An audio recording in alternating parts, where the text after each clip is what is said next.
On the training grounds of Hongwu Academy, 500 students anxiously awaited their career awakening. Conversations buzzed beneath the awakening platform. Some cheered with joy for becoming swordsmen, while others wept over failed awakenings. The stark divide between the awakened and the non-awakened was painfully evident in this moment. Qin Yang, who had just regained memories of his past life, quietly observed the scene. 500 years ago, an invasion from the heavens caused the expansion of Blue Star, unleashing monsters that granted humanity the ability to awaken professions. Since then, those with professions ruled the world, while the non-awakened were relegated to servitude. As the privileged son of a wealthy family, Qin Yang had originally planned to live a carefree life. With vast fields of fertile land and the backing of a strict guild, he could easily enjoy the life of a young master. Besides, over 60% of professional work involved grueling tasks, and in his past life, he had died from overwork. He had no intention of living for others again. While lost in thought, the class monitor, Su Qinqing, caused a stir throughout the grounds. Standing atop the awakening platform, he was surrounded by fierce winds as he awakened the rare and highly coveted Gale swordsman profession.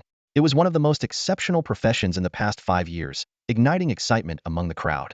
However, following Su Qinqing, over 50 students in a row failed to awaken. Then, in the southeastern corner, Qin Yang's name was called. Elder Zhong, a level 60 Mystic Gate Master observing the ceremony, remarked that Qin Yang's weak physique made it unlikely for him to awaken as a professional. But the moment Qin Yang stepped onto the awakening platform, the skies suddenly shifted. The darkened heavens unfurled into a massive cosmic scroll, depicting the legendary life of an ancient emperor. A purple star heralding his birth, a dragon rising to power, ascending the throne, leading conquests, succumbing to beauty, and burning books while burying scholars. Each scene was either grand, bloody, or awe-inspiring, vividly portraying the life of a ruler from ancient times. What kind of profession is this? Dean Wang couldn't hide his astonishment. As an experienced dean, he had seen countless extraordinary phenomena during awakenings in the footage, like the skeletal throne of the undead monarch or the earth-shattering lightning of the storm mage. But none of them could compare to the scene unfolding before his eyes. The students erupted into a commotion. Holy crap, could this be a monster invasion? If it is, it must be an Emperor-class monster. Panic spread as voices overlapped. An Emperor-class monster would destroy the entire Hongwu city. Dean Wang immediately grabbed the microphone. Everyone, calm down. This is just a job awakening phenomenon. A job awakening phenomenon? The students were even more shocked. It was common knowledge that the strength of a profession was ranked into 5 levels: common, excellent, extraordinary, epic, and legendary. The appearance of a phenomenon indicated at least an extraordinary level profession. In an instant, the once envied swift-blade swordsman seemed insignificant in comparison. At that moment, the enormous scroll unfurled to its final scene. 8 golden characters appeared in the air. Mandated by heaven, may it prosper eternally.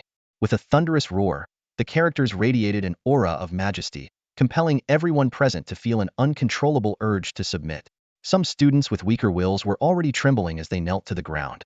The majestic aura condensed in the air, transforming into a golden, lightning-clad 5-clawed dragon. The dragon let out an earth-shaking roar as it soared out of the scroll and descended toward Qin Yang, who stood on the awakening platform, enveloping him with supreme destiny. Ruler of all under heaven, all bow before him. As this voice echoed in everyone's minds, an unbelievable scene occurred. Hundreds of teachers and students simultaneously knelt, bowing to Qin Yang.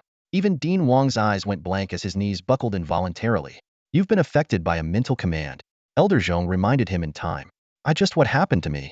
Dean Wang asked, still in a daze. Elder Zhong sighed. See for yourself. Get the students to stand up quickly before this turns into a spectacle.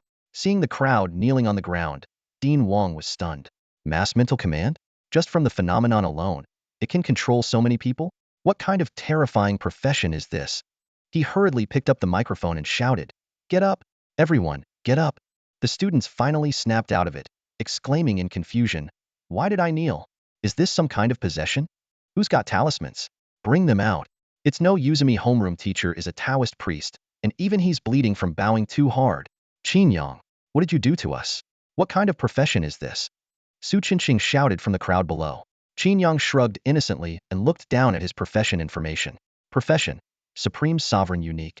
Description: a profession formed from the collective destiny of all emperors of Huaxia. Supreme Sovereign? Emperor? I guess that barely counts as a profession.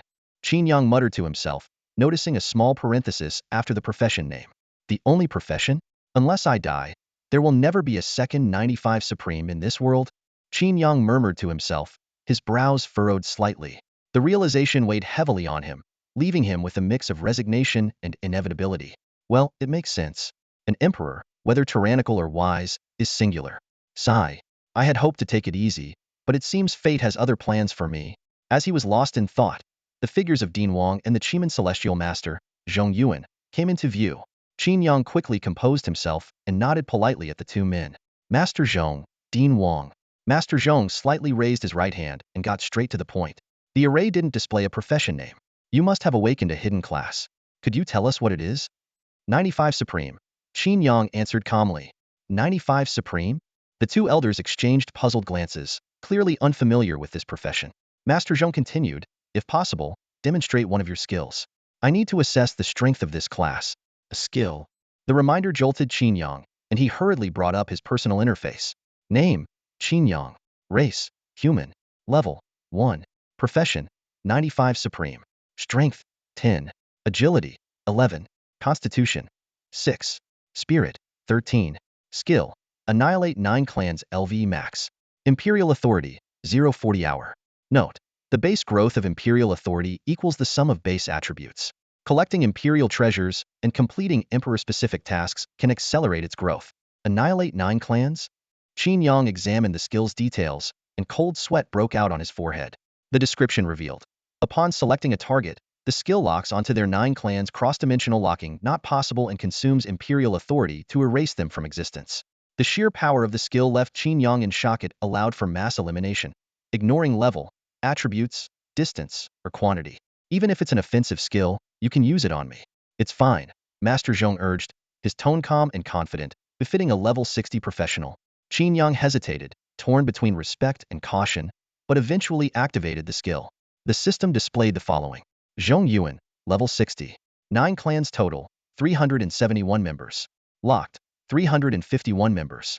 Highest level among them, level 60. Imperial authority required, 12,117,362 points. For comparison, Qin Yang randomly chose a classmate. Wang Quan, level 1. 9 clans total, 141 members. Locked, 141 members. Highest level among them, level 4. Imperial authority required, 115 points. Qin Yang quickly did the math. At a growth rate of 40 Imperial authority points per hour, annihilating Master Zhong's entire clan would take 35 years of idle accumulation. However, if his base attributes exceeded 1,000, this time frame could shrink to just over a year. Given his privileged background, achieving such attributes wouldn't be difficult. Whether I choose to lie low or push forward, this skill must never be exposed. Qin Yang resolved internally. After all, a skill capable of wiping out entire families with minimal effort would undoubtedly make him a target, leaving him no peace of mind. My skills are not convenient to demonstrate, Qin Yang said, flashing Zhong Yuyan a meaningful smile. Din Wang immediately tried to persuade him. Do you not trust me and Elder Zhong? We're not trying to pry into your secrets, but rather to evaluate the strength of your profession. However, Elder Zhong raised his hand with a chuckle and said, enough. Keeping key skills hidden is a wise decision. His words made Qin Yang's impression of Zhong Yuyan improve slightly. In this perilous world, the threats came not only from monsters, but also from human nature. The competition between professionals was fierce, and every strong individual kept a trump card up their sleeve not to guard against monsters, but against their peers. The transfer platform failed to display Qin Yang's profession, sparking heated discussions among the classmates. Their voices rose in waves. What exactly is Qin Yang's profession? Judging by the phenomenon, it could very well be a transcendent level profession. Damn it, a transcendent level profession. I'm so jealous. This world is so unfair. He spends all his time playing around and awakens a transcendent profession, while I've been training relentlessly and only got a swordsman profession. Someone tried to console the others. Don't panic. Remember what Su Shan said, professional strength is determined by the person, not the title. Exactly, sticking with Su Shan is always the safest bet. When Su Qinqing awakened an exceptional profession, no one felt envious. His extraordinary talent and relentless hard work made his achievement unsurprising. But Qin Yang was a different story. He was just the pampered heir of the Longa Guild. Apart from having a well-connected father and a handsome face, he had nothing to his name. During his 3 years at the vocational academy, he rarely attended classes. While his peers trained in the freezing cold, he lounged in hot springs, flirting with the school bell and even flaunting it on social media. The memory of that night was still vivid. Su Qinqing crying heartbrokenly after his crush, the senior he adored, ultimately chose Qin Yang. As the crowd simmered with resentment, Elder Zhong announced loudly. Since Qin Yang has awakened a hidden profession, the array cannot display its details. I will now announce the result verbally. Qin Yang's profession is called Supreme Emperor. Its strength is currently unknown and will require further observation. Hearing that it was a hidden profession, many people sighed in relief and started discussing again. A hidden profession? Huh? Nothing special. Why say it's useless? It's not weak, but there's no precedent to follow. Equipment setups, skill combinations, and advancement quests all have to be figured out from scratch. Exactly. Qin Yang, who can't even be bothered to copy homework, trying to develop a profession from scratch?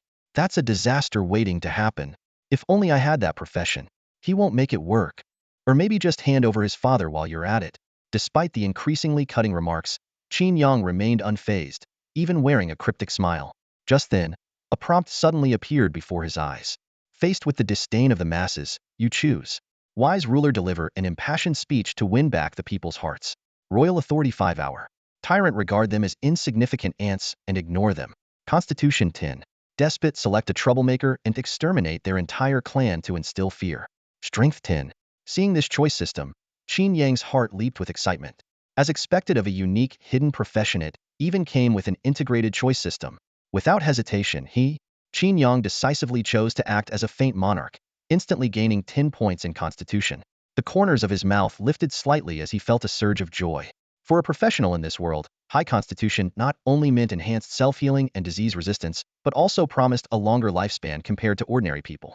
Although professionals rarely met a peaceful end, at least they could live longer. For most professionals, increasing attributes was no easy feat before reaching level 31. Each level up only granted 13 attribute points, and gaining additional points required either significant resources or sheer luck. But Qin Yang was different, could gain attribute points just by making a choice. This allowed him to find a third path between giving up and relentless competition, a way to compete while lying down. Qin Yang, congratulations. Dean Wang greeted him with a sycophantic smile. You may step down now. The job transfer process will continue. Please send my regards to your father. My father? Even I rarely see him. Qin Yang shrugged before turning away from the transfer platform. His father, Qin Chuan, was a relentless workaholic, often disappearing for years while exploring secret realms.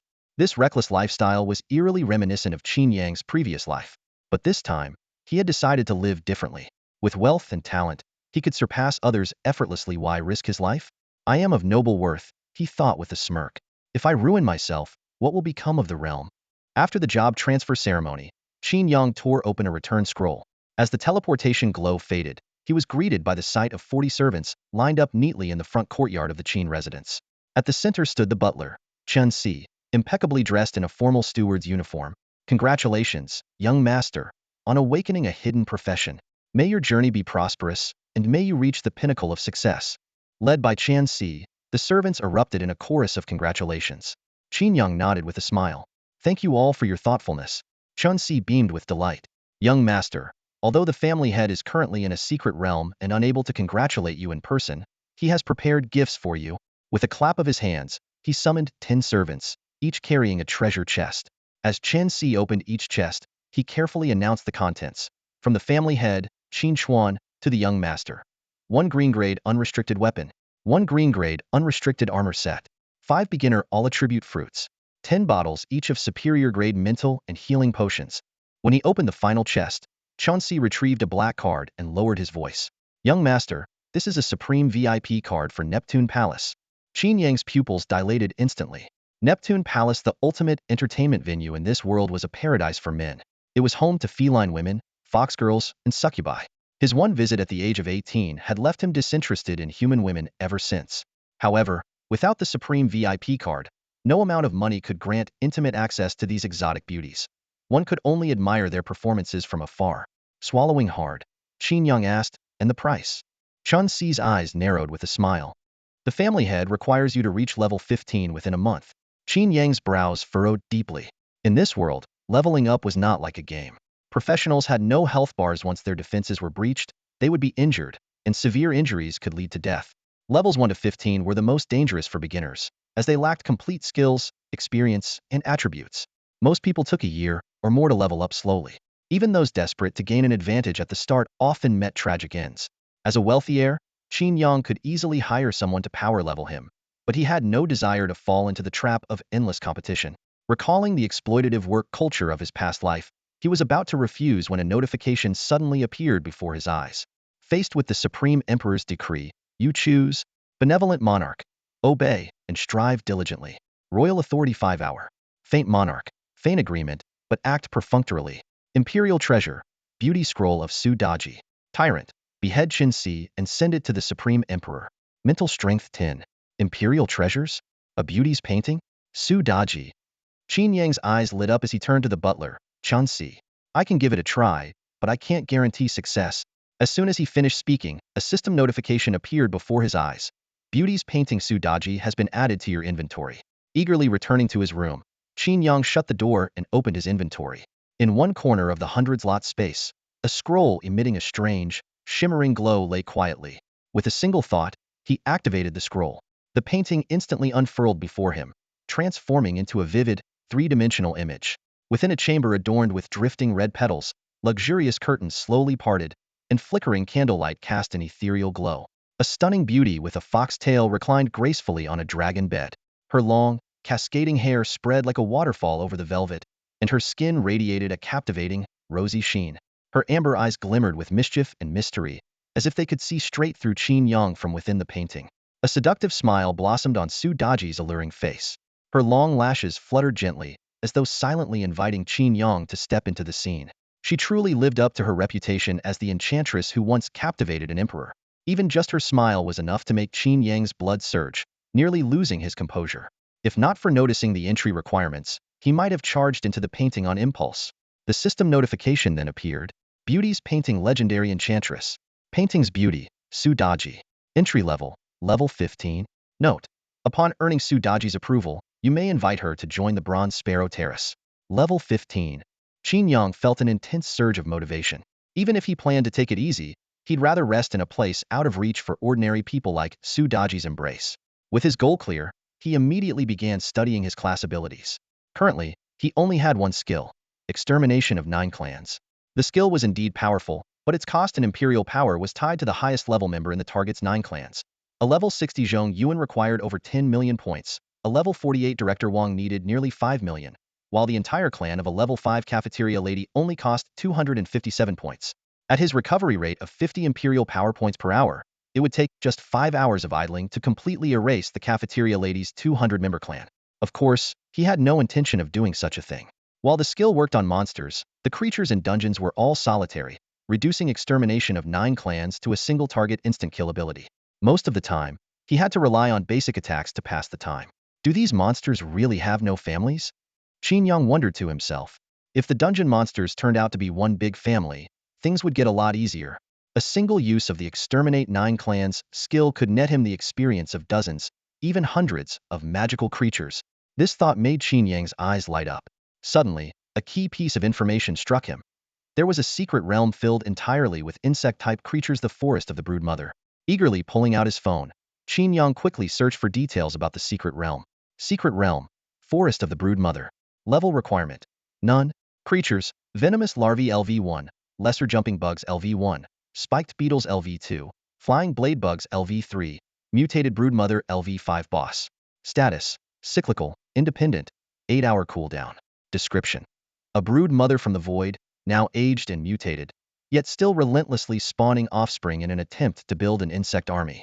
Difficulty: beginner level, recommended for players LV4 and above. Evaluation: not recommended. The area is riddled with poison, and there's no option to exit midway. New players are advised to steer clear. Reading this information, Qin Yang's eyes grew even brighter. This secret realm seemed tailor-made for him. All the creatures were offspring of the broodmother, meaning his Exterminate 9 Clans skill could wipe out the entire realm in one go. Just the sheer number of venomous larvae alone, each worth 1 experience point, was staggering. While a normal run might only level him up to 3, clearing out even the larvae could potentially boost him straight to level 9. It's Decidediary next, mutated broodmother. Qin Yang smirked, confidence brimming on his face. With his screen-clearing ability, who could rival him? He turned and walked to the long table on one side of the room, beginning to inspect the rewards his father had bestowed upon him. Beginner's Longsword Green Tier, no level restriction, 10 to all attributes. Beginner's Gear Set Green Tier, full 5P set, no level restriction, 15 to all attributes. 10 basic attribute fruits. 10 premium healing potions restore 1000 constitution over 10 seconds. 10 premium mana potions restore 1000 spirit over 10 seconds. These items were custom-made. The beginner's longsword was equivalent to a level 14 green tier weapon, and the gear set rivaled level 5 green tier equipment. Most importantly, none of the items had level restrictions, allowing Qin Yang to use them even at level 1. This setup was practically overkill compared to other newly awakened players. The premium potions and attribute fruits alone were worth nearly 1 million crystal credits, equivalent to 1 million yuan. For anyone under level 30, having premium potions was akin to carrying a life-saving talisman, while the 10 attribute fruits provided a permanent boost of 80 points, the equivalent of a level 6 attribute gain. After equipping himself, consuming the fruits, and mastering the necessary skills, Qin Yang checked his attribute panel.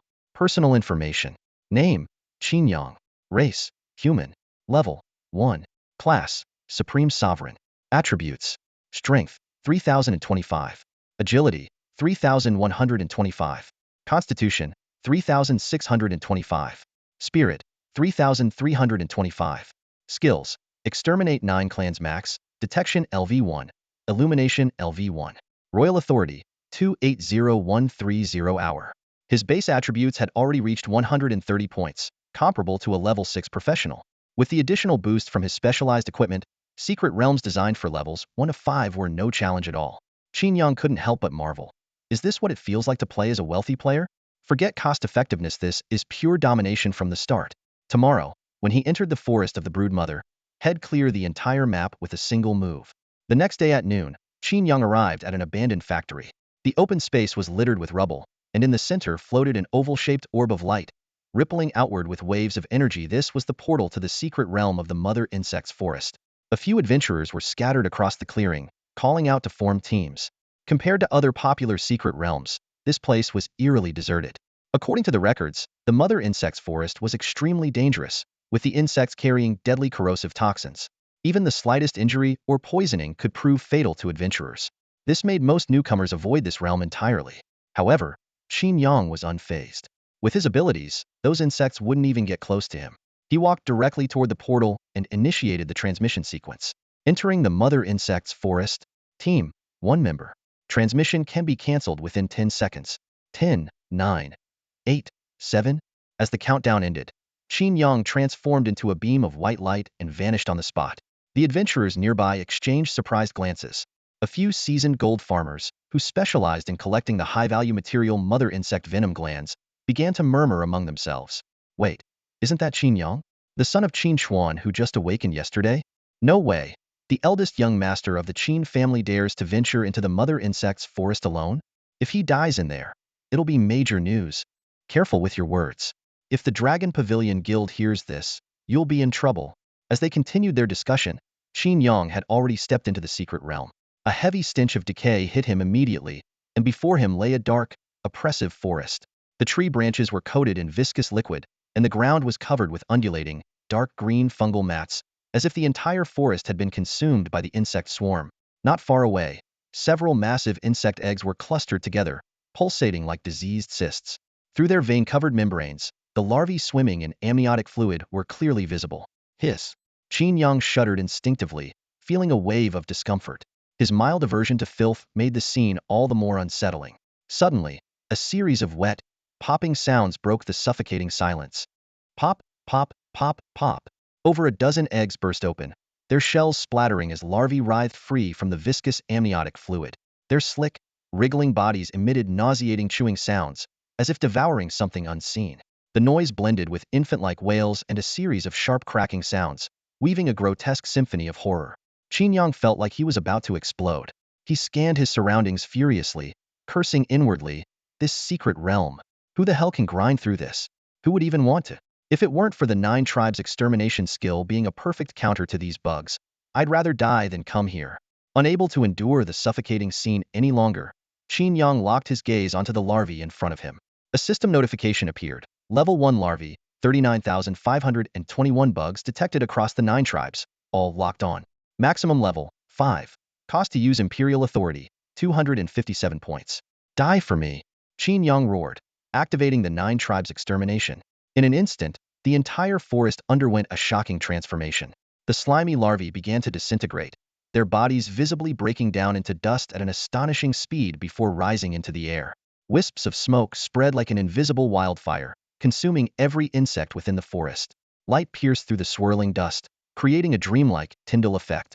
When the haze finally cleared, the decaying forest stood rejuvenated, exuding an unprecedented freshness.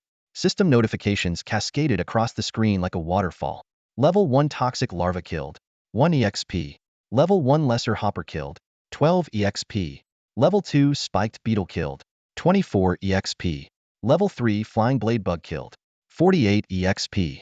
Level 5 Diseased Broodmother Leader killed. 480 EXP. A barrage of level-up messages followed in quick succession, propelling Qin Yang from level 2 to level 9. Bathed in the golden glow of progress, his strength, agility, constitution, and spirit attributes surged, earning him a total of 40 free attribute points. With the achievement bonus adding 5 to all attributes, his gains totaled a staggering 124 points.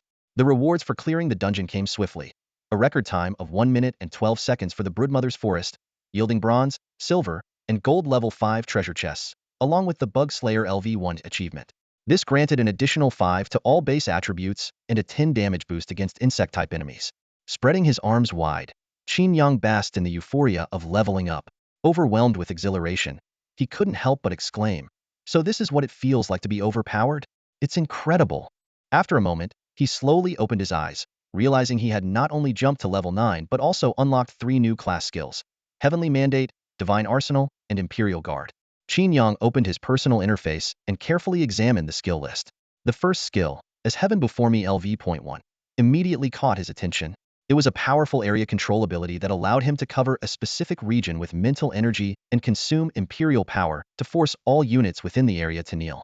The higher his mental energy, the larger the area of effect and the longer the skill's duration. In this MMORPG world without health bars, life and death were decided in an instant. Whether for players or monsters, breaking through defenses caused injuries, and severe injuries meant death. This made control skills particularly crucial. Even a 0.1 second control could interrupt a critical skill and turn the tide of battle. A group control skill like this was nothing short of a battlefield-defining ability. A chill ran through Qin Yang's heart. This skill was as terrifying as the annihilation of 9 clans. With enough Imperial power, it could even force someone as formidable as the level 65 veteran Deng Qinchuan to kneel. He tried releasing his mental energy and found that it could cover an area of about 100 square meters ahead of him. Although he couldn't test its effects in the empty secret realm, the range was already impressive, and it could double with upgrades. The second skill, Divine Weapon of the Realm LV.1, was equally astonishing. It was a long-range attack skill that summoned phantom projections of legendary divine weapons to attack a target, dealing 500 mental damage. Each weapon consumed 10 points of Imperial power, with no upper limit. This initial 500 damage multiplier far exceeded the usual 200 of standard skills. With sufficient Imperial power, he could summon an endless barrage of divine weapons. Qin Yang decided to test it out. He locked onto a massive tree nearby, thick enough for 2 people to wrap their arms around. With a sharp humming sound, 10 golden, radiant phantom weapons materialized around him. These weapons came in various form: swords, long blades, axes, and more, each intricately detailed and unmistakably iconic. As he activated the skill, the 10 weapons shot forward with piercing whistling sounds, reducing the tree to splinters in an instant. After observing the resource consumption, Qin Yang realized that Imperial power was essentially his mana bar. Unlike a berserker's rage, a monk's chi, or a sword immortal sword intent, Imperial power had a unique feature: it had no upper limit and could be accumulated infinitely. This perfectly aligned with the Imperial concept of under heaven, all belongs to the king. Upon the land, all are subjects of the sovereign. The final skill was Imperial Guard LV.1, which allowed him to summon a personal guard. If Qin Yang found himself in danger, the guard would instantly appear before him, capable of both shielding him from harm and counterattacking enemies. Qin Yang finished reading the skill description, her heart surging with excitement. The performance of the Imperial Guard far exceeded her expectations. Not only were its stats 10 times that of its master, but it also automatically synchronized with her level. What thrilled her even more was the fact that for every 1,000 points of base attributes accumulated, she could summon an additional Imperial Guard. This was essentially the ultimate dream of any summoner. Being a summoner is truly the easiest path to victory, Qin Yang thought with satisfaction. With such powerful summons, I could stroll through dungeons with my hands in my pockets. Before summoning the Imperial Guard, she decided to allocate her attribute points. Considering that the divine weapons of the world scaled with spirit and the Imperial Guard benefited more from constitution, She split her 40 free attribute points evenly between these two stats. The attribute panel updated immediately. Name: Qin Yang. Level: 9. Class: Supreme Sovereign. Base attributes: Strength: 5,125. Agility: 5,225. Constitution: 7,725. Spirit: 7,425. Skills: Annihilate 9 clans max, As Heaven Sees Me LV.1, Divine Weapons of the World LV.1, Imperial Guard LV.1, Detection LV.1, Illumination LV.1. Imperial Authority: 512254 hour. Achievements: Swarm Slayer LV.1. Reaching level 9 in just 1 second left Qin Yang in disbelief. To put it into perspective, even Luo Fan, the record holder for fastest leveling in Hongwu City, had taken a full 24 hours to reach level 8. She, however, had achieved level 9 in just a second in entirely different league. Imperial Guard. Qin Yang raised her hand to summon. Space distorted instantly, and a chilling gust swept through as a towering figure over 2 meters tall stepped through the void.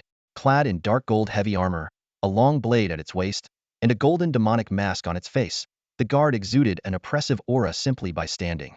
Your Majesty, long live the Emperor. The Imperial Guard knelt on one knee, the grinding of its heavy armor producing a deep, resonant sound.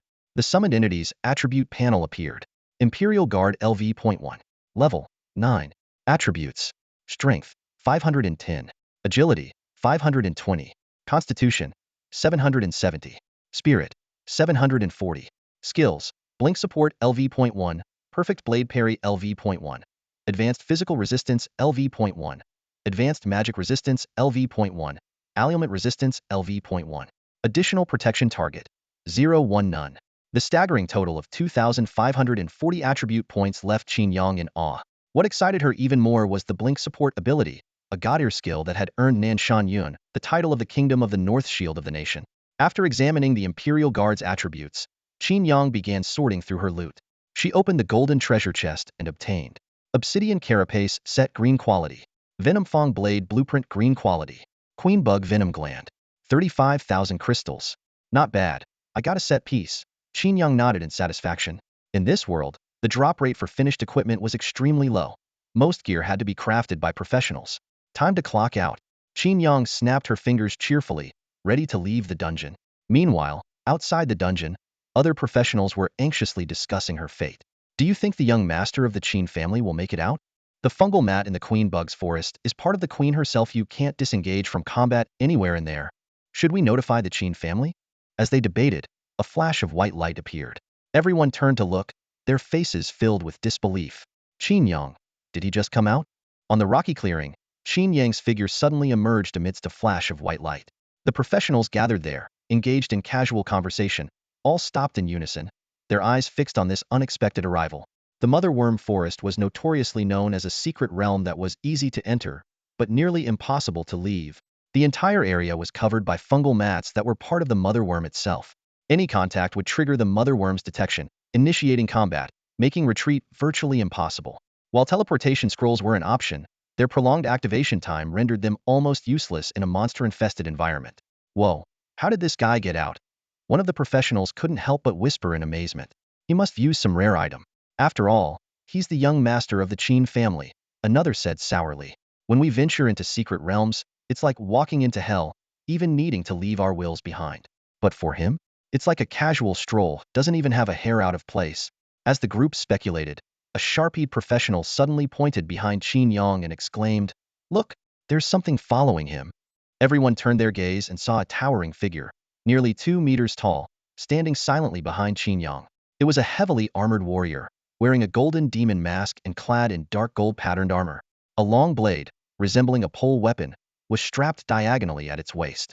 The intricate patterns on the armor reflected a faint, shimmering light, and combined with the menacing aura of the demon mask, the entire presence was nothing short of intimidating. That summoned creature is incredible. The crowd's eyes were filled with envy and jealousy. Qin Yang actually awakened a summoning class profession. A particularly curious warrior couldn't hold back. "I'm going to check the stats of that summoned creature," he said, preparing to cast an appraisal spell. "Don't be stupid." A nearby ranger quickly stopped him. Using an appraisal spell on another professional is basically an act of aggression. Do you want Qin Yang to cut you down on the spot? Come on, is Qin Yang really that hot-tempered? The ranger shook his head. Even if he's not, Do you think being nice means letting someone strip you bare? My danger sense is screaming that the summoned creature is way stronger than all of us combined. Don't make trouble for yourself. This statement left everyone in shock.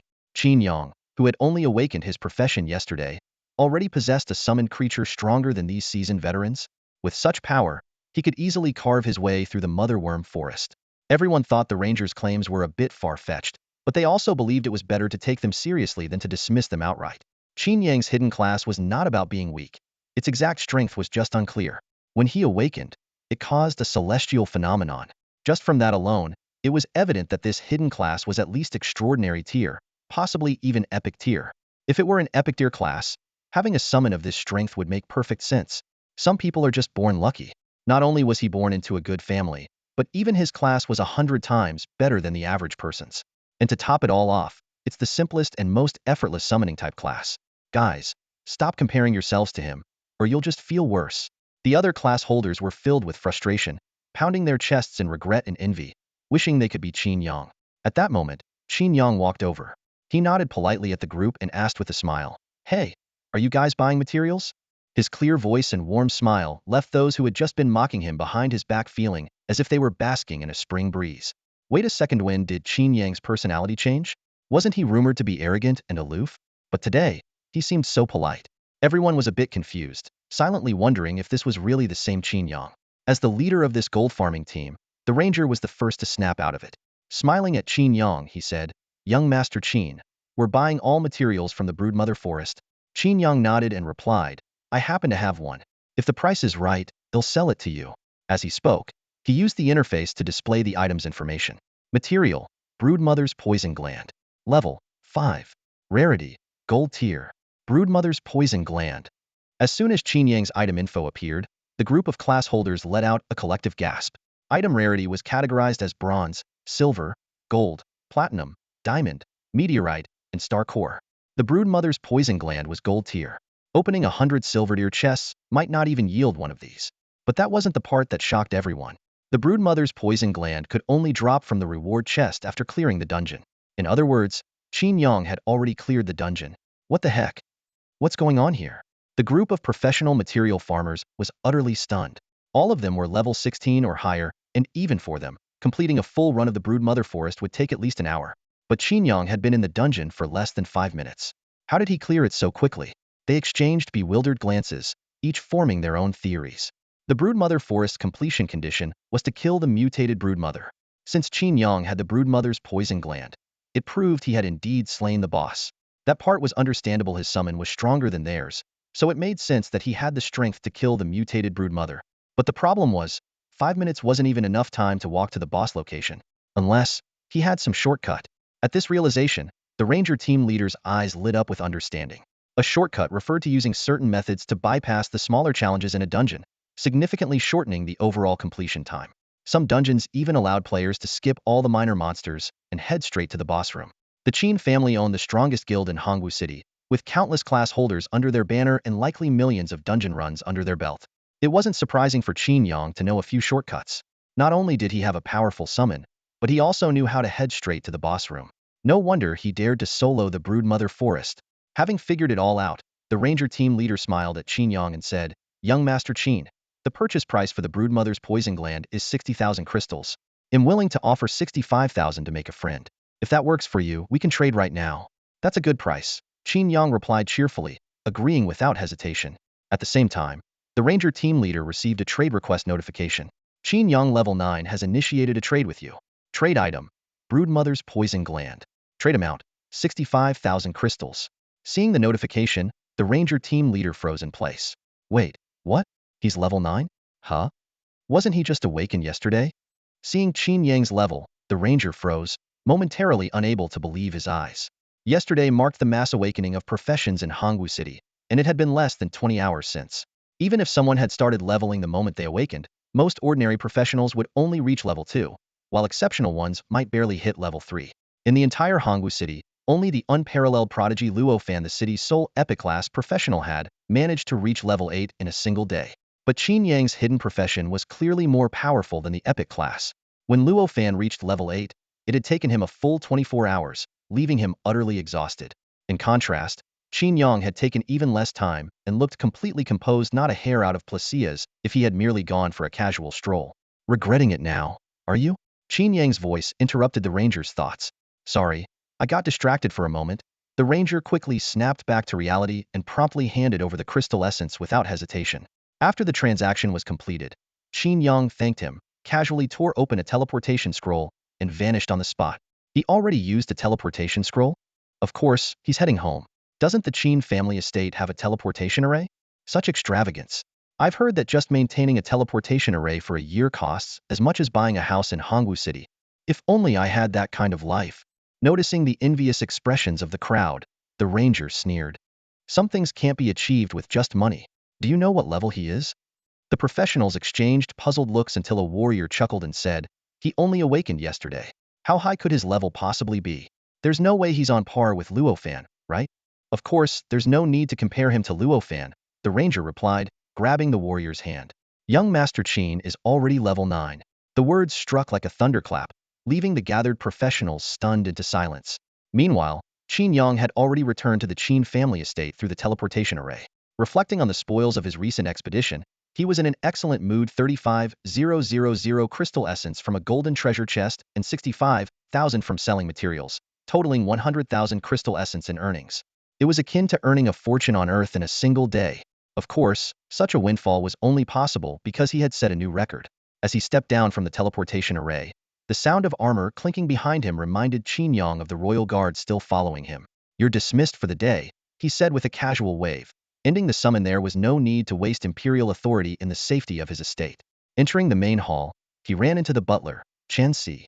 Prepare some food and drinks and send them to my room, Qin Yang instructed offhandedly. Young master, will you be heading out to level up this afternoon? Should I arrange for someone to accompany you? Chen Si asked with a smile. No need.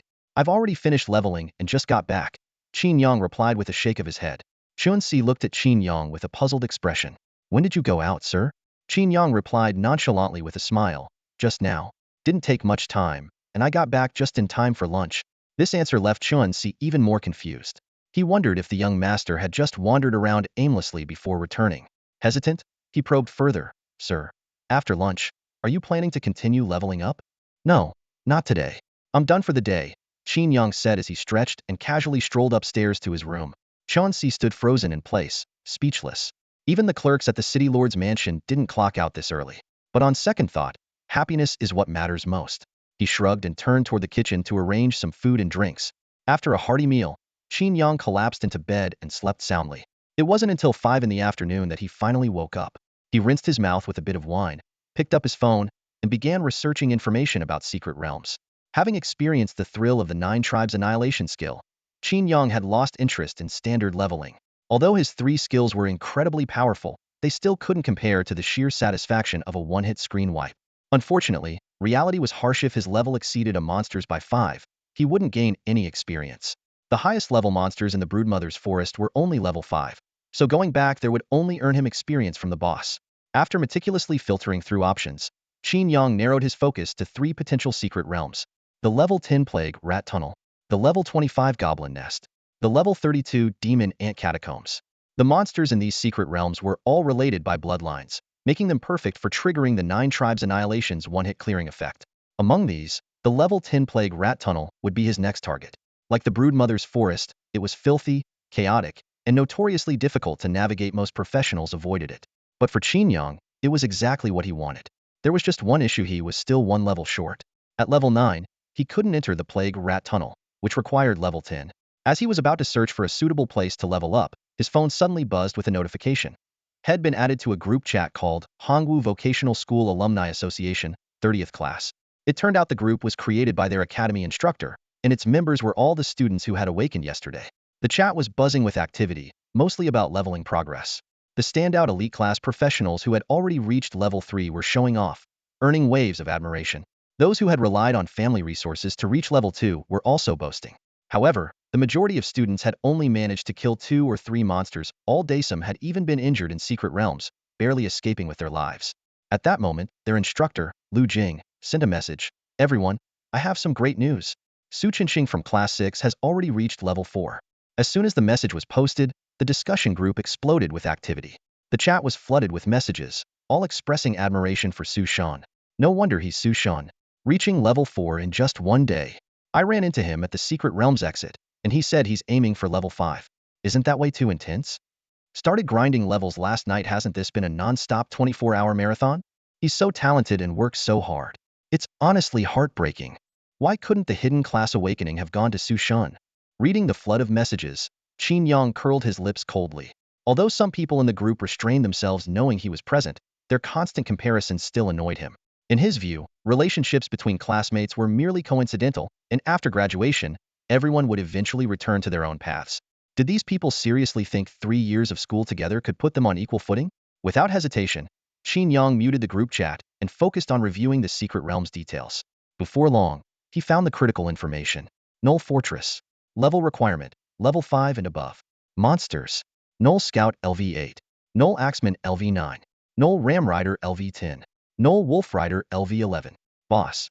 Null Centurion LV12. Features. Cyclical, independent, 2-hour cooldown. Difficulty, mid-level beginner, recommended for level 9 or higher. Completion time, approximately 4 hours for a 5-person team.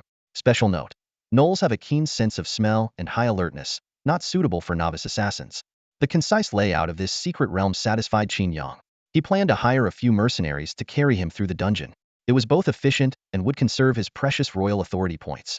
After all, dealing with level 15 monsters in the Plague Rat Passage required a single 9-fold ancestral severance, which consumed 38,471 royal authority points. At his current accumulation rate, it would take 6 full days to replenish. A plan quickly took shape: level up to 10 tomorrow, then rest for 5 days to save enough royal authority points, and finally jump straight to level 15 to confront Su Daji. Just as Qin Yang was about to head out for some relaxation, a system prompt suddenly appeared. Nighttime options available. You choose. Benevolent Ruler. Visit the slums to understand the people's struggles. Spirit 10. Decadent Ruler. Head to a brothel and enjoy a night at the Neptune Palace. Physique 10.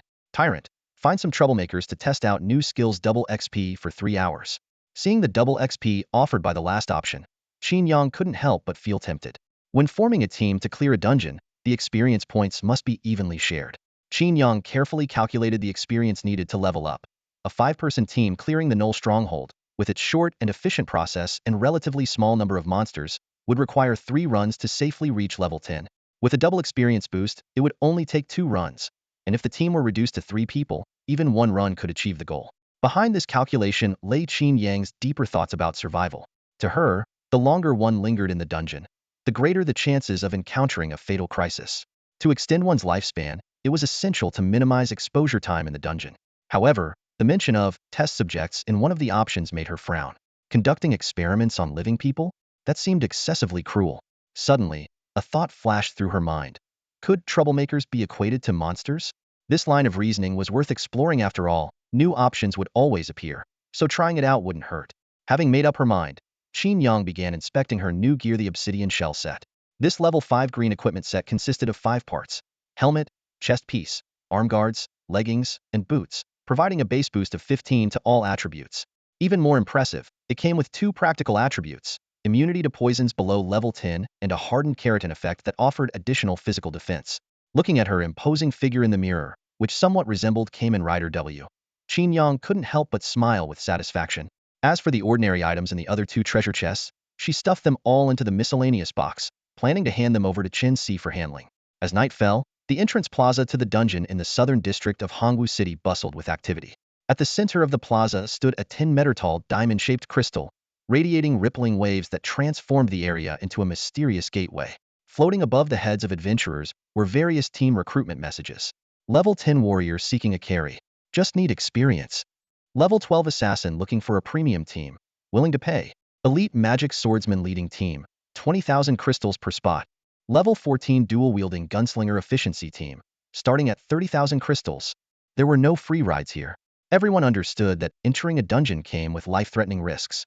Many adventurers from impoverished families had to work and save money before they could afford to participate in such training activities. Although Qin Yang didn't have to worry about the cost of joining a team, she could even ask Chen Si to find one for her. She preferred the freedom of choosing her own path. Soon, her attention was drawn to a luxurious team advertising under the banner of the Dragon Pavilion Guild. Dragon Pavilion Guild sleeper carriage, guaranteed clearance, clients can relax all the way. 50,000 crystals per seat. Wealthy patrons, act fast. Upon seeing the license plate, Qin Yang's lips curled into a smile.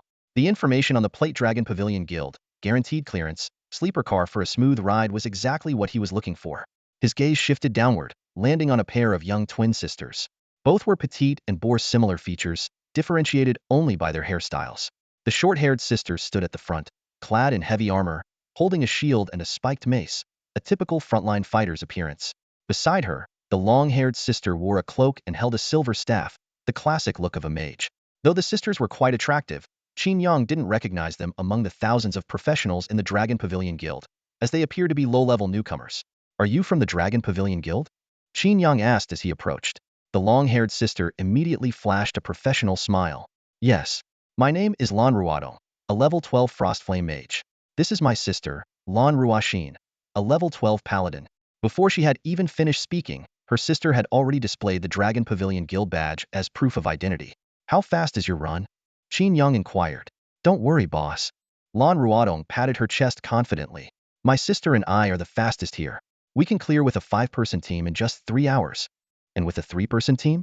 Qin Yang asked, calculating that a third of the experience with double bonuses would be enough to get him to level 10 in one hyena outpost run. 3-person teams are no problem either, Lan Ruodong replied confidently. This is a non-stop sleeper ride. The number of people doesn't matter. You just have to pay for the other 2 seats. Her confidence, however, made Qin Yang hesitate. Could a level 12 mage and a level 12 frontline fighter really clear the hyena outpost? Even the level 14 elite professionals outside didn't dare to guarantee a full clearance. According to the strategy's head read, the final stage involved taking down the hyena centurion while surrounded by over 50 small mobs, leaving very little room for the backline to deal damage. Sensing his doubt, Lan Ruoxin, who had been silent until now, stepped forward and presented their clearance record. Team Blue Sad Mushrooms, completion time, 3 hours, 24 minutes, and 43 seconds. Members included the level 11 Lan sisters and 3 level 9-10 assassins. Qin Yang immediately understood their method. Assassins below level 15 were practically useless against the hyena's keen sense of smell, yet the sisters had managed to clear quickly while carrying 3 underperformers. That alone spoke volumes about their capabilities. His frown eased into a smile. This wasn't just a sleeper car. It was an express sleeper. No wonder the ticket price is higher than other vehicles. Qin Yang calculated silently in his mind. 50,000 crystal units per seat, while an average person only earns 3,000 a month. Chartering the whole vehicle costs 150,000. Definitely not cheap. But for Qin Yang, this amount of money was insignificant. A single night's expense at the Neptune Palace far exceeded this figure. I'll charter the whole vehicle, he declared decisively with a wave of his hand. Lan Ruodong's eyes immediately curved into crescent moons. Then, boss, please pay a 50 deposit 75,000 crystal unit. No problem. Qin Yang promptly initiated the transaction. A system notification appeared. Transaction request sent to Lan Ruodong level 12. Items in transaction, none. Transaction amount, 75,000 crystal units. Thank you, boss. Lan Ruodong replied with a sweet smile, but her expression froze shortly after. She finally noticed the name on the transaction request. Her voice trembled as she stuttered. Qin Yang? You're the young master. Just young master. I haven't taken over yet. Qin Yang replied calmly. Lan Ruodong immediately pulled her younger sister, Lan Ruoxin, into a deep bow. Apologies, we didn't recognize you earlier. Qin Yang didn't mind. After all, he was wearing a fully enclosed obsidian armor helmet. It was understandable they didn't recognize him. Young Master Qin, didn't you just awaken your profession yesterday? How are you already level 9? Lan Ruodong asked in astonishment. The usually shy Lan Ruoxin couldn't help but mutter softly. It's shocking. Young Master has already surpassed Luofan? Qin Yang's brows furrowed. Shocking? That's a bit presumptuous. Lan Ruodong quickly covered her sister's mouth. She has low EQ. Please don't take it to heart. Young Master Qin, you don't need to pay for the ride. I'll refund the crystal units. No need. Qin Yang shook his head. The Dragon Pavilion Guild takes a 20 cut when leading others through dungeons. This is business. Let's stick to the terms. Once everything was ready, the 3 of them transformed into beams of white light and entered the secret realm. A full moon hung high in the sky, and the howls of wolves echoed through the forest, adding an eerie atmosphere. The Lan sisters quickly consumed their buff potions, while Qin Yang summoned his Imperial Guard as protection. A commanding figure stepped forth from the void, kneeling on one knee. Your Majesty, long live. Your summoned creature is so impressive. Are you a summoner? Lan Ruodong exclaimed in awe. Qin Yang shook his head. Judging by the other skills, the Supreme Sovereign class was likely a mage type. Young Master Qin, May I use the detection spell to check your stats? Lan Ruodong asked cautiously. After receiving permission, her eyes glowed brightly. But just then, the Imperial Guard suddenly turned its head sharply, resting its hand on the hilt of its blade. Through its golden demon mask, its crimson eyes radiated a chilling and murderous intent. The moment she sensed killing intent, Lan Ruoshin swiftly raised her shield and stepped forward to shield her elder sister, casting a puzzled glance at Qin Yang. Qin Yang quickly grasped the situation. The Imperial Guards had interpreted Lan Ruodong's detection spell as a threat and were poised to attack at his command. With a subtle shift of his will, Qin Yang signaled the guards, who immediately restrained their murderous aura and released their grip on their sword hilts. Lan Ruoshin let out a small sigh of relief, but turned to find her sister standing frozen, her gaze vacant. Sister. Lan Ruoshin gently nudged her. Lan Ruodong snapped back to reality, her eyes now carrying a trace of reverence as they met Qin Yang's. Her detection spell had not only failed but had also plunged her into a strange illusion. In a grand palace, she wandered through endless corridors and passed through layer upon layer of ornate gates. At last, in a profound silence, she saw an emperor clad in a dragon robe, standing before an enormous carved window, gazing at the last rays of the setting sun. When the emperor turned around, Lan Ruodong was struck with horror. His face, illuminated by the golden glow of the sunset, was identical to Qin Yang's. His eyes, as deep and unfathomable as an abyss, seemed to pierce through time and space, while the entire world held its breath under the weight of his majestic presence. The suffocating pressure jolted Lan Ruodong awake. As someone from a family of scholars, she understood that this kind of awe-inspiring force could only come from divine power or a divinity itself. Clearly, Qin Yang possessed something beyond comprehension, likely tied to his hidden class, the Supreme Sovereign. No wonder he had surpassed Luofan and reached level 9 in just one day. This was the power of a legendary tier class. Are you okay? Can you keep going? Qin Yang's voice pulled her back to the present. I'm fine. Lan Ruodong quickly regained her composure. The detection spell failed, and I got a little distracted. Qin Yang nodded subtly. He had noticed her unusual reaction and realized she must have been caught in an illusion, a result of the Supreme Sovereign class's automatic protective mechanism. Just then, Lan Ruoshin spoke up abruptly. They're coming. 3 Null scouts were closing in on their position. Clad in crude leather armor, wielding curved blades, and carrying shortbows at their waists, they were clearly well-trained warriors. Qin Yang took a small step back, while the Lan sisters stepped forward in unison. Lan Ruoshin raised her shield and charged forward, while Lan Ruodong swung her staff, summoning a sphere of blue flame. The sisters' seamless coordination of offense and defense was like a well-rehearsed dance. Watching their synchronized combat formation, Qin Yang nodded to himself in approval. He focused his thoughts, and golden light flickered at his fingertips, instantly forming the phantom of a long halberd radiating divine brilliance. With time still left on the Emperor's Choice skill, it was the perfect opportunity to test his new abilities on these Null enemies, while earning a 3-hour double experience bonus. Well, Nulls should count as unruly mobs too. Qin Yang mused silently, activating his skill without hesitation. Whoosh! The golden halberd transformed into a streak of light, piercing straight into the foremost Null scout. The creature didn't even have time to let out a scream before its entire body disintegrated into a mist of blood under the golden radiance. A system notification promptly appeared. You have slain a level 8 Null scout. Lan Ruodong gains 120 experience points. Lan Ruoshin gains 120 experience points. You gain 120 experience points. You have completed the Emperor's Choice.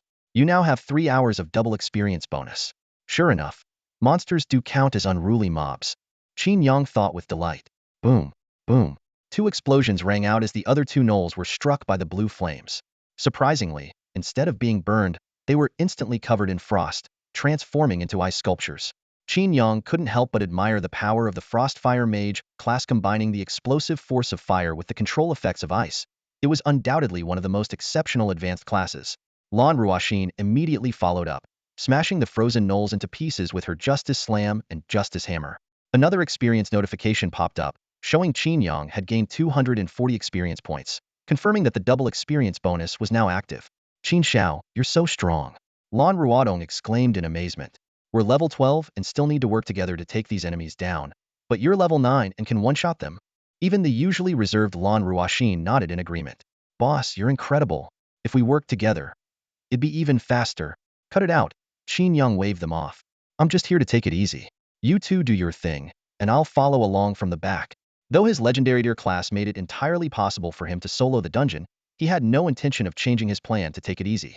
This attitude drew a smile from the sisters, who thought to themselves that this Qin family heir truly lived up to his reputation, exceptionally powerful yet laid back and nonchalant. Perhaps, for these wealthy elites, anything that could be solved with money wasn't worth exerting effort over. The process of clearing the Jackalware stronghold was straightforward. A single straight path led to the fortress where the final boss resided. Along the way, there were 12 camps, each occupied by 20 to 30 Jackalware warriors, which needed to be completely cleared to progress. Occasionally, scouts would wander in to harass, but they posed no significant threat. The Lan sisters were evidently familiar with this area. They employed the classic tank pulls, mage clears strategy, but executed it to an exceptional level. Lan Ruoxin, clad in her holy light armor, would charge directly into the center of the enemy group, leveraging the protective properties of the holy light to draw a large number of monsters at once. As the enemies swarmed her, Lan Ruodong would unleash area effect spells centered on her sister, instantly wiping out the battlefield. This strategy demanded an extremely skilled frontline player. Ordinary warriors risked being obliterated by their own team's magic. However, the paladin's 5-second invincibility skill perfectly addressed this weakness. The only risk was that once invincibility was activated, the Jackalwares would immediately lose their target. If the mage failed to clear the area in time, the now targetless enemies would turn their attention to the mage instead.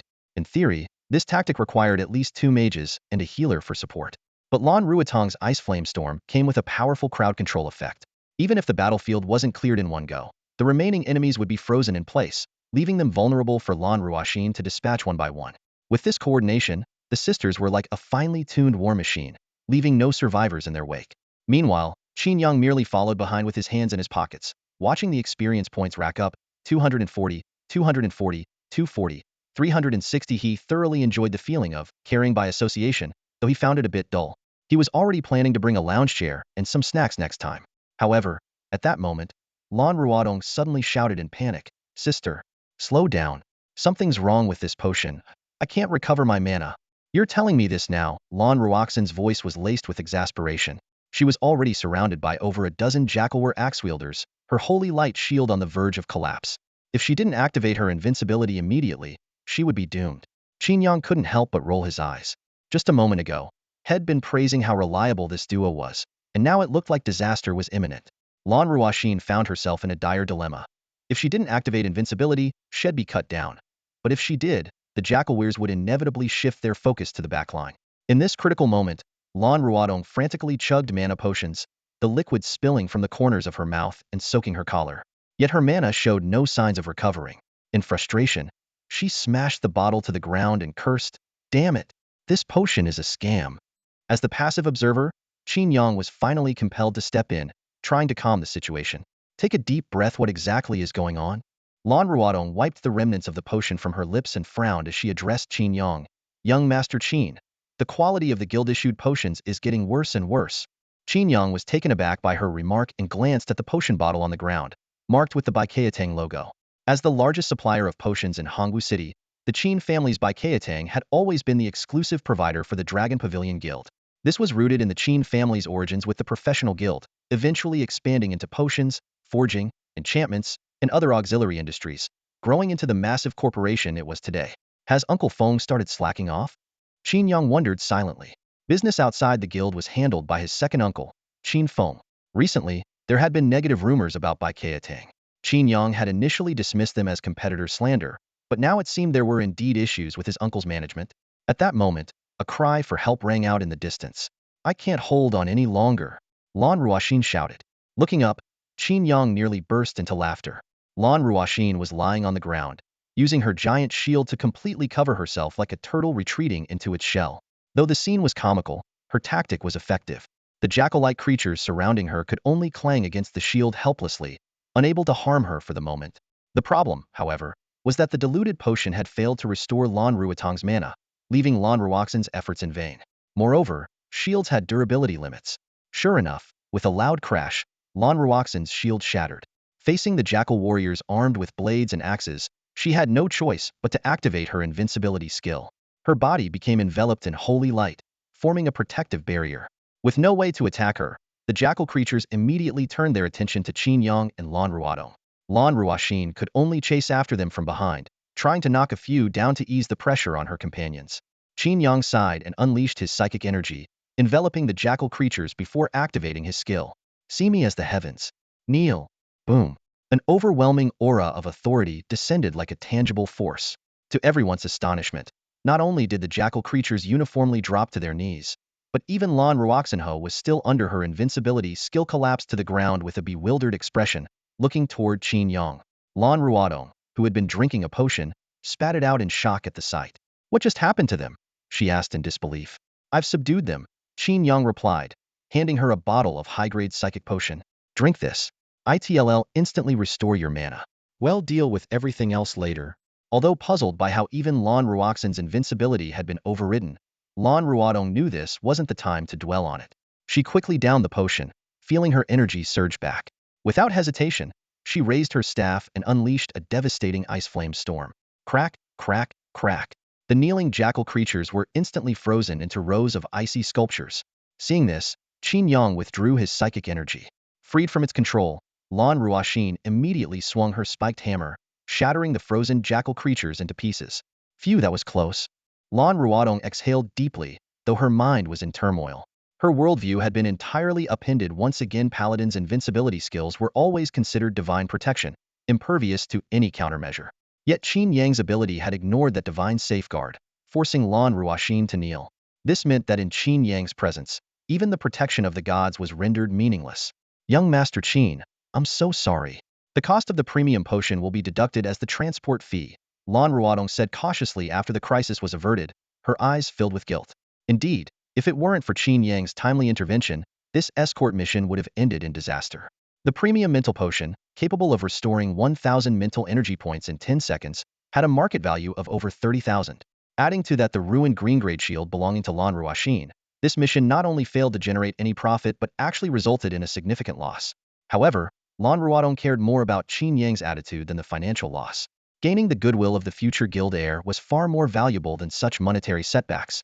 Her concern proved unnecessary. Seeing her take the initiative to admit her mistake and take responsibility, Qin Yang's displeasure quickly faded. However, as a member of the Qin family, he couldn't overlook the issue of diluted potions from the Baichao Hall. If you have time, help me gather evidence on the diluted potions from Baichao Hall. I'll make sure you're rewarded. Young Master Qin, rest assured, I'll handle it. Lan Ruodong, whose family had fallen on hard times despite their once prosperous background, immediately agreed. She couldn't afford to let such a rare opportunity slip by. After a brief rest, the trio continued deeper into the secret realm. Having learned their lesson, the two sisters were noticeably more cautious. Lan Ruoxin, now equipped with a backup shield, only dared to pull 5 monsters at a time, while Lan Ruotong's control over her mental energy became more precise. Though their progress slowed, their approach was now much steadier. Before long, they reached the final destination of the secret realm, the Knoll Stronghold. This relatively small fortress was surrounded by sturdy wooden barricades, with makeshift caltrops and arrow towers forming a crude yet effective defense line. The Knoll scouts stationed on the arrow towers scanned the surroundings with sharp, vigilant eyes. Show me what you've got, Qin Yang said as he looked toward the stronghold. With defenses like these, even a 5-person team would need to put in some effort to break through. Lan Ruodong grinned confidently and pulled a grenade-shaped tool from her backpack. Young Master Qin, just watch. It was a green-grade lure bomb, capable of attracting canine-type magical creatures within a kilometer radius ranging from level 1 to level 11. Qin Yang immediately understood her planning the lure bomb to separate the level 12 Knoll Centurion boss from the smaller mobs. However, the lure bomb's effect only lasted for 1 minute. Once the time was up, the smaller mobs would inevitably return to the boss's side. How would they tackle this problem? Qin Yang pondered as he considered the next steps. In the distance, a sound resembling a dog's growl echoed through the air. A formidable army of gnaw-like creatures poured out of the fortress in an organized formation: scouts, axemen, ram riders, and wolf riders, forming a full unit of about 50 monsters, surging forward in a menacing wave. Qin Yang observed the advancing army and couldn't help but think to himself, if all of these creatures gathered around the boss, the battle would become significantly more difficult. Just then, Lan Ruodong swiftly pulled a scroll from her backpack and tore it open without hesitation. Summon Stone Golem.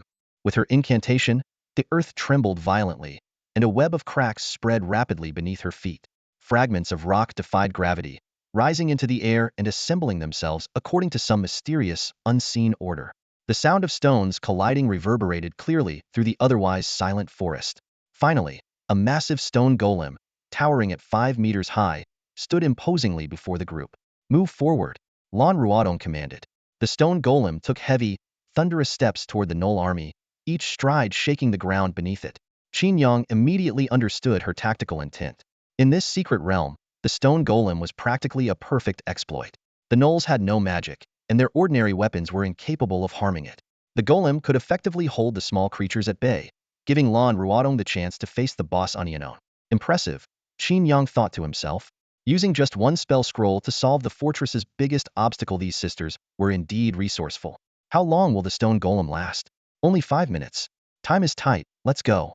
Lan Ruodong grabbed Qin Yang, and while the Gnoll army's attention was fixed on the stone golem, the three of them easily bypassed the battlefield and infiltrated the fortress.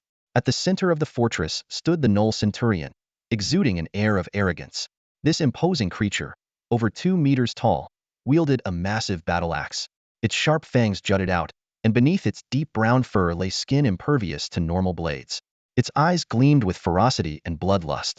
Using an identification spell, the following information appeared. Name: Gnoll Centurion. Race: Canine Beastman. Level: 12. Strength: 240. Agility: 240. Constitution: 150. Spirit: 150. These stats indicated that its potential was a tier above the average Gnoll, with a total attribute score of a staggering 780, undoubtedly the boss of this secret realm. Trash. Qin Yang sneered slightly. This thing isn't even half as strong as the Imperial Guards. With only 150 constitution, Lan Ruodong's damage output should be more than enough to take it down within 5 minutes. The Lan sisters immediately began their assault. Lan Ruoxin raised her warhammer and unleashed her ultimate ability, Sacred Spirit's Heartfire, reducing the mana consumption of allied spells by 80 for 2 minutes. Empowered by the buff, Lan Ruodong transformed into a spellcasting machine, unleashing a relentless barrage of ice flame arrows, ice flame storms, and ice flame traps on the boss. Despite the Gnoll Centurion's high agility, it was completely immobilized under the ice flame mage's control chain, to the point where even Lan Ruoxin, the Holy Knight, could maneuver around it with ease. This Sacred Spirit's Heartfire is really something. Even if I step in to take out the small fry, it won't cost me much royal authority power, Qin Yang mused, glancing at the 50-plus gnolls outside. His fingers itched to act. With the Heartfire buff, it would only take him 2 points of royal authority to summon a phantom divine weapon. Clearing out the small creatures quickly might even set a speedrun record. But just as Qin Yang thought victory was within reach, disaster struck. A deafening sound of shattering stone erupted from outside the fortress, and the Lan sisters turned pale at the noise. The stone golem, meant to hold off the small creatures, had disappeared prematurely. What happened? Lan Ruodong turned back in panic. Through the fortress gate, she saw that the stone golem had crumbled into rubble. It hadn't been defeated by the gnolls, but had instead reached the end of its duration far earlier than expected. The scroll was from Lunga Treasure Pavilion. It clearly said it would last 5 minutes. Why did it end in less than 1? Lan Ruodong's heart sank, but there was no time to dwell on it.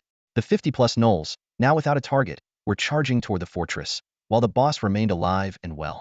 The three of them were now trapped, pinned between the gnolls and the Centurion, with almost no chance of escape. This expedition into the secret realm seemed destined for disaster. Get young Master Qin out of the fight first, Lan Ruodong shouted to her sister. Lan Ruoxin immediately understood the urgency of the situation. She raised her warhammer and cast an invincibility buff on Qin Yang. Boss, you should withdraw, we've messed up, I'm sorry. A car accident? Qin Yang, shielded by an invincible buff, shook his head helplessly, his gaze fixed on the chaotic battlefield.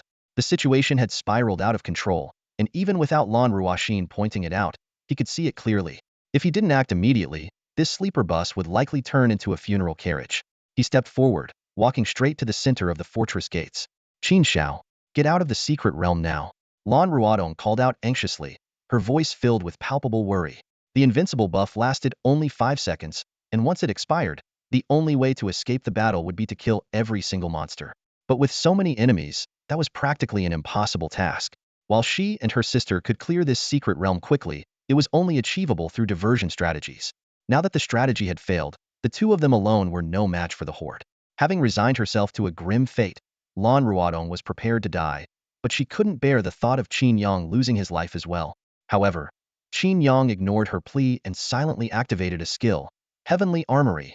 In an instant, a series of golden, ethereal divine weapons appeared behind him: Taya sword, Fangtian halberd, the paired male and female swords, Ganjiang and Moi. The legendary weapons of Chinese history all materialized at this moment. With the aid of Lan Ruoxin's Sacred Spirit Fire, each weapon only consumed 2 points of royal power to summon, allowing him to manifest 100 divine weapon projections with just 200 points. Meanwhile, outside the fortress, the Null forces had already breached the defenses and stormed in. Over 20 mounted warriors led the charge, followed closely by sword and shield soldiers and scouts, their momentum unstoppable. Faced with the onslaught of monsters, Qin Yang merely waved his hand gently. The divine weapons behind him instantly transformed into streaks of golden light, whistling through the air. The sound of flesh being torn apart echoed continuously as the charging gnolls exploded into clouds of blood mist, like fireworks. Some weapons even pierced through multiple targets before vanishing, rendering the poorly armored monsters as fragile as paper against the divine arsenal. System notifications flooded the screen. You have slain a level 9 Null Shield Bearer. You have slain a level 10 Null Ram Rider. You have slain a level 11 Null Wolf Rider. After annihilating 50 monsters, Qin Yang leveled up to 10, gaining 2 to all attributes and 5 free attribute points. He had now met the level requirement to enter the Plague Rat tunnels. The Lan sisters stood frozen in shock. Although they had long known Qin Yang was powerful, witnessing a level 9 player effortlessly slaughtering monsters in a level 12 secret realm was still unbelievable. Watching the golden divine weapons descend like heavenly judgment, Lan Ruodong couldn't help but suspect that Qin Yang might secretly be a level 90 expert. Sister, watch out. Lan Ruoxan's warning snapped Lan Ruodong out of her daze. In that brief moment of distraction, the Null Centurion had broken free from its restraints and launched a fearless charge, swinging its massive axe as it barreled toward her. Lan Ruodong's agility attribute wasn't high, and in this critical moment, she could only grit her teeth, raise her staff, and fire an ice flame arrow at the Null Centurion. However, against the relentless charge, this small act of resistance seemed utterly insignificant. This was the infamous Rookie Crusher skill often discussed on the professional forums. Nearly 30 of new adventurers had fallen victim to it.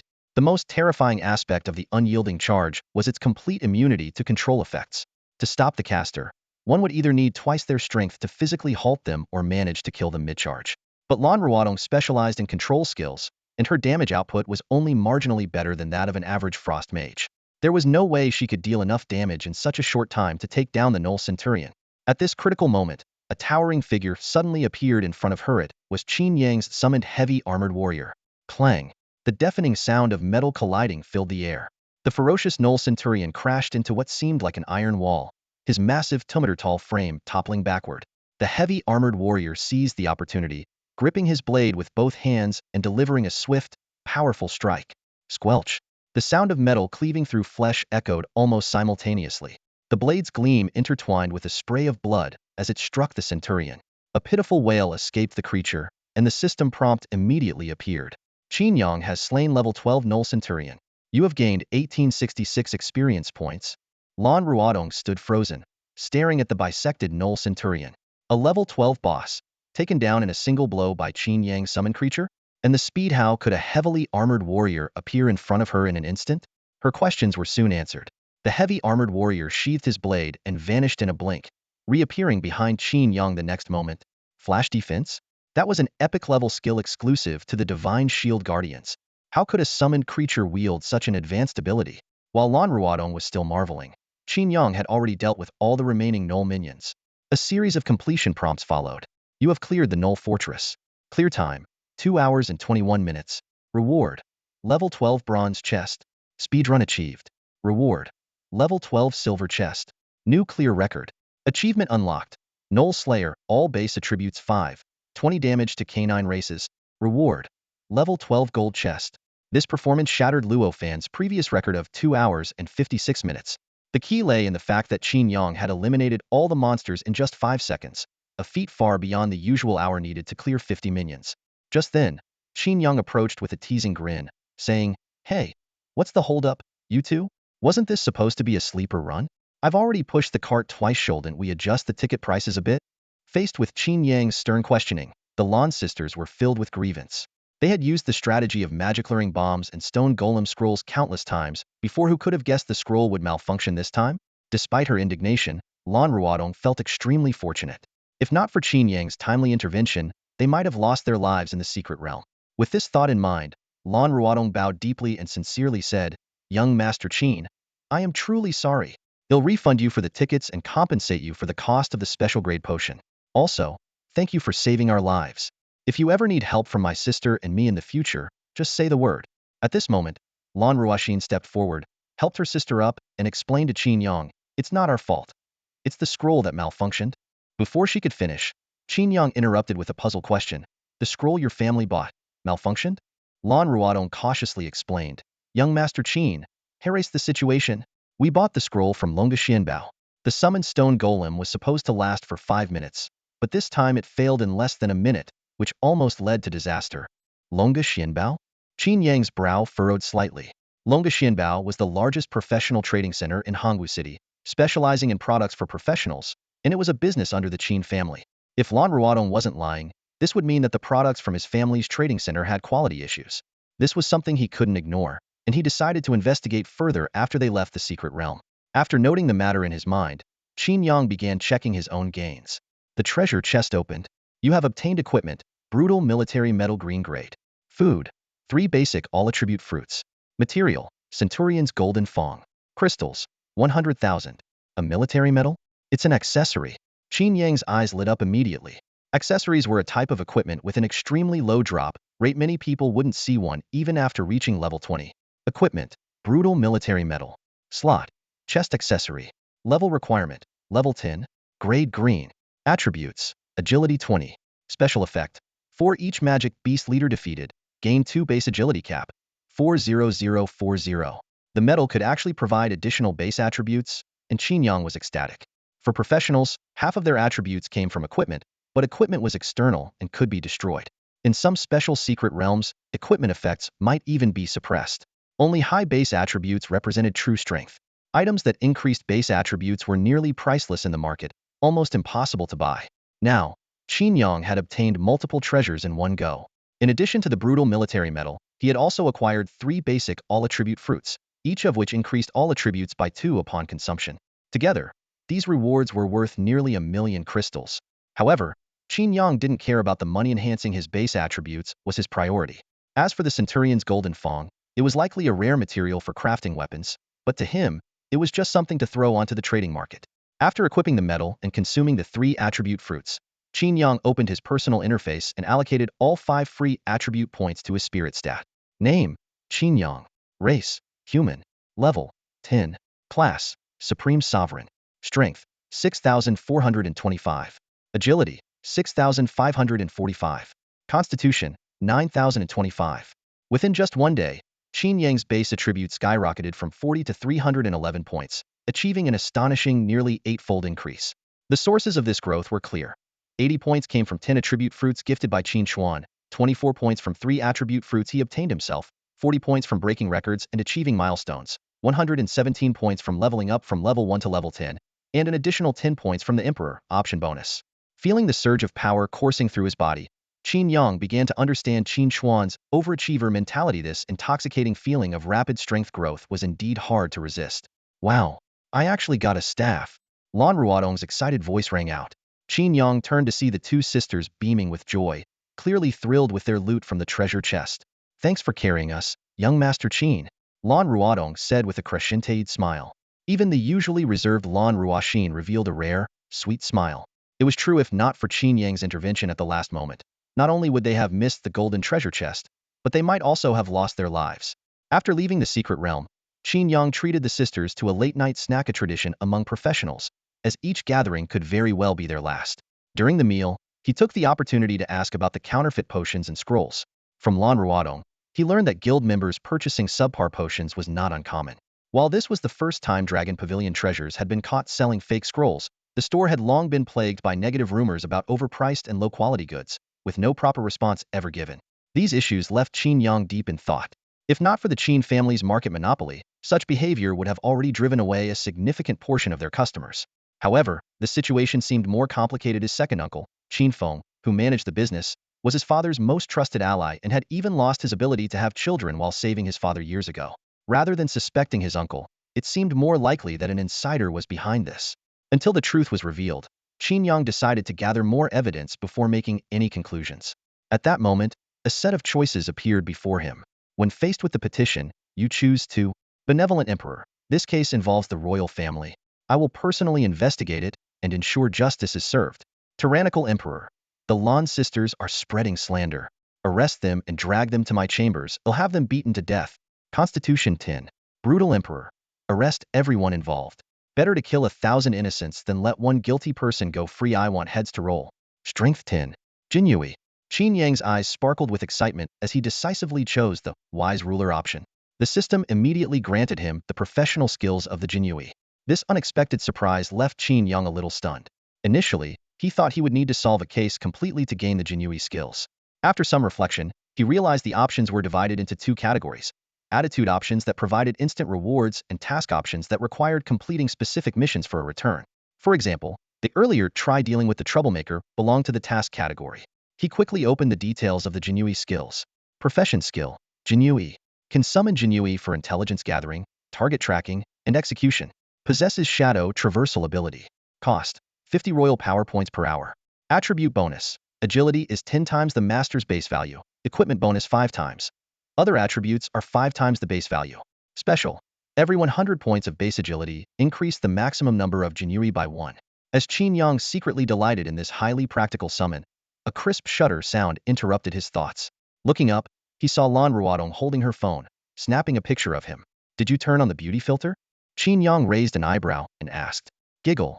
Young Master Qin doesn't need any beauty filters. Lan Ruodong, slightly tipsy, smiled sweetly, her fair cheeks tinged with a rosy hue from the alcohol. Tilting her head, she looked at the phone screen. Can I use your photo as my wallpaper? While admiring the photo, she murmured softly. Everyone says you're lazy and unambitious, but they're just jealous. You're good-looking, capable, and have a great personality. Except for being a little lazy. You're practically perfect. Before she could finish her sentence, her head suddenly dropped heavily onto her phone, completely knocked out from the alcohol. After settling the two sisters, Qin Yang teleported back home and immediately began testing his newly acquired skills. Jinyui. At his soft command, a shadow emerged silently from the dark corner of the room, gradually solidifying. In the blink of an eye, a Jinyui clad in a flying fish robe, armed with an embroidered spring blade, and wearing a domed helmet appeared before him. From beneath the silver-scaled mask came a respectful voice. Your Majesty, long live. The figure's arrival was utterly soundless, as if it had always been concealed in the darkness, only revealing itself now. At ease, Qin Yang said, then check the Jinyui's attributes. Summon. Jinyui LV.1. Level: 10. Strength: 320. Agility: 650,225. Constitution: 450. Spirit: 460. Skills: Disguise LV.1, Absolute Concealment LV.1, Painful Torture LV.1, Embroidered Spring Blade Technique LV.1. Seeing the skill name Painful Torture, Qin Yang immediately realized the terrifying potential of the Jinyui. Torment: this skill may not cause any physical damage, but it inflicts excruciating physical and mental suffering on its target. Even Liu Hao, the so-called Mad King and a level 100 powerhouse, was driven insane by this very ability. The thought of his summoned creature possessing such a terrifying skill filled Qin Yang with an overwhelming sense of security. He turned to the Genie Wei standing nearby and gave a firm order. Monitor Qin Feng's every move. As for the fake medicine clues at Baichao Hall, assign the Lan sisters to gather information. Start the investigation right at the source. Although Qin Yang recalled the past events involving Qin Feng and Qin Xuan and didn't believe his second uncle was suspicious, he still made him the primary target of the investigation. Understood, the Genie Wei replied, a glint of cold light flashing in his eyes.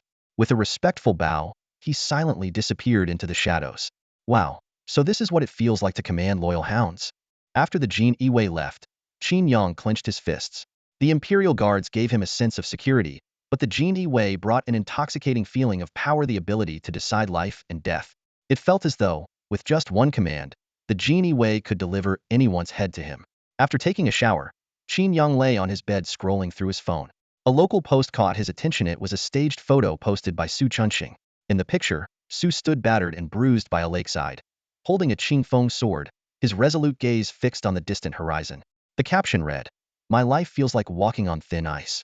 Tell me, can I make it to the other side?"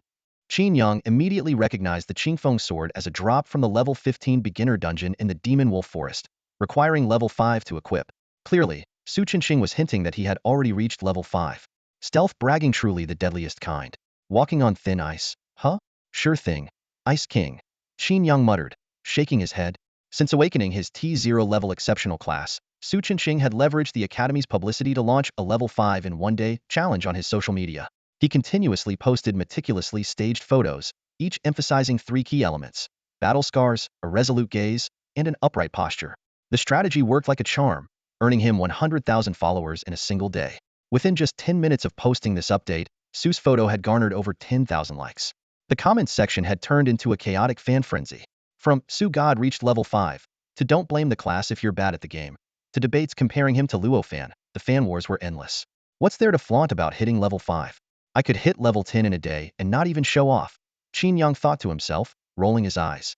Still, wealth unshared is like wearing brocade robes at night. Maybe I should come up with a subtle way to show off. As he pondered this, his phone suddenly vibrated with a notification. Ding! Lan Ruodong had tagged him.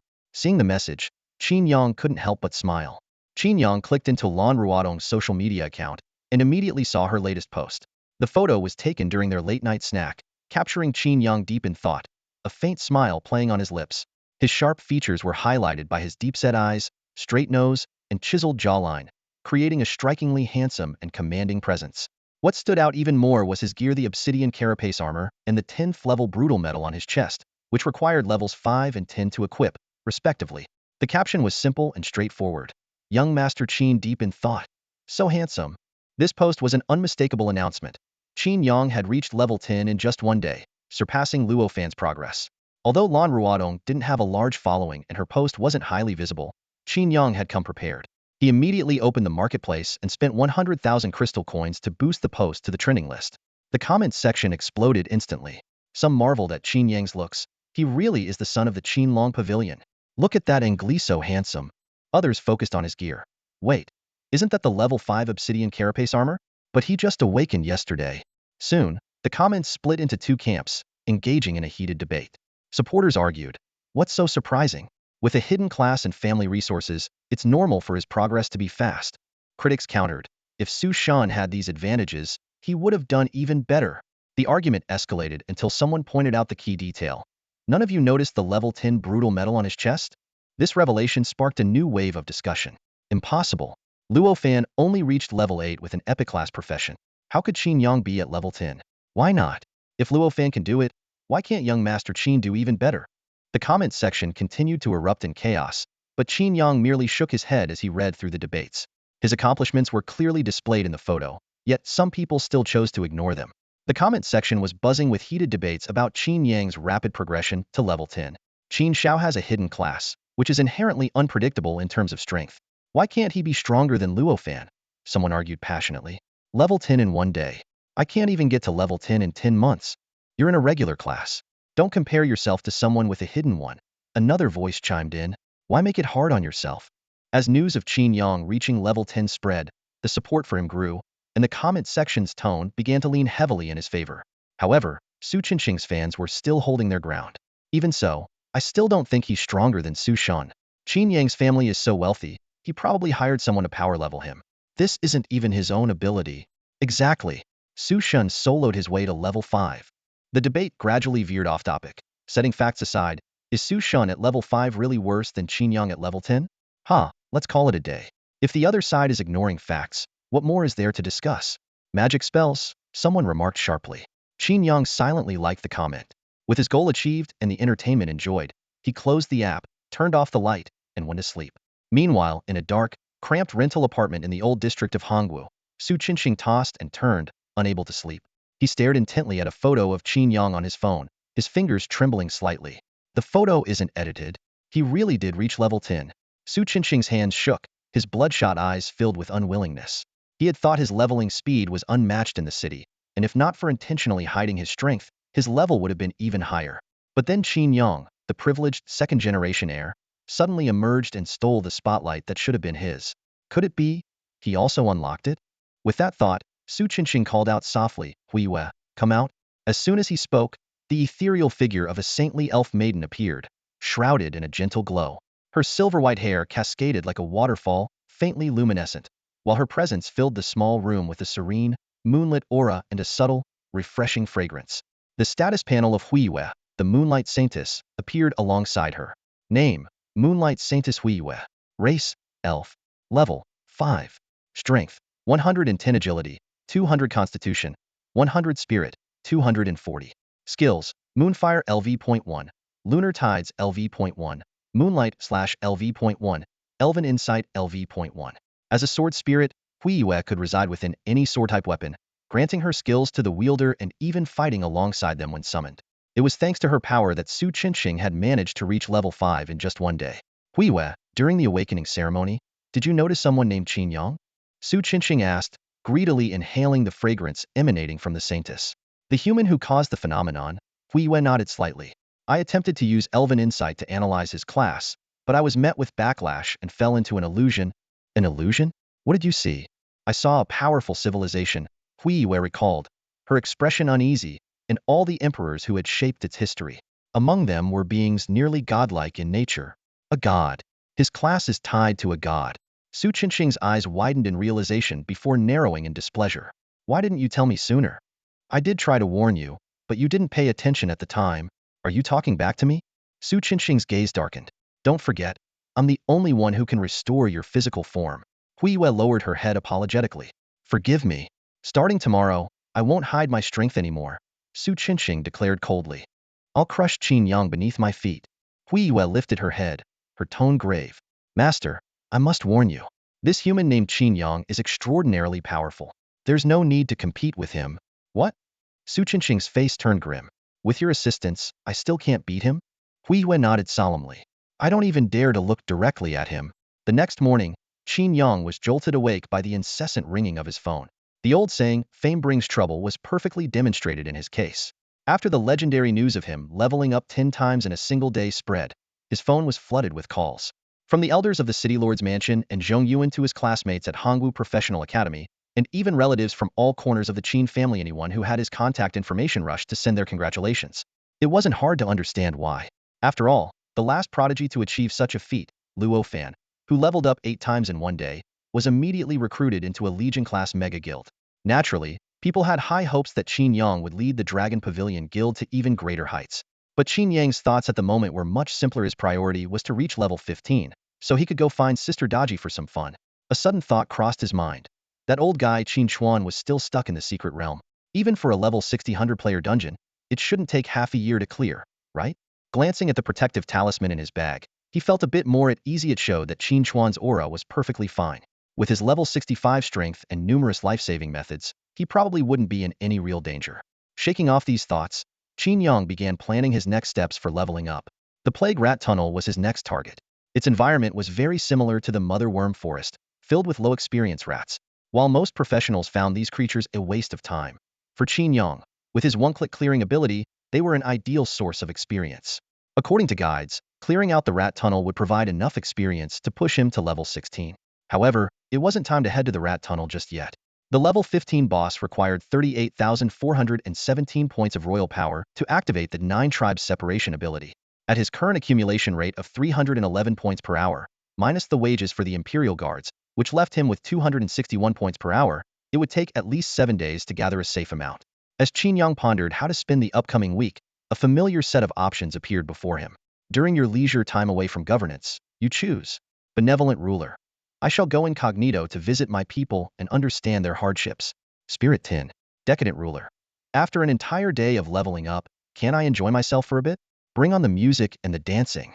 Professional skill. Dragon and Phoenix harmony. Tyrant. Conflict persists, battles rage on. My sword thirsts for blood. Strength 10.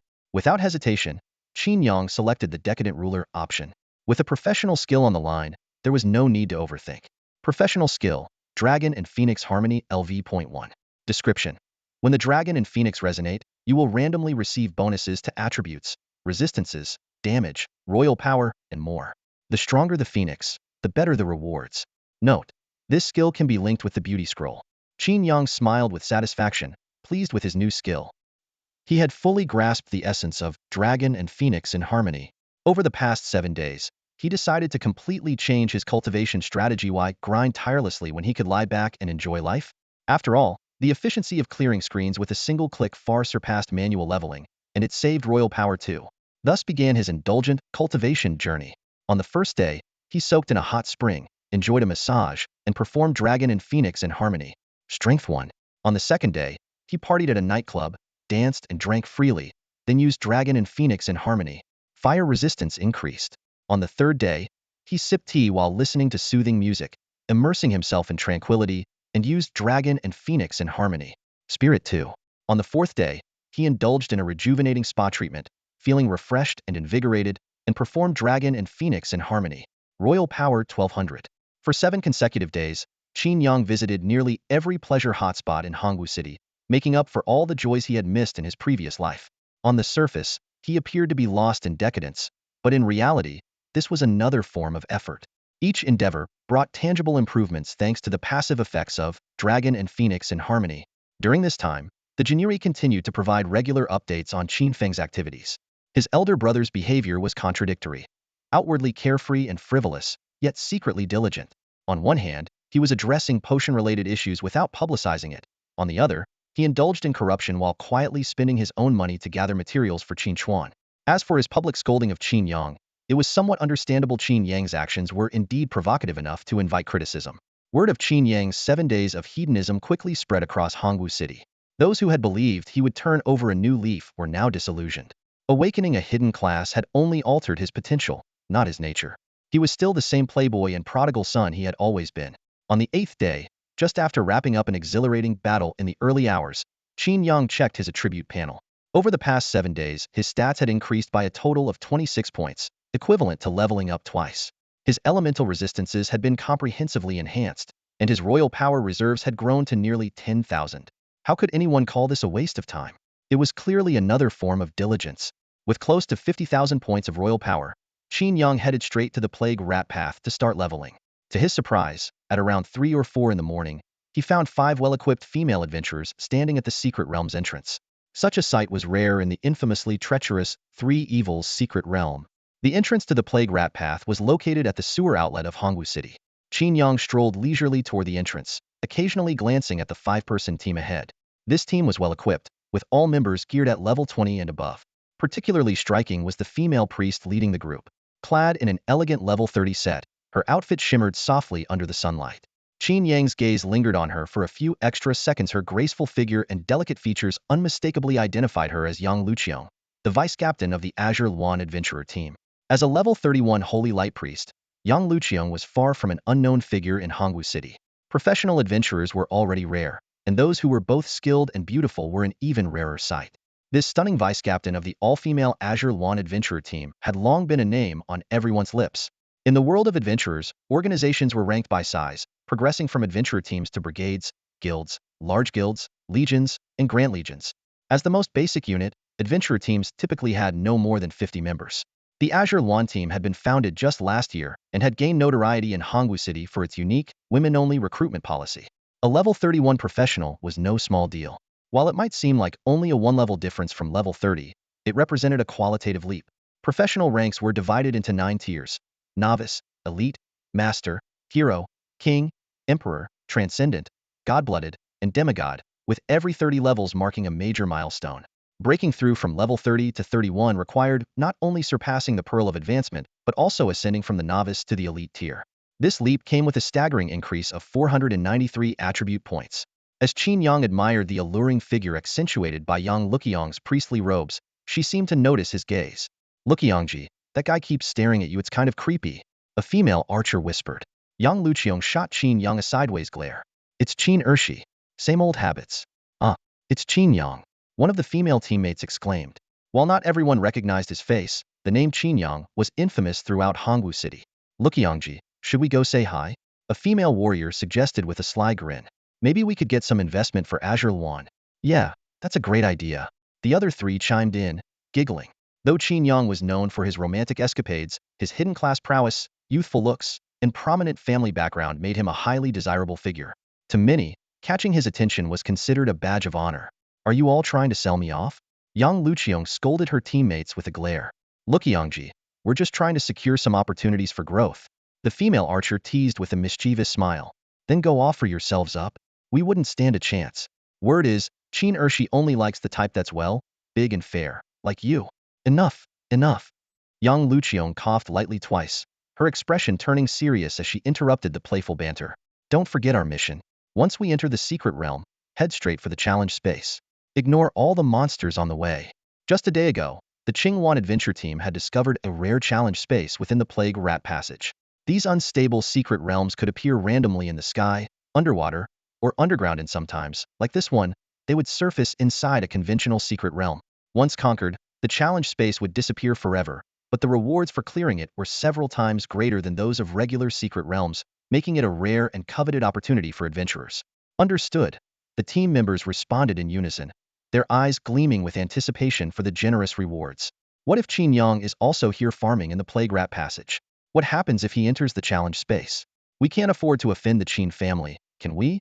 Someone asked, concern evident in their voice. Yang Luqiang shook her head. This challenge space requires level 15 to enter. Qin Yang is only level 10 right now. He can't get in.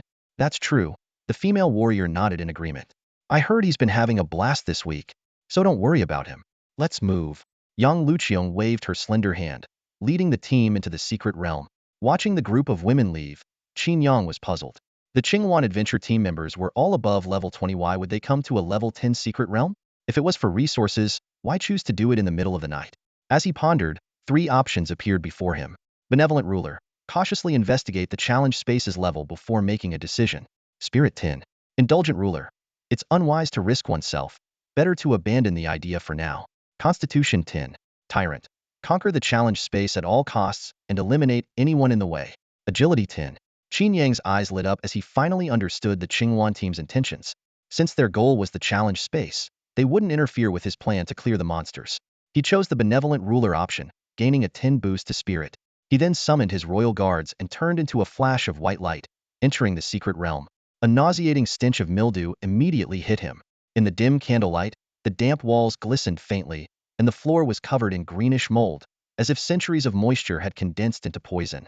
In the narrow tunnels, swarms of rats scurried back and forth, their piercing squeals and gnawing sounds sending shivers down his spine.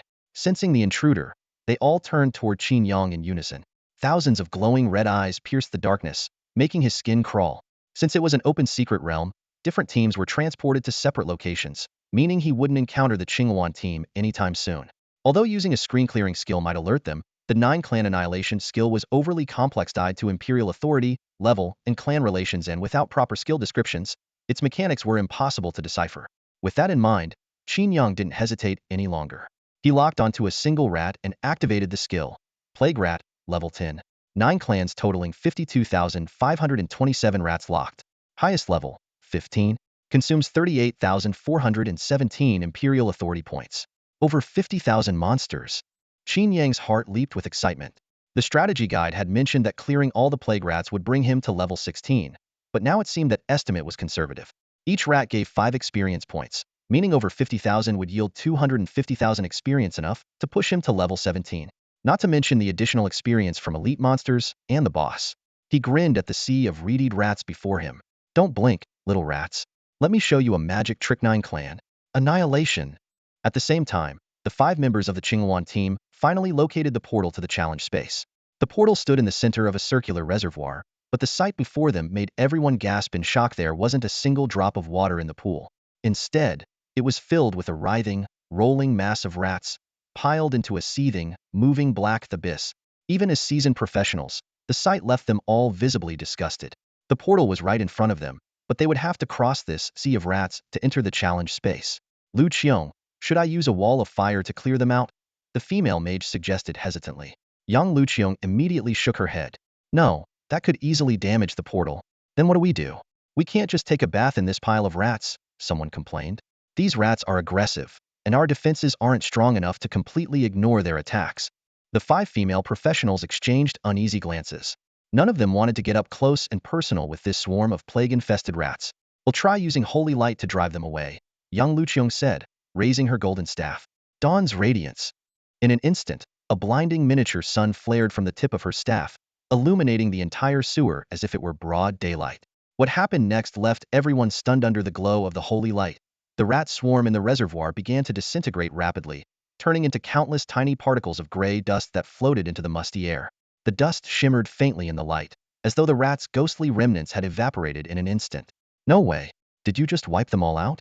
I thought holy light only worked on undead creatures. Were those rats considered undead? Luqiang, you're amazing, her teammates exclaimed in astonishment. But Yang Luqiang stood frozen in place. It wasn't me. I didn't get any kill notifications. Her words left the others dumbfounded. If Yang Luqiang's skill hadn't affected the rats, then what had caused their sudden disappearance? Just then, The female archer tensed up and spoke sharply. Wait, did you notice? The entire rat tunnel has gone quiet.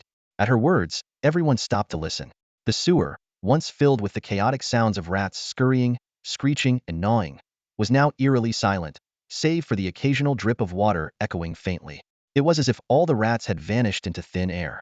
Meanwhile, elsewhere, Qin Yang was receiving a series of kill notifications. From 10 XP for level 10 plague rats, to 2,209 XP for a level 14 mutated giant rat, to acquiring 5 level 15 bronze treasure chests, and finally, 13,781 XP for slaying the level 15 Nurgle rat father boss.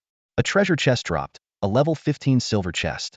Accompanied by a series of system notification sounds, Qin Yang's attributes began to skyrocket. The effect of the brutal military medal was triggered first, granting him an additional 2 points in agility. Immediately after, his level shot up like a rocket, soaring from level 10 to level 18. Along the way, he received 2 bonus rewards of 2 to all attributes and 10 free attribute points. System messages flashed continuously, unlocking 3 new class skills: Hand of Sovereignty, Imperial Grace, and Imperial Guard. Even more exhilarating was the rare achievement, Sweeping Armies LV1, that Qin Yang earned for instantly killing over 50,000 enemies. This achievement boosted the effectiveness of his area effect skills and mental coverage range by an astonishing 500. Watching the endless stream of system notifications, a joyful smile spread across Qin Yang's face. The spoils from this extermination of the 9 clans far exceeded his expectations. Eagerly opening his personal interface, Qin Yang first examined the details of the Hand of Sovereignty skill. It transforms supreme imperial authority into a pair of invisible hands capable of attacking, casting spells, grabbing, and other actions. The strength unleashed is 10 times his own, consuming 10 points of sovereign power per second. Let me test this skill on you, Qin Yang said, turning to the Imperial Guard behind him. It is my honor, Your Majesty, the guard replied respectfully with a bow. As the skill activated, a pair of massive invisible hands materialized beside Qin Yang. Controlling the hands, he swung a powerful punch. With a thunderous boom, the 2-meter-tall Imperial Guard was forced back 4 or 5 steps. The sheer power left Qin Yang stunned, knowing that the guard's strength and physique were 10 times his own. Even a level 60 ordinary class fighter would struggle to compare. To further test the control, Qin Yang used the invisible hands to grip the guard. Try to break free, he instructed. The guard struggled with all his might, the sound of grinding metal echoing from his dark gold armor. Yet after 30 seconds, he couldn't even lift an arm. This demonstrated that the sheer power of the Hand of Sovereignty alone enabled Qin Yang to rival elite class fighters below level 61. In Hongwu City, level 60 fighters were already considered Tier 1 powerhouses, and even the prestigious Dragon Pavilion Guild only had 30 members at that level. Of course, this didn't account for the guard's protection. Otherwise, a level 60 fighter could still easily eliminate him. Next, Qin Yang turned his attention to the description of the second skill, Imperial Grace. With a heart for the world, bestow blessings upon the people. By consuming sovereign power, this skill can instantly heal all targets within the range of mental coverage, capable of regenerating flesh from bones and reattaching severed limbs.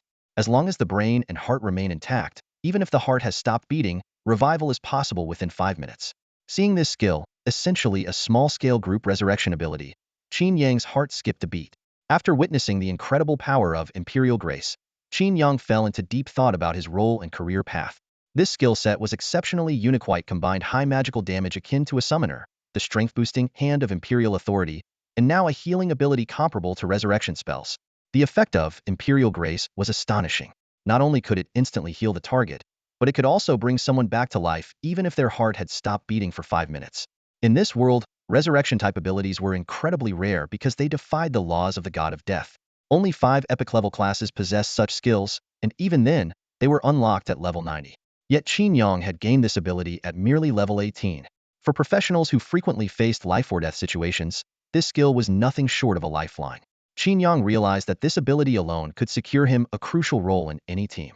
To test the skill's energy consumption, Qin Yang turned to one of the Imperial Guards and asked, "Did my earlier attack injure you? Speak honestly. Your Majesty, your strike was as fierce as thunder. It left me with minor scratches and reduced my constitution by 1 point." The guard replied respectfully. Qin Yang nodded, then attempted to cast Imperial Grace on him. A system prompt appeared. Healing the target, Imperial Guard level 18, requires 998 Imperial power points. The cost wasn't excessive, but it wasn't worth using for such a minor injury, so Qin Yang cancelled the skill. Next, Qin Yang examined his third-class skill, Imperial City Guards. For a mere 10 spirit points, he could summon a guard unit. choosing between tiger guards, feathered forest archers, and wild goosewing guards. Each summoned unit would consume 20 Imperial power points per hour. There was no upper limit to the number of units he could summon, but they would disappear temporarily if his Imperial power ran out. A smile played on Qin Yang's lips. With the defensive abilities of the Imperial Guards, the assassination skills of the Jinui, and now the summoned forces of the City Guards, his summoning roster was becoming quite formidable. He could essentially assemble an entire army by himself. Conquering secret realms was now within reach. He opened his attribute panel and focused on enhancing constitution and spirit. Name: Qin Yang. Race: human. Level: 18. Class: Supreme Sovereign Unique. Strength: 9,825. Agility: 10,345. Constitution: 12,025. Spirit: 12,225. His skill bar was neatly organized, displaying abilities such as Annihilate 9 Generations Max, Behold Me as Heaven LV1, and Divine Weapons of the Realm LV1. His Imperial power stood at 8,711 points, with a recovery rate of 443 points per hour. Compared to other level 18 professionals, who only had a base attribute total of 234, Qin Yang's stats were overwhelmingly superior. Looking at his attribute panel, he felt an unprecedented sense of security. Qin Yang glanced at his attribute panel. With a total score of 443 points, he was far beyond the standard level of a level 30 player. Such stats meant he could easily clear a dungeon solo, even without relying on summoned units. However, he quickly reminded himself that as the Emperor, the supreme ruler, it would be unbecoming to personally engage in combat. Without hesitation, he activated the Imperial Guard skill. The system immediately displayed the troop selection interface. Hu Bin, equipped with sword and shield, specializing in close-quarters combat. Yu Lin, armed with long spears, excelling in formation-based assaults. Yin Ling, wielding bows and crossbows, adept at long-range attacks. Summon 3 of each, Qin Yang commanded, carefully managing his mental energy consumption. He was well aware that low mental energy could lead to hallucinations. As his selection was confirmed, the space before him began to distort, faintly revealing the shadow of the Imperial Palace. 9 impeccably equipped Imperial Guards emerged in unison, their synchronized footsteps echoing through the sewer tunnel like the rhythmic drums of a battlefield. The squad consisted of 3 Hu Bin, 3 Yu Lin, and 3 Yin Ling. Each soldier stood over 1.9 meters tall, clad in dark gold armor. Although their equipment was simpler compared to the elite palace guards, it still radiated grandeur. The 3 types of soldiers were distinguished by the color of the plume on their helmets: red for Hu Bin, white for Yu Lin, and yellow for Yin Ling. Seeing this, Qin Yang drank a bottle of advanced mental energy potion. Once his mental energy was fully restored, he summoned another group with the same configuration. Soon, 18 Imperial Guards stood in formation before him, exuding an imposing aura. The system then displayed the attribute panels of the guards. Hu Bin Guards LV1 18 level. Strength: 294, Agility: 206, Constitution: 360, Mental Energy: 244. Skills: Shield Wall LV1, Shield Bash LV1, Sword and Shield Mastery LV1. Traits: Strength and Constitution are 3x the Masters, Agility and Mental Energy are 2x the Masters. Yu Lin Guards LV1 18 level. Strength: 294, Agility: 309, Constitution: 240, Mental Energy: 244. Skills: Thrust LV1, Formation Charge LV1, Polearm Mastery LV1. Traits: Strength and Agility are 3x the Masters, Constitution and Mental Energy are 2x the Masters. Yin Ling Guards LV1 18 level. Strength: 196, Agility: 309, Constitution: 240, Mental Energy: 366. Skills: Triple Shot LV1, Lightning Arrow LV1, Bow and Crossbow Mastery LV1. Traits: Agility and Mental Energy are 3x the Masters, Strength and Constitution are 2x the Masters. Looking at this squad of Imperial Guards, whose attributes rivaled those of level 37 unequipped professionals, Qin Yang felt a surge of excitement. For the first time, he truly experienced the majesty of being an emperor. With these guards at his command, he was confident that whatever challenges the Qinghuan squad could face, he could conquer on his own as well. There's a challenge space hidden in this sewer. Spread out and search for the entrance. Yes, Your Majesty. The 18 guards responded in unison, their voices echoing through the sewer like the roar of a dragon. Yes. The resounding affirmation from the Imperial Guards echoed through the narrow rat tunnel, the sound waves amplified by the stone walls and reverberating into the distance. The members of the Qinghuan squad were shrouded in an unsettling sense of fear. The sudden roar startled them, causing an involuntary shiver to run through their bodies. All eyes turned to Yang Luqiang, seeking guidance. Yang Luqiong's chest heaved as her breathing grew rapid. The bizarre disappearance of the creatures in the secret realm was already disconcerting, and now the sudden appearance of a group of men shouting added to the unease. Why would there be so many people in the rat tunnel in the dead of night? She quickly assessed the situation. It was highly likely that a powerful group of professionals had cleared out the creatures using some method, aiming directly for the challenge space. Someone's here. We need to move fast. Yang Luqiong raised her head abruptly, urgency lacing her voice. For professionals like them, without any backing, challenge spaces were rare opportunities. Seizing one could change their lives forever. Got it, Sister Luqiong. Despite their unease, the team members were unwilling to let this chance slip away. They took a deep breath and followed Yang Luqiong into the portal. Meanwhile, Qin Yang was inspecting the results of the silver treasure chest he had just opened. Weapon: Plague Staff green grade. Equipment: Oozing Rat Skin Cloak green grade. Material: Source of Plague. Potions: Mutated Toxin 5, Decayed Toxin 5. Not bad. 2 finished items from a silver chest? Qin Yang's initial excitement quickly faded as he examined the attributes. Ugh, what trash is this? No wonder no one comes to the Plague Rat Tunnel. The secret realm is disgusting, and the drops are just as bad. Though these items could fetch 500,000 on the market, they were nothing more than junk to Qin Yang, who wielded a custom-made null-level restriction novice longsword. Disdainfully, he closed his personal interface, unwilling to waste another glance. Just then, a notification popped up. The Imperial Guards have located the target. Qin Yang immediately closed his eyes and activated the vision-sharing ability of the guards. Through a third-person omniscient view, he could control all the guards simultaneously and map out the secret realm using their perspectives. After half an hour of meticulous searching, the 18 Imperial Guards finally located the challenge space within the sprawling Plague Rat Tunnel. Qin Yang promptly ordered all the guards to gather at the entrance, and he himself headed there with his royal bodyguards. Before long, they arrived at a dried-up reservoir. In the center of the pool stood the portal to the challenge space, its surface flickering with words. Challenge space, Willowgrave. Level: 15-inch. The secret realm status showed as open, but it would close after the boss was defeated. The challenge conditions prohibited the use of ice spells and allowed a maximum of 5 players in a team. Only level 15? This should be a walk in the park, right? Qin Yang muttered with a frown. The members of the Qinghuan team had all reached level 20, so this challenge shouldn't be an issue for them. They might even be close to finishing it by now. If she went in at this point, there might not even be any scraps left for her. Well, since I'm already here, I might as well take a look, she decided silently. However, Qin Yang's guess was only half correct. The Qinghuan team had indeed entered the boss room, but the situation was far worse than she had imagined. They had been completely wiped out. In the dimly lit tomb chamber, a space of less than 100 square meters, the eerie cries of a baby echoed repeatedly. At its center was a pool of blood, and rising from it stood a willow tree. But this was no ordinary willow tree. Its bark was wrinkled human skin, crawling with pulsating blue-black veins. Its branches were covered in fleshy growths, swaying eerily despite the still air, shedding red and black willow catkins into the air. Upon closer inspection, it became clear that these were not catkins at all, but strands of blood-soaked hair. Parasite willow.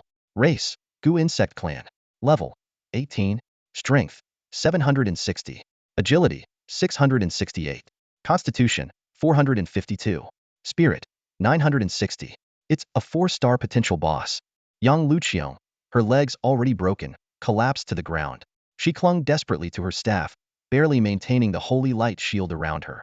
Inside the shield, her 4 teammates lay sprawled in disarray, their fates uncertain. The boss's second phase had come far too suddenly. Initially, it had been a simple willow tree spirit with stats totaling 1370, classified as a demonic plant. The team of 5, working in perfect coordination, had quickly brought it down. But just when they thought the challenge was over, the boss entered its second phase, evolving into the parasite willow. Its appearance turned grotesque and horrifying. Its classification shifted to the Gu insect clan, and its stats skyrocketed to a total of 2,740. As a level 31 professional, Yang Luqiong's stats were not weak, but even she was no match for this 4-star boss. As for her teammates, who were only in their early 20s, their combined stats didn't even come close to hers alone. During the first 10 seconds of the boss's transformation, the air was filled with flying catkins, and its fleshy willow branches lashed out wildly. Accompanied by the sound of bones snapping, her teammates fell one after another, and her own legs were shattered by the meat-covered branches. Bang, bang, bang. The fleshy willow branches continued to hammer against the holy light shield, each strike like a sledgehammer slamming into Yang Luqiong's chest. Blood dripped from the corner of her mouth, running down her neck and staining her white robe red. With one final, devastating blow, the holy light shield shattered. Yang Luqiong was sent flying, crashing heavily to the ground. The parasite willow emitted a chilling, baby-like laugh as its fleshy branches, writhing like venomous snakes, wrapped around her four teammates and dragged them toward the blood pool. No. Stop. Please, don't. Yang Luqiong, her legs broken, frantically crawled forward, desperate to grab hold of her teammates. But her hands found nothing. She could only watch in helpless despair as the sisters she treated like family were dragged into the blood pool. It's all my fault. I brought them here.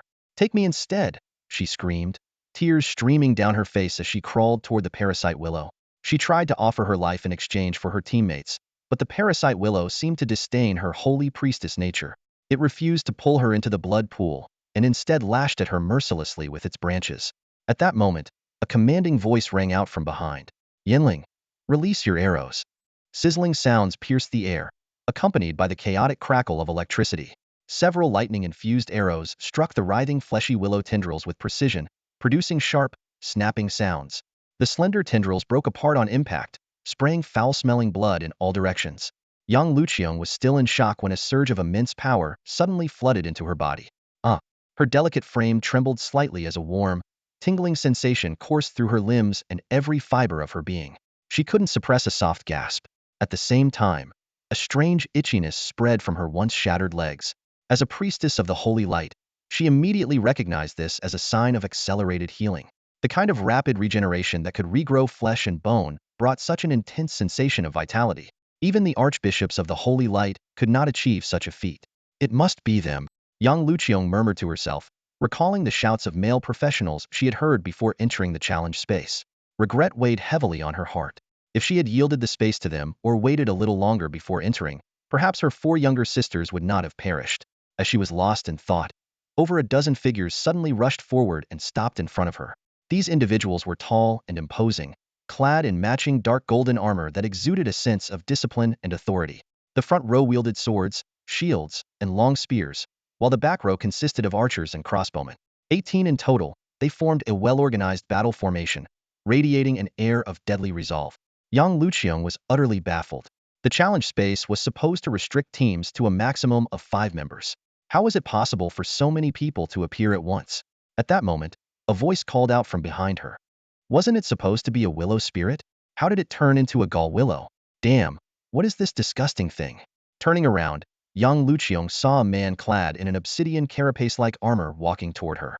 Behind him was a towering warrior in heavy armor, standing over 2 meters tall. Though the man wore a fully enclosed helmet, she immediately recognized him as Qin Yang, the same man who had caught her attention outside the secret realm. The realization left her stunned. Qin Yang had already reached level 15, the threshold required to enter the challenge space. Just 7 days ago, he had caused a stir by reaching level 10 in a single day, only to spend the following days indulging in hedonistic pursuits. Even if he had been secretly training, achieving level 15 in less than 10 days far surpassed the pace of prodigies like Luo Fan, who had taken over half a month to reach the same level. What was even more shocking was that all these warriors and archers were his summons. Summoning nearly 20 units at level 15 was on par with the strongest summoning class necromancers.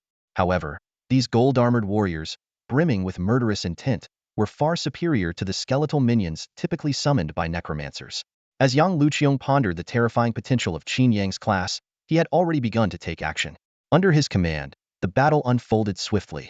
6 Tiger Guard soldiers advanced with shields raised, their armor gleaming with a cold, dark golden light. Simultaneously, 6 Imperial Guard soldiers split into 2 groups, flanking from both sides with long spears in hand, their movements perfectly synchronized. Meanwhile, 6 Swallow Feather archers took elevated positions, continuously firing lightning-infused arrows to provide covering fire for the advancing troops.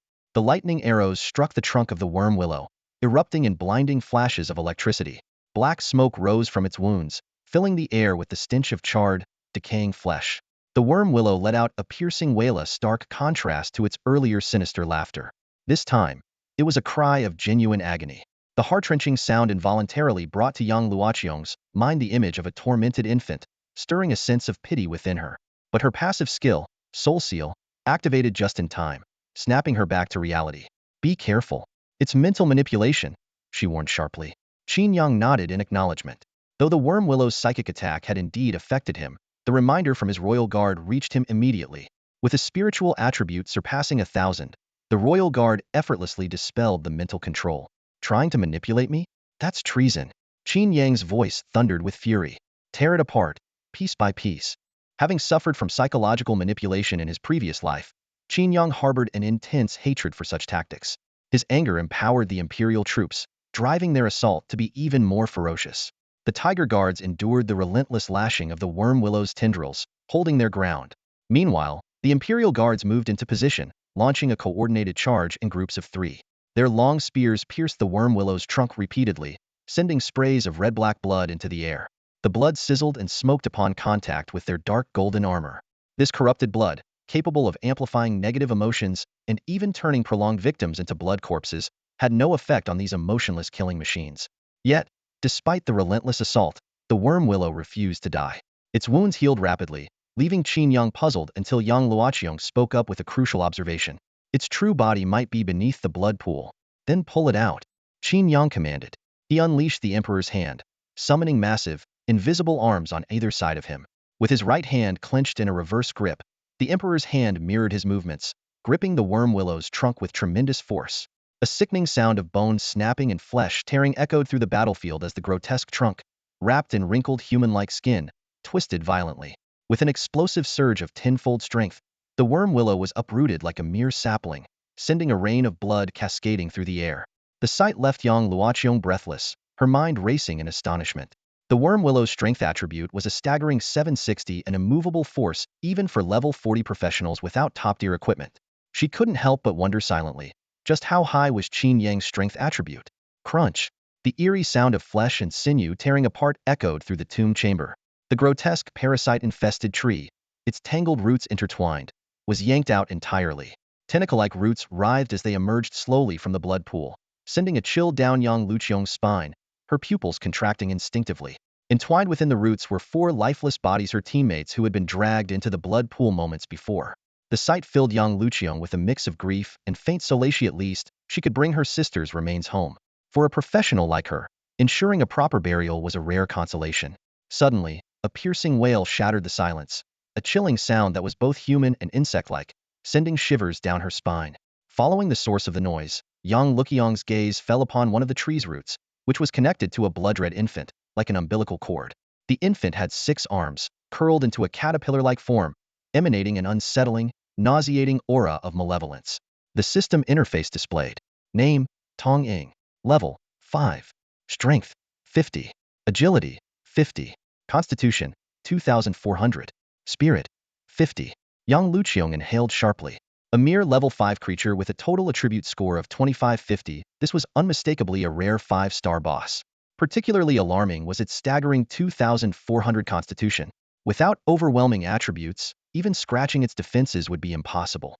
With Qin Yang's newly awakened abilities, defeating such a powerful foe was clearly out of reach.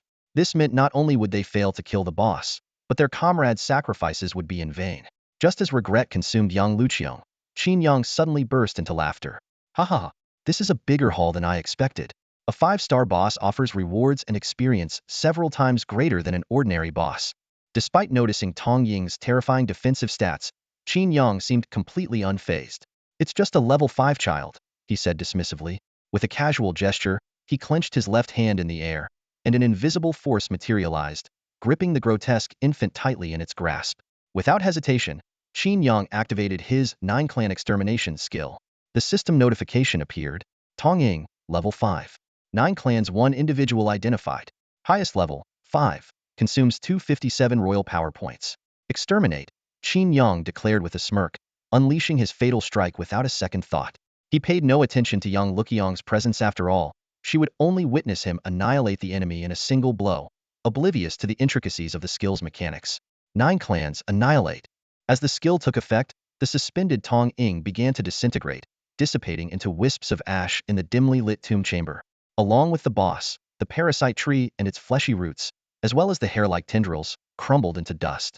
The entire chamber seemed to be cleansed by some mysterious force, erasing every trace of the grotesque entities. Yang Luoqiang's heart skipped a beat at the sight.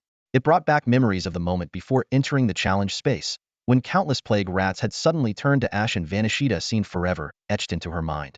At the time, she had assumed it was the work of some enigmatic master employing secret techniques to clear the domain in an instant.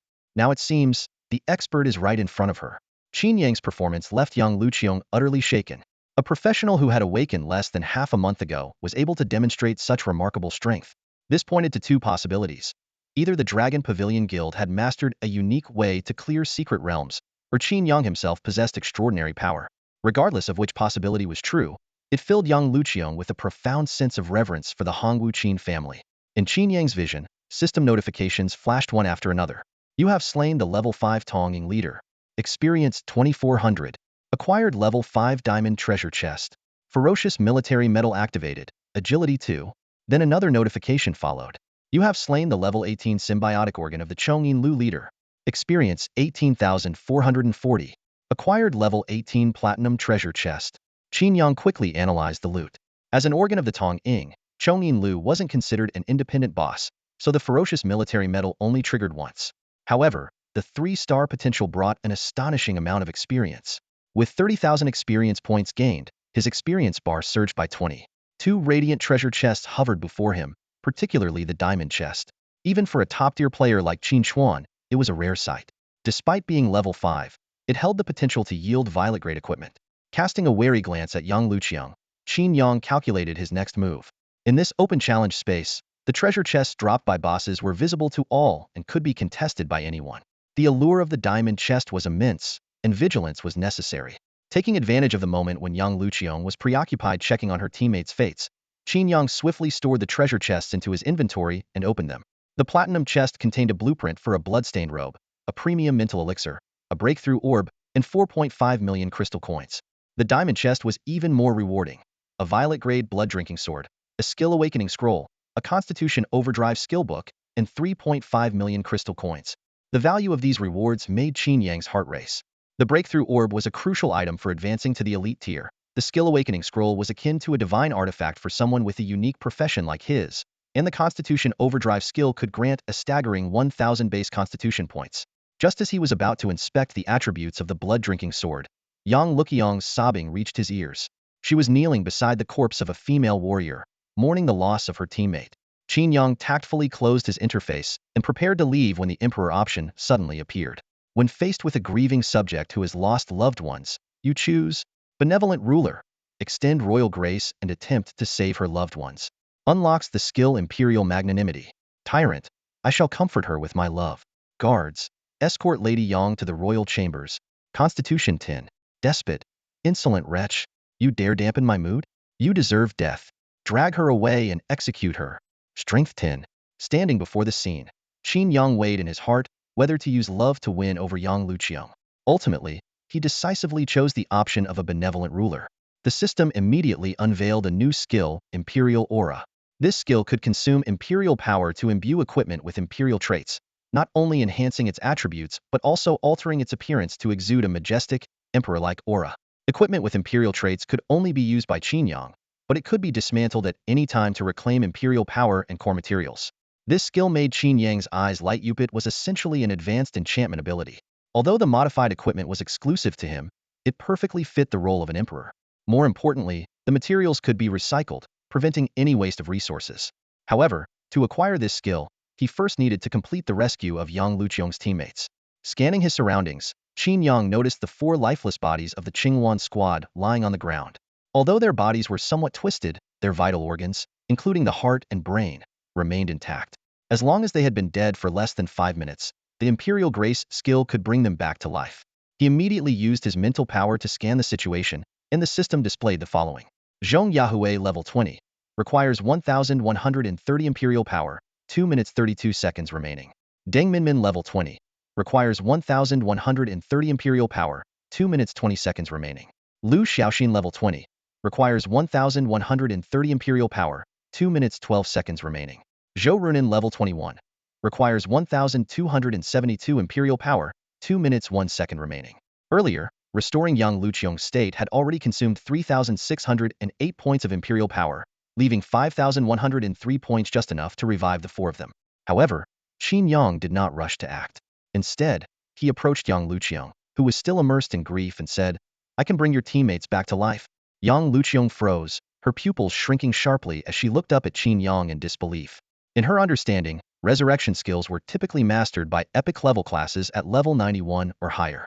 While she had no doubts about Qin Yang's class strength, The idea of someone at his level possessing such an ability was utterly astonishing. Really?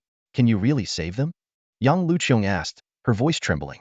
Qin Yang nodded and replied, of course, but I require compensation. What do you want? Yang Luqiong asked urgently. Whether it's money, equipment, or anything else. As long as it helps me save them, I'll give you whatever you want. Yang Luqiong's eyes were bloodshot, filled with unwavering determination. Gritting her teeth, she continued, if I don't have what you want right now, you can take note of it, and I swear to repay you for the rest of my life. Qin Yang raised an eyebrow, somewhat surprised. He had only intended to ask for a little pocket money, but he hadn't expected her to make such a solemn vow. Since the opportunity was presented to him, he certainly wouldn't turn it down. Remember what you said, Qin Yang said with a faint smile. I swear by the holy light, I will never go back on my word. Yang Luqiong declared without hesitation. As a priestess of the holy light, breaking such an oath would mean being abandoned by the divine and losing all her powers. Satisfied, Qin Yang nodded and raised his hand to cast a skill. For beams of golden light descended from the heavens, carrying the majestic power of imperial grace as they infused the lifeless bodies of the Qingwan squad. Unlike the blessings of the holy light, this imperial grace was an undeniable gift when bestowed. It must be accepted. Thump, thump, thump. Under the power of the imperial grace, the hearts of the four corpses began to beat simultaneously.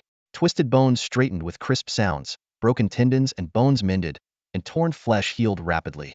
3 seconds later, a faint cough broke the silence. Runin, Xiaoya. Yang Luqiong covered her mouth with both hands, overwhelmed with emotion as she watched her teammates gradually awaken. Even as a priestess of the holy light, she had only read about such miracles of resurrection in ancient texts. Am I still alive? The warrior Runin asked in confusion as she pushed herself up, her last memory being the moment her neck was snapped by the tendrils of the carnivorous vine. Yang Luqiong could no longer hold back her emotions. She threw herself at Runin, hugging her tightly as tears streamed down her face. Meanwhile, the other 3 teammates also began to wake up, astonished to find that their bodies bore no trace of injuries. What happened? Is the boss dead? Why is young Master Qin here? Who are these golden-armored warriors? The team members bombarded each other with questions. Quick, thank young Master Qin. Yang Luqiong sobbed. It was his resurrection skill that brought you back to life. Hearing this, the 4 teammates finally grasped the gravity of the situation. They had indeed experienced death, and without Qin Yang's intervention, they would now be nothing more than cold corpses. Realizing this, they all instinctively knelt before Qin Yang in unison. After all, resurrection skills were the hallmark of the most powerful elite swordnary practitioners could only dream of such abilities. In this world, death usually meant a permanent farewell, and even leaving behind an intact body was considered fortunate. For Qin Yang to grant them life again, his act of kindness was akin to that of a second parent. This kneeling gesture was more than justified. All right, everyone get up. Qin Yang gestured to the group with a wave of his hand, then turned to Yang Luqiong with a serious expression. Don't go around exaggerating. What I did is not some kind of resurrection technique. If the heart or brain is too damaged, or if the heart has stopped beating for more than 5 minutes, there's no saving them. The fact that you're alive is purely because you weren't completely dead yet. What he said was true. On the Blue Star where Qin Yang came from, people whose hearts stopped within 5 minutes still had a chance of being revived through CPR. If Yang Luqiong started spreading rumors, it might lead to countless people guarding the Qin Manor with coffins, which would be an incredibly unpleasant sight. I understand. I definitely won't say anything. Yang Luqiong nodded repeatedly as she stood up. Qin Yang frowned slightly, sensing that she might have misunderstood, but he couldn't be bothered to explain further. The countdown for the challenge space was already ticking, and if they didn't leave soon, they would vanish along with it. Qin Xiao, may I treat you to a meal? Yang Luqiong extended an invitation, a tradition among professionals after completing a secret realm. You all enjoy yourselves. Qin Yang shook his head and declined outright. Having just acquired the professional skill Imperial Aura, he was eager to return and test out his new equipment, with no interest in socializing. Seeing his refusal, Yang Luqiong didn't insist. Qin Xiao, thank you again for your generous help. Our Qingwan team will definitely visit to express our gratitude another day. As soon as she finished speaking, the other 4 members bowed deeply to Qin Yang. Just don't forget what you promised me. Qin Yang nodded slightly, dismissed all his summons, and left the challenge space. After he left, the female warrior couldn't help but ask, Luqiongji, what did you promise Qin Xiao? The question reminded everyone. They all knew that resurrection-type skills always came with a price, either a shortened lifespan or the need for rare items. Qin Yang's remark was clearly a reminder to Yang Luqiong about their agreed exchange. Luqiongji, you didn't for us, the team members, recalling Qin Ershi's reputation and glancing at Yang Luqiong's appearance, couldn't help but imagine certain scenarios. What are you all thinking? Yang Luqiang shook her head with a mix of amusement and exasperation. A flash of white light later, Qin Yang appeared at the teleportation array in the Qin Manor. At the break of dawn, he headed straight to his room, eager to inventory his gains from this adventure. Reaching level 18 in itself was a good outcome, but what thrilled him even more were the rewards from the challenge space. Closing the door behind him, Qin Yang immediately opened his bag to inspect his spoils. The first item he took out was the purple-grade weapon blood-drinking sword. Its blade was forged from a mysterious dark metal, faintly glowing with a blood-red hue, as if it was perpetually stained with fresh blood. The hilt, crafted from rare obsidian, was both heavy and sturdy, with a crimson gemstone embedded at the end. The gem resembled a drop of blood that never dried, exuding an eerie yet captivating beauty. What a fine sword! Qin Yang exclaimed in admiration before pulling up its stats. Weapon, blood-drinking sword, quality, purple grade, level 5, attribute, strength 24. Qin Yang carefully examined the attributes of the blood-drinking sword. The first attribute stated that when the wielder kills a monster, the blood-drinking sword gains experience and continues to level up, with a maximum level cap of 20. Each level up enhances the weapon's attributes. The second attribute indicated that with every level increase, the weapon's overall attributes are boosted by 2 points. The third attribute specified that with each level up, the wielder gains 5 additional free base attribute points. The description read, "This is an ancient legendary sword said to devour souls and drink blood to become demonic. A growth-type weapon." Qin Yang analyzed the weapon's potential to himself. Typically, a level 20 purple-grade weapon would have attribute values ranging from 200 to 250. At max level, the base attributes of the blood-drinking sword should be similar, but the additional 195 attribute points provided by its traits would push its total attribute value close to 450, far exceeding the standard. Even more valuable was the inclusion of 75 precious base attribute points. But that didn't seem to be its limit. Qin Yang turned his attention to his skill Imperial Majesty, a skill that consumes royal power to imbue equipment with imperial traits, not only enhancing its performance but also altering its appearance to exude an aura of regal authority. I wonder what changes this sword will undergo after the transformation, Qin Yang thought, then activated the skill. System notification, blood-drinking sword, level 5. Requires 272 royal power to transform. Transform. A golden radiance instantly enveloped the blood-drinking sword. The large room was swept by fierce winds, and the curtains flapped wildly, as though trembling before the unyielding might of imperial power. Clang. With a crisp metallic resonance, the golden light dissipated, revealing a sword even more exquisite than before. The blade was still forged from black metal that devoured light, but now it was adorned with intricate golden patterns. The hilt was covered with dragon scale engravings, both elegant and functional. At the top, a finely carved dragon head gripped a blood-red gemstone in its mouth, as if it held the lives of all beneath heaven in its grasp, a declaration of imperial will. The accompanying scabbard was equally resplendent. The weapon stats had also changed. Emperor Yang's blood-drinking sword. Quality, orange grade. Level, 5. Attributes, strength 35, all attributes 25. Trait 1. Gains experience alongside the wielder upon killing monsters, level cap 20, with primary attribute growth per level. Trait 2. 5 to all attributes per level. Trait 3. Gain 10 free base attribute points per level. Description. A mysterious sword from an ancient dynasty, imbued with an emperor's ambition, sins, and resentment. It embodies both cruelty and divine authority. It directly evolved to orange grade. Qin Yang gripped Emperor Yang's blood-drinking sword, his heart surging with excitement. At max level, this sword could provide an additional 550 attribute points. He had initially thought Imperial Majesty would merely alter the weapon's appearance and slightly improve its stats, but he never expected it to elevate the weapon's grade. This ability surpassed even the capabilities of legendary forging masters. Unfortunately, the equipment I enhance can't be used by others, Qin Yang sighed inwardly. This ability to directly upgrade the quality of equipment was nothing short of a miracle for ordinary professionals. If the equipment could be traded, this skill alone would allow him to easily outshine all forgers. But it didn't matter, his goal was to make the world work for him, not the other way around. After equipping everything, Qin Yang continued to sort through the loot from the level 18 platinum chest. Aside from 4.5 million crystal coins, he had obtained 3 valuable items: an equipment blueprint, a superior mental elixir, and a breakthrough orb. To him, the superior mental elixir wasn't particularly valuable, though for the average professional, it was a rare life-saving potion. The elite-level breakthrough orb, on the other hand, was quite precious. It was a necessary item for advancing from level 30 to 31 and could typically only be found in gold chests. Many professionals with mediocre strength and limited resources often found themselves stuck at this bottleneck for a decade or even longer, unable to ascend to the elite tier. However, as the only son of Qin Yang naturally didn't need to worry about such things. This orb was nothing more than a way to save his father some expenses. Of the three items, what intrigued Qin Yang the most was the equipment blueprint, the Scarlet Robe. This level 18 blue tier equipment required 4 materials to craft blood essence stone, blood-stained silk garment, premium brocade, and magic pattern gold. It was guaranteed to come with spirit and constitution attributes, along with 2 special effects, blood shield and blood frenzy. Just the names of these effects suggested they were extraordinary. Even if their base effects were average, the robe could be upgraded to purple tire quality using his Emperor's Aura enhancement.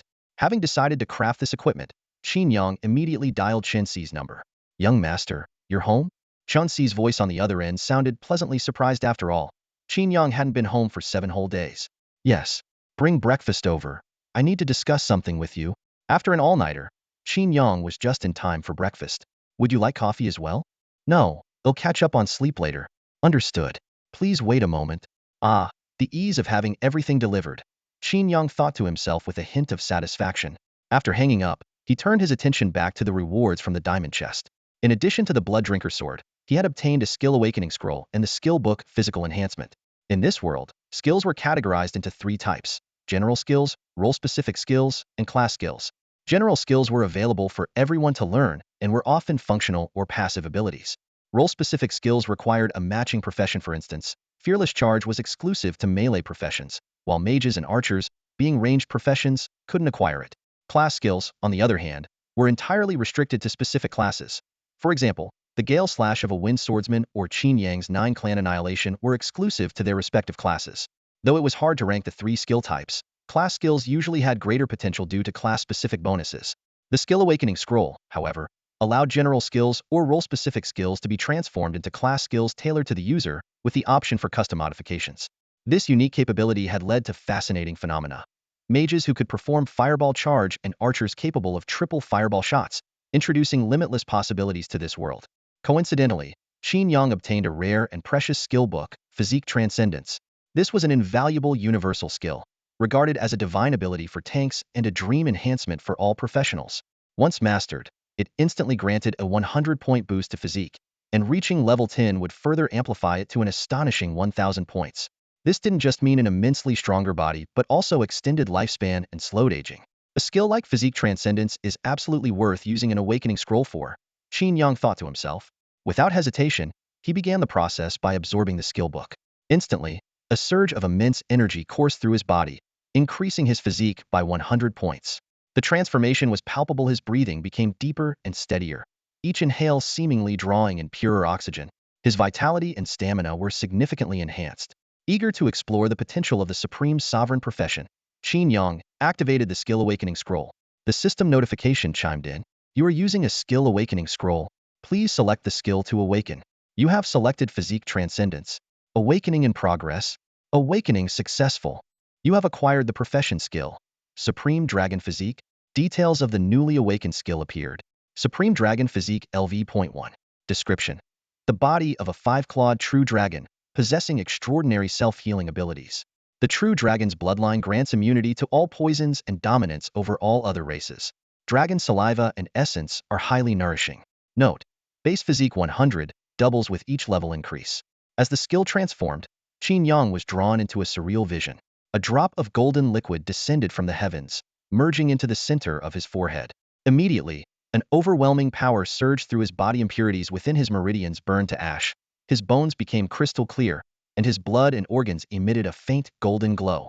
Finally, a white flame entwined with golden lightning ignited in his heart, marking the completion of the Supreme Dragon Physique. Compared to Physique Transcendence, the Supreme Dragon Physique retained the initial 100-point physique boost, but replaced the linear upgrade with exponential growth. At level 10, it could provide an astounding 51,200 base physique points. More importantly, this transformation wasn't just an attribute enhancement, but a fundamental elevation, granting extraordinary self-healing and complete immunity to toxins. As Qin Yang closed his eyes, savoring the changes in his body, a knock came at the door. "Young master, may I come in?" It was Chen Si's voice. Qin Yang opened his eyes, a glimmer of golden lightning flashing in his pupils. "Enter." Chen Si, internally grumbling about how the young master had been away from home for 7 days, pushed a dining cart into the room. As a loyal servant who had served the Qin family for 20 years, he had always viewed Qin Yang as a younger brother and often criticized his carefree and indulgent lifestyle. However, when he habitually bowed and then looked up, the sight before him left him frozen in place. Standing against the light from the floor-to-ceiling window, the man before him was tall and imposing, exuding an unprecedented aura of authority. His entire being radiated a regal presence that made it impossible to meet his gaze directly. "Why, young master?" Qianxi stammered, rubbing his eyes in disbelief. If not for his absolute familiarity with Qin Yang's appearance, he would have doubted whether this commanding figure, emanating an emperor-like presence, was truly the same carefree and reckless young master he had always known. "Why, young master?" Qianxi froze in place, unable to tear his gaze away from the young man before him. The person standing there now was worlds apart from the carefree and arrogant Qin Yang he remembered. Though Qin Yang had always been strikingly handsome, his usual demeanor was one of unrestrained arrogancy, a textbook example of a spoiled heir from a wealthy family. His reputation outside was terrible, and even the household servants often gossiped about him behind his back. It wasn't surprising, given that with a father like Qin Chuan, who was renowned for his charisma and boldness, it was no easy feat for Qin Yang to earn respect in the Qin family. Yet the young man standing before him now exuded an oppressive aura that far surpassed Qin Chuan's. Just by locking eyes for a moment, Qianxi felt an overwhelming pressure, as if a wolfhound had encountered a lion, and he could barely resist the urge to kneel. Qin Yang noticed Qianxi's unease and immediately understood the cause. This was the effect of the Supreme Dragon Physique's bloodline suppression. For someone like Qianxi, a level 40 professional, to feel such an intense reaction only underscored how powerful this passive ability was. Qin Yang thought to himself that this might synergize well with the "see me as heaven" effect. The bloodline suppression inducing submission, combined with the forced kneeling effect, could be a potent combination. But now was clearly not the time for experiments, and Qianxi certainly wasn't going to be his test subject. "Young master, is there something you need?" Qianxi finally managed to steady himself and set the breakfast down on the dining table. Qin Yang sat down to eat, sipping on his soup as he replied, "I have a blueprint for a piece of equipment. I need your help gathering the materials."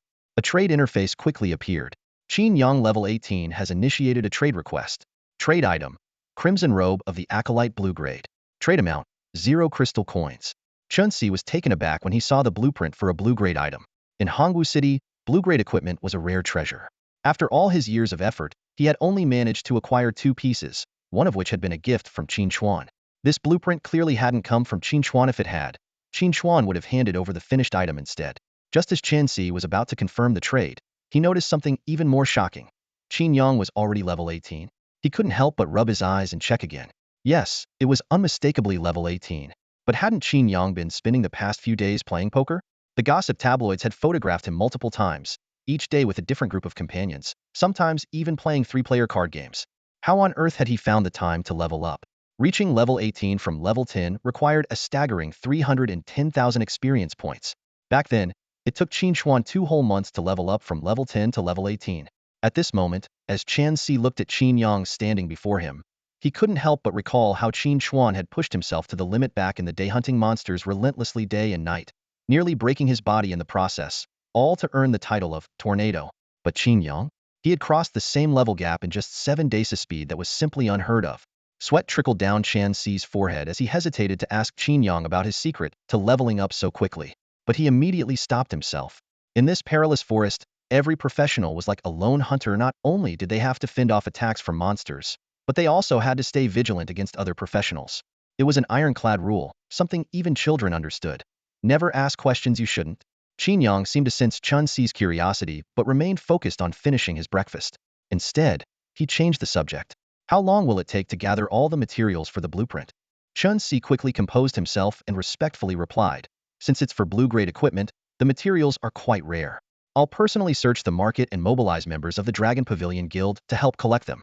If all goes well, it should take 2 to 3 days at most. A week?" Qin Yang nodded in satisfaction. A week was indeed a reasonable time frame, considering these materials weren't something that could just be harvested like crops. Each piece required venturing into dangerous situations to obtain. If they relied solely on issuing tasks, the paperwork alone would take a week, not to mention the time needed to actually acquire the materials. But with the guild's support, things were different. A single command would have all members on high alert, and those who met the requirements would set out immediately. At that moment, Qianxi pulled a black card from his jacket pocket. "Young master, this is a reward from the family head." It was the supreme VIP card of the Neptune Palace, granting access to all its services, including exotic delicacies from various races. Countless male professionals risked their lives in secret realms just to obtain this legendary black card. For many, experiencing the luxuries of the Neptune Palace even once would make their lives complete. After placing the card on the dining table, Chunsi tactfully left the room. Qin Yang gave the black card a fleeting glance, showing no interest, already had better plans in mind. With the equipment procurement handled by Chunsi, and his level now at 18, Qin Yang could finally relax. He stretched lazily. Although he had technically only worked for one night while playing for the previous 7 days, it didn't stop him from continuing to enjoy life. In the entire Hongwu city, who could level up faster than him? Reaching level 18 less than 10 days after awakening was a pace that left everyone else far behind. Why bother overexerting himself? After a satisfying meal, drowsiness crept in. Qin Yang lay down on his bed and slept from 5 a.m. to 5 p.m. During those 12 hours, he accumulated 6,660 points of Imperial power. Since awakening the Supreme Dragon Physique, his total base attributes had reached 555, allowing him to gain 555 points of Imperial power every hour. At this rate, it would only take 2.5 years of idle accumulation to effortlessly annihilate Zhong Yuan's entire clan. It had to be said that whether it was the hand of Imperial power or the Supreme Dragon Physique, these powerful professional skills paled in comparison to the technique of annihilating 9 clans.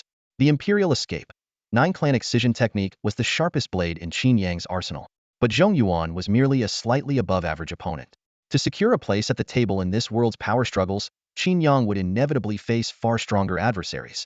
In the past, he wouldn't have thought so far ahead, but as his strength skyrocketed, so did his ambitions. The life of a privileged heir no longer satisfied him. Maybe I could establish my own dominion in this world, Qin Yang murmured to himself, gazing at the blood-red sunset outside the window.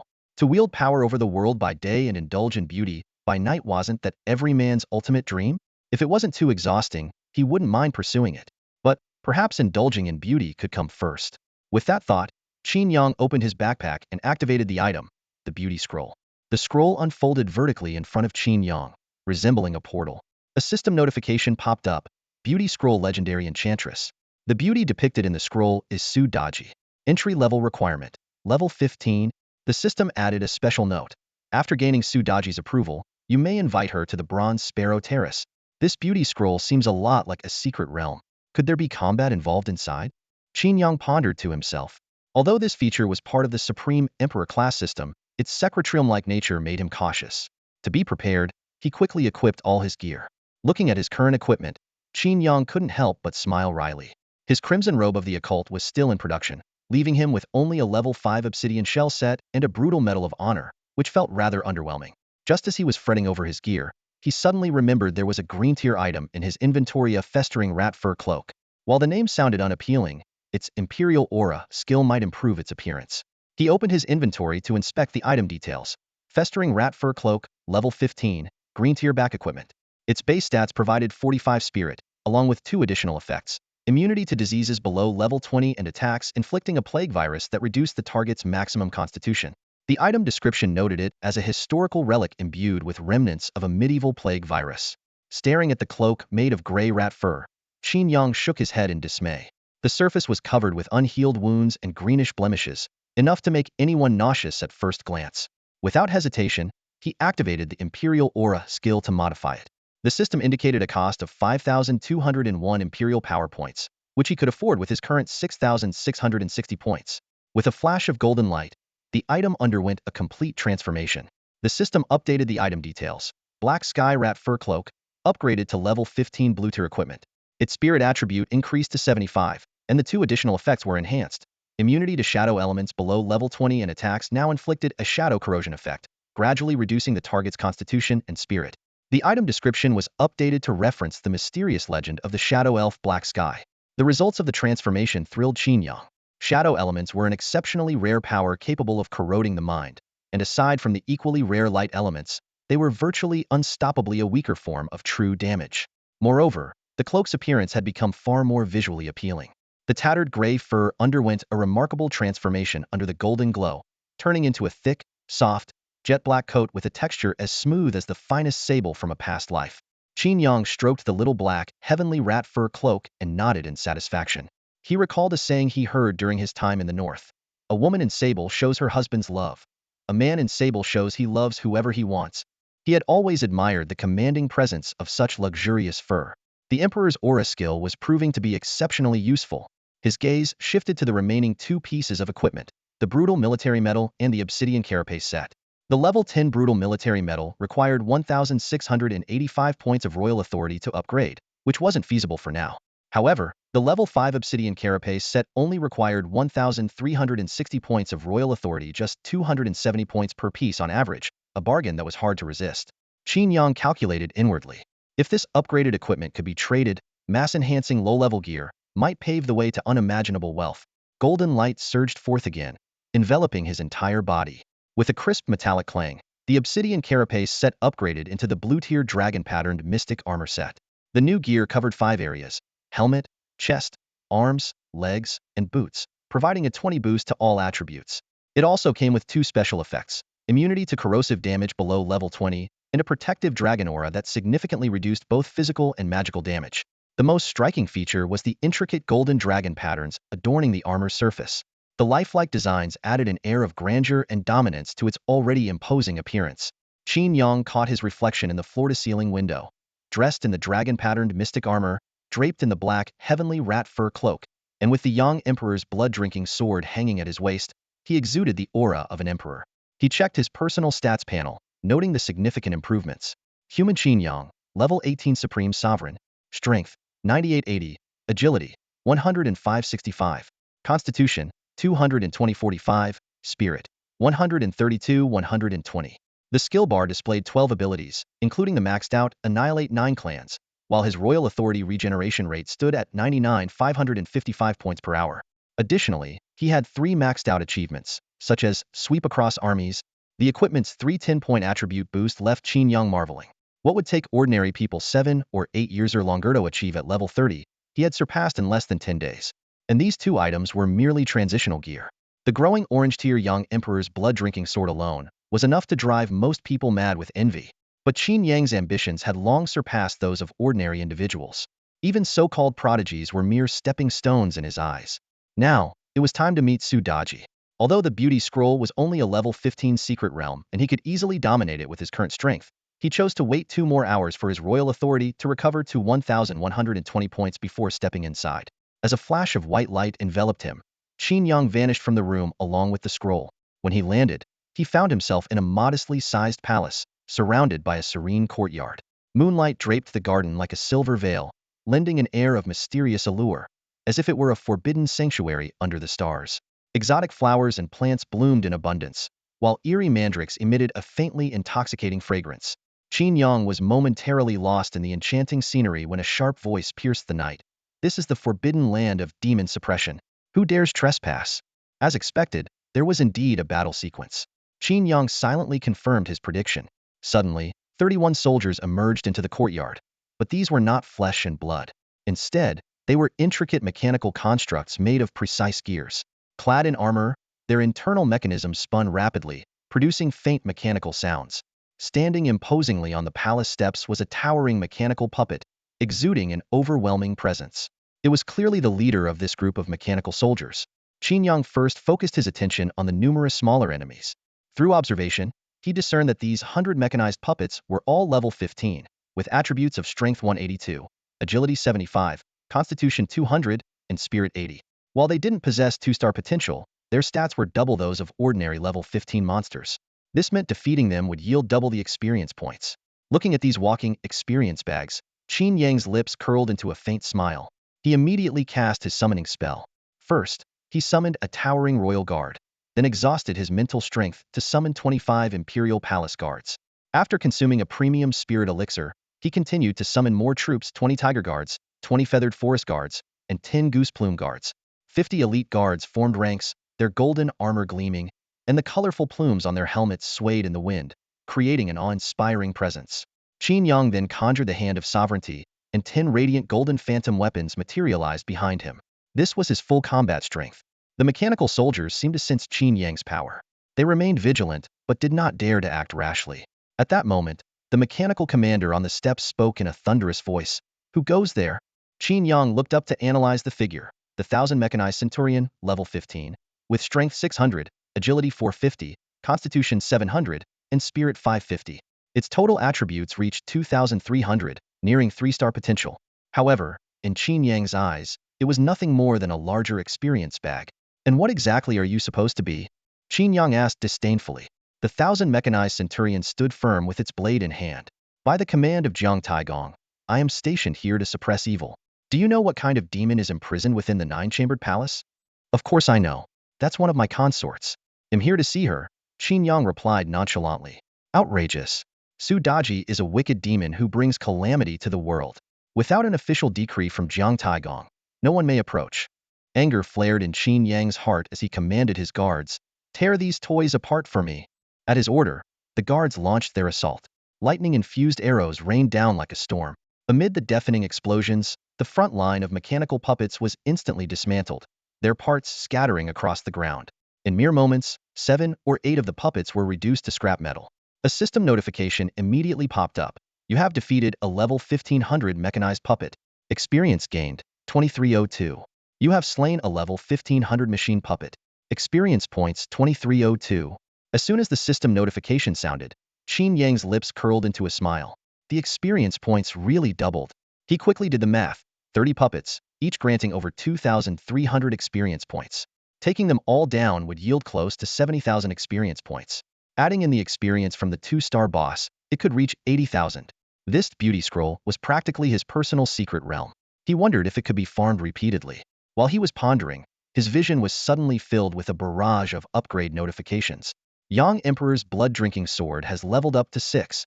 Weapon attributes 5. You have gained 10 free attribute points. Yang Emperor's blood-drinking sword has leveled up to 7. Yang Emperor's blood-drinking sword has leveled up to 8. Weapon attributes 5. You have gained 10 free attribute points. What the? Qin Yang was stunned to discover that the blood-drinking sword had absorbed all the experience. In just moments, the sword had leveled up 3 times, with a total attribute increase of 90 points, including 30 free attribute points. This was no ordinary weapon, Anna Maria. It was practically a cheat-level existence. But rather than feeling upset about the experience being absorbed, Qin Yang was secretly thrilled. At that moment, the puppet army, under the command of the 100-machine centurion, launched a counterattack. Amid crackling thunder, countless black arrows whistled through the air toward him. Defend! At the command, 20 tiger guards formed a tight formation, their shields creating an impenetrable barrier. The arrows clattered against the shields with crisp impacts but left no marks behind. Seeing this, the 100-machine centurion issued another order. Over 200 machine puppets immediately arranged themselves into a triangular formation, raising their spears as they charged toward Qin Yang. Form up and charge.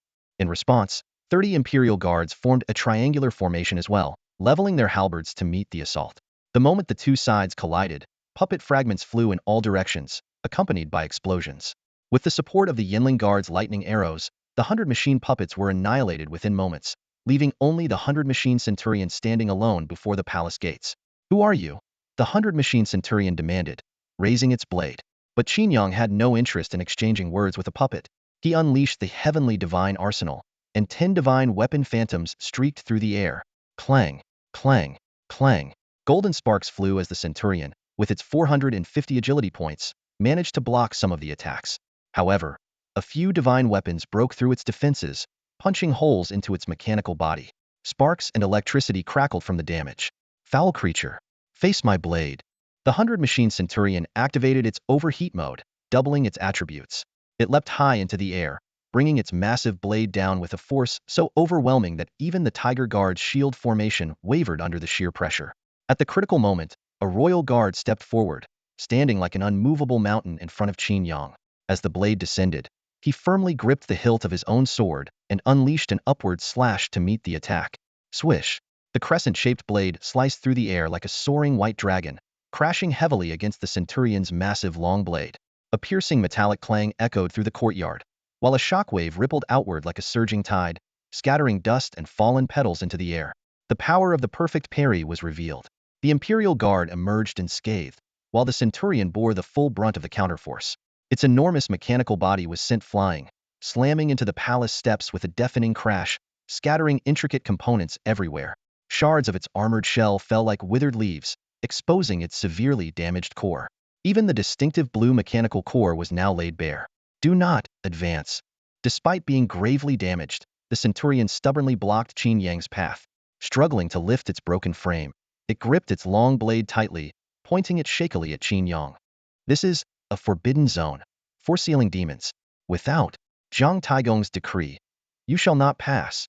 Before it could finish, its exposed mechanical core began to flash with a menacing red light. Qin Yang instantly recognized the centurion's intent to self-destruct. Kneel before me as you would before heaven. Qin Yang's commanding shout thundered through the air, his imperial presence descending like a mountain. The centurion collapsed to its knees with a tremendous crash, the force cracking the ground beneath it like a spiderweb. The ominous red light on its chest was extinguished. Although the level 15 centurion could be forced to kneel without consuming his imperial authority, its formidable 800 mental strength made it impossible for Qin Yang to maintain control for long. Soon enough, it began to struggle, attempting to rise. Die by my decree. Qin Yang showed no mercy. The imperial hand condensed into a fist, striking repeatedly until the bronze mechanical body was reduced to fragments. A system notification appeared. You have slain a 2-star centurion leader. EXP 11,540. Yang Emperor's blood-drinking sword has leveled up to level 10. All weapon attributes 5. You have gained 10 free attribute points. Ruthless military metal activated. Agility 2. You have cleared the beauty scroll, the enchantress era, and earned the reward. Su Daji's approval. As the enemy was reduced to fragments, Qin Yang's fury began to subside. He realized that ever since taking on the role of the supreme sovereign, he had become more prone to anger when faced with defiance. This change seemed fitting. An emperor must command respect. To tolerate insolence would not only diminish his dignity, but also undermine the trust of the people. The Yang Emperor's blood-drinking sword had reached level 10, raising its total attribute bonus to 50 points, along with an additional 50 free attribute points. Qin Yang thought to himself, upgrading the sword is more rewarding than leveling up myself. He immediately began allocating points. Strength 32, Agility 15, Mental Strength 3, ensuring balanced growth across his attributes. Name, Qin Yang. Level, 18. Class, Supreme Sovereign Unique. Strength, 130-105. Agility, 122-90. Qin Yang carefully examined his attribute panel. Constitution 290, Spirit 280, with skills such as Eradicate 9 clans at max level and 9 royal skills including See Me as the Heavens and Heavenly Weapons at LV1. Additionally, he had 2 basic skills, Detection and Illumination. His imperial power increased by 1,425 points per hour, and his achievements included Conqueror of Armies at max level, Nemesis of the Zur at LV1, and Dogslayer at LV1. His fingers gently stroked the dragon-engraved hilt of the Emperor Yang's blood-drinking sword, a trace of satisfaction flickering in his eyes. This sword not only brought his total attributes to 605 points, but could also level up 10 more times, promising an additional 300 attribute points in the future. Even if he switched to another weapon later, the 150 base attribute points would remain permanently. As Qin Yang immersed himself in admiration for his new weapon, a pair of bewitching eyes in the palace were silently watching him. A woman draped in a fox fur robe lounged lazily on a couch, toying with a crystal orb in her hand. Through this magical artifact, she had witnessed Qin Yang's recent battle in its entirety. Gazing at the commanding figure clad in black armor and mink fur, the woman's legs subtly tensed. The imposing aura of imperial majesty emanating from him left her utterly mesmerized. What a pity the emperor hasn't attained the supreme Yang dominant physique yet.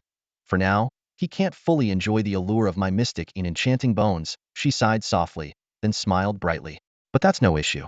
The sun in the sky belongs to him. Achieving the supreme Yang dominant physique is only a matter of time. With a wave of her delicate hand, the doors to the palace opened silently. A peculiar fragrance wafted out, carrying an intoxicating, almost hallucinogenic quality that could enchant anyone who breathed it in. However, with the supreme dragon physique protecting him, Qin Yang remained entirely unaffected. After slaying the centurion of 1,000 mechanisms, he had received only one reward besides experience points: the acknowledgement of Su Daji. If the beauty scroll could be considered a secret realm, then Su Daji in the palace was undoubtedly the ultimate prize. Now that the treasure hunting phase had begun, it seemed unlikely there would be further combat. Qin Yang ordered the imperial guards to hold their positions and ascended the steps alone. The interior of the palace was spacious and dimly lit, with red silk drapes hanging on the walls. Illuminated by candlelight and moonlight, the silks cast an enchanting crimson glow, shrouding the space in an air of mystery and seduction. In the distance, a massive bed adorned with flowing gauze curtains faintly shielded the silhouette of an unparalleled beauty. Qin Yang treaded softly on a plush sheepskin rug as he approached, when suddenly, a voice as sultry as it was captivating called out, "Your Majesty, you've finally arrived." These 7 words seemed to carry an irresistible charm, capable of dismantling any man's defenses. Yet Qin Yang felt only a slight itch in his heart, accompanied by a greater sense of curiosity. Sudaji had addressed him as Your Majesty rather than my king, suggesting her allegiance was unrelated to King Zhou of Shang. As he pondered this, the white gauze curtains slowly parted, revealing a breathtaking figure of unparalleled beauty. Qin Yang couldn't help but take a deep breath. Damn it! No wonder King Zhou fell for this. The white silk curtain slowly parted, revealing a stunning figure that could captivate poets and scholars across the ages. Sudaji lay languidly on soft satin, her 9 fluffy foxtails draping naturally, partially concealing her flawless, jade-like body. Her skin was as smooth and radiant as the finest porcelain, glowing under the rose-tinted light. Her thick, ebony hair cascaded like a waterfall over her rounded shoulders, while her cherry-red lips were full and alluring. Her deep crimson eyes, like bottomless pools, shimmered with an irresistible charm. Qin Yang almost found himself lost in this overwhelming beauty. All the praise for Sudaji seemed entirely justified. Her unparalleled appearance was indeed capable of bewitching all. Yet, as an extraordinary individual, Qin Yang quickly regained his composure, shifting his focus to the information panel concerning Sudaji. Summoned hero, Sudaji. Summoning cost, 200 points of Imperial power. Title, The Enchantress of the Ages. Description. Summoned heroes are unique characters whose physical forms and souls are reconstituted under the Emperor's destiny. Their memories are modified, centering around absolute loyalty to the sovereign. Heroes share no prior connections with each other. Abilities: bewitching all beings, dreamscape of Qingqiu, flames of desire, harmony of dragon and phoenix.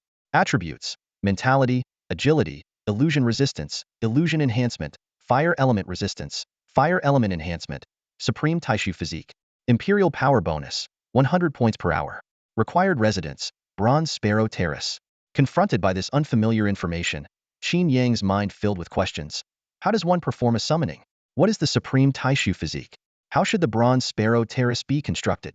These seem to pertain to later stages of the Emperor-class profession, and it felt premature to unlock them now. While Qin Yang pondered, a flicker of surprise crossed Sudaji's eyes. She clearly hadn't expected her allure capable of ensnaring even Diatiesto have no effect on the man before her. This only piqued her curiosity further. I have awaited the arrival of the true dragon for so long. Would your majesty not come closer and sit with me? Sudaji extended her delicate hand, her voice dripping with seduction. Qin Yang remained utterly still, responding calmly. Since you've met the true dragon, why do you not kneel? These 8 words struck like thunder. In an instant, Sudaji understood her place. The emperor before her was far beyond her ability to manipulate. She immediately rose, knelt down, and bowed her head. Long live the emperor. Please forgive this servant's ignorance. Qin Yang took in the magnificent scene before him and got straight to the point. Explain to me, how am I to summon you? The question was a test. Since Sudaji was an intelligent being created by the profession, she might hold some answers to his uncertainties. As it turned out, his intuition was correct. Upon hearing the inquiry, Sudaji slowly raised her breathtakingly beautiful face and respectfully replied, Your Majesty will awaken the class skill Imperial Summon upon reaching level 21. This skill allows you to summon heroic units, like myself, to assist in battle. With a graceful wave of her jade-like hand, an information panel appeared before Qin Yang. Class skill, Imperial Summon. As the Supreme Ruler, you can expend Imperial authority to summon a hero from the illustrious stars of Huaxia civilization. The summoned hero will immediately join the battle and automatically return after the assistance ends. Skill description. At the initial stage, the assisting hero can only use one skill. As the skill level increases, the hero's assistance power will grow stronger. Summoned heroes are special units not restricted by attributes. The stronger the Supreme Ruler, the closer the summoned hero will be to their complete form. Currently summonable hero, Sudaji the Enchantress of Ages. So it's a support skill. Qin Yang quickly grasped the essence of it. This was just like summoning reinforcements in a game. What thrilled him even more was the realization that if the summoning range included all of Huaxia civilization, wouldn't he be able to summon legendary figures like Guanxing Dijuan or Xianxing Jinjuan? This was practically a god-tier ability. He immediately pulled up Sudaji's skill list. Skill 1. Bewitching all beings confuses the target's mind, making them firmly believe in something. Skill 2. Dreamscapes of Qingqiu induces the target into sleep or an illusion. Skill 3. Flames of Desire transforms the target's desires into flames. The stronger the desire, the greater the damage. All illusion-based skills quite fitting for your role as a master of seduction, Qin Yang remarked with a smile. Noticing the synergy effect of dragon and phoenix harmony, he turned to Sudaji and asked, What exactly is the Supreme Void Primordial Physique? Su Daji hesitated for a moment, then resumed her enchanting demeanor, laughing softly. Your Majesty, this humble servant possesses the profound and enchanting bones, which make me the most beneficial furnace in the three realms. However, she trailed off, gazing at Qin Yang with a look full of allure. Speak freely, he encouraged. Given permission, Su Daji continued, if your Majesty wishes to gain benefits from me, you must first possess the Supreme Yang Overlord Physique. Otherwise, you will be harmed by the backlash of the profound and enchanting bones. Conversely, if your Majesty has the Supreme Yang Overlord Physique, you can fuse with my profound and enchanting bones to obtain the Supreme Void Primordial Physique and transition to the 99 Human Sovereign class. So you're saying I can't touch you? Qin Yang muttered to himself with a sigh. Even the profound and enchanting bones could counteract the Supreme Dragon Physique? Suddenly, he froze. It felt like he had missed something important. He quickly followed up. What did you just say? Fuse with the profound and enchanting bones to obtain the Supreme Void Primordial Physique? No, the very last part. Transition to the 99 Human Sovereign class? Yes, that's it. Qin Yang was shaken to the core. Could the Supreme Ruler actually change classes?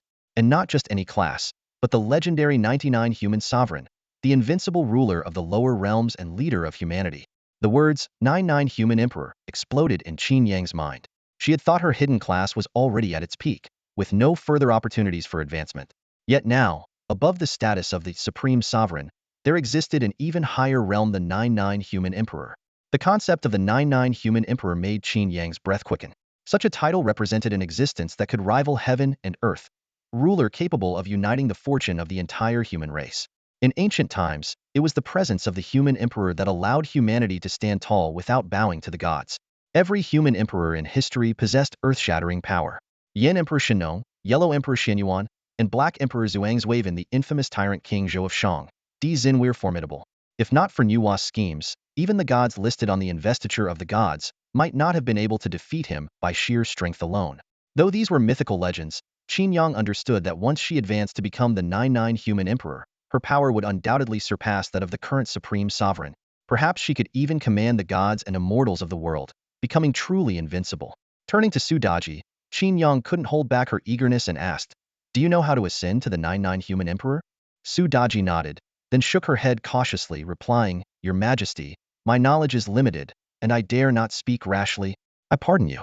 Speak freely. Reassured by the Emperor's forgiveness, Su Daji rose gracefully. Her natural allure made every movement captivating. Your Majesty, I know only two things. First, you must gather the 10 great ancient artifacts to reconstruct the human emperor's status. Second, you must acquire the Supreme Void Primal Body. With your current Supreme Yang Dominant Body, I can assist you in achieving this step.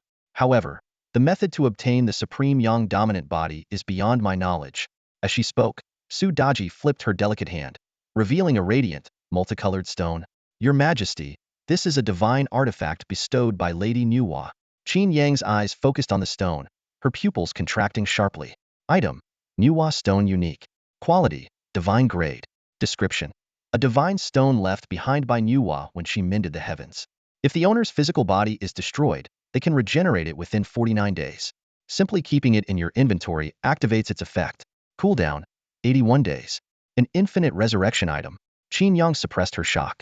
In this world, even single-use resurrection items could fetch astronomical prices, with the wealthy fighting tooth and nail for them. Yet this Nuwa stone, capable of unlimited use, was an unparalleled treasure of immeasurable value. Qin Yang could hardly imagine the chaos that would ensue if this item were exposed to the public. Suppressing the shock in his heart, he forced a calm demeanor and accepted the Nuwa stone from Su Daji's hands. For Su Daji to offer such a priceless treasure was undeniable proof of the unwavering loyalty of the characters created by the Supreme Emperor. As for the occasional alluring charm she exuded, it was likely a natural trait of a fox demon, and Qin Yang didn't mind at all. After all, a fox spirit without her seductive allure would seem rather inauthentic. With this thought, Qin Yang pulled Su Daji into his arms, feeling her graceful figure. For your meritorious offering of this treasure, I shall reward you with a drop of true dragon's essence. Before his words fully settled, he leaned in and kissed her luscious red lips. After leaving the enchanting scene behind, Qin Yang returned to his room. Confirming that he was alone, he finally allowed his emotions to surface. The gains from this trip were simply astounding. Not only had he acquired a Awaken divine artifact, but he had also uncovered a crucial clue to the second awakening of the 99 Human Sovereign. The power of the Supreme Emperor class far exceeded his imagination, surpassing even the formidable systems described in many web novels. And yet, this wasn't the limit. There was still the existence of the second awakening 99 human sovereign. Born as a human, I shall become the leader of humanity. Qin Yang's breathing grew heavier. For the first time since his transmigration, he had a clear and ambitious goal. Previously, he had only thought of coasting through life, not knowing where to direct his efforts. But now, it was different. Wanted to become the 99 human sovereign.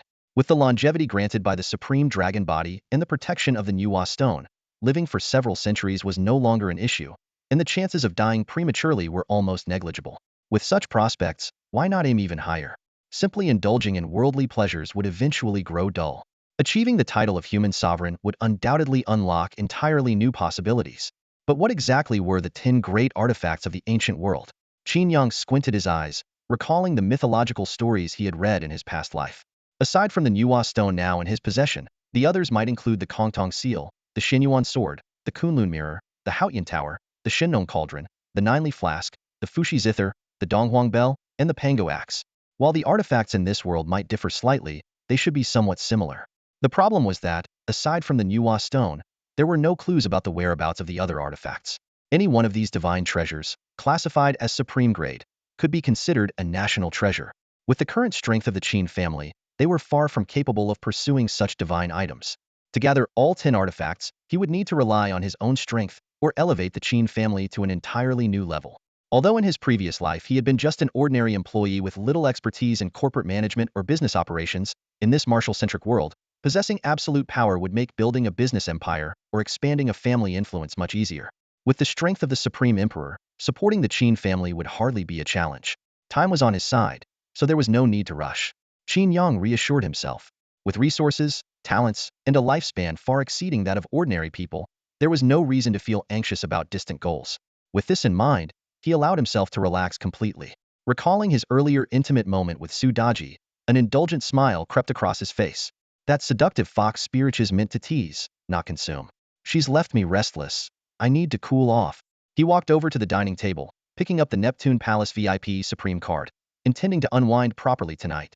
But just as he did, the black card suddenly emitted a blue glow, and an item appeared directly in his inventory. It was an encrypted email from Qin Chuan. Qin Yang's pupils contracted sharply. This seemingly ordinary VIP Supreme card was imbued with advanced magic and had concealed Qin Chuan's encrypted email within. In this world, communication is still dominated by mobile messages, emails, and voice calls. Although convenient, these methods are prone to interception and eavesdropping by mechanics professionals. Therefore, for confidential information, professionals often opt for more discreet methods of delivering secret messages. The most common approach is to embed the information within specific items, which can only be accessed by the designated recipient. For instance, the VIP Supreme card of the Neptune Palace in Qin Yang's hand has an additional requirement: it can only reveal the secret message if the holder reaches level 15. I see now. Qin Yang suddenly realized. No wonder father urged me to reach level 15 from the start. It turns out this card contains a hidden secret. Driven by intense curiosity, Qin Yang reclined on the soft sofa and opened the encrypted email. A message immediately appeared before him. Qin Yang, if you're reading this letter, it means the Qin family now has a glimmer of hope for prosperity. I'll keep it brief. At the beginning of August, a challenge space called the Recruitment Battlefield will open in Hanggu City, accessible to professionals between levels 15 and 30. But that's not the main point. You must use the attached item in the first round to summon and bond with the soul of a subhuman scout. It will guide you to a special secret realm for levels 15 to 18, where you'll find a chest containing a map of the subhuman ruins.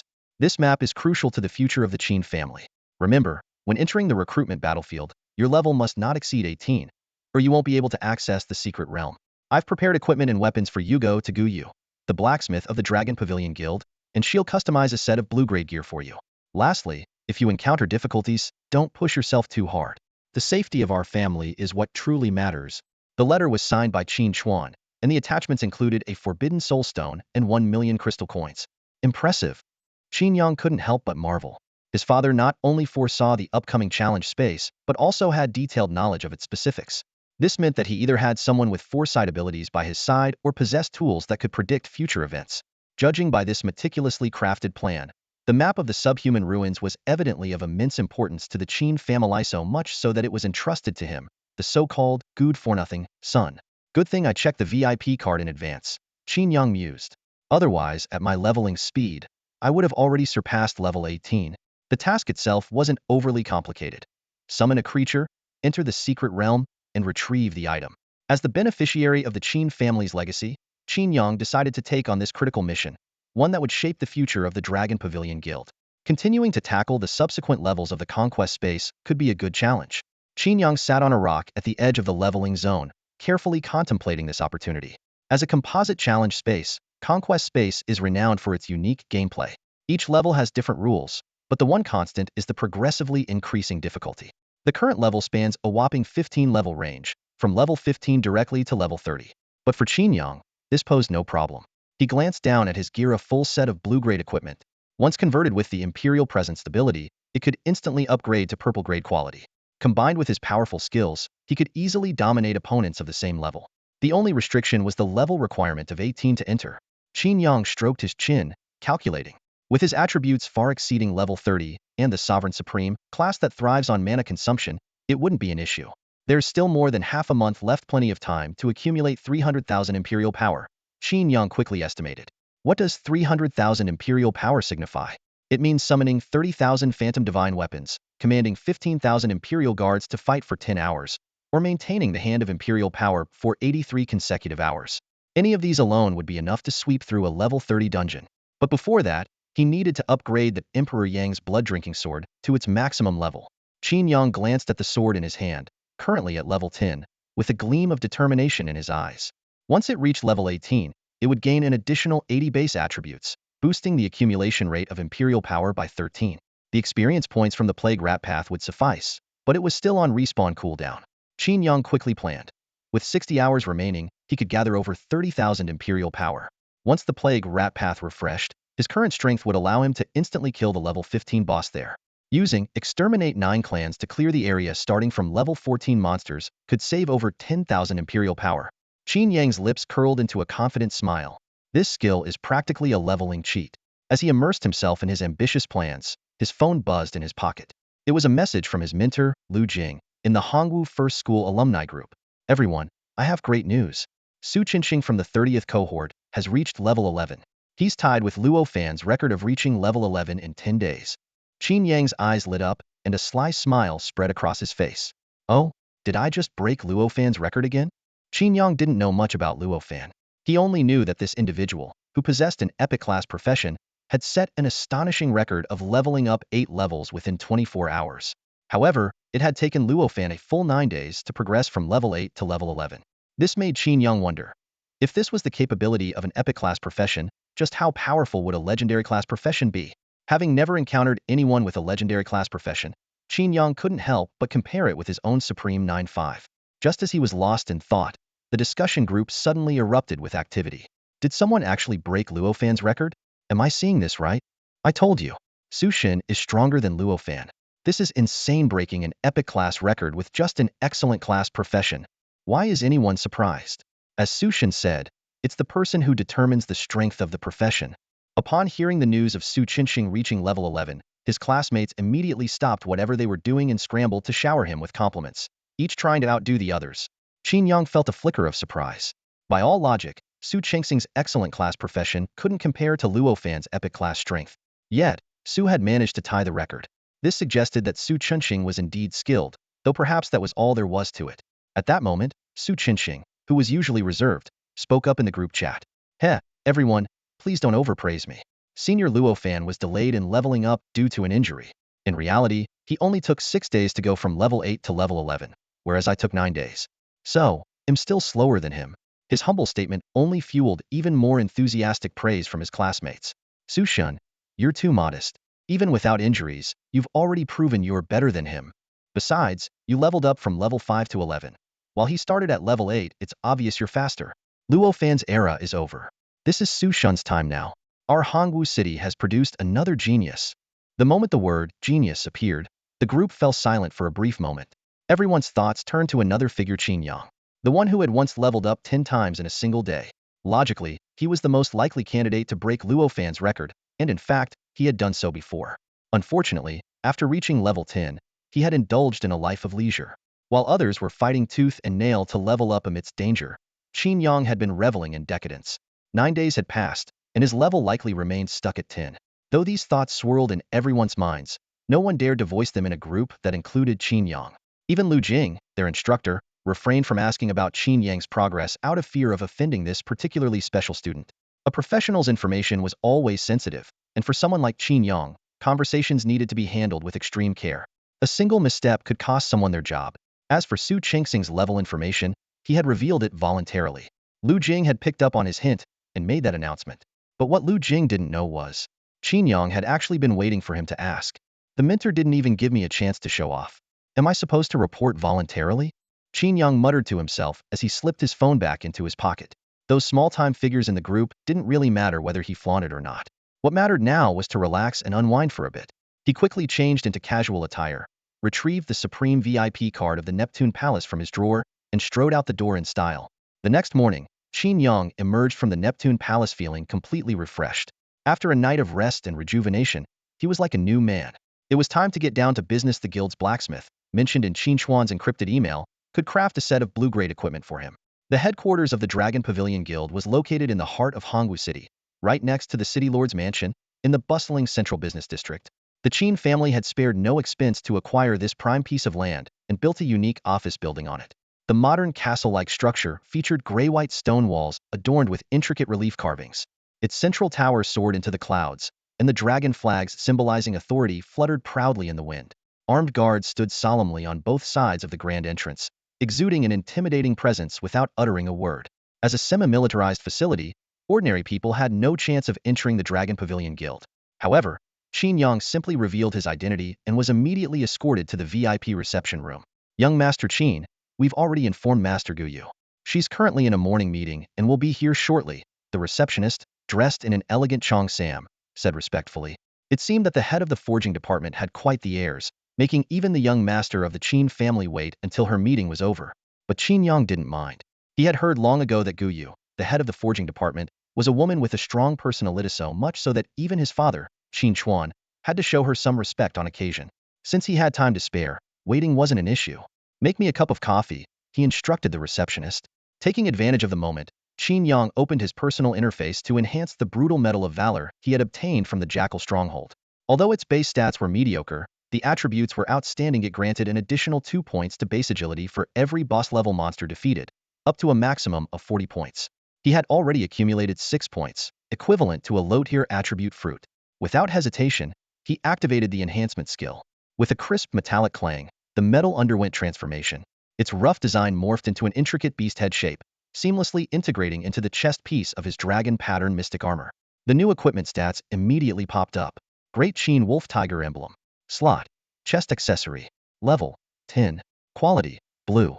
Attributes. Agility 38. Trait 1. Grants 2 base agility for every boss-level monster defeated, up to a maximum of 60 points. Trait 2. Allows the wearer to equip gear up to 2 levels above their current level. Qin Yang was thrilled with the results of the enhancement. Not only had the original traits been upgraded, but he also gained an additional perk that allowed him to wear gear 2 levels above his own. It was as if this enhancement had been tailor-made for the level 20 equipment he was about to commission. As he silently celebrated, a soft knock came at the door of the reception room.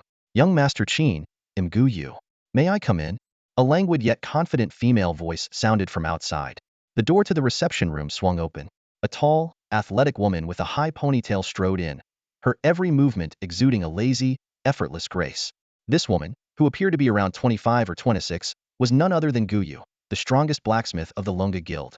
Her tanned, healthy skin and curvaceous figure showcased a unique, striking sense of athletic beauty. As a blacksmith, Guyu's role was rather unconventional. It wasn't a traditional profession, but rather a specialized expertise requiring mastery in forging, enchanting, smelting, and other universal crafting skills. Anyone could become a blacksmith as long as they honed these skills to a high level. As far as Qin Yang knew, Guyu's primary profession was that of a warrior. However, her passion for forging had led her down the path of a blacksmith. Hello, Sister Guyu. Qin Yang greeted with a slight nod. Sister Guyu? Guyu raised an eyebrow, a trace of surprise flickering across her face. In her memory, this arrogant second-generation rich kid had always addressed her by name, showing little regard for formalities. The sudden addition of sister caught her off guard. However, this small gesture did nothing to improve her impression of Qin Yang. From their very first meeting, she had harbored a poor opinion of him. His wandering eyes, which always lingered on inappropriate places like her chest and hips, made her uncomfortable. Today was no exception. From the moment she walked in, she had felt his heated gaze sweeping over her. Guyu sat down on the sofa and got straight to the point. What kind of equipment do you need, young Master Qin? Her indifferent tone made Qin Yang frown. At the same time, the Emperor's decision panel appeared before him. Faced with a subject who shows no respect, what will you choose? Benevolent ruler. A loyal subject is like a mirror. Surely my own actions have been lacking. Spirit 10. Dissolute ruler. I do enjoy things with a spicy flavor. Constitution 10. Tyrant. Insolent fool. How dare you defy me? I'll have her forged into a bronze statue. Strength 10. Now, my tyrant friend, let's not lose our temper. Qin Yang thought with a smirk, selecting the dissolute ruler option. Guyu's low emotional intelligence and perpetually sour attitude really could use some humbling. Once he obtained Su Daji's hypnotic abilities, there would be plenty of time to toy with her. Reaching into his coat, Qin Yang pulled out a prepared list and handed it to Guyu. The requirements are all written here. Propping her head up with one hand, Guyu casually glanced over the list. Arm guards, shoulder pads, boots, helmet, accessories. Huh. You're not requesting any clothes or pants. I already have those, Qin Yang replied, referring to his blood-stained robe, which covered his torso. Guyu nodded and continued scanning the list. Before long, she frowned again. I understand the focus on reducing resource consumption, but you're asking for all attribute bonuses. Is your class some kind of jack-of-all-trades? You could say that, Qin Yang answered. As a sovereign class profession, all 4 primary attributes were essential for him. The hand of imperial authority required strength, the imperial guard relied on constitution, the brocade guard depended on agility, and both heavenly weapons and the sight of the emperor demanded spirit. As for the imperial city guard, each of its 3 divisions had distinct attribute requirements. Thus, the optimal strategy was balanced development. In terms of equipment attributes, he especially valued anything that reduced resource consumption, as his summoned units constantly drained his imperial power. Such bonuses were crucial to him. All right then. These are your specifications, Guyu replied. Guyu put away the list, carefully tucking it into the notebook she always carried with her. Her brows furrowed slightly as she looked at the young, privileged man before her. As a seasoned blacksmith who had been honing her craft since the age of 17, this was the first time she had encountered someone requesting such evenly balanced equipment attributes. What level should the equipment be? She asked. Level 20. Qin Yang replied casually. Level 20? Guyu's voice rose sharply. You're not in a rush to use it? I am. You'd better hurry, I need it this month. Guyu's eyes widened in disbelief. You're telling me you'll reach level 20 this month? She clearly remembered that ever since Qin Yang reached level 10, he had been idly coasting. Now, only 10 days had passed, with 20 days left in the month. The pace he was implying was absurd. Qin Yang explained patiently, I have a piece of equipment that lets me wear gear 2 levels higher than my current level. Just go ahead and make it. Oh, that makes more sense. Guyu leaned back against the sofa, only to sit up abruptly. Wait a second. 2 levels higher? So you're already level 18? Of course, Qin Yang shrugged nonchalantly. Guyu's face was a mix of doubt and astonishment. As a fellow graduate of Luofan Academy, she knew all too well how grueling it was to climb from level 10 to level 18. Even Luofan himself had taken an entire month to go from level 15 to level 18, barely edging out the guild leader of the Dragon Pavilion, Qin Chuan. How long will it take to craft this equipment? Qin Yang asked. For blue-grade equipment, the guild has most of the materials in stock. It should take about a week. Perfect. Make it quick. After finalizing the details, Qin Yang left the Dragon Pavilion Guild. The sun was shining brightly outside, and the plaza was bustling with activity. Adventurers of all kinds, some clad in chainmail and others carrying longbows, were enthusiastically forming teams and exchanging information. Looking for teammates for a caravan expedition outside Hongwu City. Need a healer for a level 30 dungeon. Farming materials in a level 25 dungeon, join us. Watching the energetic adventurers, Qin Yang couldn't help but reflect. Their lives, though perilous, were undeniably thrilling. Unfortunately, as a ruler in his position, he could no longer experience such freedom. What a beautiful day. I should go fishing. Stretching lazily, he made his way toward the West Suburban Resort. 3 days later, after enjoying his leisurely break and accumulating 43,560 points of royal authority, Qin Yang returned to the entrance of the Plague Rat Tunnel. He was already looking forward to the upcoming experience points and attribute boosts. Just then, a voice called out, Su Shun, why are you farming the Plague Rat Tunnel? Qin Yang turned toward the source of the voice and saw Su Qinxing, clad in lightweight armor, surrounded by a group of admiring adventurers near the entrance. Su Qinxing?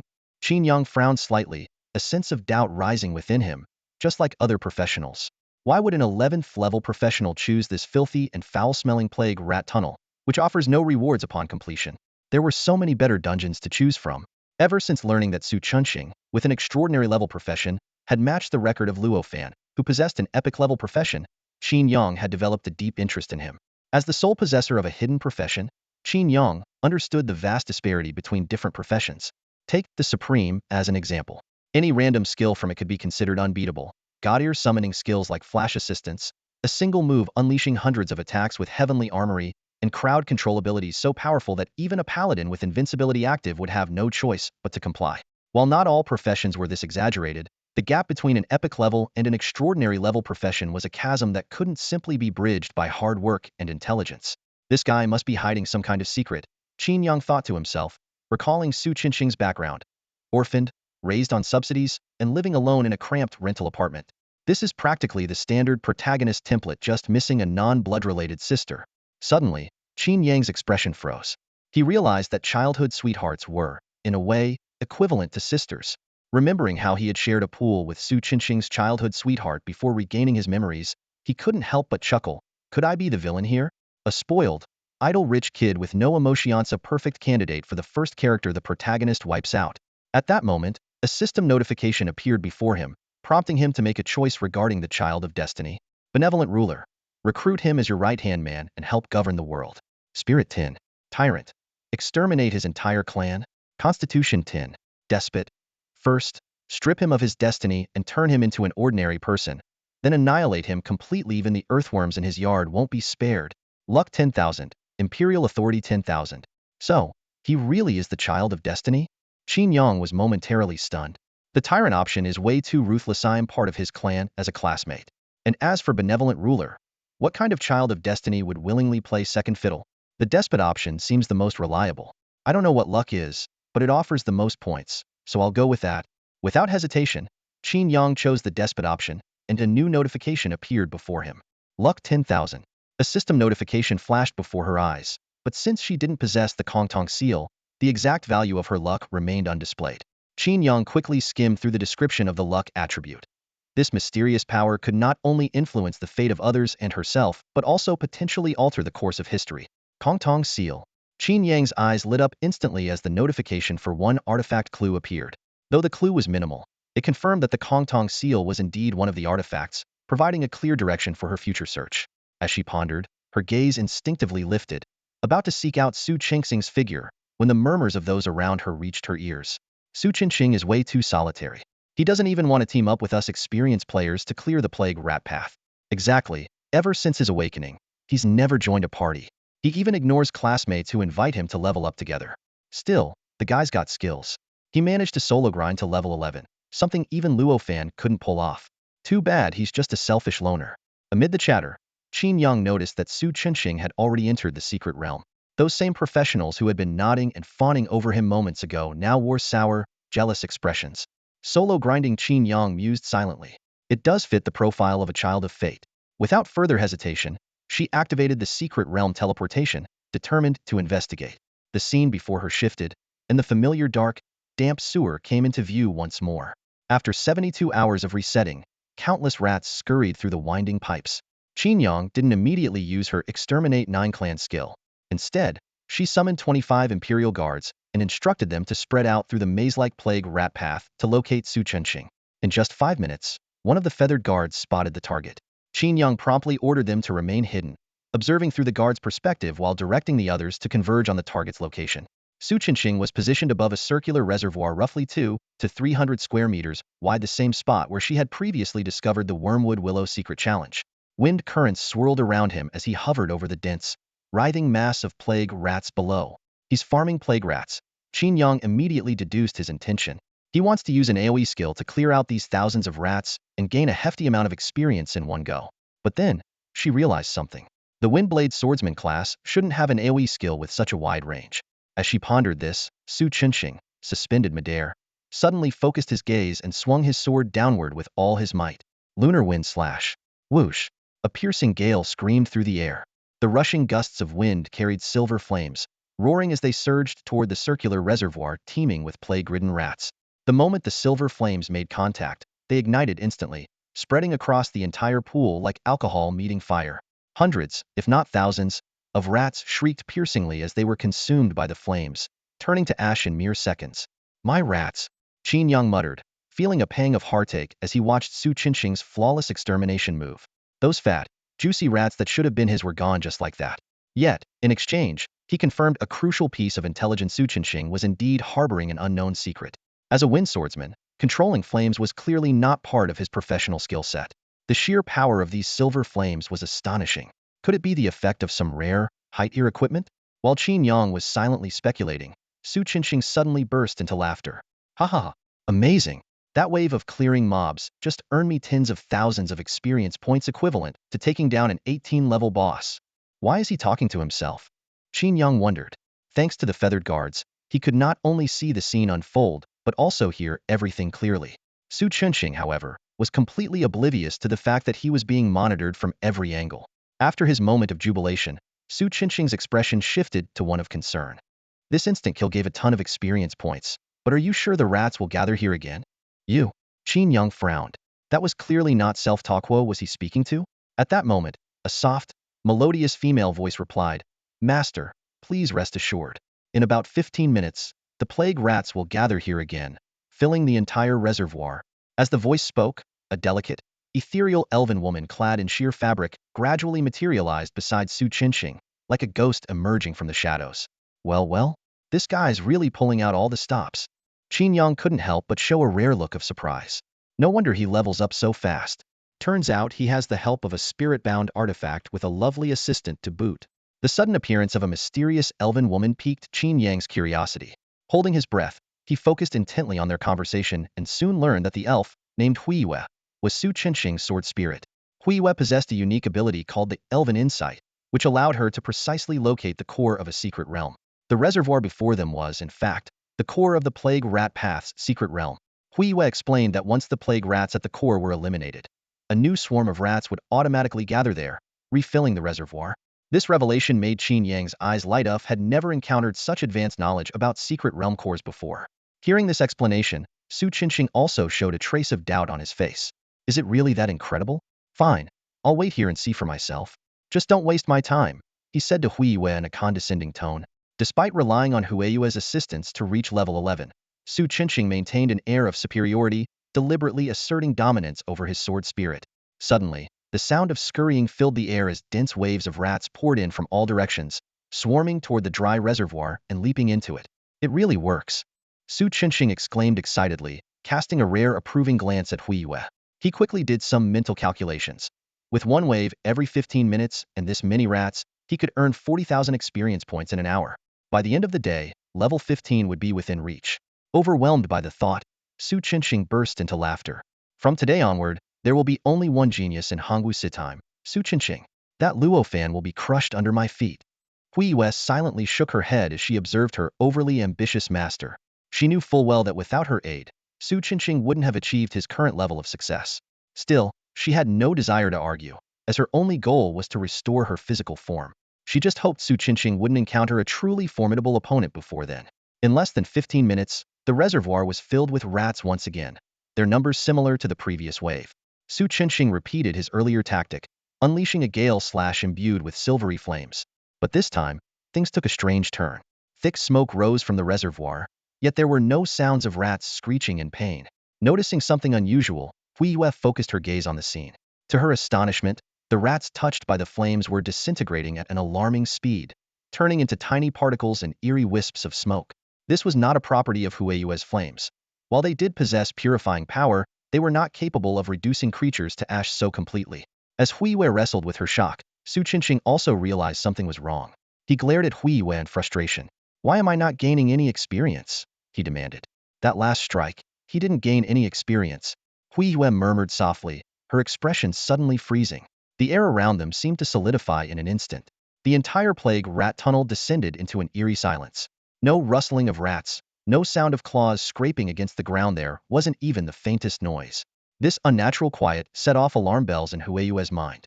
It turned out that just as Su Qinsheng unleashed his AoE skill, Qin Yang had already preemptively activated the Exterminate 9 Clans ability. A series of battle notifications flashed. You have slain a level 10 plague rat. XP 10. You have slain a level 10 corrupted giant rat. EXP 755. You have slain a level 14 mutated giant rat. EXP 2209. You have slain the level 15 Nurgle rat father leader. EXP 13781. A level 15 silver treasure chest dropped as a result, and the effect of the Great Qin Tiger Wolf ornament was triggered, granting Qin Yang 2 agility. At the same time, the Emperor Yang's blood-drinking sword leveled up rapidly, soaring from level 11 to level 18. This brought an all-stats bonus of 5 and 10 free attribute points. Satisfied, Qin Yang opened his personal interface and evenly distributed the 80 free attribute points. The updated attribute panel displayed: Strength, 150-145. Agility, 152-130. Constitution, 252-110. Spirit, 155-185. The nearly 100-point attribute boost immediately produced noticeable changes. His senses became extraordinarily sharp, could see the outlines of objects in the darkness more clearly, and even the distant sound of dripping water was distinct. After completing the upgrades, Qin Yang gave a subtle, meaningful smile. He issued an order to the Yuling guards monitoring Su Qinsheng: "Send them my regards. If attacked, you are free to retaliate." The Yuling guards, with a total attribute score of 1720, were more than enough to intimidate even a level 31 elite class player. Qin Yang intended to use them to gauge the limits of the elven woman's strength. Above the reservoir, the unsuspecting Su Qinsheng and Hui Yue suddenly heard the sound of metal scraping. Hui Yue immediately activated her elven insight ability, only to find that her prized detection skills were completely ineffective against the mysterious Yuling guard. As the towering figure stepped slowly out of the shadows, Hui Yue's heart nearly stopped. What kind of being was this? The thunderous roar shattered the tranquility of the rat tunnel. Unlike Hui Yue's shocked expression, Su Qinsheng stood brimming with confidence, his sword pointed firmly into the darkness. Since his awakening, he had yet to encounter a truly formidable opponent, and now his spirit surged with boundless vigor. His confidence stemmed from the sword spirit, Hui Yue. As a leader-class sword spirit with a potential rating of 3 stars, even though she could only unleash half of her power in her ghostly state, her total attributes had reached an astonishing 2,600 points after advancing with him to level 11. Even halved, her nearly 1,300 total attributes were enough to challenge elite professionals above level 31. The sound of resolute footsteps echoed from the shadows. A tall figure emerged clad in dimly glowing dark gold armor, wielding a long halberd, and wearing a golden mask. The mask had only 2 narrow slits for eyes, from which sharp, cold, owl-like eyes peered out. As this golden-armored warrior appeared, the air in the rat tunnel seemed to freeze. Su Qinsheng's previously brazen expression turned grave. Lowering his voice, he quickly asked Hui Yue, "Did you catch his stats?" Hui Yue shook her head. "The first stage of skill analysis failed. I'm attempting the second stage now. All I know so far is that he's called Yuling Guard, and he's not a professional." Su Qinsheng frowned deeply. Hui Yue's spirit insight was far superior to ordinary detection techniques, capable of analyzing even skills, yet it had failed against this Yuling Guard. This could only mean that their opponent was a uniquely powerful creature. While Su Qinsheng discreetly scouted for an escape route, he hesitated to act just yet. If the second stage of analysis revealed that their opponent's strength was inferior to his own, it might be worth taking the risk. A unique creature often came with rare opportunities. Hui Yue, however, looked uneasy. "Master, we should retreat. It's not just that this Yuling guard looks strong. Have you noticed? The other creatures around here have disappeared. That's not normal. Don't underestimate yourself," Su Qinsheng snapped, glaring coldly at her. "How will we know he's not our match if we don't try?" Hui Yue's heart filled with unease. This was a secret realm. Once a battle began, there would be no escape. Still, remembering that Su Qinsheng held the key to restoring her physical form, she swallowed her frustration and continued to reason with him. "Master, if we can't defeat him, we won't be able to get away." Su Qinsheng sneered. "That's easy when the time comes. You hold him off and I'll run as far as I can." Hui Yue felt a chill run down her spine upon hearing the plan. Su Qinsheng's suggestion was indeed feasible, but he seemed to completely disregard the possibility of being obliterated on the spot by this Yuling guard. She didn't say much, and instead focused on the analysis progress of her spirit insight. If the data could prove the opponent's overwhelming strength, perhaps she could use facts to persuade Su Qinsheng to retreat. Before long, the analysis data appeared before her eyes. Name: Yuling Guard. Potential: analysis failed. Level: 18. Strength: analysis failed. Agility: analysis failed. Constitution: 504. Spirit: analysis failed. Skills: analysis failed. Seeing this data, Hui Yue gasped sharply. Although most attributes were unreadable, the sheer 504 points in Constitution alone spoke volumes. Having such a high constitution at level 18 marked this as a leader-class monster. She couldn't help but wonder why such a formidable entity was present on the plague rat path, which was supposedly meant for level 10 threats. The attributes are analyzed. Huiyue promptly warned. This Yulin Guard is level 18, with 500 points in constitution. I can't see the other stats or skills. He's a leader-class monster. 500 points in constitution. Su Qingxing's pupils constricted. This was the strongest boss he had encountered since his awakening. Yet, a glimmer of excitement flickered in his eyes, as though he had already glimpsed the opportunity hidden behind the Yulin Guard. Get ready to engage, he said to Huiyue. Huiyue was startled by his words. Despite her 2,600 total attribute points, her ghostly state only allowed her to utilize half of her power, making her not necessarily stronger than this Yulin Guard. More importantly, she also had to protect Su Qingxing, which put her in a significantly disadvantaged position. Su Qingxing seemed to sense her hesitation. Doesn't your spirit attribute reach nearly 750 points? This Yulin Guard is a tank, and your Huiyue flame is perfect for countering him. He emphasized firmly. He's definitely a special monster. There's no way I'm passing up this opportunity. If you want to restore your physical body, you'll have to give it your all and help me. With that, he immediately infused his longsword with wind shear and launched an attack on the Yulin Guard. Sighing in resignation, Huiyue followed suit. She couldn't just stand by and watch him throw his life away. The blazing Huiyue flame enveloped the long sword as it slashed out in a swift arc. The silver flames, carried by the wind shear, surged toward the Yulin Guard. The guard simply raised his halberd horizontally in front of his chest, remaining completely motionless. Slow and clunky, definitely a tank monster. Su Qingxing smirked. As an agile wind sword master, he was particularly adept at dealing with such cumbersome opponents. What he didn't know, however, was that the Yulin Guard was originally a soldier class known for its agility. The guard's current lack of movement wasn't due to an inability to evade, but because Qin Yang had commanded him not to. Elsewhere on the plague rat path, Qin Yang observed the battle with great interest. Her own excessively high constitution had caused the Yulin Guard's constitution to surpass what should have been its primary attribute, agility. She was curious to see if Su Qingxing's attack could even break through its defenses.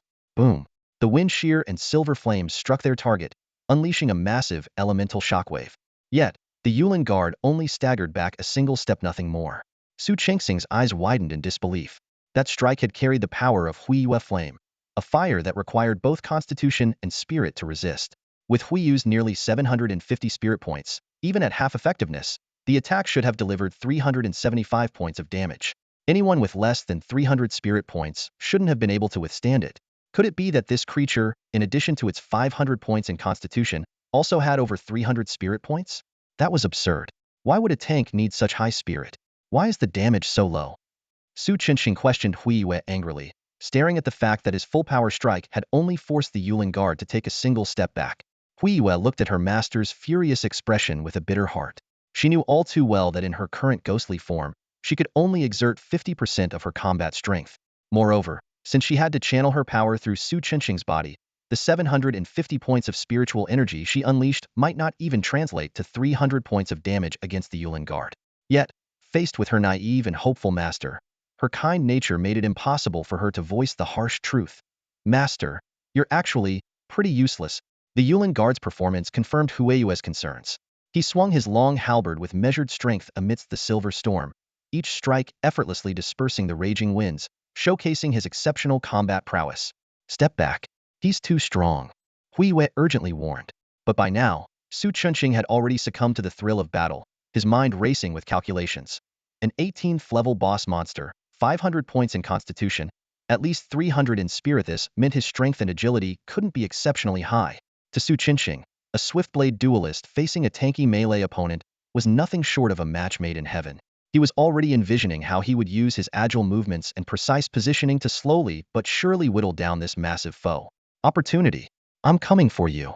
Ignoring Huiyue's pleas, Su Qingxing gathered the swirling winds around him. Death is like the wind, always by my side. Gale Stride activated. This core skill of the Swiftblade class allowed him to ghost-like flash to the Yulin Guard's left side. As expected, the opponent swung his halberd downward, leaving a glaring opening. Su Qingxing smirked and immediately used the second phase of Gale Stride to blink to the guard's back right. At this moment, the Yulin Guard was still in the middle of his downward strike, with the joint in his right leg armor fully exposed. Seizing the opportunity, Su Qingxing thrust his longsword, cloaked in Huiyue's flames, directly at the vulnerable spot. The blade howled through the air, its edge streaking toward the target. Yet, the Yulin guard's right leg remained utterly still, as if patiently waiting for something. Su Qinxing's lips couldn't hold back the smile. The joy of victory nearly clouded his mind. However, at this critical moment, the movements of the Yulin guard suddenly shifted. Pivoting on his right leg, his entire torso spun swiftly, and the long halberd in his hands carved a graceful arc, like a crescent moon, sweeping upwards towards Su Chunxing with alarming speed. Watch out! Hueyue's terrified cry had barely reached his ears when the gleaming tip of the halberd was already aimed at Su Chunxing's abdomen. In the split second before impact, Huiyue, using her sword spirit powers, forcefully manipulated the longsword to intercept the strike in front of Su Chunxing. Clang! A deafening clash of metal echoed as the longsword was knocked from her control, embedding itself deeply into the sewer ceiling. A violent shockwave traveled through Su Qinxing's palm, surging like high-voltage electricity and instantly spreading through his entire arm. Crack! Crack! Crack! The sound of dislocated bones was unmistakable. Before Su Qinxing could even cry out in pain, his body was flung like a rag doll struck by a steel shovel, landing heavily 10 meters away. Ah! The excruciating pain erupted, and Su Qinxing writhed on the ground in agony. His hand was completely twisted, the webbing between his thumb and index finger torn apart, his wrist dislocated, and every joint in his arm misaligned. The entire limb had gone entirely numb. Fear surged through him like a rising tide. His sword tip had been mere millimeters from its target, yet the opponent had still managed such a swift counterattack. This level of agility was terrifying, and the sheer force that shattered his arm revealed that this opponent was far more than a mere defensive tank. Huiyue immediately floated to Su Qinxing's side and cast her spirit healing spell, Nature's Touch. This ability, in specific situations, was even more effective than light-based healing spells. It was thanks to this skill that Su Qinxing had been able to recover quickly during previous leveling battles. Yet instead of gratitude, Su Qinxing erupted in anger. Why didn't Hueyue's flame deal any damage? You said he was a tank. How is his strength and agility this high? You sent me to my death. When did I ever say he was just a tank? Huiyue sighed inwardly, accustomed to Su Qinxing's habit of passing blame. The priority now was escaping the fight. Once you're healed enough, run. I'll hold him off. The Yulin guard, halberd gleaming coldly, was already closing in with deliberate steps. Su Qinxing panicked and tried to push himself up to flee. Huiyue quickly stopped him. Wait until your injuries improve. I can stall him. With that, she floated upward, her body radiating a moonlit brilliance, and remotely summoned the long sword that had been embedded in the ceiling. From a corner of the sewer, Qin Yang watched the entire scene with growing excitement. System notifications flashed continuously. The Child of Fortune's mindset has collapsed. You have absorbed 10,000 fortune points. The Child of Fortune's trump cards are exposed. You have absorbed 10,000 fortune points. Even revealing their trump cards gives me fortune points. Qin Yang burst out laughing before commanding the Yulin guard, go. Strip him of everything, even his dignity. In a corner of the tunnel, Qin Yang suddenly let out a soft of surprise. The sight before him left him puzzled. How could this spirit without a physical body wield a longsword? As he pondered, Huiyue launched her attack. Flames of the moon, she called out sharply, and silver flames surged forward like a tidal wave, engulfing the Yulin guards. The power of these flames astonished Qin Yang. They were far more ferocious than when Su Qinxing had cast them. Despite this, Qin Yang ordered the Yulin guards to face the attack heat. With a deafening roar, the silver flames crashed heavily against their dark golden armor. The impact forced the guards to stagger back several steps, smoke rising from their armor's surface as it emitted a harsh, sizzling sound. Even more surprising to Qin Yang was the mental shockwave he felt, as if the flames directly affected his spirit. Interesting. These flames can bypass summoned creatures and directly impact the caster's mind. Qin Yang silently marveled. The disappointment he had felt earlier, when the Yulin guards had easily defeated Su Qinxing with a single strike, was swept away. Capture her for me. Yes, your majesty. The Yulin guards charged forward through the silver firestorm, but Huiyue advanced instead of retreating, her long sword pointing skyward. Tides of the moon, she cried. An invisible force instantly spread out, abruptly halting the fearless charge of the Yulin guards. A suppression skill? Qin Yang's heart tensed. He was well-versed in the 5 levels of control skills: weakening, binding, imprisoning, stunning, and suppression, with suppression being the highest priority, capable of overriding even invulnerability states. Of course, it still paled in comparison to his own heavenly mandate. On the battlefield, Huiyue and the Yulin guards were locked in fierce combat. Her movements were elusive and unpredictable, like a wisp of silk weaving around the guards, unleashing relentless crescent-shaped sword strikes. The Yulin guards were forced onto the defensive, using their long halberds to block her attacks, leaving them at a disadvantage. As Qin Yang admired Hueyue's graceful movements, he calculated silently to himself. If only this sword spirit could be made to serve me. He absent-mindedly ran his fingers over the dragon-patterned hilt of the Emperor Yang's blood-drinking sword. His gaze flickered to the corner where Su Chunxing was stealthily edging toward the shadows, clearly preparing to flee. Such a disappointment. Qin Yang sighed, shaking his head. The battle grew increasingly intense, the clash of metal echoing throughout the tunnel. Under the mounting pressure, Hueyue's attacks became more ferocious, unleashing a flurry of ranged strikes, control skills, and weakening spells. Meanwhile, the Yulin guards fought back with growing fervor, fully engaged in the exhilarating combat. On the surface, the two seemed evenly matched. However, Qin Yang knew in her heart that Hueyue held the upper hand. Her diverse and well-coordinated skills would inevitably lead to the defeat of the Yulin guards. At that moment, Hueyue's figure suddenly flickered. The long sword in her hand slipped from her grasp but was immediately caught again.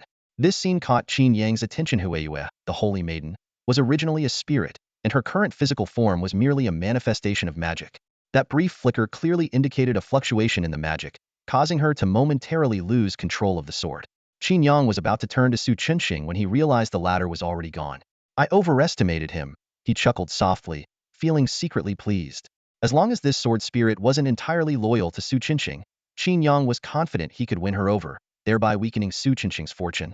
Having awakened memories of his past life, Qin Yang's abilities in this life were still formidable, and his specialty was undermining others. The battle in the narrow passage continued, but Qin Yang had seen enough.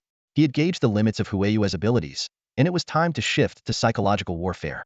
He immediately ordered the Yulin guards to cease their attack and commanded nearby Imperial soldiers to converge on the battlefield. Upon receiving the order, the Yulin guards deflected Hueyue's strikes with their long spears and quickly retreated several meters, standing their ground. Seeing this, Hueyue's face lit up with relief. She thought that if she could hold out a little longer, allowing Su Chunxing to get farther away, she could cancel the summoning and escape. But just then, the sound of synchronized, metallic footsteps echoed from the darkness. Over a dozen warriors clad in dark gold armor and golden masks emerged, their presence commanding attention. They wielded various weapons. Some held long spears, others carried swords and shields, and a few drew bows with arrows that crackled with menacing lightning. This mysterious and formidable squad advanced with an aura that shook the very ground, utterly crushing Hueyue's hopes. Despair filled her as she counted. 1, 2, 3. 11 warriors, each as powerful as the Yulin guards. Among them were archers wielding enchanted arrows, the bane of her ghostly form. The long sword slipped from her hand, clattering to the ground. Hueyue gave up resisting entirely. Knowing Su Chunxing's nature, he would ensure he was far enough away before dismissing the summoning. Meanwhile, these golden-armored warriors could obliterate her in moments. Is there truly no chance for redemption? She murmured to herself. Just as Hueyue prepared to accept her fate, the golden-armored warriors suddenly spoke in unison, their voices resonating through their masks. Your skills are extraordinary. Would you consider abandoning the darkness and pledging allegiance to our emperor? Though there were only 12 of them, their synchronized chant roared like an army of thousands. The overwhelming display of military might cause Hueyue's ghostly form to flicker uncontrollably. She stared in disbelief at the scene before her. It wasn't unusual for humanoid creatures to speak, but such perfect coordination suggested the presence of a commanding force. Moreover, their mention of abandoning the darkness and pledging allegiance to our emperor indicated that they weren't leaderless monsters but summoned subordinates of a higher power. My world tree. Hueyue's composure shattered completely. She had just fought an 18th level summon creature to a draw. Hueyue gazed at the line of golden-armored warriors standing before her. Their words echoed in her mind. Forsake the darkness, pledge loyalty to our emperor.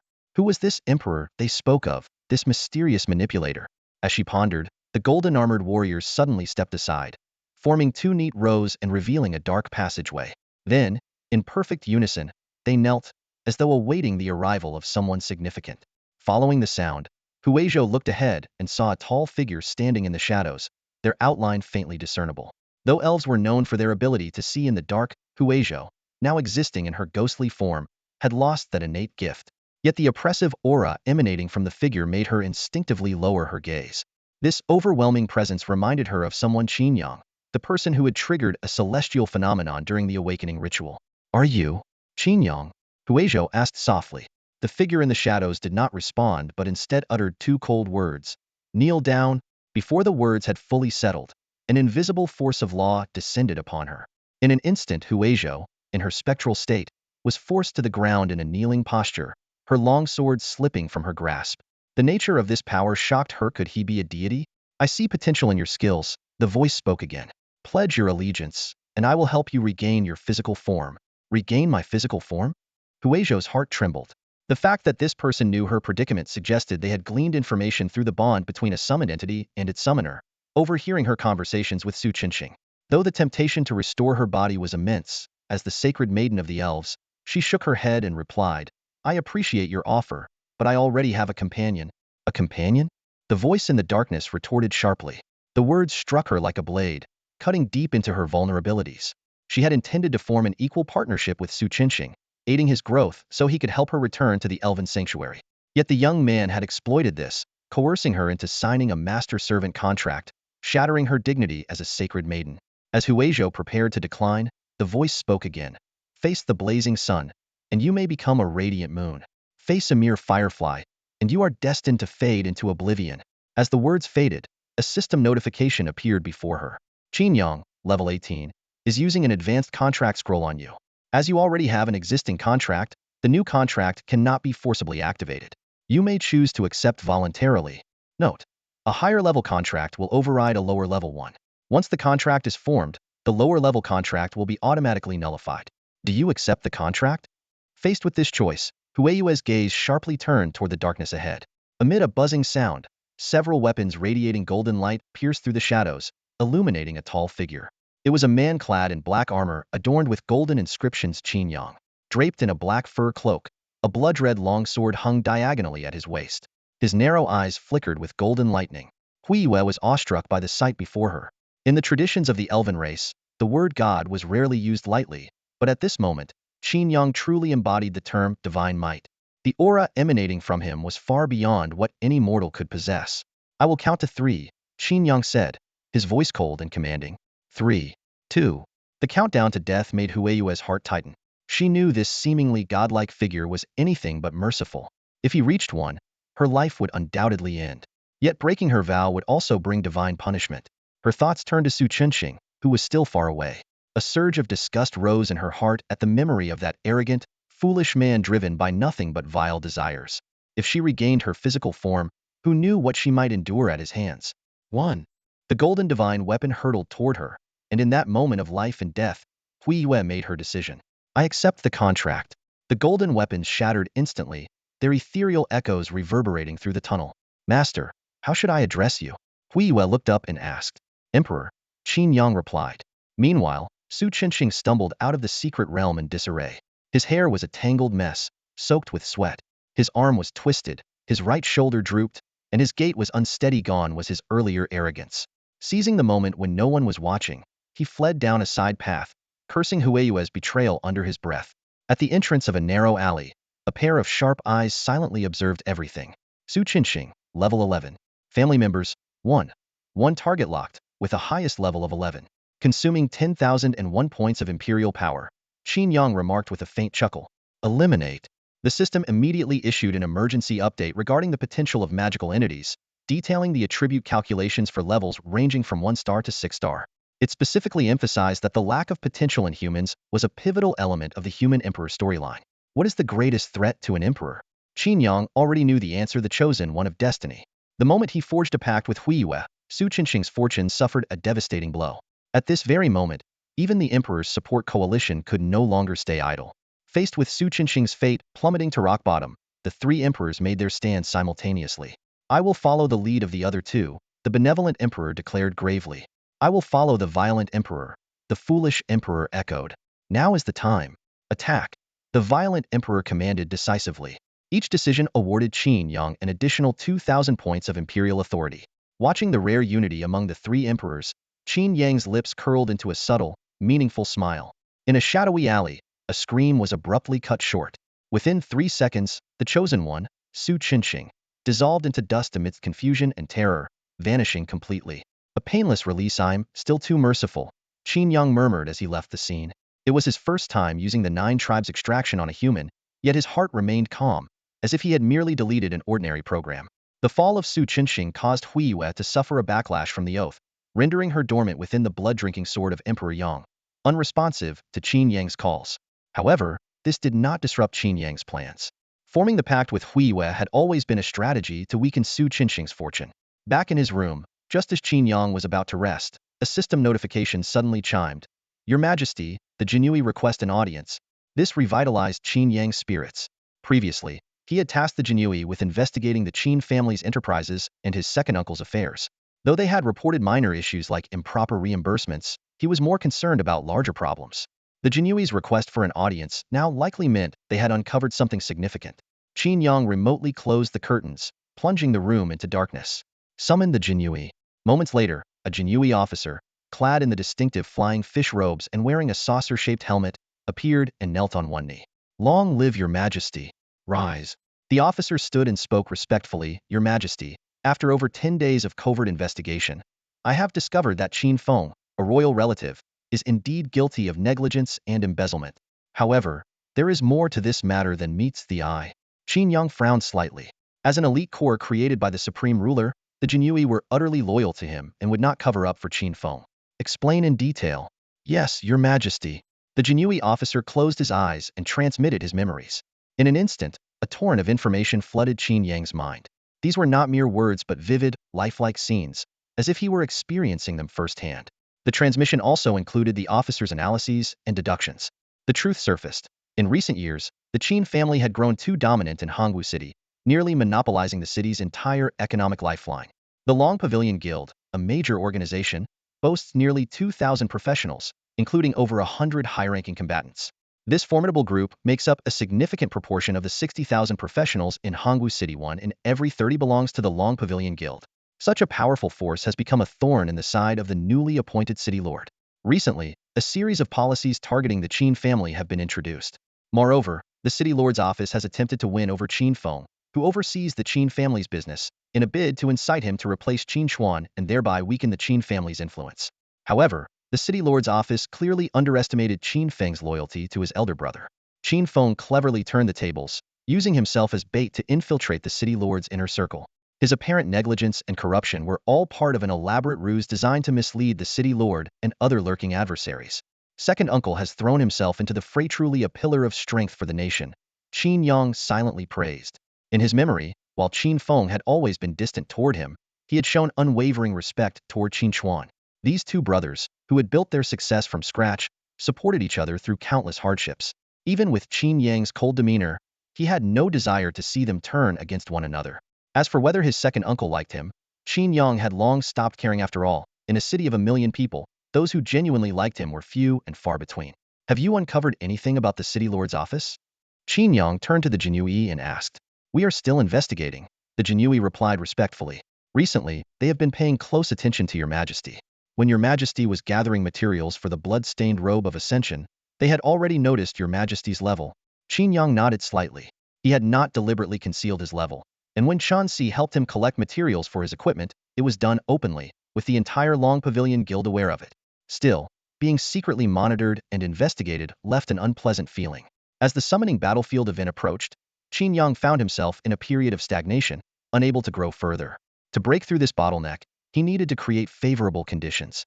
If they have time to keep an eye on me, I'll make sure they have something else to focus on. He walked to the desk and quickly pinned a secret decree, handing it to the Jinui. Spread the contents of this decree across the entire Hangwu city. Make sure everyone knows. The Jinui carefully read the decree, then bowed and said, I understand, Your Majesty. With a flick of his wrist, he shredded the decree into pieces and disappeared into the shadows of the room. Once again, Qin Yang was alone in the dimly lit room. A faint smile played on his lips. Let the show begin. The decree contained news about the summoning battlefield. This multifaceted challenge space held opportunities that could change a person's fate. For ordinary professionals, it was akin to being reborn. Although the arrival of the summoning battlefield would eventually be announced via a global server notification, Qin Yang deliberately leaked the news early to sow chaos in Hangwu City. Once the information spread, it would undoubtedly cause an uproar among the city's professionals, with speculation and rumors running rampant. The prices of materials, equipment, potions, and dungeon tickets related to professionals began to skyrocket. In the market, dungeon tickets that originally cost 10,000 were inflated to 50,000, and soon after, they doubled again to 100,000. Across the city, potion shops and equipment stores were crowded with anxious professionals, with bustling crowds at the counters and bidding voices rising continuously. Officials from the city lord's mansion were overwhelmed, dealing with one unexpected situation after another. Meanwhile, Qin Yang had already made all the necessary arrangements and leisurely stepped out of the mansion, ready to enjoy the unfolding drama. That afternoon, a Taoist claiming to be an expert in divination appeared in the center of Hongwu City, confidently proclaiming that a large-scale dungeon was about to descend. At the same time, a drunken city official accidentally leaked news about a composite challenge space. Others even claimed to have received ancestral dreams, foretelling that a recruitment battlefield would soon open in Hongwu City. The Jinyui, using their exceptional disguise skills, transformed into various identities and subtly spread the news of the recruitment battlefield throughout the city. By evening, the headlines among professionals were dominated by related topics. Shocking! A level 1530 recruitment battlefield is coming to Hongwu City. City Lord's mansion denies recruitment battlefield. Are they hiding something? Recruitment battlefield guide. Whether true or not, you need to read this. Although the authorities did not confirm the news, for professionals eager for opportunities, they preferred to believe it rather than dismiss it. The entire city of Hongwu descended into chaos. Professionals below level 15 rushed into dungeons overnight to grind levels, while those already at level 30 abandoned attempts to break through and instead began frantically hoarding resources and upgrading their equipment. Prices for professional-related goods surged wildly. Materials increased by 50, tools doubled, and potions skyrocketed by 200.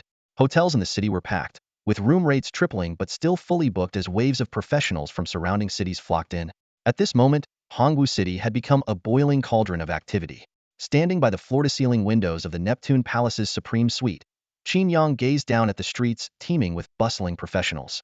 A faint smile curved on his lips as he murmured, "The storm is brewing. The winds fill the tower." In the office of the city lord's mansion, the young city lord, Zhang Qian, stood alone by the floor-to-ceiling window, his brows furrowed in deep thought. Behind him stood a group of advisors and elders, their expressions somber, including the Chiman master, Zhong Yuan. "Master Zhong, is there truly any validity to the rumors about the summoned battlefield?" Zhang Qian turned to Zhong Yuan, his voice heavy with concern. Zhong Yuan stroked his beard and nodded slightly. "I've used Chiman divination. Indeed, a significant event will occur in Hongwu City between the end of this month and the beginning of the next." The news only added to Zhang Qian's growing headache. As a newly appointed city lord, he had yet to fully grasp the intricacies of the city's affairs. His original plan was to take advantage of Qin Chuan's absence while he ventured into the secret realm, using the opportunity to address the Qin family, the local power. However, the sudden spread of rumors about the summoned battlefield had completely disrupted his plans. Hongwu City was now in turmoil. Rumors were rampant, market prices were soaring, and the influx of foreign professionals had further deteriorated the city's security. What puzzled Zhang Qian most was that information about the summoned battlefield should have been tightly guarded. Typically, professionals seeking an advantage would remain silent. Yet, the news had inexplicably spread across every corner of the city, clearly fueled by someone behind the scenes. What made matters worse was that the summoned battlefield would inevitably draw the attention of the major noble families from other main cities. The Chu family from Jingming City, the Luan family from Laifeng City, and the Wang family from Songshuan City. These influential clans from nearby regions would undoubtedly send their younger generation to compete for opportunities. While this could bring tremendous economic benefits to Hongwu City, for Zhang Qian, who was already struggling to deal with the Qin family, it posed an immense challenge. "Put the action against the Qin family on hold," Zhang Qian said, wiping the sweat from his forehead. "We need to focus all our efforts on preparing for the arrival of the summoned battlefield. Notify all public officials no one will be leaving work on time this month, and weekends are cancelled." With the order given, the city immediately entered a state of emergency. Additional security officers were deployed to the secret realm entrances, the number of city defense soldiers doubled at the walls, and even administrative staff were reassigned to help manage urban affairs and traffic. These decisive actions further solidified the belief among the public that the summoned battlefield was indeed imminent, prompting many foreign professionals who had been waiting to take action. Meanwhile, in the private arena of the Luan family's estate in Laifeng City, a figure shrouded in overwhelming bloodlust and hostility was locked in fierce combat with a level 30 magical beast, fighting barehanded. A monstrous creature with a tiger's head and a human body lunged forward, its razor-sharp claws slicing through the air before slamming fiercely into the blood-red figure's left chest, tearing open 3 deep, bone-revealing wounds in an instant. Yet, the figure shrouded in a crimson aura seemed unfazed by the pain. With a swift movement, its hand clamped down like a steel vice around the tiger-headed creature's neck, unleashing a burst of immense power to hurl it violently into the ground. Boom! The ground cracked instantly, with web-like fissures spreading outward. The blood-tinged fists rained down like a torrential storm, each strike leaving deep dents in the tiger-headed creature's body. At first, the beast roared thunderously, but under the relentless barrage of blows, Its cries soon dwindled to pitiful whimpers as its life force rapidly diminished. Roar. Come on, keep roaring, the blood-red figure bellowed, its voice filled with fury. Suddenly, it thrust both hands into the creature's massive jaws, gripping the upper and lower mandibles tightly. Muscles bulged as it exerted a tremendous force. Splurt. Blood sprayed everywhere as the tiger's jaw, capable of a 500-kilogram bite force, was torn apart. The tiger's head was instantly split in two. Not enough. It's still not enough. I need more bloodthirsty energy. Even after the carnage, the blood-red figure was still consumed by battle lust, unleashing a roar even more feral than the monster it had just slain. At that moment, a voice called out, "Young master, the city of Hongwu has initiated martial law and officially acknowledged the existence of the battlefield draft. We can set out in a few days. The battlefield draft is real? Excellent. Then I won't break through just yet. They'll gather a surge of bloodthirsty energy first. This time, I'm going to kill to my heart's content." The blood-red figure's eyes widened, and it burst into maniacal laughter. This blood-red figure was none other than Luan Tian, the young master of the Luan family from Lifeng City. Last year, he awakened the extraordinary class known as the Bloodthirst Berserker, granting him power far surpassing an ordinary berserker. At level 30, he already wielded the strength of a level 40 warrior. However, this class required accumulating bloodthirsty energy through slaughter. In peacetime, he could only kill prisoners, which was inefficient. But on Hongwu City's battlefield, where laws held no sway, he could indulge in unrestricted carnage to his heart's content. Meanwhile, at the Chu family martial arts hall in Jingming City, over a dozen humanoid puppets swarmed a young girl with a bun, her figure radiating a golden glow. Despite the relentless assault, the girl seemed utterly uninterested, even casually tidying her hair. The strikes and kicks that landed on her body produced nothing more than the resonant sound of a great bell. At last, she grew visibly impatient. Her eyes sharpened, and her right fist shot forward, instantly conjuring a lion-shaped blaze of orange flames. Roar! With the lion's deafening roar, the puppets were reduced to fragments in an instant. The girl turned her gaze to the remaining puppets, a sly smile playing at the corner of her lips. These toys are so outdated. I'll just scrap all of them today. The young girl clenched her fists, assuming a battle stance. Behind her, the faint silhouette of a majestic lion flickered into view. Stop right there. A tall, elegant woman intervened just in time, halting the girl who was about to dismantle the building blocks with her bare hands. Qin Yang. The girl's eyes lit up as she darted toward the woman like an excited bird. Her athletic top shifted slightly with her enthusiastic movements. Chu Mingxian, how many times have I told you to be frugal? Qin Yang tapped her forehead with a mix of affection and reprimand. If you don't want to use these puppets, let the other disciples have them. Why destroy them? Chu Mingxian stuck out her tongue playfully and pouted. It's just that they're boring. Oh, Qin Yang, by the way, is there any news about Hongwu City? Qin Yang smiled knowingly and nodded. I knew you were waiting for this. The news is confirmed. Hongwu City has officially acknowledged the existence of the recruitment battlefield. That's great. Chu Mingxian leapt into the air, her eyes blazing with determination. They'll definitely claim the top spot. Qin Yang's expression turned serious. Don't get too cocky. Both Luan and Yi, the two prodigies, will be heading to Hongwu City as well. They're not ones to be trifled with. Ha, they're nothing special. Chu Mingxian crossed her arms and puffed out her chest, exuding confidence. Qin Yang shook her head and lowered her voice. Don't come crying to me if you suffer a loss. Also, your master has entrusted you with a task protecting Qin Yang, the young master of the Qin family from Hongwu. What? Chu Mingxian instinctively shielded her chest. That scumbag and lecher? I have to protect him? I was planning to beat him up?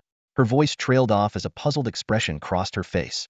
She stood frozen for a moment before snapping back to reality. Wait, he can enter the recruitment battlefield? Chu Mingxian asked incredulously. You need to be at least level 15 to qualify. It took me a month and a half to reach level 15 with my extraordinary profession. He's only been awakened for 10 days. How is that possible? Qin Yang nodded to confirm. Not only that, but according to reports from Hongwu City, he might even be beyond level 15. Beyond?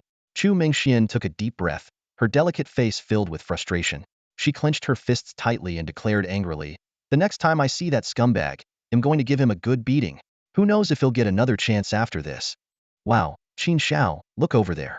Those legs are something else. Leaning casually against the railing of the rooftop park atop the Longa Guild building, two men gazed lazily at the bustling streets below. One of them, a tall and well-proportioned man, was Qin Yang, the second-generation heir of the Qin family. Beside him stood Wang Kai, the eldest son of Tsongshuan City, whose weight tipped the scales at over 300 pounds. Where? That? Those legs are like chopstick skinny as toothpicks. Wang Kai squinted as he spoke. Well, I happen to appreciate the beauty of a slender figure. Qin Yang replied with a chuckle. You always seem to crave what you lack. Since the news of the recruitment battlefield broke this past week, Hongwu City had experienced unprecedented prosperity. Adventurers from all over had been arriving on expensive armored trains, flooding the central commercial district where the Longa Guild was located. The streets were teeming with people clad in various types of equipment. Among them, the strikingly beautiful female adventurers added a vibrant splash of color to the city's already lively atmosphere. Suddenly, Qin Yang's eyes lit up. Hey, fatty, who's that girl over there? Following his gaze, Wang Kai looked toward the bustling central street. Amidst the crowd, a young woman carrying a long sword stood out. Her hair was tied up in a high bun, and she wore a simple yet elegant hanfu. A silk ribbon tied around her waist swayed gently with her steps, while her sleek, black-stockinged legs peeked through the slit of her skirt. Her beauty and grace were unparalleled, making her seem like a celestial being who had accidentally wandered into the mortal realm. Don't even think about it. That's Yi Qiuning from the Zhongshuan immortal sect. You don't stand a chance, Wang Kai quickly advised. Oh, so that's Yi Qiuning, Qin Yang replied nonchalantly with a smirk. The so-called immortal sect is just an old-school guild. It's not like they're actual gods. Over the past few days, Qin Yang had gathered quite a bit of intel. 2 extraordinary adventurers had arrived from Zhongshuan City alone. The level 30 sword immortal Yi Qiuning and the level 20 death knight Wang Kai. There were also others, like the level 30 blood berserker Luan Tian from Laifeng City and the level 29 beastmaster Chu Mengxian from Jingming City. Except for Wang Kai, these individuals were all incredibly formidable. Combined with a few hidden prodigies whose identities remained unknown, this recruitment battlefield was bound to be nothing short of spectacular. The other city's prodigies are all extraordinary class adventurers, yet Hongwu City doesn't have a single one to show for it except for your hidden class, Wang Kai remarked with a sigh. The recruitment battlefield is happening here in Hongwu City, but the top spot is probably going to be taken by someone from another city. It's kind of embarrassing, don't you think? Qin Yang shot a glance at Wang Kai, secretly mocking the fat man for pointing him out. Was it really that embarrassing to not take the top spot? Could it be any more humiliating than being an extraordinary class professional who only leveled up 20 times in a year? Completely unaware of Qin Yang's silent ridicule, Wang Kai continued enthusiastically, the rewards for being the champion should be pretty generous, right? Honestly, I'm tempted to give it a try too. Someone like you cares about rewards? Qin Yang raised an eyebrow, a hint of surprise in his tone. You've got it wrong, Qin Xiao. Wang Kai shook his head earnestly. It's about the class advancement materials. If there's a chance, you've got to put in the effort. Class advancement materials? Those words immediately piqued Qin Yang's interest. Didn't you read the recruitment battlefield details? The ultimate rewards in previous rounds were all core materials for class advancement. If I can get them, they'll be able to successfully advance to Death Lord. Hearing this, Qin Yang's expression turned serious. Class advancement was a significant hurdle for any professional. It required not only completing exclusive tasks, but also collecting all sorts of rare materials and items, a process that could easily take up most of one's life. Yet, once successful, the professional's strength would increase dramatically, and their entire fate could be altered. As Qin Yang pondered what the champion's reward could mean for him, the profession's built-in choice system suddenly popped up. Faced with the chance to obtain a divine artifact, you choose. Benevolent Ruler. I shall conquer the recruitment battlefield. No victory, no return. Imperial Authority 10,000. Tyrant Ruler. I shall crush the recruitment battlefield. Those who help me win shall be granted noble titles. Imperial Authority 10,000. Despot Ruler. I shall bathe the recruitment battlefield in blood. Those who block my path to victory shall face annihilation of their clans. Imperial Authority 10,000. This made Qin Yang pause for a moment. Even the usually lazy Tyrant Ruler grew proactive when it came to class advancement, not to mention the Benevolent Ruler and Despot Ruler. Considering this was about advancing to the ultimate ninefold human sovereign class and obtaining its divine artifact, Qin Yang chose the Benevolent Ruler option, deciding to take this opportunity seriously. Just then, a maid in a Chong Sam gracefully approached the terrace and bowed to Qin Yang. Qin Xiao, Master Guyu is looking for you. He said the equipment has been forged. This news made Qin Yang's eyes light up. There had indeed been some issues while forging the Crimson Robe of the Occult. The equipment's malevolent energy was so intense that even Guyu had failed several times. In the end, they had to call in Yang Luqiong from the Azure Yuan team, who used her holy light powers to suppress the malevolent energy and complete the forging.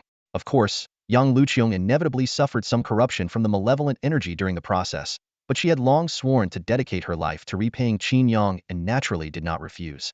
After settling Wang Kai, Qin Yang headed to the reception room, where Guyu was already waiting. How is Yang Luqiong doing? Qin Yang's first question upon seeing Guyu was about Yang Luqiang's condition. This caught Guyu slightly off guard, but on second thought, it made sense. Yang Luqiang was a well-known beauty among professionals in Hongwu City, and Qin Yang showing concern for her aligned with his persona as a wealthy heir. She's doing okay, Guyu replied. She did suffer some minor corruption while suppressing the malevolent energy, but the guild's healers are already helping her purify it. Take good care of her, and make sure she's properly compensated. Qin Yang nodded, giving his instructions. Even if Yang Luqiang was simply fulfilling her promise, it wouldn't be proper for me to neglect basic courtesy. Qin Yang fixed his gaze intently on Guyu, his tone unusually serious. Hand over all the equipment to me. The trade interface popped up immediately, displaying the message. Qin Yang, level 18, has initiated a trade request with you. The price field prominently showed 500,000 crystal units, while the trade items were yet to be selected. Guyu stared at the trade request in front of her and suddenly gasped. A week ago, when Qin Yang claimed he had reached level 18, she couldn't believe it. Even after Chen Si and Yang Luqiang confirmed it, the truth still shattered her understanding of reality. How could someone who spent all their time indulging in worldly pleasures level up to 18 in just 10 days? Recalling how Luo Fan had spent over a month of intense day and night training just to reach level 18, Guyu felt a whirlwind of emotions.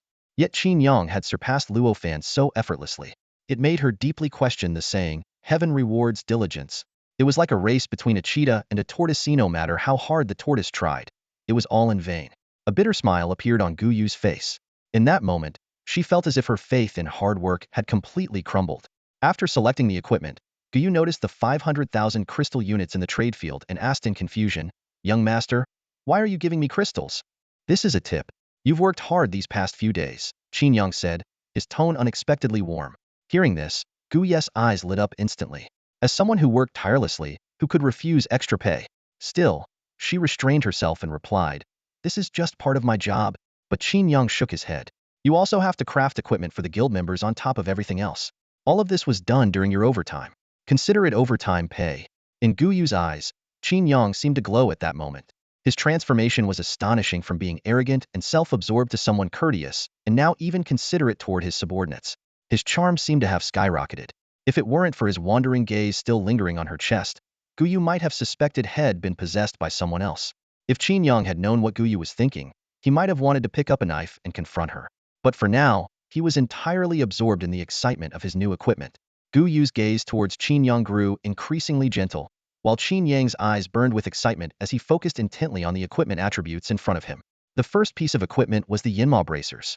This level 20 blue-grade arm equipment not only provided a base boost of 30 to all attributes, but also featured two powerful bonus effects, a 5 reduction in resource consumption and a 15 increase in final calculated strength attributes. Percentage-based final enhancement. Qin Yang's heart leapt with joy. This type of enhancement far surpassed ordinary base attribute bonuses because it applied after all other boosts were calculated, making it a true final modifier. For him, this attribute seemed tailor-made. The energy consumption of his Hand of Sovereignty, which was originally 10 points per second, would now drop to 9.5 points. Though the reduction seemed minor, this effect was stackable and could reach a maximum of 90.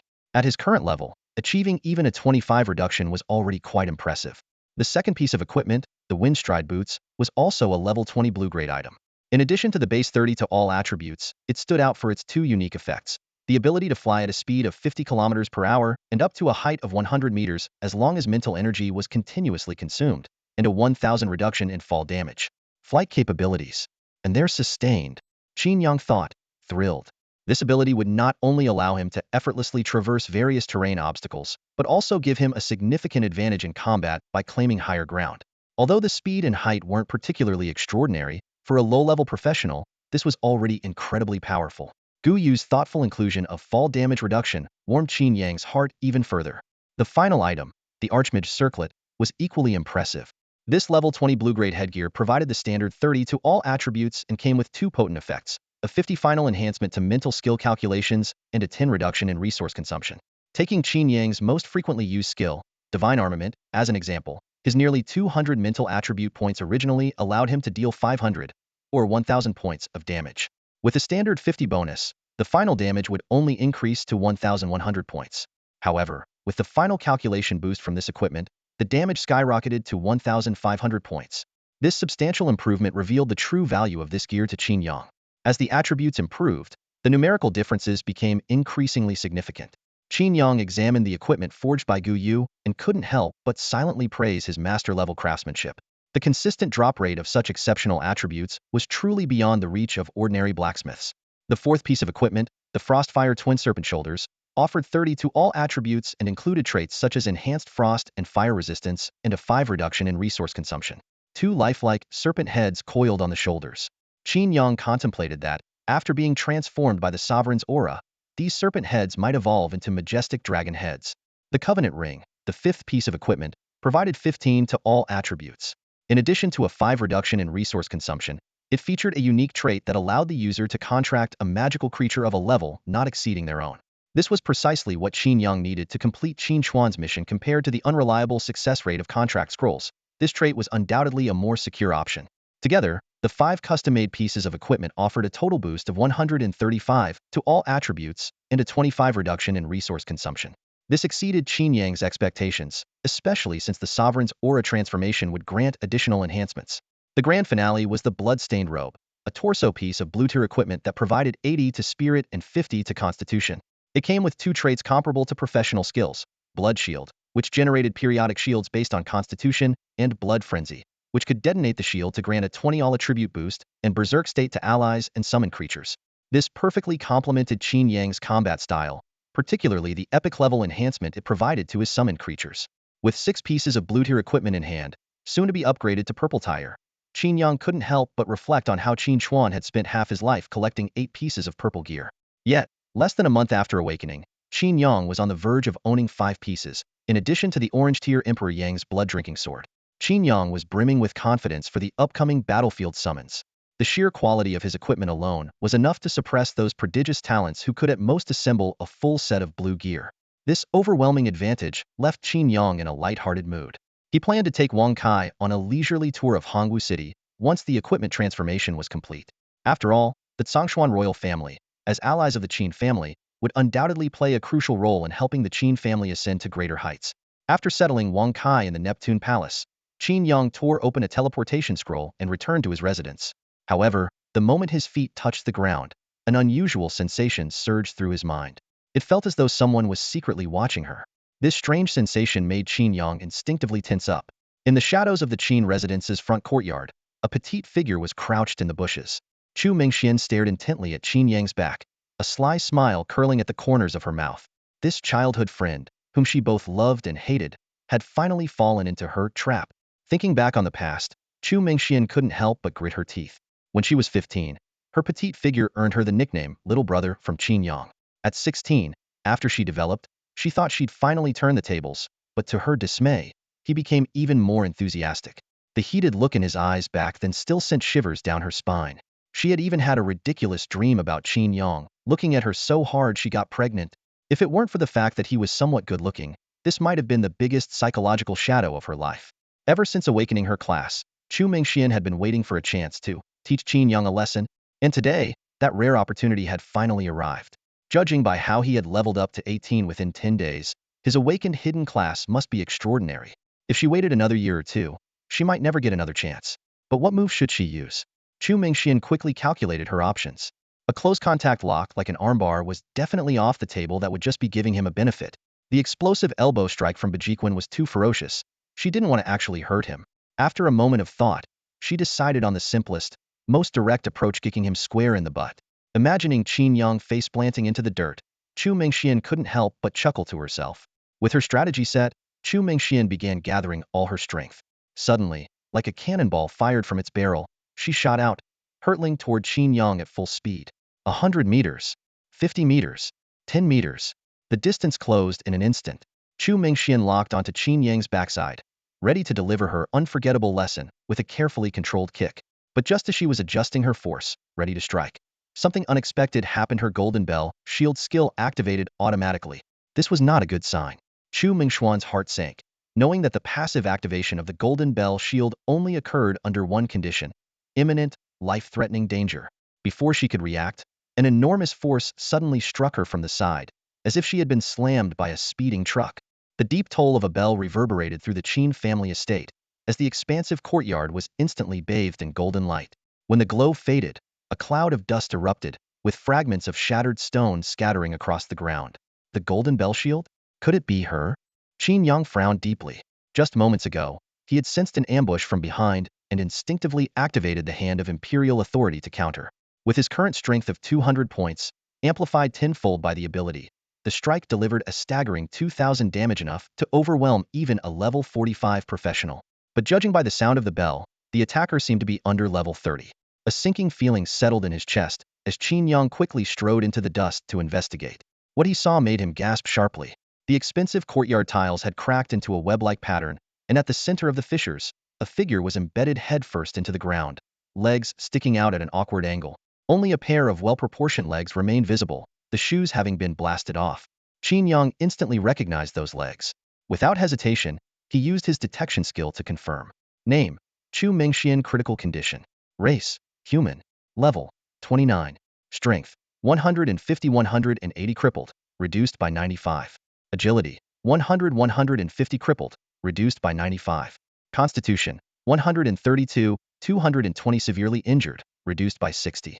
Spirit: 85-50 unconscious, reduced by 95. It really is her. Qin Yang rubbed his temples in exasperation. Chu Mingxian was his childhood friend, always fond of teasing and tussling with him. This time, it seemed she had taken things too far and paid the price. Wasting no time, Qin Yang activated his Imperial Grace ability. A prompt appeared: target of Grace Chu Mingxian, level 29. Cost: 4,150 points of Imperial power. Death countdown: 545. Under the radiant golden light, hundreds of injuries on Chu Mengxuan's body began healing at a visible pace.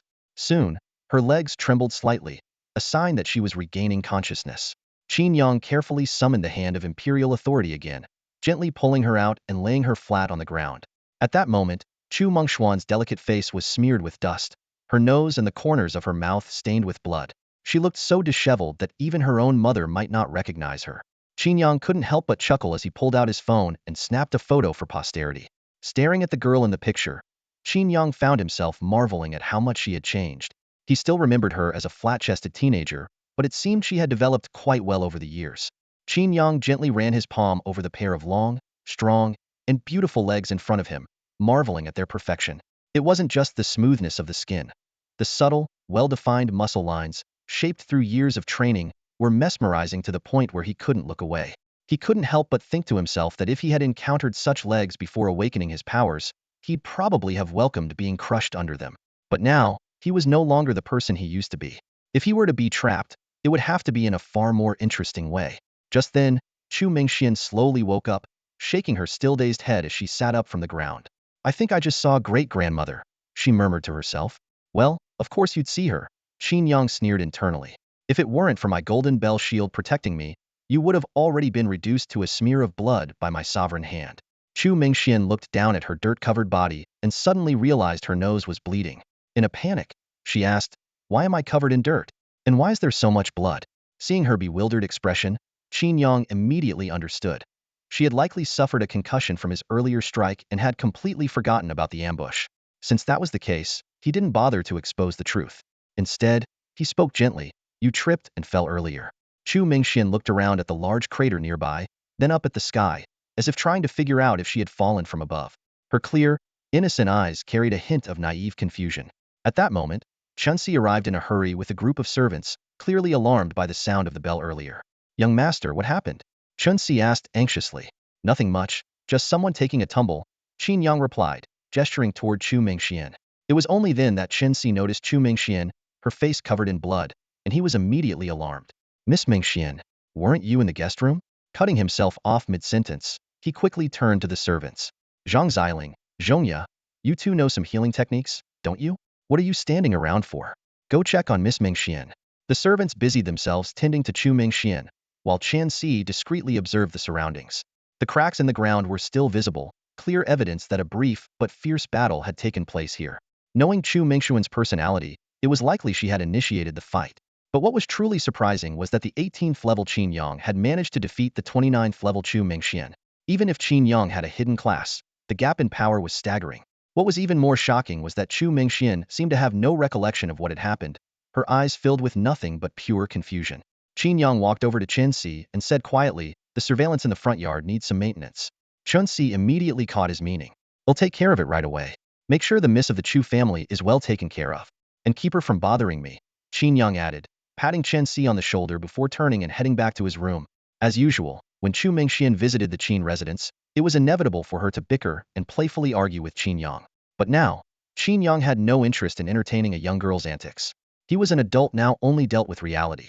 Chu Mingxian might have grown up, but not completely, and Qin Yang found it hard to connect with her anymore. After converting his equipment, he planned to meet Wang Kai and stay at the Neptune Palace for the next few days. With that thought, Qin Yang closed the door behind him.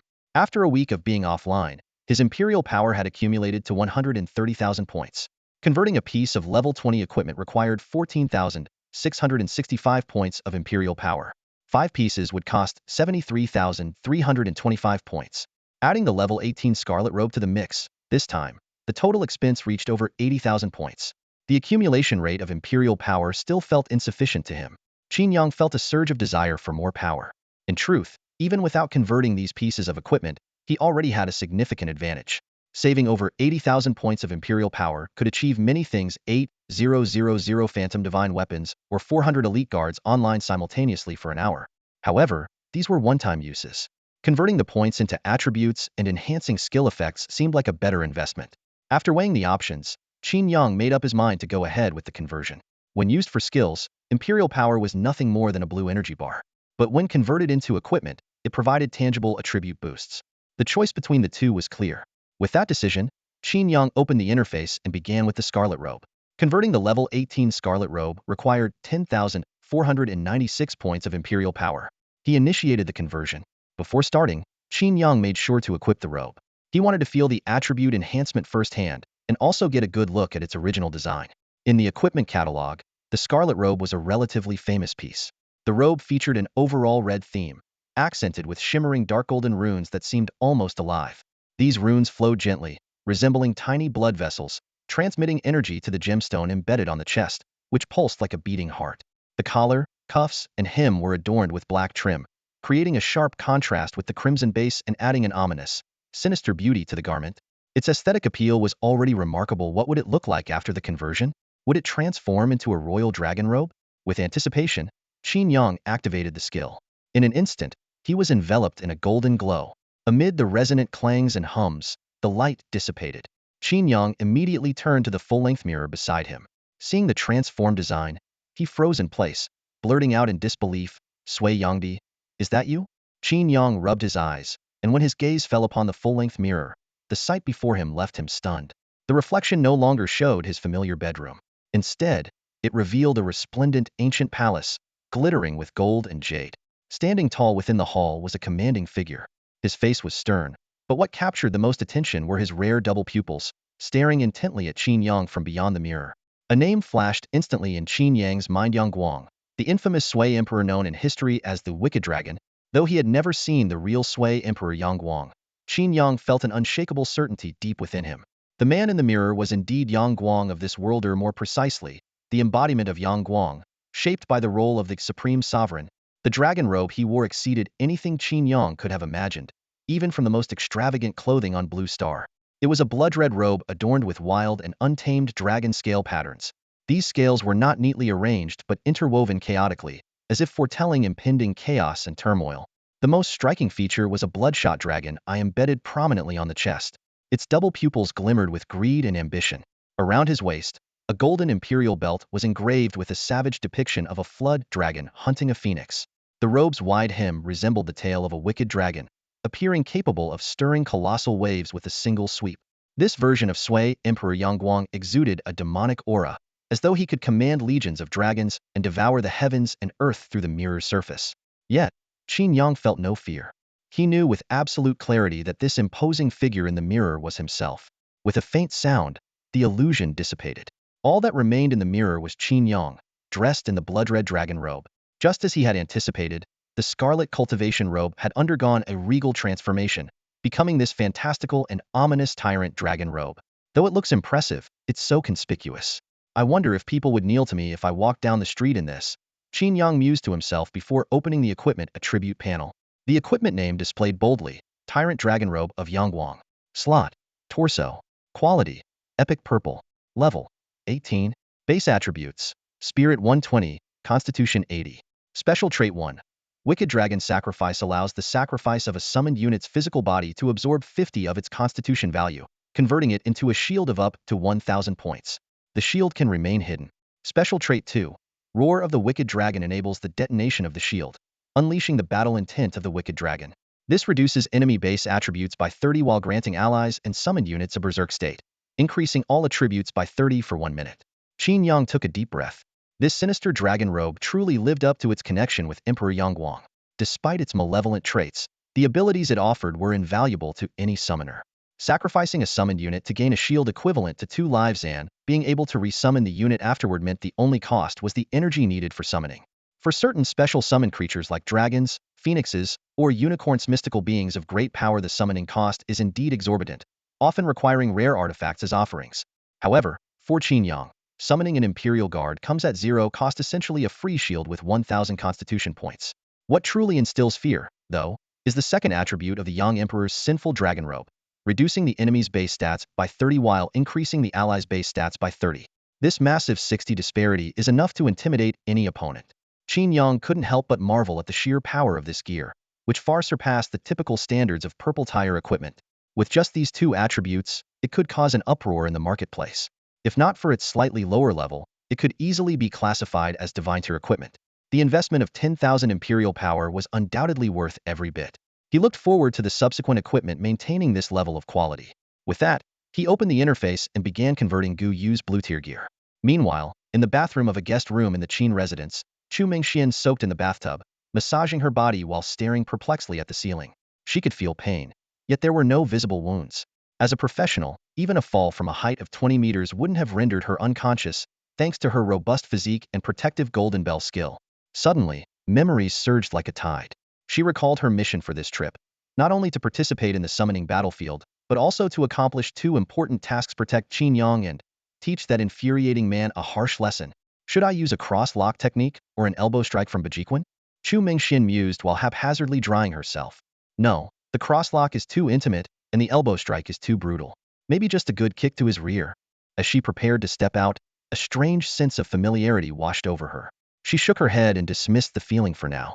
Whatever, I'll deal with it after I find that scumbag.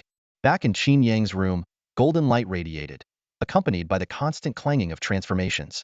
Within moments, 5 pieces of equipment had been fully upgraded, each exuding an aura of imperial authority. Their attributes had been significantly enhanced. Energy cost reduction increased from 5 to 8, and all stat boost rose from 30 points to 45 points. After undergoing dragon transformation, Qin Yang's equipment was completely revamped. The Yinma bracers evolved into the demon dragon bracers, with intricate dragon carvings replacing the original rugged design, and the strength bonus increasing from 15 to 20. The Windwalker boots transformed into the Dragon Stride boots, retaining their floating flight ability while boosting flight speed to 100 km per hour and maximum altitude to 500 meters, far exceeding the limits of ordinary gear. The Archmage headband was replaced by the Ping Tian crown, doubling the mental enhancement to 60 and increasing energy consumption reduction from 10 to 16. The Ice and Fire twin snakes on the shoulder pads, as Qin Yang had hoped, morphed into 2 lifelike dragon heads, perfectly complementing the Black Heaven mouse cape and exuding an unparalleled aura of majesty. The contract ring evolved into the Oath Signet, boosting all attributes to 20. The addition of the word any before the contract beast entry meant Qin Yang could now even enlist beings like the Sword Spirit Huiyu. The total attribute enhancements brought by the full set of equipment reached 780 points, with a 40 reduction in energy consumption, far surpassing the standard of purple tire equipment. This level of reduction was essentially overpowered, directly enhancing Qin Yang's capabilities. Summoning the Emperor's divine weapons now required only 6 points of Imperial power, and the same 10,000 points of Imperial power could summon 1,666 weapons instead of the previous 1,000. The energy consumption of summoning skills also drastically decreased. The hourly cost of summoning the Imperial City Guards dropped from 20 points to 12 points, significantly improving Qin Yang's troop reserves. Standing in front of the mirror, fully equipped, Qin Yang looked every bit like a true emperor.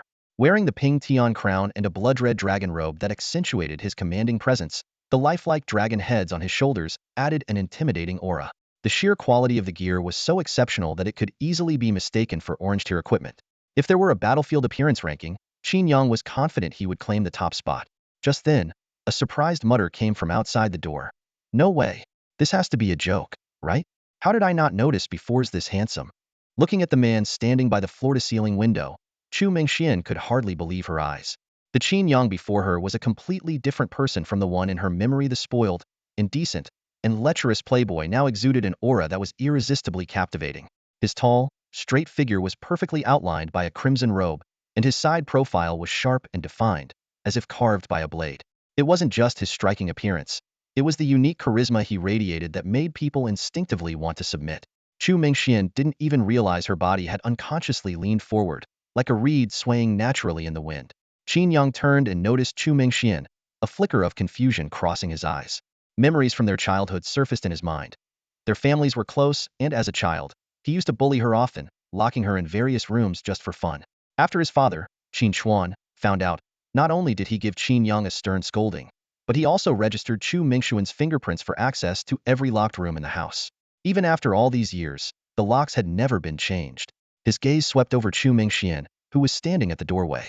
She was dressed in nothing but a thin tank top and a pair of shorts, her smooth, rounded thighs exposed and the faint curves of her chest just barely visible. Her entire presence carried the fresh scent of someone who had just stepped out of a shower. After taking in the unexpected sight, Qin Yang finally spoke, his tone calm. "What brings you here all of a sudden?" Chu Mingxian snapped back to reality, fumbling to hide her inner turmoil.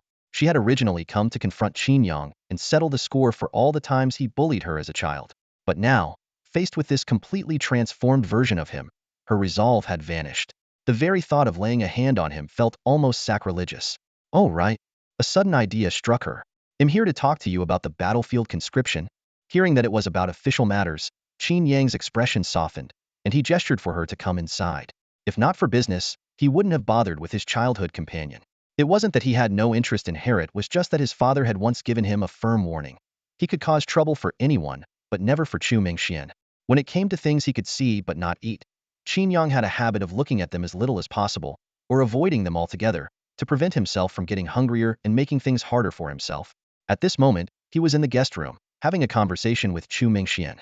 Qin Yang already knew that Chu Mingxian had been tasked by her family to assist him in the summoning battlefield, likely arranged by his father, Qin Chuan.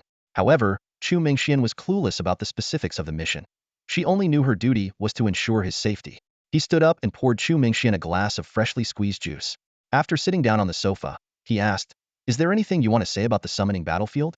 Chu Mingxian froze for a moment, clearly surprised by Qin Yang's polite gesture. She took a sip of the juice and then retrieved a pair of exquisite jade, talisman-like amulets from her bag, placing them on the coffee table. "These are twin star amulets. One for you, one for me. The effect?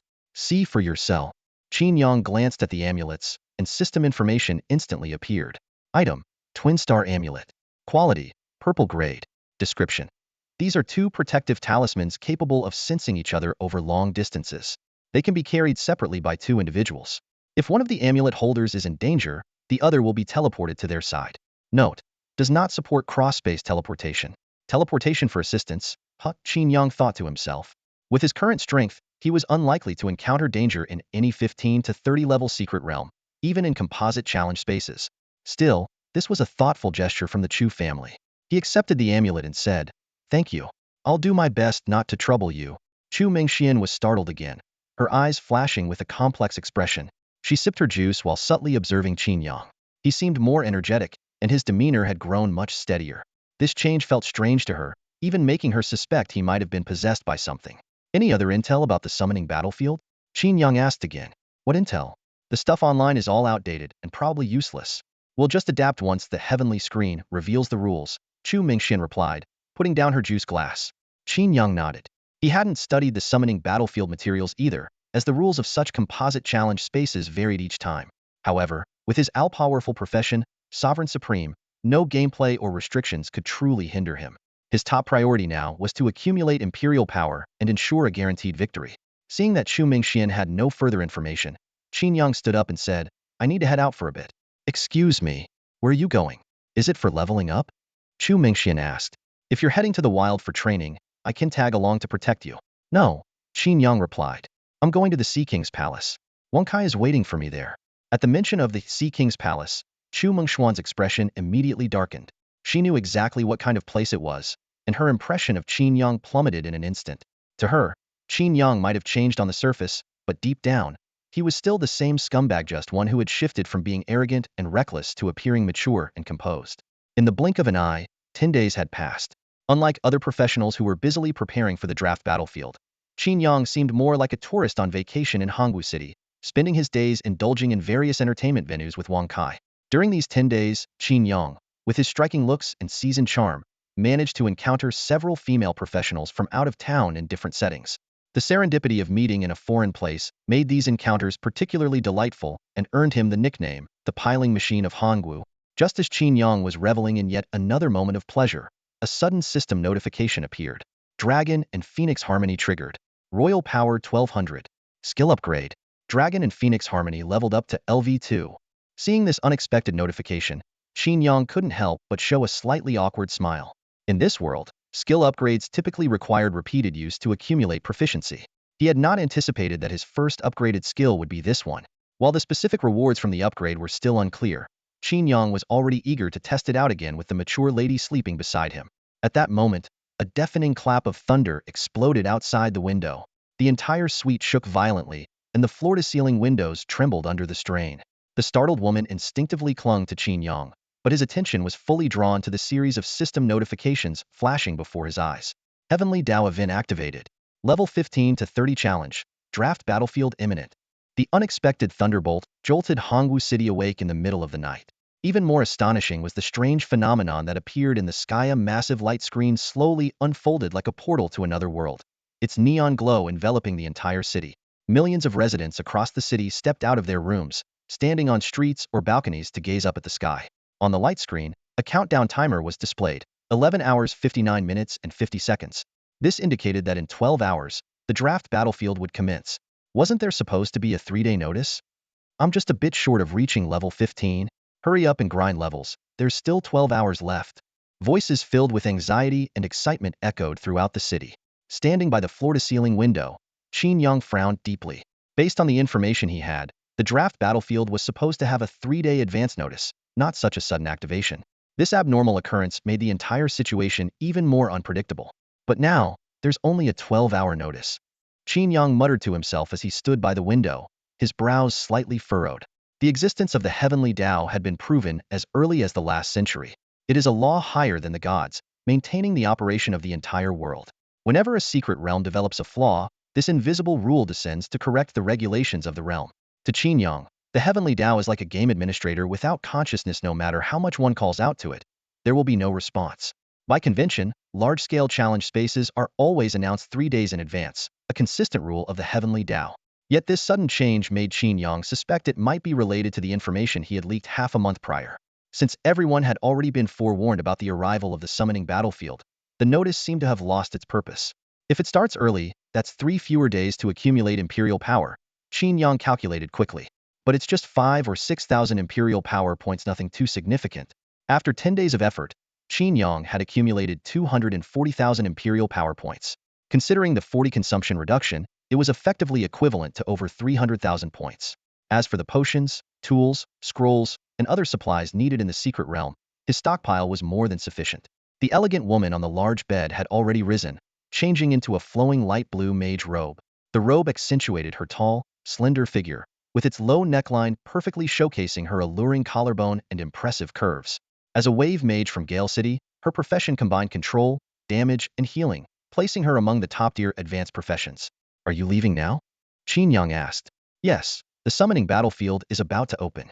I need to go back and prepare, she replied, resuming the graceful composure she had when they first met. Then goodbye. Let's not meet again. I hope young Master Qin can forget what happened before, she said softly. After giving Qin Yang a deep, lingering look, she turned and left. Watching her retreating figure, Qin Yang chuckled bitterly. As someone who adhered to the principle of no strings attached, he couldn't even remember her name. Looking up at the glowing screen in the sky, Qin Yang felt a surge of anticipation. The thrill of an impending challenge excited him. While victory seemed assured, he was more eager for the process itself. After all, no secret realm so far had required him to go all out. Pulling up his personal stats panel and seeing those staggering numbers, even Qin Yang couldn't help but feel astonished. Taking a deep breath, he murmured, for a professional under level 30, these stats are indeed ridiculously high.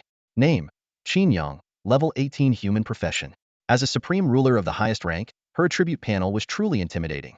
Strength 577 points, base 158, equipment bonus 323, Other bonus 96, agility 460 points, base 152, equipment bonus 308, constitution 622 points, base 254, equipment bonus 368, and spirit 643 points, base 160, equipment bonus 483. She wielded an array of powerful skills.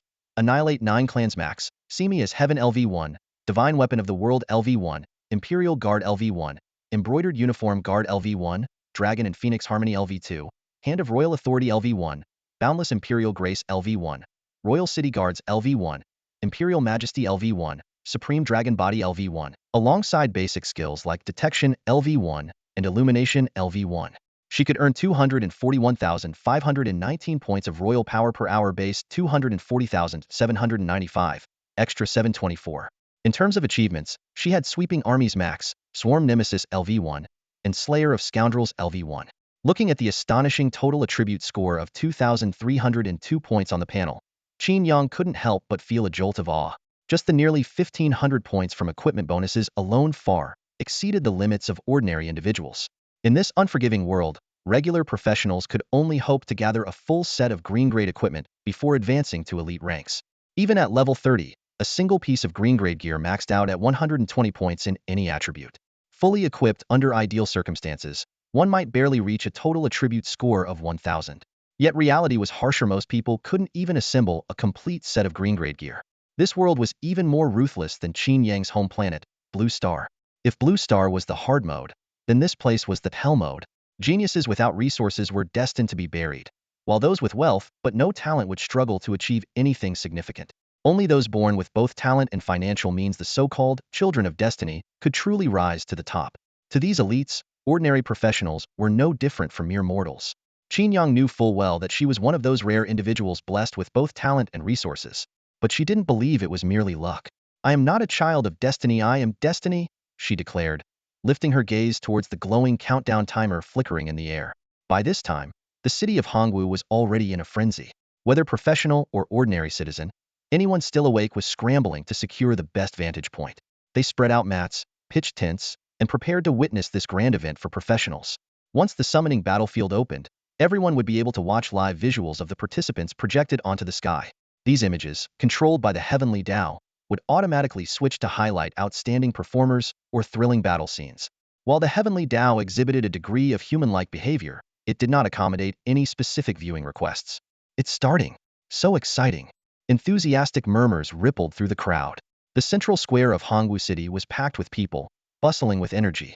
The entire city had embraced a festive mode. Factories shut down, schools suspended classes, and companies gave employees the day off. The streets were lined with vendors shouting to hawk their goods: cigarettes, beer, bottled water, grilled fish snacks, liquor, soft drinks, instant noodles, sausages. The crowd buzzed with lively discussions. The prodigies from Lifeng City and Zhangxian sect are here too. The competition is fierce this year. What's there to fear? We've got Qin Xiao. Qin Yang? Isn't he only level 15? You're so behind on the news. My third uncle works at the city lord's mansion and says he's already level 18. Impossible. I work at a bar and see him flirting with girls every day. Where does he find the time to level up? From the early hours of dawn until midday the next day, the festive atmosphere showed no signs of waning. Under the blazing sun, a luminous screen hovered in the sky, displaying a countdown with 30 minutes and 59 seconds remaining. At the City Lord's viewing platform, the city's elite had taken their seats. At the main seat sat City Lord Zhang Qian and Elder Zhong Yuan, while the honored guests from Lifeng City's Luan family and Zhangxian sect occupied the VIP seats. Leaders of all the major guilds in the city, except for Qin Chuan, were present, seated in rows on either side, grateful to the heavens for their favor, granting Hongwu City such a magnificent event. Zhang Qian raised his cup in a toast to the heavens, and the others followed suit. After a few rounds of drinks, the heir of Lifeng City, Wan Xiao, broke the silence. The tall, imposing man spoke with a hint of arrogance. "I've heard that a Chiman diviner can foresee the future.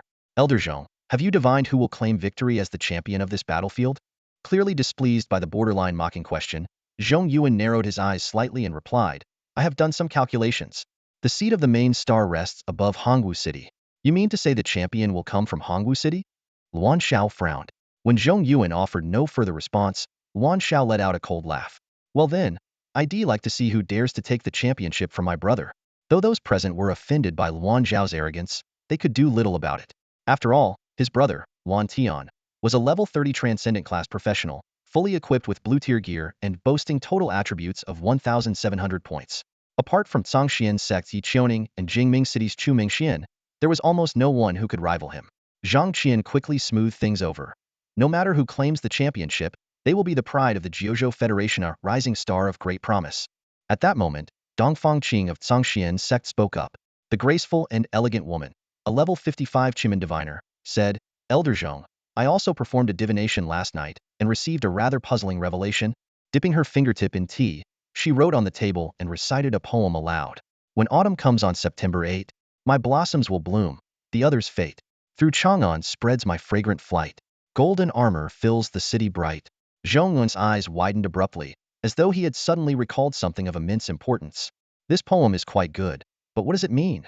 The crowd on the observation deck murmured among themselves. Where is Chang'an? Never heard of that place. It mentions the 9th day of the 9th month, but it's only early August now.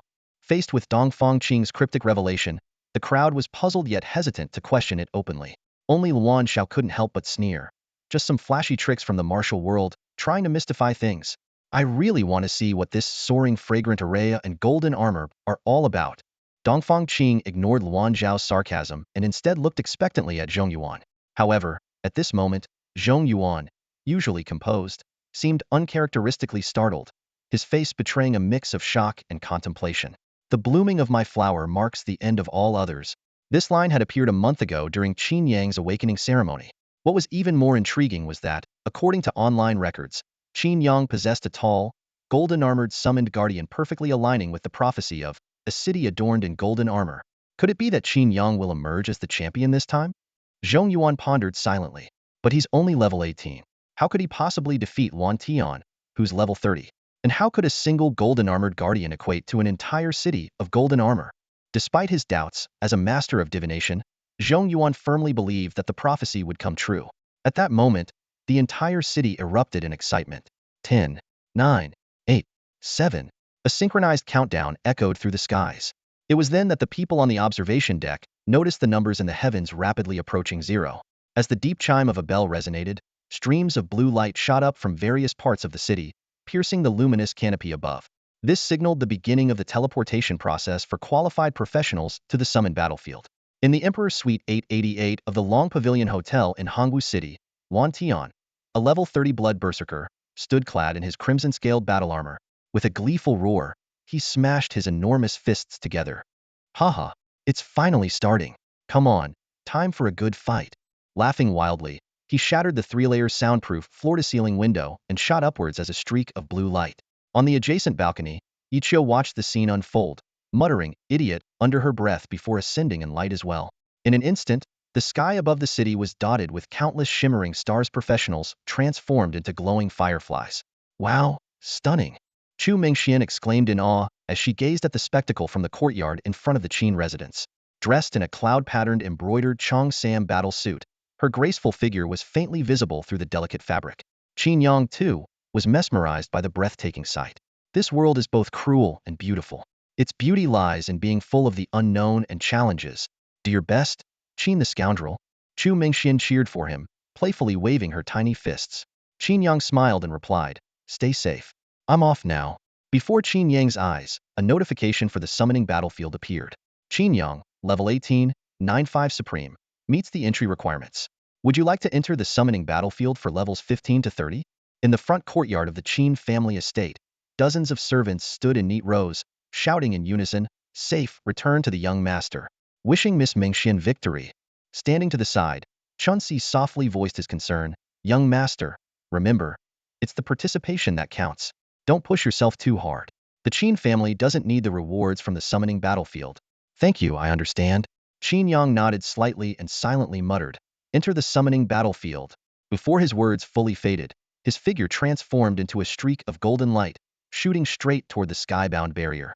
Wait for me, Chu Mingxian called out, her figure turning into a streak of blue light as she followed closely behind. Safe return. Chunxi waved goodbye, but suddenly froze. Why was Qin Yang's light golden, while Chu Mingxuan's was blue? At that moment, countless streaks of light flashed beneath the barrier. On the viewing platform of the city lord's mansion, Dongfang Qing observed closely. White light is the most common, representing standard.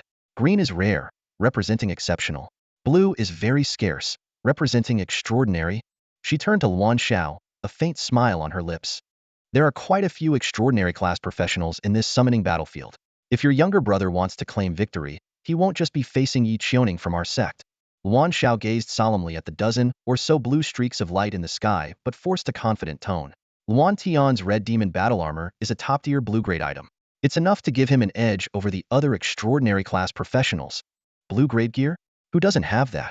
Dongfang Qing chuckled lightly. Suddenly, Zhong Yuan exclaimed, "That's golden light." All eyes were immediately drawn to the dazzling golden streak.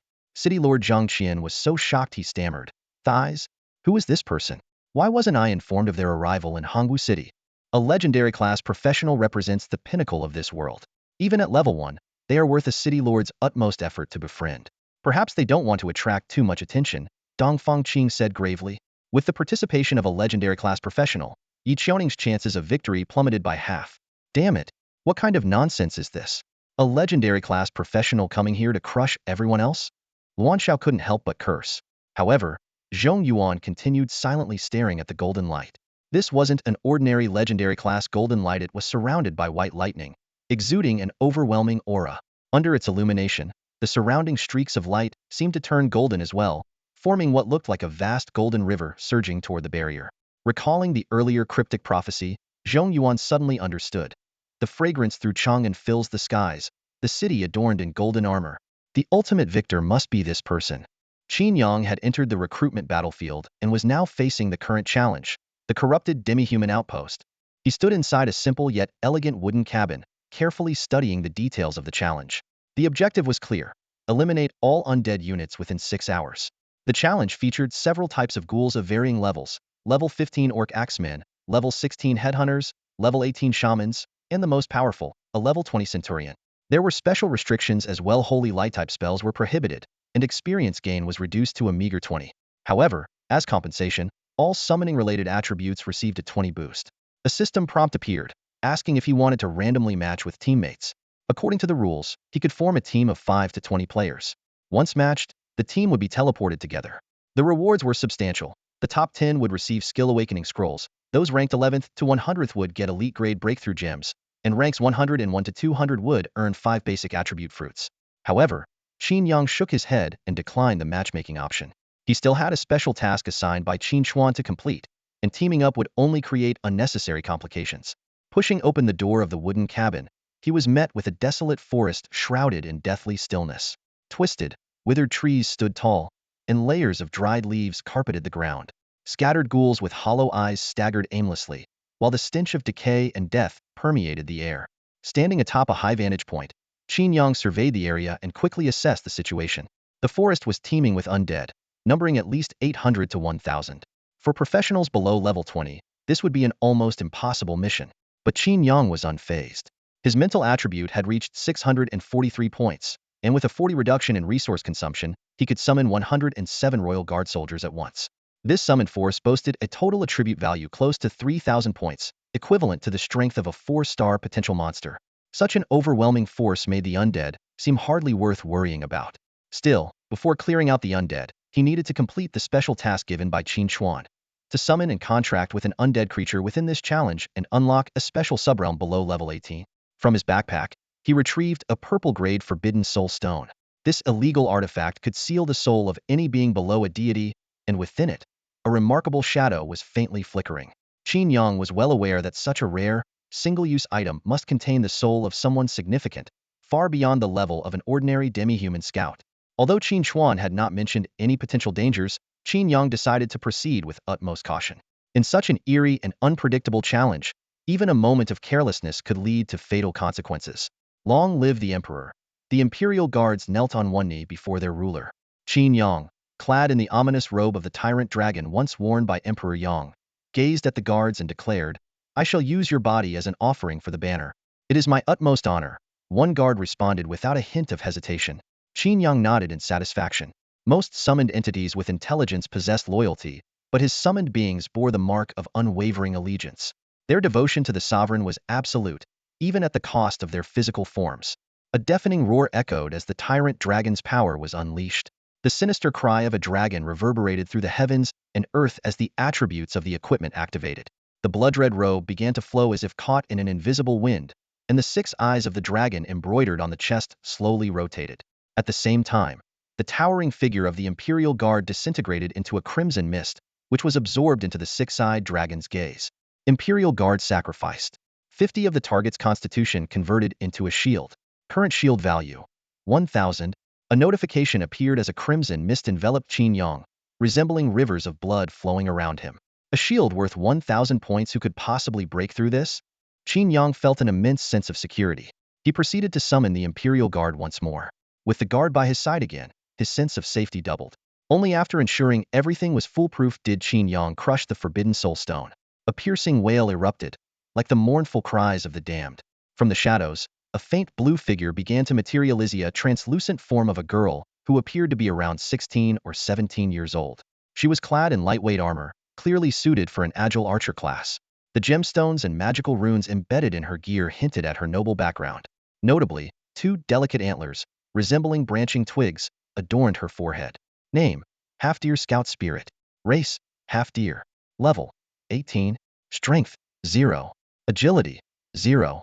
Spirit: 203. Constitution: 0. Description: once a noble of the Half-Deer Empire, she became a scout entrusted with delivering top-secret intelligence due to her unique abilities. For centuries, she has guarded a secret, enduring endless torment and unrest. A half-deer? That's rare, Qin Yang thought. His curiosity piqued as he observed the ghostly figure. The half-deer race belonged to a larger category of demi-humans, including foxkin, catkin, and dogkin. While they resembled humans, each subgroup bore distinct traits, such as foxtails or cat ears. The ghost before him had a pair of small antlers unique to her kind. As Qin Yang pondered, the spirit spoke. Human, why have you summoned me? Is it for the map to the demi-human ruins? Her voice was crisp, but her gaze held a trace of wariness.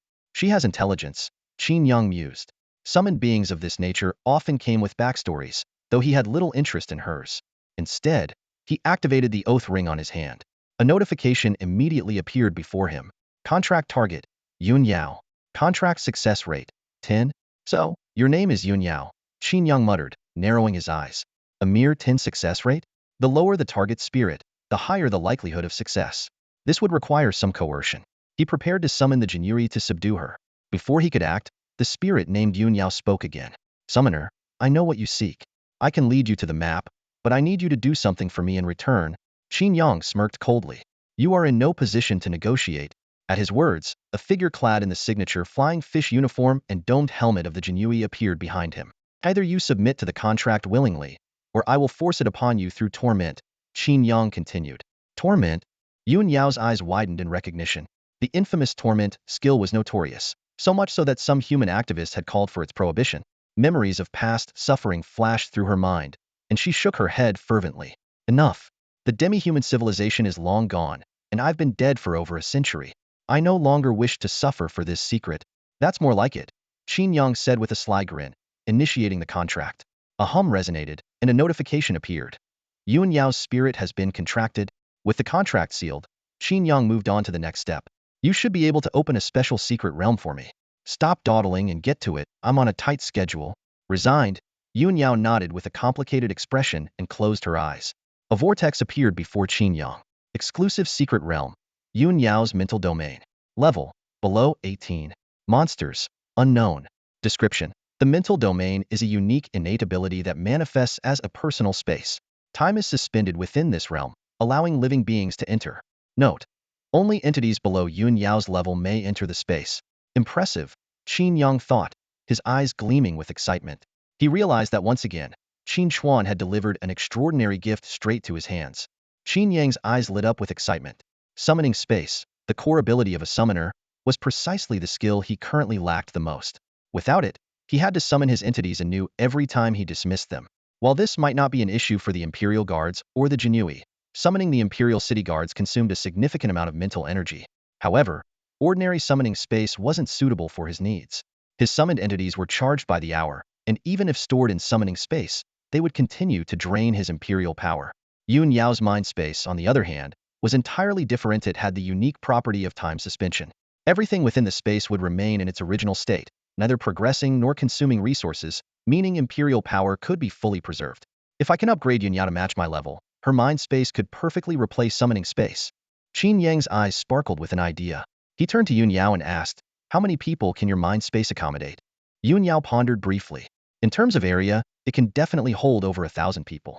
But since this space is connected to my mental strength, I haven't tested its exact limit yet. Perfect. Let's test it now. Without hesitation, Qin Yang began summoning 40 Yinling guards, 30 Huban guards, and 30 Yulin guards. The space around them warped, and a majestic illusion of the Imperial city unfolded behind him. Soldiers clad in dark golden armor marched out in perfect formation, their yellow, white, and red-plumed helmets swaying in the wind. The synchronized sound of their footsteps echoed like the beating of war drums. Long live the Emperor! The 100 Imperial city guards knelt in unison, their thunderous voices so powerful that Yun Yao, in her ghostly form, nearly dissipated. She stared at Qin Yang in disbelief. Master, your summoning has no number limit? You summoned 100 at once? And you want all of them to go inside? Qin Yang nodded and signaled for the guards to enter the mind space. Immediately, Yun Yao felt waves of pressure as her mental world rapidly filled. Master, this is too much. Please slow down. Yun Yao exclaimed in alarm. Once the mental turbulence subsided, Qin Yang found himself standing before an ancient palace.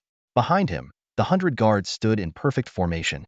According to Yun Yao, this palace, almost entirely built of stone, was modeled after the royal palace of the demi-human empire. Its crude design made Qin Yang secretly think it resembled a prison, but the space was undeniably spacious. The plaza in front of the palace could easily hold over 1,000 guards, though with Yun Yao's current mental strength, 100 was her limit. Before long, Qin Yang discovered a treasure chest behind the simple stone throne.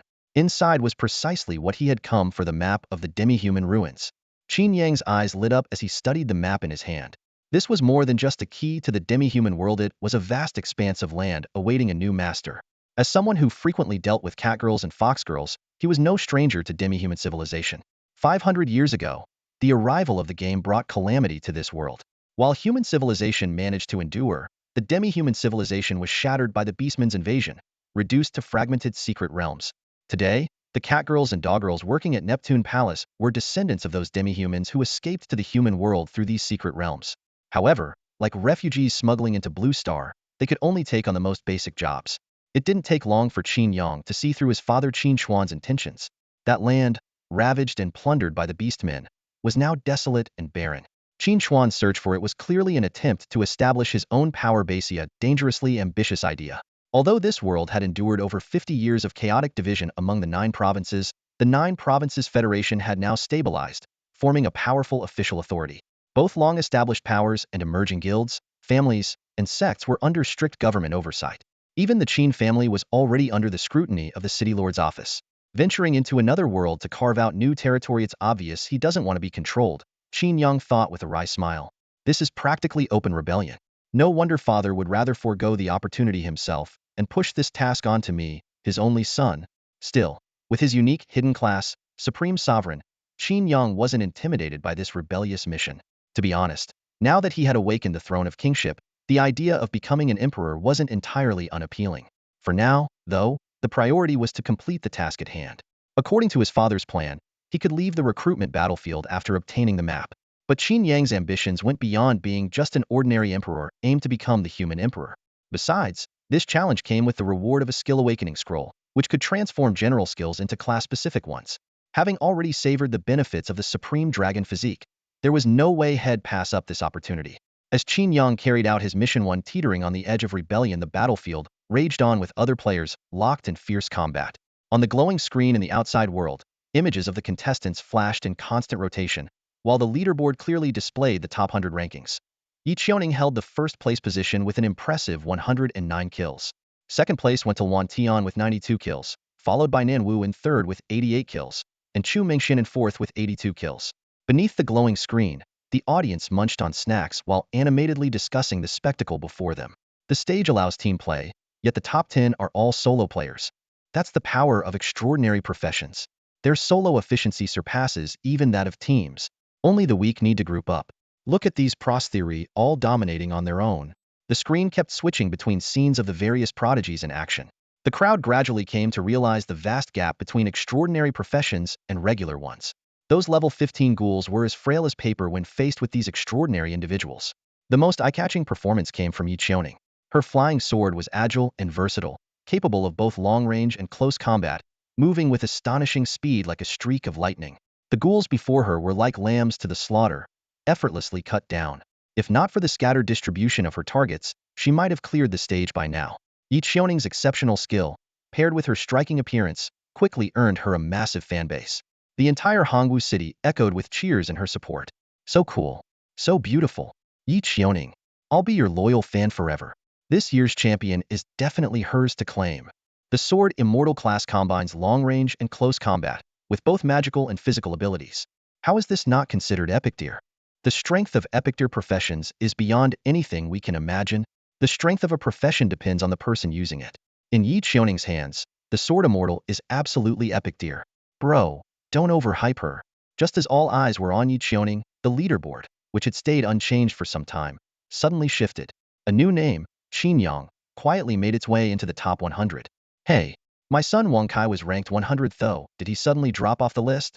By the rooftop pool of the Longa Hotel in Hongwu City, a middle-aged man in swim trunks suddenly stood up from the water, nearly flinging the water gun in his hand. This man was none other than Wang Peng. Moments ago, he had been playfully splashing around with the young women in the pool, but now he was staring wide-eyed at the leaderboard. The leaderboard displayed the rankings of various teams, with most of the entries outside the top 10 listed by team and captain names. Just moments ago, a team named Emperor's Presence had quietly disappeared from the top 100 rankings. The captain of this team was none other than the renowned Wang Kai from Changshuan City. Wang Peng's gaze scanned upward along the leaderboard until it landed on a familiar name that was climbing rapidly. Qin Yang. This name rose a rank every few seconds, sometimes even leaping several places at once. 95, 94, 93, 90. The water gun in Wang Peng's hand slipped into the pool, causing a splash. Impossible. Qin Yang is only level 18, even lower than Wang Kai. How could he possibly go solo and make it into the top 100? Wang Peng muttered in disbelief. After all, the top 100 leaderboard was almost entirely dominated by level 30 professionals. His son Wang Kai had only managed to squeeze in thanks to the Death Knight class's corpse explosion skill, which was particularly effective against ghouls. That brat. Just like his father. Wang Peng gritted his teeth. He clearly agreed with Wang Kai to slack off together, and now he's secretly working hard behind their backs. At this moment, however, the focus of the heavenly projection wasn't on Qin Yang, but on another striking figure, Yi Xiaoning. The sword maiden was seen forming hand seals with her fingers, her ink-green glowing flying sword weaving through a horde of orc ghouls like a shuttle. Each strike of her sword sent a spray of blood into the air. The level 15 orc ghouls were as fragile as tofu before this level 30 expert.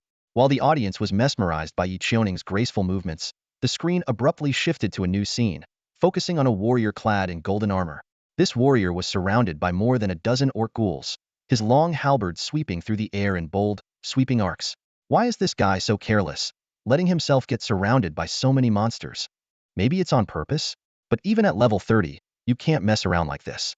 If the ghouls break through his defense, it won't end well.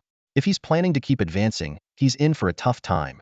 The audience buzzed with commentary, many criticizing the golden-armored warrior who had taken over Yi Xiaoning's spotlight.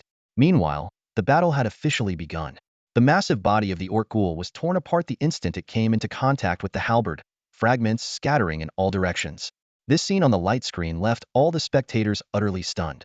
A level 15 orc axeman was already known for its incredible physical resilience, and after transforming into a ghoul, its stats skyrocketed to a terrifying range of 220 to 250, comparable to tank-class professions of the same level. Yet, this golden-armored warrior effortlessly shattered it?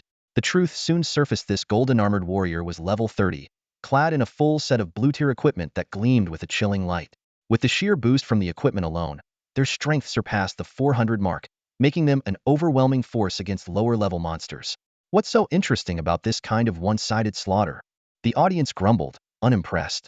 While Yi Xiaoning, also level 30, was similarly fishing in a barrel, her battles carried a unique aesthetic appeal. It seemed the golden-armored warrior heard the audience's complaints. The halberd in their hands continued to swiftly reap through the surrounding monsters. Just as everyone expected the scene to transition, the camera began to rise, revealing an even more astonishing panorama. Amid the dense and desolate forest, the figure of the golden-armored warrior was not alone. Dozens, perhaps 40 or 50 identically dressed warriors were scattered across the battlefield, some wielding halberds, others armed with crossbows or sword and shield combinations. Wherever they went, the level 15 orc ghouls were killed in a single strike. This doesn't make sense. A commotion broke out in the plaza. The first stage of the recruitment battlefield clearly limits teams to 20 members. Who are these golden armored warriors? The answer was becoming apparent. These were not players but summons. Yet the sheer number and quality of these summons completely defied conventional understanding. Even necromancers, known for their ability to summon hordes, couldn't field an army of this caliber. Each golden armored warrior was comparable in strength to a druid's mountain giant, and even then, a druid could only summon one at a time. This has already surpassed the extraordinary tier professions. None of the top 10 ranked players could possibly contend with this. The audience anxiously awaited a glimpse of the mysterious summoner behind this force. However, the light screen continued to display only the golden armored warriors. It wasn't until Dongfang Qing's eyes caught a faint humanoid shadow on the ground, a shadow cast by a figure hovering in midair. The realization left her mouth agape, too shocked to speak. When the golden armored warriors appeared, the crowd on the observation deck immediately sensed something unusual. Zhang Qian, the city lord, was particularly uneasy, repeatedly urging his secretary to investigate any out-of-town professionals who had recently entered the city. All eyes instinctively turned to Dongfang Qing. Even the usually arrogant Wan Shao cast her a questioning glance. Qimen's prophecy had indeed come true. Dongfang Qing stared intently at the sky, trying to locate the master of these golden armored warriors. The aerial view on the screen showed the warriors in full detail, but the summoner's figure was nowhere to be seen. Suddenly, she noticed a moving shadow on the ground. Judging from the angle of the projection, the person had to be in the air. City Lord Zhang, Dongfang Qing's eyes lit up. We can narrow down the suspects to professionals with flying abilities. That should make it easier to locate the target. He can fly? Zhang Qian was stunned. Dongfang Qing pointed to the moving shadow on the screen and explained. A shadow like this on the ground means there's someone above. And there are very few professionals below level 30 who can fly. Zhang Qian quickly responded. Among the registered out-of-town professionals, only Yi Qiuning from the Zhongshuan immortal sect has the ability to fly. Then it must be an equipment effect, Dongfang Qing mused. But for someone at this level to acquire a flying-related equipment trait, they must be quite extraordinary. Before she could finish her thought, Zhang Qian suddenly let out a low gasp. His eyes filled with fear as he looked toward Zhong Yuan and mouthed something silently. Zhong Yuan nodded subtly in response. Both men had thought of the same thing. Before the arrival of the conscription battlefield, Qin Yang had forged a batch of equipment, including a pair of boots with a flying trait. This was no secret in Hongwu City, and the Dragon Pavilion Guild had even used the opportunity to promote their equipment forging services. Zhong Yuan trembled as he picked up his teacup, only to set it back down with shaking hands. Zhang Qian's face turned pale as paper, and his legs trembled violently beneath the table. He quickly sent a private message to Zhong Yuan. Old Zhong, what do we do now? I told you we shouldn't mess with the Qin family. Do you think it's too late to apologize? Apologize? You'd be better off playing dumb. Dongfang Qing keenly noticed their unusual behavior. City Lord Zhang, she cleared her throat. Do you already know who this person is? Zhang Qian hesitated for a moment before admitting. We're not entirely certain yet, but it's very likely Qin Chuan's son, Qin Yang. Qin Yang. Dongfang Qing frowned slightly. She had heard of Qin Chuan's renowned reputation and had specifically investigated his son before coming to Hongwu City. Qin Yang had transitioned into a hidden class, a fact that naturally did not escape Dongfang Qing's attention. However, upon investigating, she discovered that the young man had a rather poor reputation in Hongwu City, indulgent in pleasures, idle, and far from anything resembling decency. As an experienced master of the mystical arts, Dongfang Qing understood well that while hidden classes were rare and valuable, if placed in the hands of someone unmotivated, they often amounted to mediocrity. Thus, she not only ceased paying attention to Qin Yang, but also went out of her way to warn the naive Yi Qiuning to stay away from him. But now, a shocking truth had come to light. Qin Yang had reached level 18 in just a month. For a diligent person, this speed might not be surprising. But for someone rumored to spend his days in idleness, such an astonishing rate of improvement could only mean one thing: his class's strength was far beyond imagination. That golden streak of light that shone when the recruitment battlefield was activated must have been his doing. Dongfang Qing's furrowed brow relaxed, and a renewed sense of confidence sparked in her eyes. Even if Qin Yang possessed a legendary class profession, the level gap at 18 still gave Yi Qiuning a chance to claim victory. As a master of divination, she knew that while prophecies could glimpse the future was always in flux. At that moment, a commotion erupted from the observation platform below. The leaderboard on the light screen was undergoing dramatic changes as a single name climbed at an astonishing speed. Qin Yang, leaping from 30th place to 20th, with his kill count surging from 65 to 78. Within less than a minute, he broke into the top 10, his kill count reaching 90. In just 10 seconds, he soared to the top, his kill count skyrocketing to 127. And this was only the beginning. The numbers continued to rise at a frenzied pace. 136, 142, 150. He left the other prodigies far behind in his wake. Dongfang Qing stood frozen in place, murmuring to herself after a long pause. Yi Qiuning has a chance to win? How could I have entertained such an unrealistic thought? The entire Hongwu city was in an uproar. Exclamations rippled through the crowd. Qin Yang made it onto the leaderboard? Someone pinch me. Am I dreaming? Those golden-armored warriors are his summons. From a novice to level 18 in just a month, and now overpowering level 30 elites. His hidden class must be a legendary one. At that moment, the image on the light screen zoomed out rapidly, finally settling on a commanding figure draped in a crimson dragon robe and a black fur mantle. His tall and imposing silhouette hovered in midair, exuding the majesty of a sovereign overlooking the world. In an instant, the bustling central square fell into an eerie silence. Every height-ear professional present could feel a mysterious and overwhelming pressure blanketing all of Hongwu City. It's confirmed now. The 9-5 Supreme is a legendary class profession. Standing on the observation deck of the City Lord's mansion, Zhong Yuan gazed intently at the battlefield below and said to Zhang Qian, "This pressure you feel, it's the essence-based suppression of supreme professions over ordinary ones." Zhang Qian, overwhelmed by the suffocating force, swallowed hard. "I'll arrange for a report to be sent to the Kyushu Federation immediately." "No rush." Zhong Yuan raised his hand to signal. "Let's first observe what other abilities this profession has besides summoning creatures. However, we can start preparing the announcement about Qin Yang taking the championship." This remark was clearly directed at Wan Xiao. As expected, Wan Xiao immediately retorted coldly, "What does Elder Zhong mean by that? Are you certain Qin Yang will take the championship already?" "Why not?" Dongfang Qing countered. "Are you still unclear about the gap between extraordinary and legendary professions?" Though she also hoped Yi Qiuning could win, after witnessing Qin Yang's power, she had adjusted her expectations. It would be enough if Yi Qiuning made it into the top 3. Wan Xiao narrowed his eyes and sneered. "Well, see, the recruitment battlefield isn't just one trial. Some stages even have restrictions. If he encounters a stage that bans summoning spells, I wonder how Qin Yang will handle it." Dongfang Qing was left speechless. The selection criteria of the Luan family's heir were truly baffling. How could a legendary class profession be so one-dimensional? Even if Qin Yang faced a stage banning summoning, as long as he wasn't eliminated, he would still hold a significant advantage. Besides, summoning restrictions weren't the only type of limitation. If there were a stage banning berserk transformations, how would Luan Tian, who had awakened the Blood Fury Berserker, cope? She chose not to argue further with Luan Xiao and instead began to reassess Qin Yang's potential and whether the Zhongshuan immortal sect could forge an alliance with the Qin family.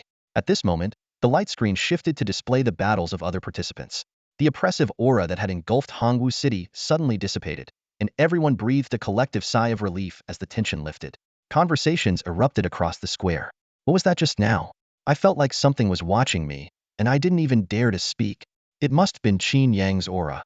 Unbelievable. Can an aura really transmit through the heavenly Dao light screen? The world is vast, full of wonders. Just wait and see. Our Hongwu City has produced a true dragon." Meanwhile, within the recruitment battlefield, Qin Yang remained oblivious to the reactions outside. Hovering in midair, he surveyed the battlefield, his vision constantly flashing with experience notifications. Killed Ghoul Orc Axeman, EXP 230. Killed Ghoul Orc Headhunter, EXP 270. Killed Ghoul Orc Shaman, EXP 320. Almost ready to level up, Qin Yang thought to himself. Although the experience gained for this stage had been reduced to 20, the sheer number of monsters provided ample experience points. The Imperial Guards moved swiftly through the desolate forest, like tireless killing machines, eliminating all living creatures in their path. Their unmatched efficiency left other participants in the dust, while even the ghoul orcs themselves seemed bewildered by the relentless slaughter. Others formed teams to hunt monsters? You're leading an entire army to do it. Amid the cacophony of anguished cries, Qin Yang watched his experience bar soar rapidly. A system notification popped up, level increased to 19, all attributes 2, and 5 free attribute points earned. However, this numerical progress didn't particularly excite Qin Yang. As the holder of the Supreme 9-5 class, he understood that class skills were the true key to power. Every new skill mastered meant a qualitative leap in strength. Leveling up without unlocking new skills felt utterly uninspiring to him. Fortunately, the reward for clearing this stage was exactly what he coveted: a skill awakening scroll. Glancing at the kill count, 803 monsters, he firmly held the first place ranking. The rewards for the top 10 were already in his grasp. Such scrolls were treasures even for ordinary players, but for someone with a unique class like his, they were priceless. He browsed through his skill bar. Among the abilities, detection and illumination seemed out of place yet indispensable.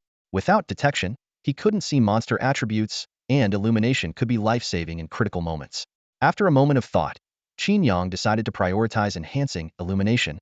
He recalled hearing about a fire mage who had awakened illumination into blazing sun, which not only retained its lighting function but also added damage and a blinding effect. Just then, a crisp bell rang out, piercing the skies. A series of system notifications followed. Stage cleared, ranked first, rewards tripled. Reward, Skill Awakening Scroll X3. Triple rewards? Qin Yang's eyes lit up. His earlier hesitation about which skill to awaken vanished now had 3 chances. Without delay, he chose to awaken illumination. As the scroll disappeared, the system notification echoed. Awakening successful. New class skill acquired. Golden Crow Lantern. The skill description unfolded. Golden Crow Lantern summons a golden crow hatchling, radiating pure yang energy that dispels darkness and burns enemies, dealing double damage to undead. Within the golden crow's light, the 9-5 class can absorb yang essence to forge the pure yang body. The more mental energy infused, the greater the destructive power. Consumes 100 royal authority points per hour. A golden glint flashed in Qin Yang's eyes. Pure yang body? This is practically an ultimate yang physique. In a surge of overwhelming emotions, Qin Yang's power became as uncontrollable as a wild horse breaking free. Golden lightning flickered incessantly in his deep-set eyes, a unique phenomenon that appeared after he acquired the supreme dragon physique. This extraordinary vision would emerge whenever his emotions ran high. While it exuded immense intimidation, it also caused him considerable trouble, particularly during moments of harmony between dragon and phoenix, often leaving those around him utterly terrified. His excitement stemmed from a groundbreaking discovery: the difference between the solar body and the supreme solar physique was merely a single character. Reflecting on Su Daji's words in the Beauty Scroll, to ascend as the human emperor, one must possess the grand primal chaos physique, which requires the supreme solar physique as a foundation. Qin Yang realized the divine radiance emanating from the fledgling golden crow could aid him in forging the solar body. He speculated that this solar body might very well be the precursor to the supreme solar physique. Resolving himself, Qin Yang decided that once the battlefield summons concluded, he must return to the Beauty Scroll to investigate further. Since his first visit, he had not seen Su Daji again after all. Her mysterious physique was beyond his current ability to handle. For now, the most urgent task was to obtain the supreme solar physique as quickly as possible. With this thought, Qin Yang immediately activated his skill. A piercing cry that seemed to shake the heavens echoed through the skies. Amid the ominous, clouded horizon, a radiant mass of light began to form, faintly outlining the silhouette of a fledgling bird. Enveloped in this brilliance, a surge of pure energy instantly surrounded Qin Yang, immersing him in a divine aura. Simultaneously, changes began to occur within his body. The white flame in his pale golden heart burned even more fiercely. Now we're talking. Feeling his increasingly powerful heartbeat, Qin Yang was overjoyed. The Supreme Dragon Physique was undergoing enhancement, and even if this had nothing to do with the Supreme Solar Physique, it was still an unexpected boon. To test its might, Qin Yang unhesitatingly channeled all 600 points of his spiritual energy into the Golden Crow Lantern. In an instant, the glowing mass in the sky transformed into a blazing sun. Its blinding divine radiance, infused with pure solar energy, swept across the desolate land below, scattering countless light particles. The corpses of undead creatures on the ground ignited spontaneously, turning into rising sparks, while the deathly aura that had corroded the earth dissolved completely under the Golden Crow's divine radiance. This power was far more domineering than holy light. While holy light merely purified deathly energy and sanctified the undead, the Golden Crow's divine radiance obliterated all evil, reducing it to ashes. Thinking of his close friend Wang Kai, who was a death knight, Qin Yang couldn't help but burst into hearty laughter. Wang Kai, you love basking in the sun, right? How about trying out my supreme solar radiance? At that very moment, deep within the ruined forest, a skeletal horse wreathed in blue flames was treading slowly. Mounted atop, it was a rotund figure, none other than Qin Yang's close friend, Wang Kai. As a 300-pound death knight, Wang Kai was an anomaly in his own right. Clad in a tattered black and gray suit of armor, he looked like a massive iron weight. Anyone who saw him would instinctively offer a moment of silence for his skeletal steed, while simultaneously doubting the combat prowess of this unconventional death knight. Suddenly, Wang Kai sneezed. Achoo! Who's bad-mouthing this chubby lord? However, Wang Kai silenced his doubters with sheer skill. In this first stage, teeming with the undead, his class advantage was on full display. Every time he unleashed the corpse explosion spell, the ghoul-like orcs would detonate like lit firecrackers. Though the skill required a cooldown and couldn't be used continuously, he cleverly opted for team-based combat. With his teammates' coordination, he could lure hordes of ghouls to a single spot and detonate them all at once. causing massive area damage. His efficiency in clearing monsters was on par with level 30 professionals. During a break to recover his mental energy, Wang Kai glanced at the rankings and was stunned. What the? Who knocked me out of the top 100? His round frame slumped like a deflated balloon. His team, which had been in the top 100, had been overtaken in just a matter of minutes. Competing with level 30 professionals is still a bit tough. If it weren't for my class being a natural counter to monsters, I probably wouldn't even crack the top 500, Wang Kai muttered to console himself. Oh well, 101st place isn't too bad. As long as I rank higher than Qin Yang, it's fine. He's only level 18 no matter how strong his class is. There's no way he's making the top 100, right? What Wang Kai didn't know was that it was precisely Qin Yang, the one who had once promised they'd be useless together, who had just bumped him out of the top 100. In the recruitment battlefield, professionals could only see their own rankings and couldn't access the full leaderboard. At that moment, a ranger on watch suddenly reported, "Captain, there's a treasure chest up ahead. It seems to be a hidden reward." A treasure chest. Wang Kai immediately perked up. According to past records, hidden treasure chests did indeed exist in the recruitment battlefield, and they had special properties. While each person's secret realm was identical, and the chest locations were the same, once one person opened a chest, the corresponding chests in other realms would vanish. In other words, out of thousands of participants, only one person could claim the hidden reward. Lead the way. Wang Kai tightened the reins excitedly. If I get the hidden reward, they'll give everyone 5 million yuanjing as a bonus. Meanwhile, Qin Yang, who had exhausted his mental energy, was massaging his temples. In this state, most people would start hallucinating, but thanks to his supreme dragon physique, he was largely unaffected. After downing a bottle of advanced mental potion, he resumed his skill awakening process. The system notification chimed in. You are using a skill awakening scroll. Please select the skill you wish to awaken. You have chosen to awaken detection awakening successful. You have obtained the class skill, True Dragon Insight. The description of the new skill appeared. True Dragon Insight LV.1 allows you to detect the fortune of the world. Not only can it reveal a target's attributes, but it can also display their fortune. The detection is untraceable. By consuming sovereign power, you can analyze the target's skills and equipment with guaranteed success. If an area is designated as the target, the skill can identify the most valuable item within the area. The larger the area and the more units within it, the greater the mental energy consumption. Qin Yang took a deep breath. Clearly, this was another skill he couldn't reveal to others. In the competition between professionals, skills and equipment were trump cards. Having them exposed was akin to losing half the battle.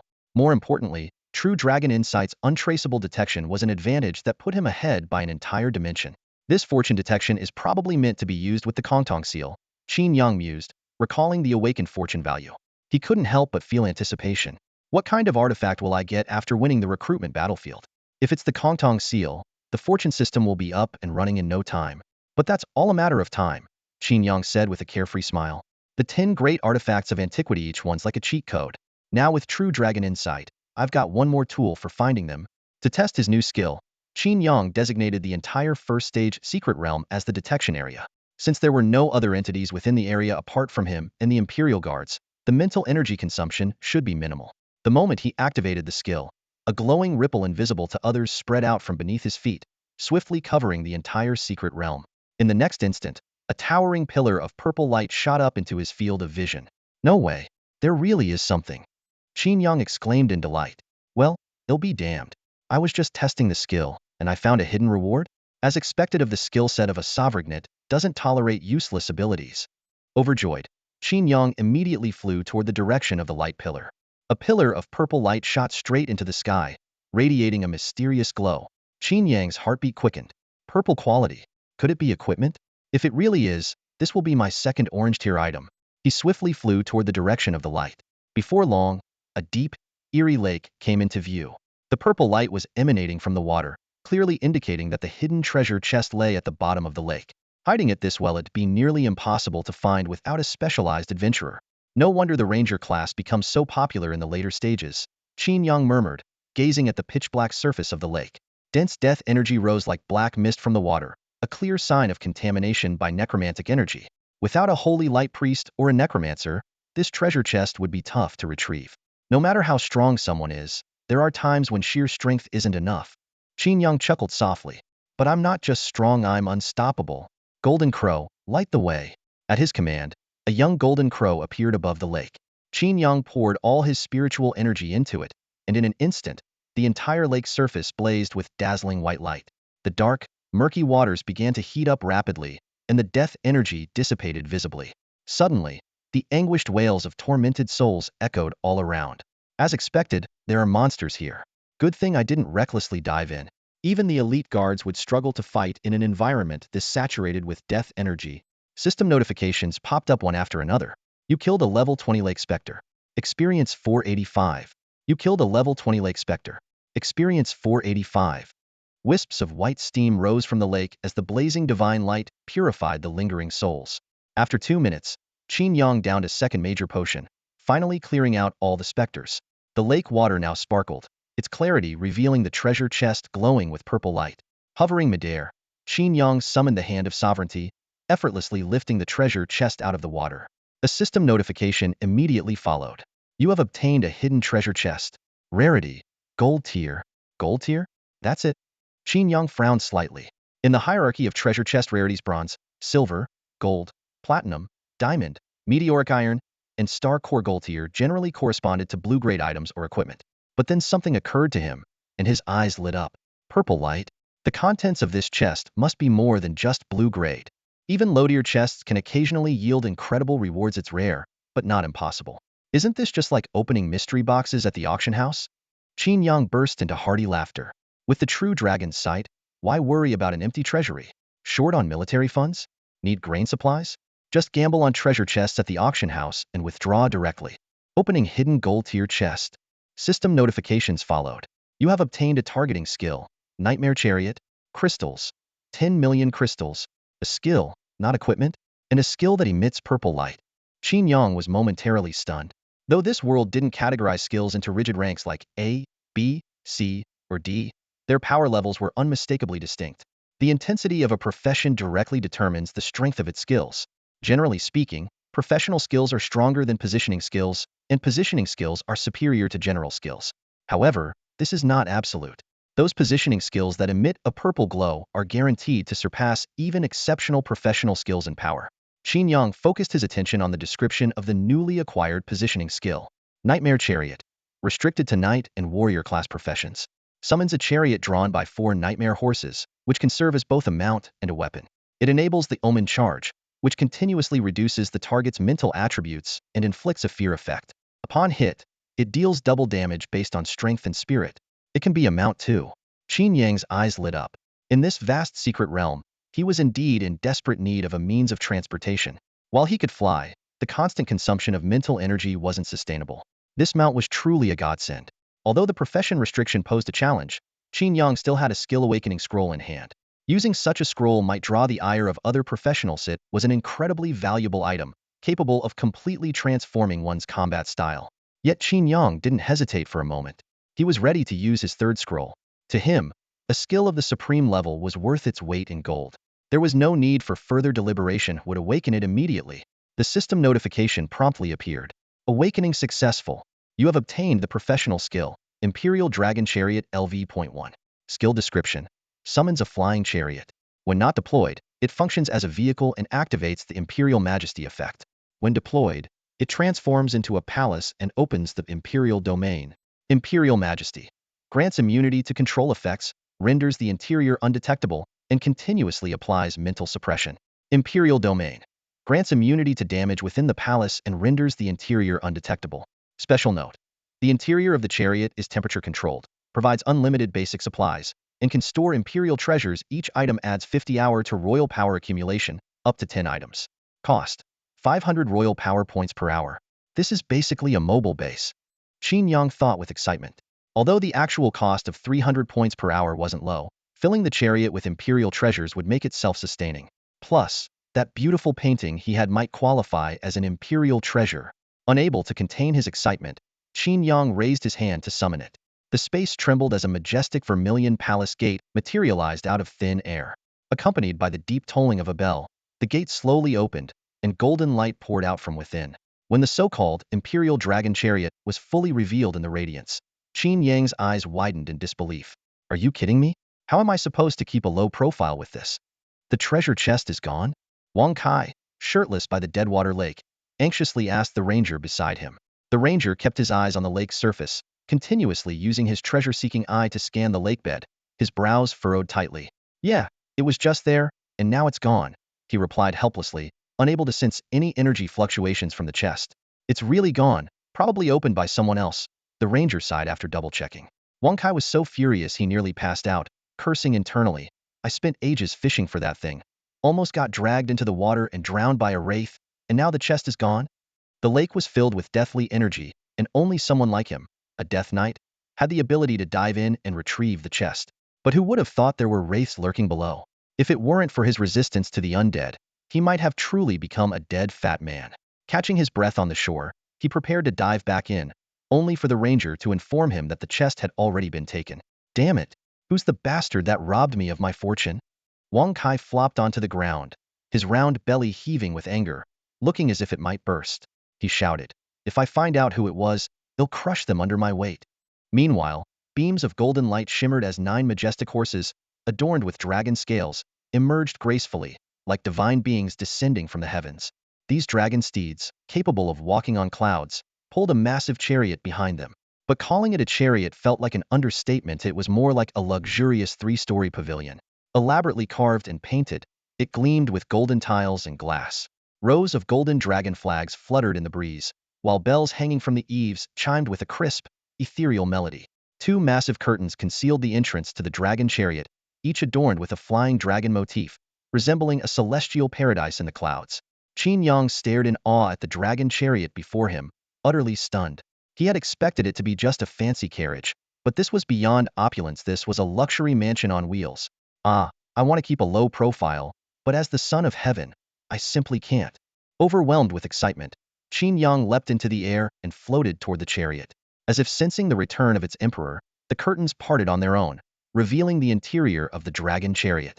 It was far more spacious than he had imagined, resembling a miniature, exquisitely designed palace. The floor was covered with a carpet embroidered with landscapes. A flawless white jade round table stood at the center, and an enormous dragon bed draped in silk and furs was large enough for 10 people to lie across. Above the dragon bed, a celestial map of stars and galaxies, encrusted with gemstones, glowed softly, casting a starlit radiance over the bed. Qin Yang glanced around and noticed a blank wall. Suddenly, a prompt appeared before his eyes. You possess the Imperial treasure, the beauty scroll of Sudaji. Would you like to place it here? Without hesitation, he selected yes. The beauty scroll of Sudaji has been placed. Imperial power accumulation rate 50 hour. Sudaji had acknowledged him and could now be summoned to the dragon chariot. The scroll unfurled vertically on the wall, and the enchanting Sudaji once again gazed at Qin Yang through the delicate rice paper. This dragon chariot is amazing. Qin Yang's heart surged with excitement as he looked at the scroll depicting Sudaji. The beauty scroll surely didn't stop with just Sudaji. Shi Shi, Wang Zhaojun, Diao Chan, Yang Gai, 5 beauties of all kinds, each one a treasure of the emperor. I want them all. Having cleared the first stage, he decided to take a break.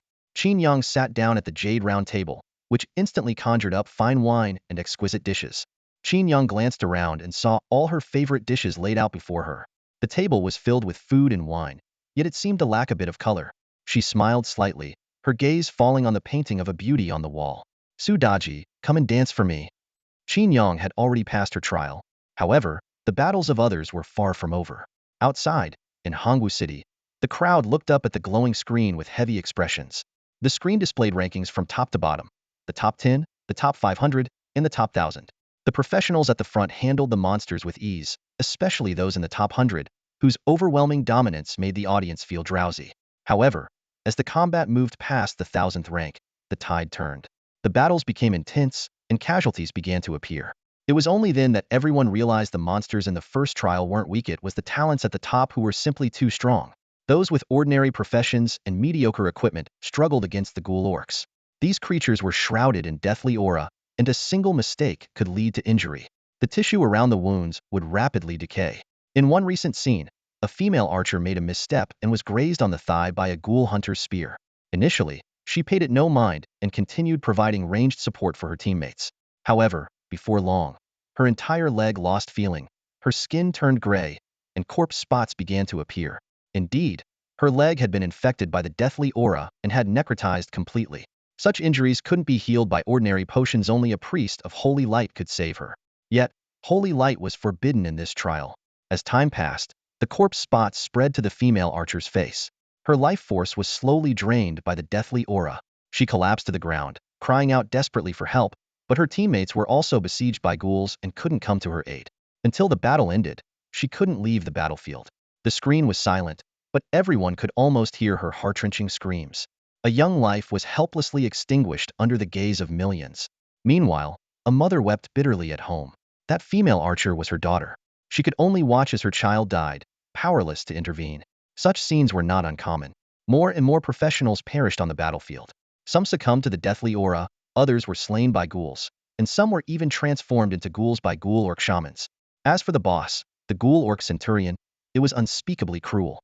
It dismembered, decapitated, and tore out hearts and lungs. None of the professionals who fell into its hands left the battlefield intact. The gruesome scenes caused some onlookers to vomit uncontrollably. My God, this is just the first trial. How much harder will the next ones be? This trial was anything but easy. Facing creatures like these ghouls, even a scratch could be fatal. And to make matters worse, holy light magic was banned. It dawned on everyone that the life of a professional was far from easy. Ugh, I can't watch this anymore. I think I wet myself. Ordinary people who had previously critiqued professionals now realized just how perilous their lives were. At this moment, a somber cloud seemed to hang over all of Hongwu City. Time passed slowly under the heavy atmosphere. Finally, the first trial came to an end. The screen displayed the results. 51,891 cleared the trial, 22,301 were eliminated, and 2,198 died. These numbers sent a shiver through everyone's hearts. The last time Hongwu City suffered such a death toll was during a monster invasion. No one expected a trial space to claim so many lives, and this was only the first trial. Following the clearance count, the MVP rankings were announced. The top 10 and other outstanding professionals from the top 100 were revealed one by one. Luan Tian, who ranked third, stood atop a mountain of monster corpses, roaring at the sky like a madman. In his presence, it was the ghouls who seemed to be the ones mercilessly slaughtered. Second place was Yi Qiaoning, who hovered in the air with her sword, gazing coldly below. The ghoul orc centurion, reduced to a limbless stump, was pinned to the ground by her sharp blade. Seeing this, the audience erupted with cheers and roars, as if celebrating a hard-fought victory.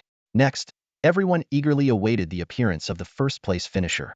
After Yi Qianing's result was displayed, it was Qin Yang's turn. All eyes were fixed on the screen, their anticipation palpable. They couldn't wait to see what the top performer, the one who had cleared out the ghouls first, was doing at that moment.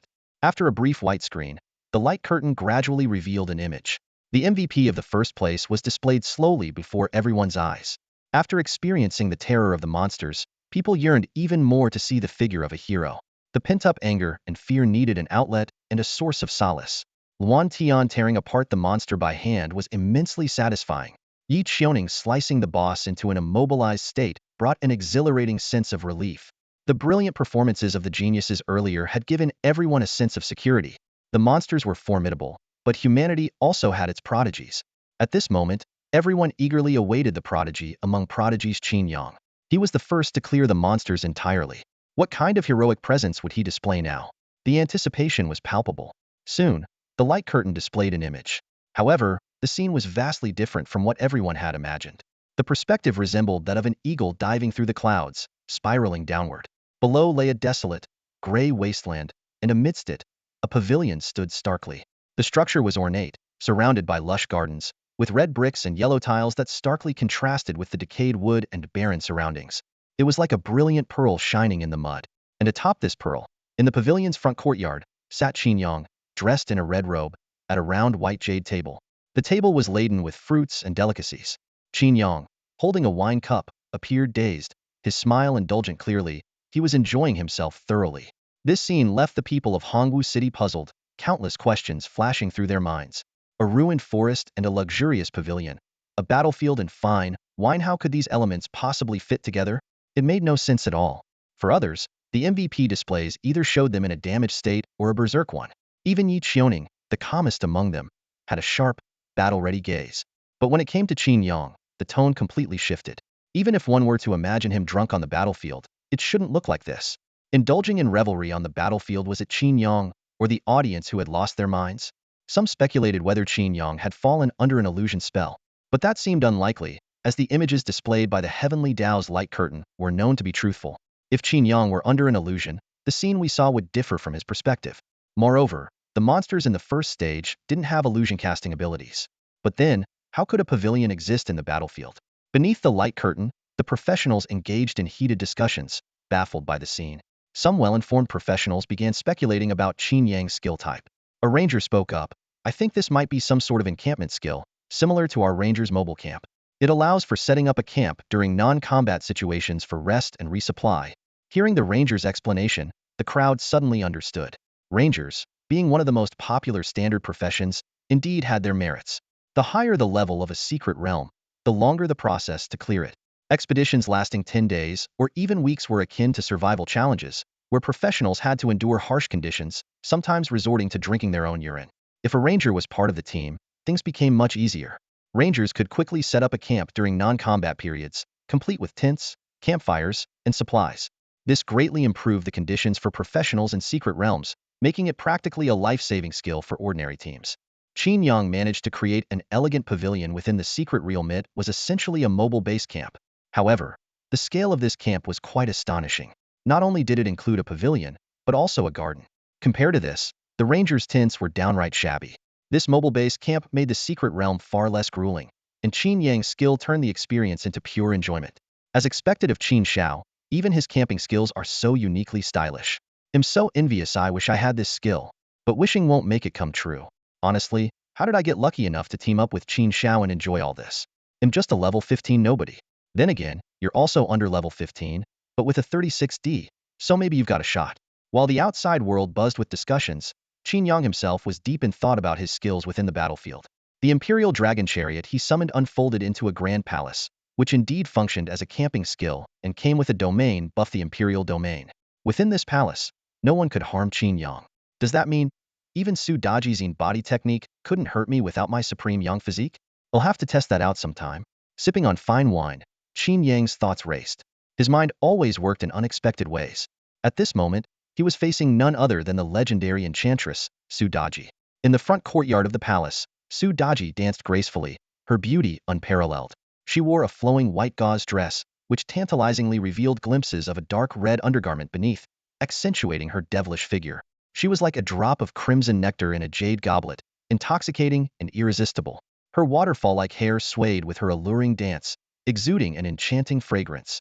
Perhaps a relic of ancient times, Su Daji's dance was unlike anything else. Every movement, every turn, radiated endless allure while carrying a primal wildness. Her seductive fox-like eyes, adorable fox ears, and 9 fluffy, soft tails all embodied a forbidden beauty. The mischievous, otherworldly nature of the fox spirit bloomed unrestrained in her dance. Qin Yang could almost hear the whispers of temptation, tugging at the strings of his heart. Yet even amidst this extreme allure, he remained grounded, aware of his advantage in the battlefield. He owed this to his supreme dragon physique, which suppressed all other races. No matter how captivating a 9-tailed fox spirit might be, it couldn't sway his core. That said, the emotional value she provided was undeniably high. At one point, Qin Yang got so caught up in the moment that he started tapping his chopsticks against his wine glass, creating a rhythmic melody to accompany her performance. His carefree enjoyment was written all over his face, as if the phrase indulgence and pleasure was etched into his expression. Normally, anyone witnessing his behavior would shake their heads in disapproval, muttering about his frivolous nature and lack of ambition. Yet here, in the dire atmosphere of Hongwu City, Qin Yang's carefree smile was like a beacon of light, dispelling the gloom. Perhaps unwilling to let Su Daji's charm wreak havoc on the world, the heavenly Das divine screen kept her image obscured from the millions of viewers. Thus, the audience had no idea what Qin Yang was so gleeful about. But that didn't matter, they could feel his joy radiating through the screen. Ha ha ha, what's this guy laughing about all by himself? Someone asked. No idea, but I'm starting to really like Qin Xiao more and more, another replied. He's in the most dangerous place, yet he's having the time of his life. Is this what it means to be a true powerhouse? Honestly, I feel inspired by him. Gradually, the audience under the divine screen began to laugh along with him. The psychological shadows left by witnessing countless professionals fall in battle were slowly lifted, replaced by a newfound sense of hope. Witnessing their kin slaughtered by demonic creatures, everyone carried a heavy weight of anger and grief in their hearts. Although some of the other exceptional talents had avenged them to some degree, the shadow of despair still lingered. In the so-called opportunity challenge space, humans had no control over their own fate, let alone during moments when void rifts appeared, unleashing a massive invasion of demons. Fear of the labyrinth, fear of the demons, fear of this world, it was like a curse that bound every soul. Yet, when they saw Qin Yang's demeanor, that overwhelming fear seemed to ease significantly. Perhaps it was his carefree, almost irreverent attitude that lightened the mood, making even the terrifying demons seem less daunting. After all, when the sky falls, there are taller people to hold it up. With these prodigies around, what was there to fear? In the eyes of the crowd, Qin Yang's image grew more heroic. However, to his family, he was seen in a completely different light. In the CEO's office of Longa Tower, a middle-aged man in luxurious attire, brimming with energy, held a wine glass as he gazed at the sky. A smile played at his lips, and his eyes sparkled with joy, but he couldn't help blurting out a curse. Damn it! Can't even stay low-key in the challenge space? That's so you, my rascal of a nephew. This man was Qin Feng, Qin Chuan's younger brother, and Qin Yang's uncle. Despite his outward composure and upright stance, the red wine spilling from his glass betrayed his true emotions and uncontrollable surge of excitement. These days, the people of Hongwu City were warming up to Qin Yang more and more. As Qin Yang's second uncle, Qin Feng couldn't help but feel a sense of pride. While rumors circulated that he and Qin Yang didn't get along, outsiders were unaware of the truth. Despite their strained relationship, they were still family. Qin Feng had watched Qin Yang grow up, treating him almost like his own son. His disdain for Qin Yang stemmed from disappointment in his nephew's lack of ambition, while Qin Yang's resentment toward his uncle was merely youthful rebellion. Beyond that, there was no deep-seated conflict between them. When Qin Feng saw Qin Yang rise to the top of the rankings, he secretly felt relieved there was hope for the Qin family to flourish and ascend to greater heights. However, when he saw the MVP footage of Qin Yang, he nearly burst out laughing. Yes, the family had a worthy successor, but this guy was far from ordinary. Still, it didn't matter. In this world, strength ruled above all else. As long as one's fists were powerful enough, they could secure their place in the world. Judging by Qin Yang's performance in the first challenge, not only were his fists strong, but he had plenty of them. The only problem was that his newfound fame was a little too conspicuous. At this thought, Qin Feng began to worry again. In recent years, the Qin family's rapid rise had already caught the attention of the Jiuzhou Federation. The newly appointed lord of Hongwu City had wasted no time targeting the Qin family. If not for Qin Feng's role as a double agent, working behind the scenes to mediate, Qin Chuan's expedition into the level 70 secret realm would not have gone so smoothly.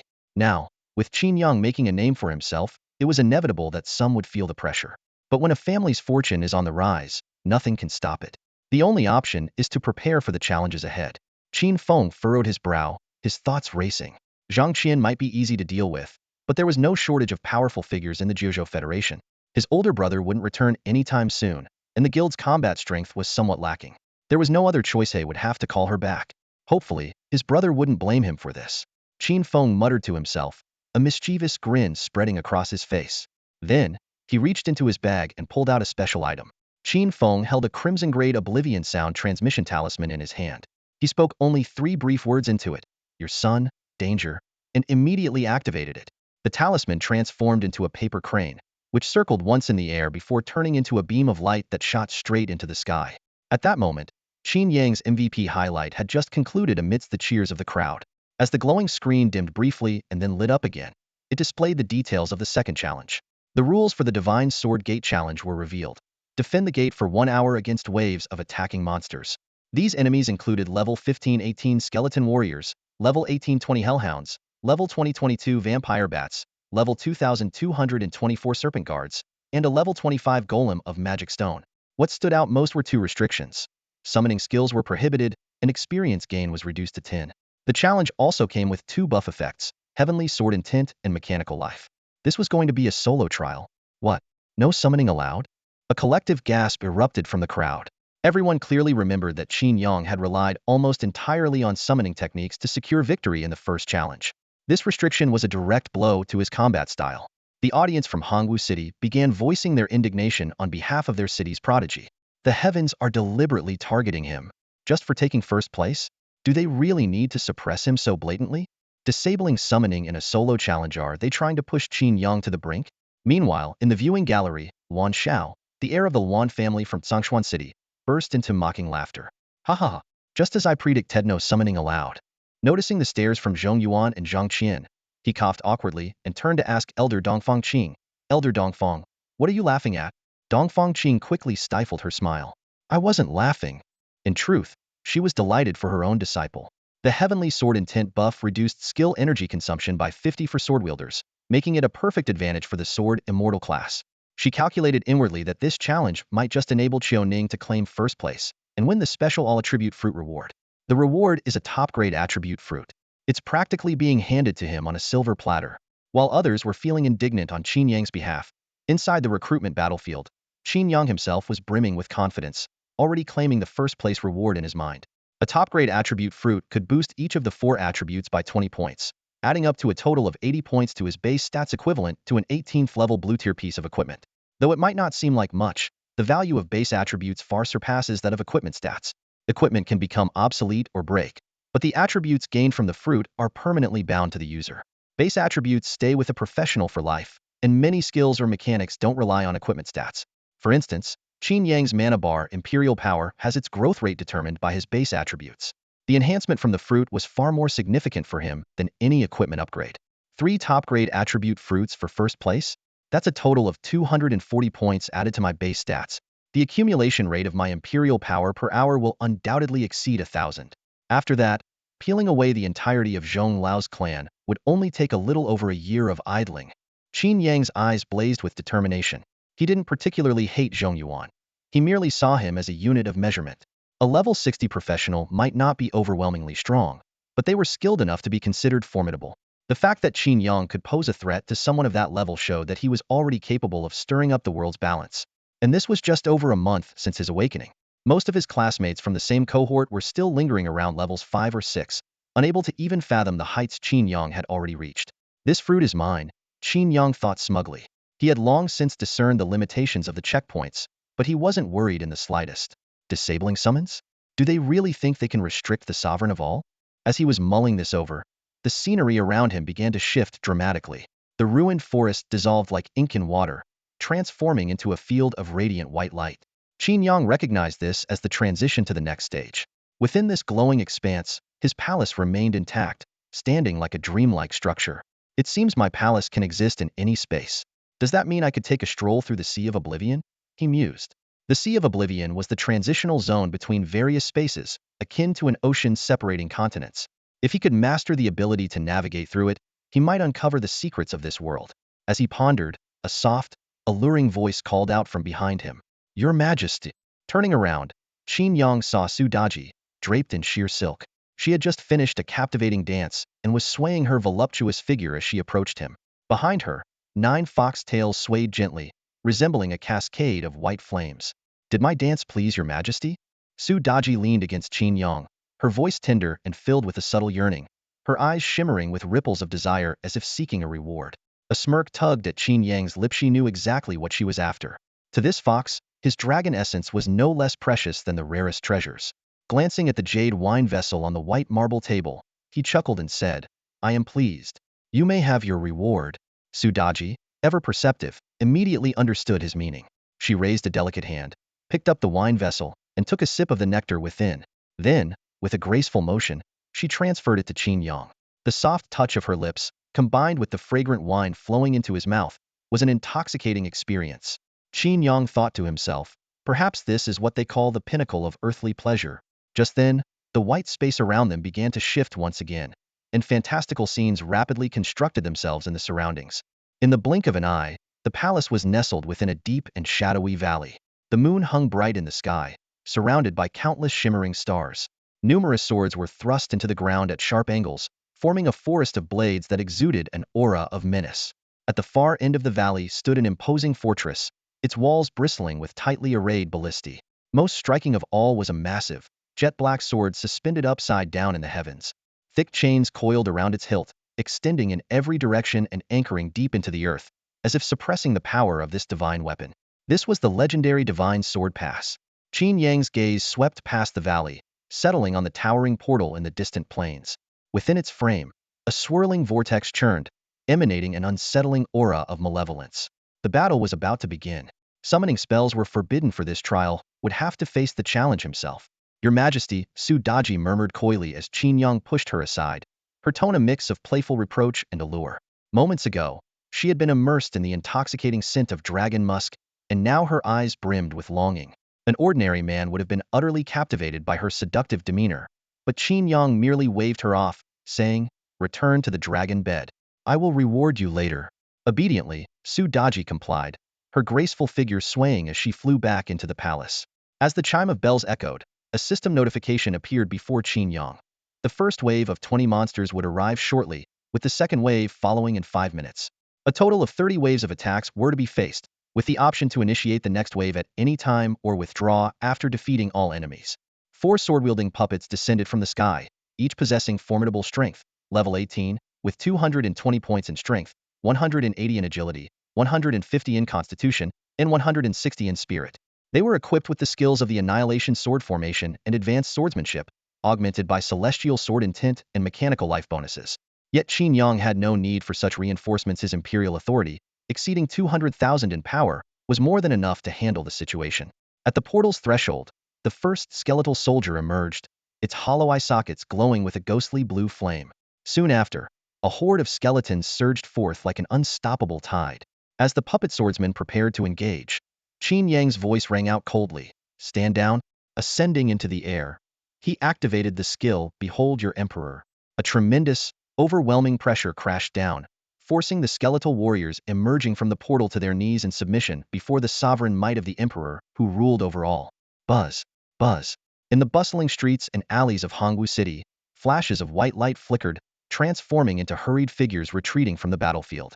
These sudden appearances were the participants exiting the summoned battleground.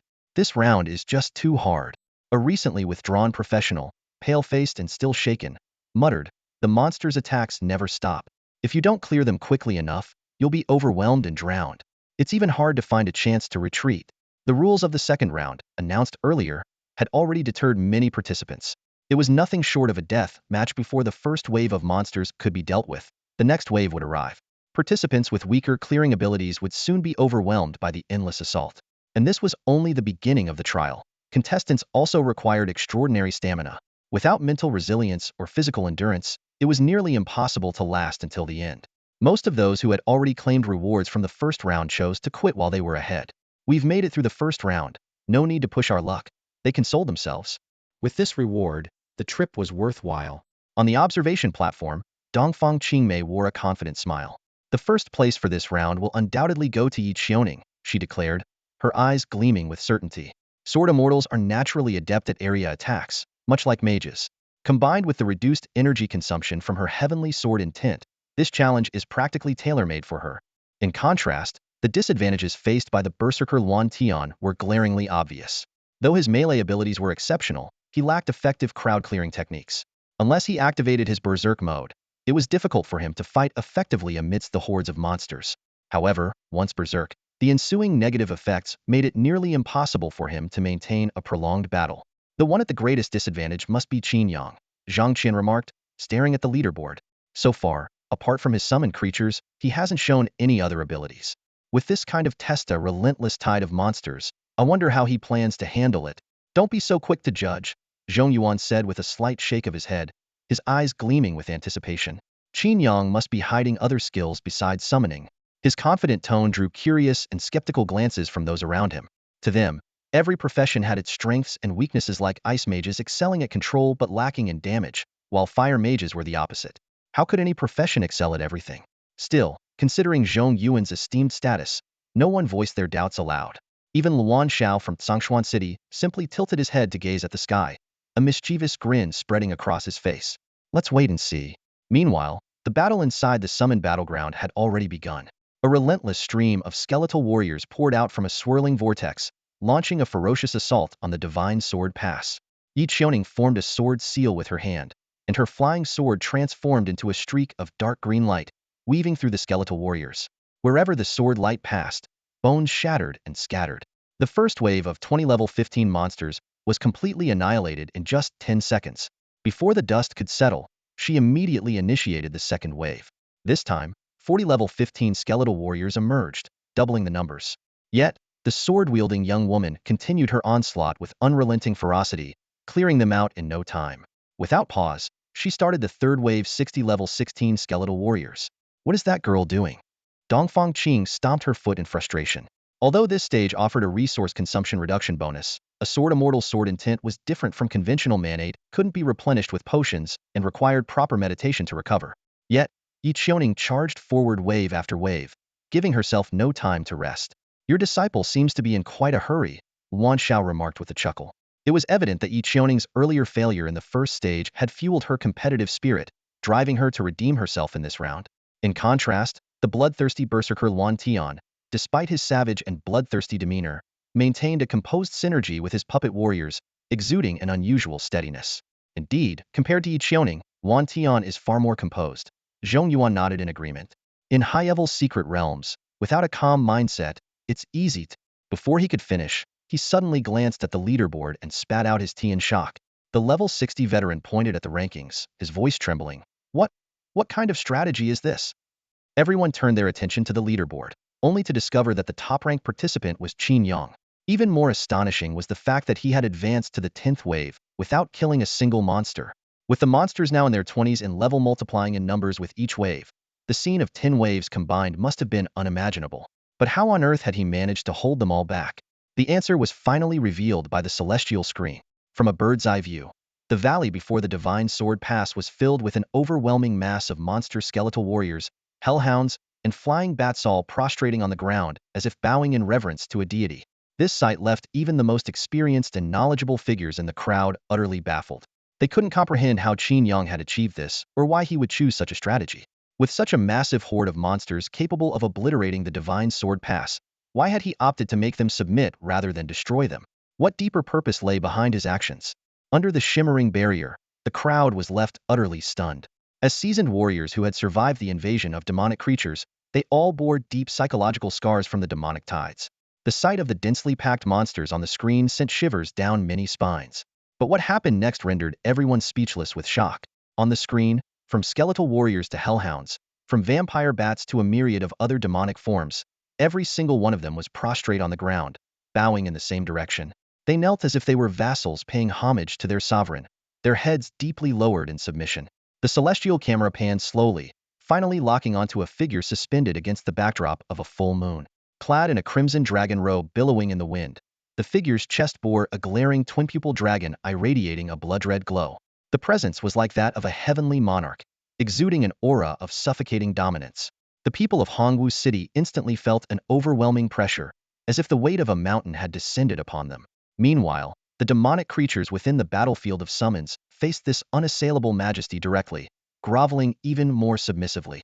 On the viewing platform, Dongfang Qingying could not conceal her astonishment, while Wan Xiao was both shocked and terrified. Only Zhong Yuyin seemed deep in thought, recalling the scene when Qin Yang's awakening had compelled the entire school to kneel. At the time, he had dismissed it as a collective hallucination, but now, it seemed clear that this was Qin Yang's first skill, a large-scale, awe-inspiring illusion.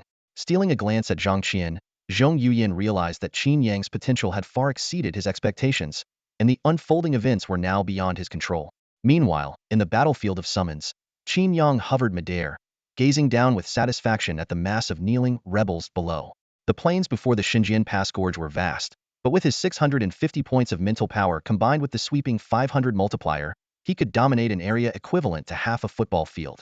This was his meticulously planned strategy, utilizing the large-scale control effect of Simi as the heavens in tandem with the sustained mental suppression of the Imperial Dragon Chariot, ensuring that each wave of monsters emerging from the portal would immediately bow down. Once the number of monsters reached a critical mass, he would use Golden Crow illumination to eliminate them all at once. At this moment, the assault had progressed to the 11th wave, with the monsters emerging from the portal now reaching level 22. Qin Yang, still pinning the monsters to the ground, realized that his mental strength was nearing its limit. The lamplighting Golden Crow consumed a significant amount of his energy, and he needed to reserve some for what lay ahead. Gazing at the horde of monsters crawling on the ground, he decided it was time to begin the harvest. Although the experience points from this wave were reduced to 10, the cumulative number of thousands of monsters over 11 rounds was more than enough to compensate. If this harvest succeeded, it would likely propel him straight to level 20. Qin Yang swiftly downed a bottle of premium mental potion, feeling the surge of energy coursing through his body once more. He slowly unsheathed the blood-drinking sword of Emperor Yang, the blade's tip pointing to the heavens. Lamplighting Golden Crow, he commanded. A piercing cry echoed across the skies as a blazing sun suddenly emerged above the bright moon. The battlefield was instantly transformed from night to day, with divine golden rays pouring down in torrents. Outside, beneath the protective barrier of Hongwu City, spectators who had been discussing Qin Yang's illusions were left stunned by the sudden celestial phenomenon. Suspended in midair, Qin Yang, dressed in a crimson dragon robe, appeared like a blood-red crystal amidst the golden brilliance, exuding an unparalleled aura of authority. On the ground, the undead monsters ignited under the radiant sun's light. They remained in their kneeling postures, turning into ash-like smoke that ascended into the air. Golden fire clouds intertwined above, creating a breathtaking spectacle. The tainted undead, the dazzling fire clouds, and the crimson-robed emperor standing amidst the divine radiance. The kill count soared rapidly, climbing from 0 to 1,000 in less than a minute. Notifications of kills flooded the screen like a waterfall. Defeated level 15 Skeleton Warrior, EXP 115. Defeated level 18 Hellhound, EXP 184. Defeated level 22 Vampire Bat, EXP 310. With the Golden Crow's bonus damage to the undead and the sweeping effect of the five-fold strike, Qin Yang only needed to channel his mental power continuously to keep harvesting. Although each bottle of premium mental potion cost 30,000 coins, the investment was well worth it. Within 60 seconds, his experience bar was completely filled. You have reached level 20. All attributes 2. You have gained 5 free attribute points. The lack of a new skill made Qin Yang frown slightly, but he quickly regained his composure. According to Su Daji, the coveted Emperor's summon skill would unlock at level 21. The remaining 19 waves of monsters would be more than enough to reach his goal. From the 12th to the 20th wave, the strategy repeated itself. Initiate the encounter, control the enemies, and sweep through them.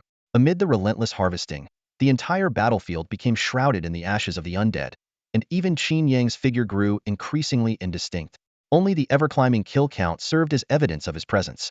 By the 25th wave, the monsters pouring out of the portal grew significantly stronger, with some, like the obsidian golems, completely immune to the effects of the Golden Crow. But this posed no real challenge to Qin Yang still had his trump card, the world-dominating divine weapon. Just as he prepared to open the Emperor's treasury, a timely system notification rang out. You have reached level 21. All attributes 2. You have gained 5 free attribute points. You have unlocked the class skill, Emperor's Summon. A slight smile tugged at Qin Yang's lips as he eagerly opened the description of the long-awaited skill. Professional skill, Imperial Summon. Description. As the supreme ruler, you can expend imperial power to summon a hero from the illustrious history of Chinese civilization. Once summoned, the hero will immediately join the battlefield to assist you. After completing their task, the hero will return to their place. Note 1. At the initial stage, the summoned hero will only use one skill, but as the skill level increases, their contribution will also improve. Note 2. Summoned heroes are special characters unaffected by attribute restrictions. The stronger the supreme ruler, the closer the summoned hero's power approaches its full potential. Currently summonable hero, Su Daji, the legendary enchantress.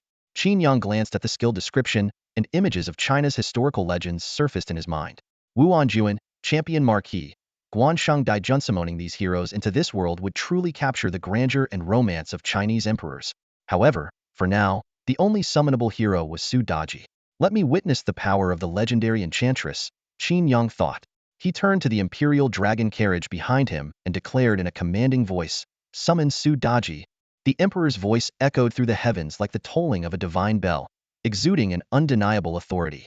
Before long, a soft yet alluring voice responded, "This humble servant, Su Daji, answers the call." In an instant, a dazzling light radiated, tinged with an otherworldly crimson hue. The brilliant clouds swiftly transformed into a rose-colored glow, within which a pair of eyes faintly emerged. Those crimson eyes shimmered with hypnotic ripples, casting an enchanting atmosphere across the land. On the ground, the creatures advancing under the blazing divine sunlight began to falter. Their movements slowed, and after just a few steps, they collapsed, succumbing to an endless dreamlike trance. Qin Yang nodded in satisfaction. Su Daji had not disappointed him. Illusions were already difficult to defend against, and large-scale illusions had the potential to wreak havoc. Imagine unleashing such a power in the heart of a bustling city. Just the car accidents alone would cause massive casualties. Possessing such an ability, no one would dare to disrespect the Qin family. Qin Yang had no fear of revealing his strength. Becoming the supreme emperor, adorned in the imperial robe, was only a matter of time. Looking down at the creatures below, he observed that they were now trapped in the dream of Qingqiu, their bodies exposed to the relentless burning of the divine sunlight. While they could resist the sunlight for a time, they would not endure for long. Eventually, they would perish in the dream. Golden light, crimson haze, and silver radiance intertwined, painting the world in a surreal, dreamlike splendor. Qin Yang's experience bar reached 100 once more, elevating him to level 22. Immediately after, a bell tolled, and the heavenly Dao notification appeared before him. You have cleared the second trial, the Divine Sword Gate. Your rank is first. Reward. Superior Attribute Fruit X3. Superior Attribute Fruit. Consuming it increases all base attributes by 20. A total of 240 points.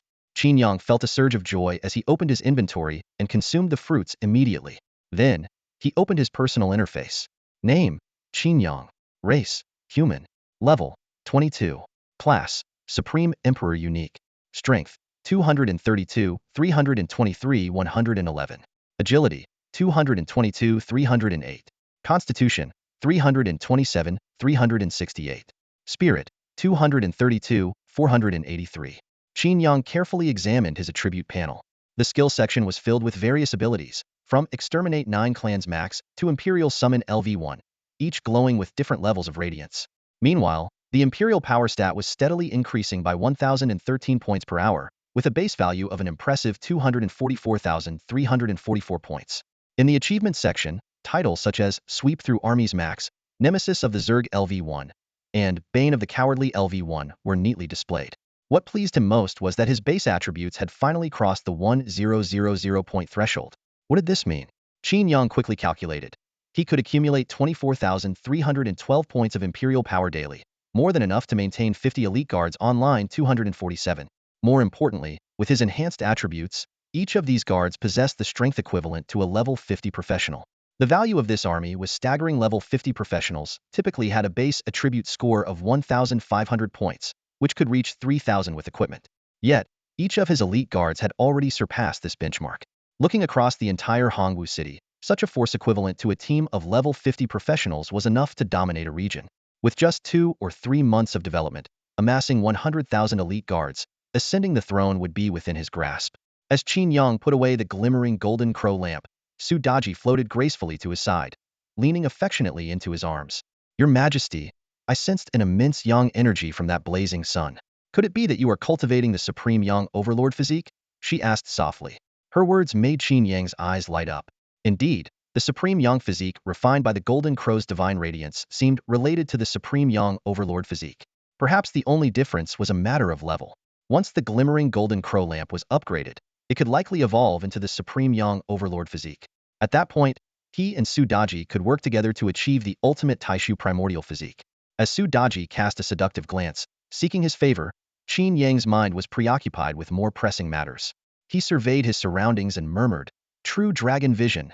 A radiant aura spread from beneath his feet, quickly enveloping the entirety of Divine Sword Pass. Beneath the colossal sword at the pass's rear, a pillar of purple light shot into the sky. As expected, there's a hidden reward. Qin Yang gently pushed Su Daji aside and flew toward the heart of the pass. For the second time, Su Daji found herself pushed away, causing her to momentarily question her allure. Yet Qin Yang's actions only deepened her fascination. As a being capable of enchanting the masses with her charm, she understood that only someone who could master their desires was worthy of mastering her. Just as Su Daji was about to follow him, she suddenly froze. Her gaze shifted to the towering black sword suspended behind the pass, and she gasped. It's the Xinyuan sword. By the time Qin Yang entered the valley, he discovered that Divine Sword Pass had 3 layers of defenses: sword-wielding puppets at the valley's entrance, a 1,000-blade formation within, and turreted cannons at the pass's rear.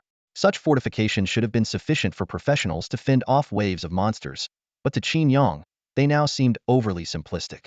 He soared effortlessly through the pass.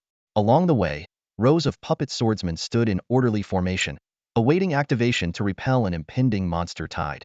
But they would never get the chance to witness Qin Yang's strength. His power far exceeded the intended challenge level. Finally, Qin Yang arrived at the source of the purple light, a circular platform. Above it hovered a massive black sword, and the entire arrangement resembled an execution platform. Though he furrowed his brow slightly, he stepped onto the platform without hesitation. At that moment, a quest prompt appeared before him. You have discovered a legendary quest: Reforge the Divine Sword. During the quest, you will receive the buff, Heaven and Earth Sword Intent. Upon completion, the buff will become permanent. Do you accept the quest? Qin Yang's heart stirred as he gazed up at the black sword suspended in the air, a sense of destiny welling up within him. On the divine platform, Qin Yang's gaze slowly lifted. High in the heavens, a massive black sword hung silently in suspension. Beneath its blade, faint ripples emanated, as though it sealed an ancient and solemn aura, radiating an infinite sense of power and majesty. Qin Yang soared into the sky, rising until his line of sight was level with the colossal sword. His eyes seemed to pierce through millennia, settling on the hovering blade. His expression was a complex mixture of emotions, reverence, and curiosity for the divine artifact, tinged with the joy of reunion, like a wanderer in a foreign land encountering an elder from home. Perhaps sensing a kindred presence, the heavy sword quivered slightly, responding to Qin Yang's gaze. In that moment, he was certain the black sword before him was none other than Qin Yuan's sword, one of the 10 ancient divine artifacts. Qin Yang narrowed his eyes, scrutinizing the scene before him. The grand sword was dim and devoid of light, its supreme power seemingly desecrated, buried in endless darkness. Chains coiled around it like serpentine dragons, tightly binding the hilt, unmistakable treatment reserved for prisoners. After reviewing the mission prompt once more, Qin Yang murmured under his breath, "Legendary quest. Reforge the divine sword." Even without a reward, it was a mission that had to be fulfilled. Upon accepting the quest, the system provided detailed information. This sword is an extraterrestrial artifact, imbued with boundless sword intent. Since its descent, it has altered the laws of heaven and earth. Later, it was suppressed and sealed by the combined efforts of the gods, reduced to serving as a forging energy source for the divine sword pass. Using the Qin Yuan sword as a forging energy source? Arrogance. Qin Yang's fury surged as he witnessed the desecration of a kindred artifact. Golden lightning flickered in his eyes, and the imperial aura emanating from him made his red dragon robe billow dramatically. The system then presented 3 options. Benevolent ruler, liberate and restore the glory of the Qin Yuan sword, strength 10. Tyrannical ruler, follow the advice of your 2 elder brothers, constitution 10. Despot, annihilate divine sword pass and summon the silver dragon spear, gain a summoned hero. Silver dragon spear. Qin Yang's heart trembled. It must be him. Without hesitation, he chose the despot option. The system immediately confirmed. You have gained the summoned hero Zhao Yun, at the cost of 1,000 imperial power points. As a summoned hero, Zhao Yun will have his body and soul reconstituted under the influence of imperial destiny, with memories centered around serving the sovereign. He is proficient in 3 key abilities. Dragon soars on the battlefield, Dragon falls into the army, and Dragon flash protects the lord. Additionally, he will generate 100 imperial power points per hour. At this moment, Qin Yang could barely contain his excitement, to the point where even Su Daji's allure paled in comparison. To him, beauty was merely a routine indulgence of an emperor, but the presence of a legendary general was the true embodiment of grandeur. His eyes burned with fervor, eager to witness Zhao Yun's heroic presence. Dragon glide, Dragon descent, Dragon flash. Seeing the names of these 3 skills, Qin Yang felt a surge of heroic spirit rise within him. Time to wreck this place, Qin Yang thought to himself. With a single thought, golden ripples spread through the air. Weapons of divine craftsmanship materialized around him. Razor-sharp longswords, massive battle spears, and colossal axes capable of splitting the heavens. Dozens of weapons formed an orderly array, floating silently in midair. Standing amidst the array of divine weapons, Qin Yang locked his gaze onto the chain binding the sword. Break! At his command, the weapon phantoms shot out like meteors, colliding with the chain. A deafening metallic clang echoed as golden sparks burst forth, and high-frequency sound waves filled the entire challenge space. Suddenly, a deep bell toll resounded, shaking the air. The sacred sword fortress is under attack. The alarm blared 3 times in succession. Looking down, Qin Yang witnessed a strange sight. The eyes of all the swordsman puppets lit up with a blood-red glow simultaneously. The fortress's turret cannons swiveled in perfect unison to target his position, and in the valley outside, flying swords swarmed together like a cloud of locusts, surging toward him. As expected, I've become an enemy unit, Qin Yang remarked with a smirk. This hidden reward challenge was anything but ordinary. Triggering it during a monster invasion might have allowed him to use the monsters to divert enemy fire. But now, he was the sole intruder within the sacred sword fortress. Using his true dragon sense, Qin Yang quickly identified the greatest threat. Approximately 100 level 24 swordsman puppets below. While their stats were not particularly high, each possessed a self-destruction ability. The combined explosion of 100 puppets was a force even he dared not underestimate. Then he'll dismantle these toys first. Qin Yang's eyes sharpened, and thousands of weapon phantoms materialized in the air, resembling a vast galaxy. Break! The golden weapons rained down like a torrential storm, each strike dealing 3,575 points of damage. The level 24 puppets were instantly obliterated under such power, reduced to scattered fragments of metal. Kill notifications flashed continuously. You have slain a level 24 puppet swordsman. Experience 3889. The experience from puppet swordsman hasn't been nerfed. Qin Yang's heart leaped with joy. Unlike monsters, whose experience points had been reduced to just 10, These non-aggressive faction puppets retain their full experience value. 100 puppets meant nearly 400,000 experience points, enough for him to level up once more. Satisfied with the surge in his experience bar, Qin Yang continued to conjure divine weapons, systematically taking out the turret cannons on the fortress walls. The seemingly impenetrable defenses of the sacred sword fortress crumbled before him like paper. You have reached level 23. All attributes 2. You have gained 5 free attribute points. As the final Three-to swarm of flying swords descended upon him, Qin Yang chose not to waste his divine weapons in a direct clash. Instead, he glanced at his skill panel, a grin spreading across his face. He declared boldly, "Summon the Silver Dragon Spear, Zhao Yun." Boom!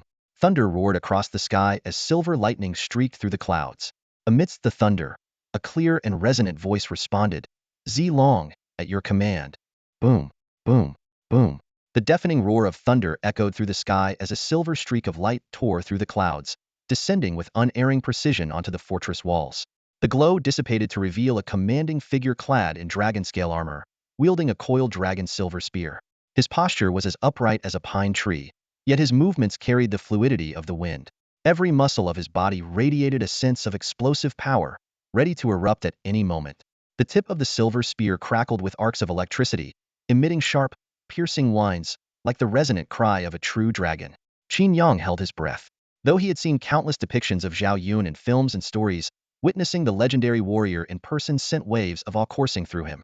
This overwhelming admiration far surpassed the thrill he felt upon seeing Su Dajiet. Was not a reaction born of desire or interest, but the pure reverence of one hero for another.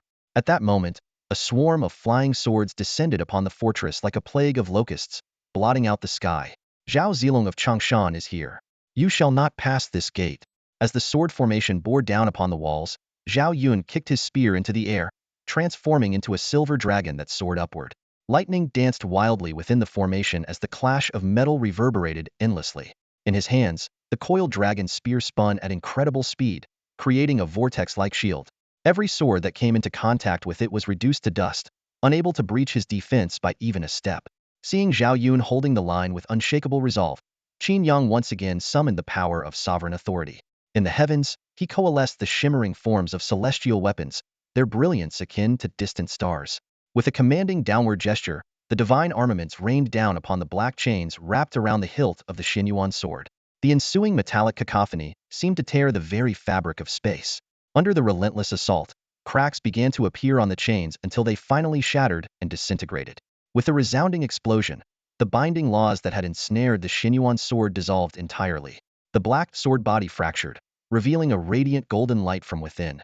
Qin Yang's eyes widened as he extended an invisible hand of sovereign power to grasp the sword's hilt. As he exerted his strength, the inverted colossal sword slowly turned upright, stirring the winds and raising a storm of dust. In that moment, the gravitational pull of the entire challenge space seemed to invert. Hovering in midair, Qin Yang raised the giant sword, marveling at his own strength.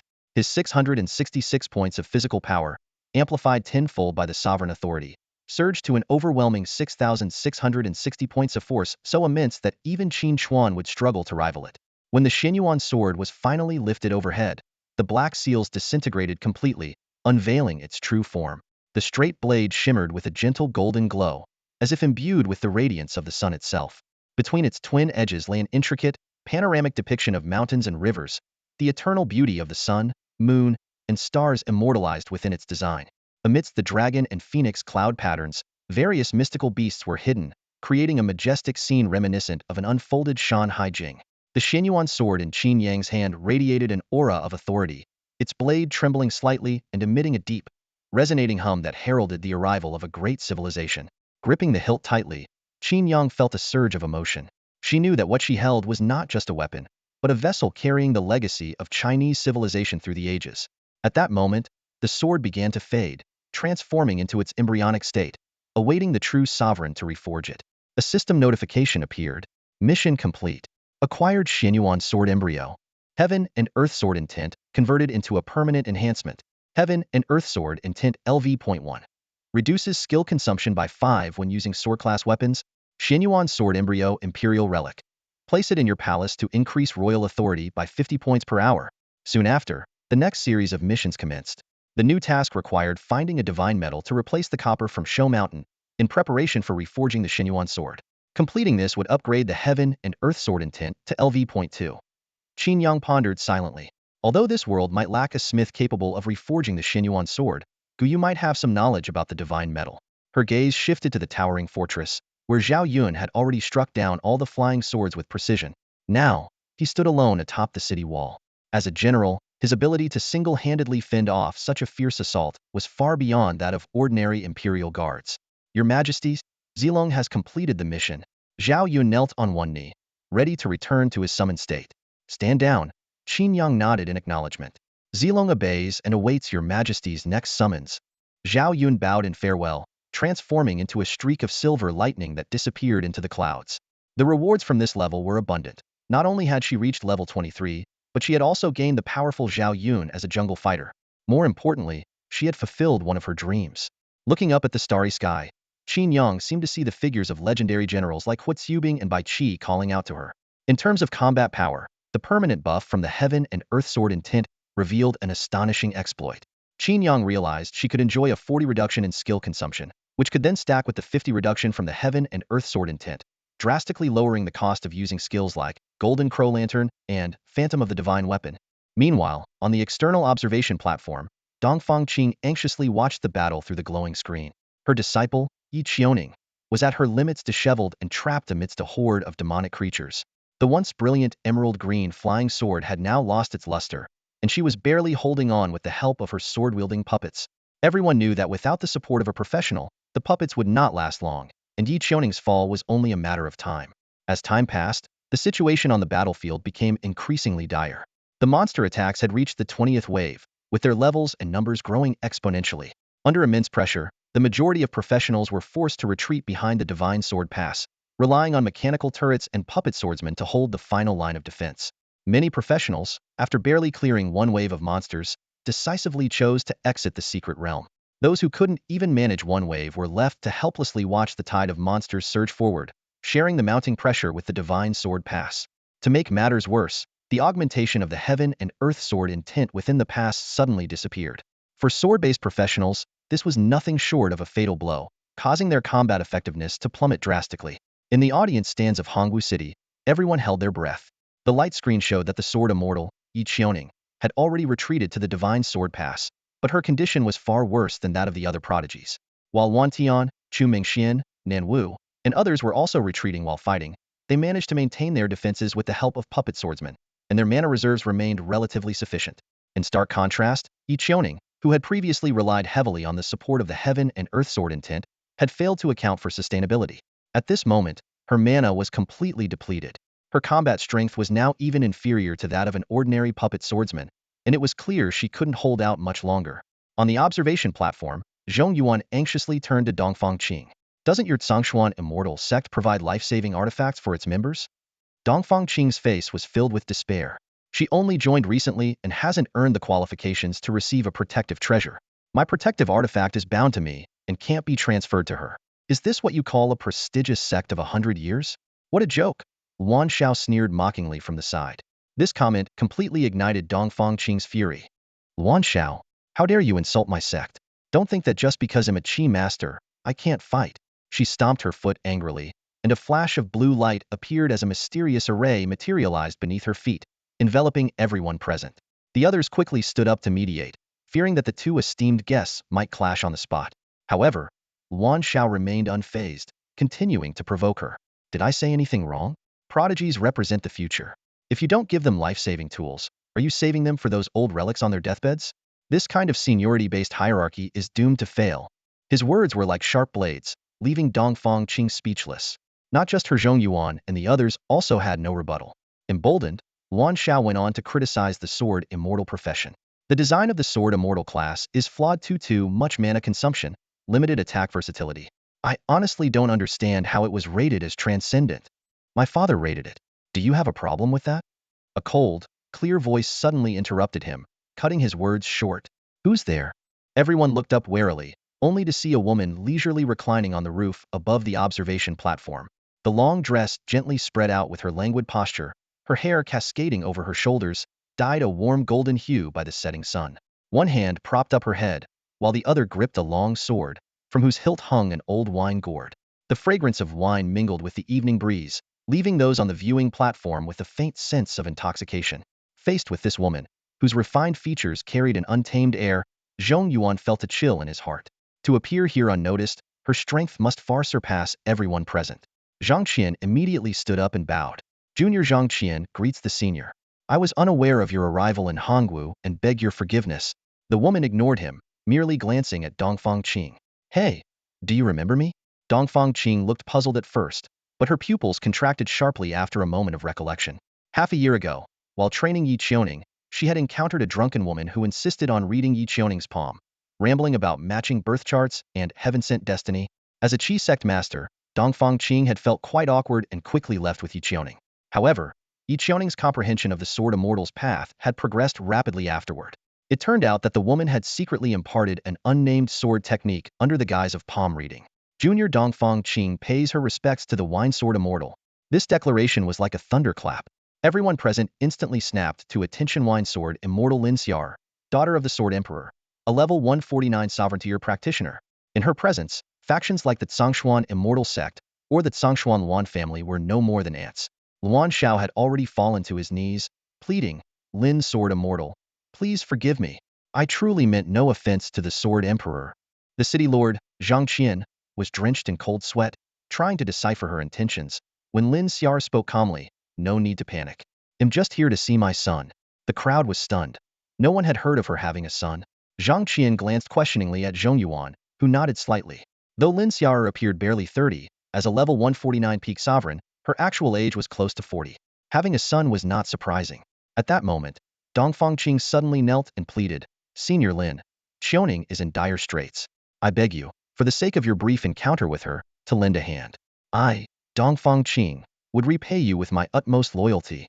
All right, enough with the flowery words. I've heard plenty of those. Lin Xiar waved her hand dismissively, gazing into the sky in thought. After a moment, she uncorked the wine gourd. A single drop of the elixir flew out, instantly filling all of Hongwu City with its fragrance and saturating the air with sword intent. Meanwhile, on the battlefield, Yi Qiuning was utterly spent, barely able to swing her sword in close combat against the demonic creatures. As a sword immortal, her physical constitution was naturally low, and without the support of sword intent, her combat strength was inferior even to an ordinary swordsman. The puppet swordsmen assisting in defense were falling one by one, and the flying swords in the air, drained of sword intent, plummeted to the ground. The battlefield was desolate. One last strike, she murmured, her face pale as she raised her dark green sword. Regret, unwillingness, and fury coalesced at the sword's tip, forming a final sliver of sword intent. That drunken sister had once said that sword intent was the reflection of one's heart, that a sword immortal trains the heart, not the sword. In moments of despair, one could refine their sword heart and unleash a final strike. Fleeting bloom, Yi Qiuning whispered. She knew that after this strike, whether she lived or died, she would no longer be a sword immortal. But at the very least, she would not disgrace the name of a sword immortal. Just as she was about to unleash that final strike, the air was suddenly filled with the rich aroma of wine, carrying an unending stream of sword intent. Yi Qiuning froze, looking up at the sky. Is it you, drunken sister? Thank you, Senior Lin, for your timely assistance. On the observation deck of the city lord's manor, Dongfang Qing knelt deeply before Lin Xiar. Meanwhile, in the light curtain, Yi Qiuning had regained her combat strength. The dark green flying sword in her hand radiated a dazzling brilliance, slicing through the horde of demonic creatures like a streak of green lightning. Wherever it passed, the creatures fell one after another. Other sword-class combatants, bolstered by the restoration of the checkpoint's buffs, also turned the tide of battle, narrowly escaping the brink of death. The onlookers on the observation deck collectively exhaled in relief at the sight, their gazes filled with awe as they turned to Lin Xiar. The ability to intervene in the summoning battlefield from the outside was, to ordinary combatants, akin to divine power. Zhang Qian hesitated for a moment before finally speaking up. Senior, you mentioned earlier that you're here to see your son. May I ask if your son resides here in Hongwu City? Noticing a slight change in Lin Xiar's expression, he quickly added, I only ask because I fear we may have failed to properly welcome him. Lin Xiar raised her hand and pointed to the leaderboard, her tone calm. There, the one in first place. That's my son. First place? Qin Yang.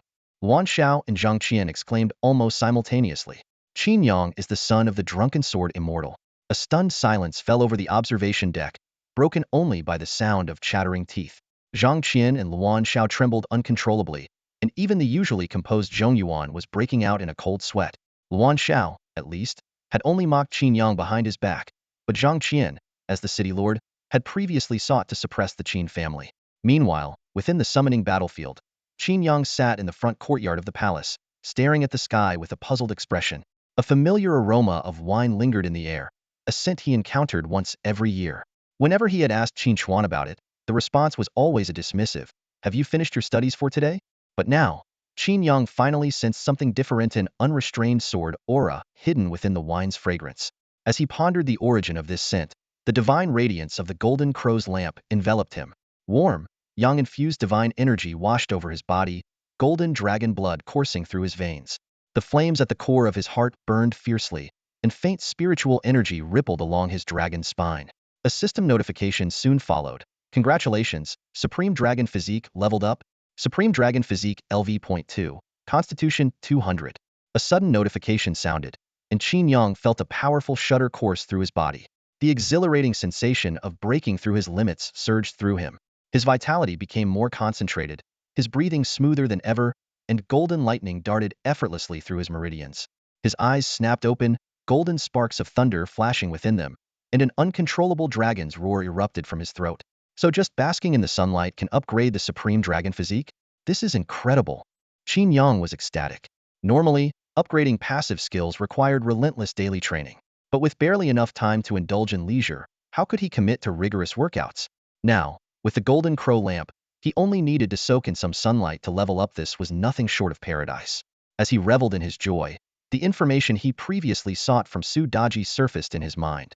The Golden Crow lamp skills, Pure Yang Physique, was actually the initial stage of the Pure Yang Overlord Physique. The distinction lay in physical attributes beyond the standard 4 attributes. Professionals also possessed hidden, non-quantifiable traits, such as elemental resistance and physical resistance. Upon reaching a base constitution of 500 points, a new attribute, resilience, would unlock. Those with resilience could easily resist control effects from lower-level practitioners, essentially gaining a permanent overlord state. This resilience was the key to transforming the Pure Yang Physique into the Pure Yang Overlord Physique. Below 500 constitution points, it remained the Pure Yang Physique. Beyond that threshold, it evolved into the Pure Yang Overlord Physique. At this moment, Qin Yang's constitution had reached 429 points. With a clear goal in mind, he resolved to allocate all future free attribute points to constitution.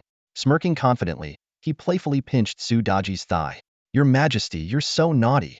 Su Daji pouted coquettishly, popping a grape into his mouth and feigning grievance. "I worked so hard earlier, and yet your Majesty hasn't rewarded me." "Always so impatient," Qin Yang chuckled, placing a cherry into her mouth. A seductress and a debauched ruler, they truly were a match made in heaven. Just then, a bell tolled from the sky. The notification for the end of the second stage followed. 12,968 participants had fully cleared the stage, 30,012 had withdrawn midway, and 8,911 had perished. Shortly after, the rules for the third stage, Cloud Platform Duel, were announced. Except for the top 10, all participants could challenge higher-ranked individuals. Successful challengers would claim their opponent's ranking. Once the top 10 were finalized, the champion challenge would commence. Notably, before the champion challenge began, the top-ranked individual could not be challenged. "So, I've become the final boss?" Qin Yang read the rules and smiled knowingly. Such rules were undoubtedly heaven's acknowledgement of his strength. Meanwhile, other prodigies on the battlefield gazed skyward. "Well, finally meet the first-place contender. Will it be Yi Xiaoning or Chu Mingxian?" Discussions buzzed among the crowd. "Neither of them can match me," growled Luan Tian, standing amidst a pile of demonic corpses, his bloodshot eyes gleaming with excitement. He had claimed third place in the first stage and second in the second stage, leaving him seething with frustration. But it didn't matter. This third stage was practically tailored for his bloodthirsty berserker class. Unknown duels were his specialty. Before he could challenge the champion, he had to fend off challengers to secure his spot in the top 10. "Come on, you little brats. Use your blood to pave my path to the summit." Luan Tian roared with maniacal laughter, ready to unleash carnage. The ultimate battle for supremacy was about to begin. Under the celestial light screen of Hongwu City, the crowd surged with excitement, and the air was thick with anticipation. Although this recruitment battleground was relatively low-level and its process brief, its intensity and brilliance were in no way diminished. What left everyone in awe was the performance of Qin Yang. His presence redefined what it meant to be in a legendary tier profession. This wasn't just a matter of grading, but a rule forged through the lives and experiences of countless professionals over the past 500 years. Under equal conditions, the tier of one's profession is the ultimate ceiling of power. Standard professions could never surpass exceptional ones. Exceptional professions couldn't outmatch extraordinary or epic ones. And as for legendary, or Qin Yang had demonstrated its meaning with unparalleled strength. Even more astonishing was the fact that Qin Yang seemed to have never revealed his full potential.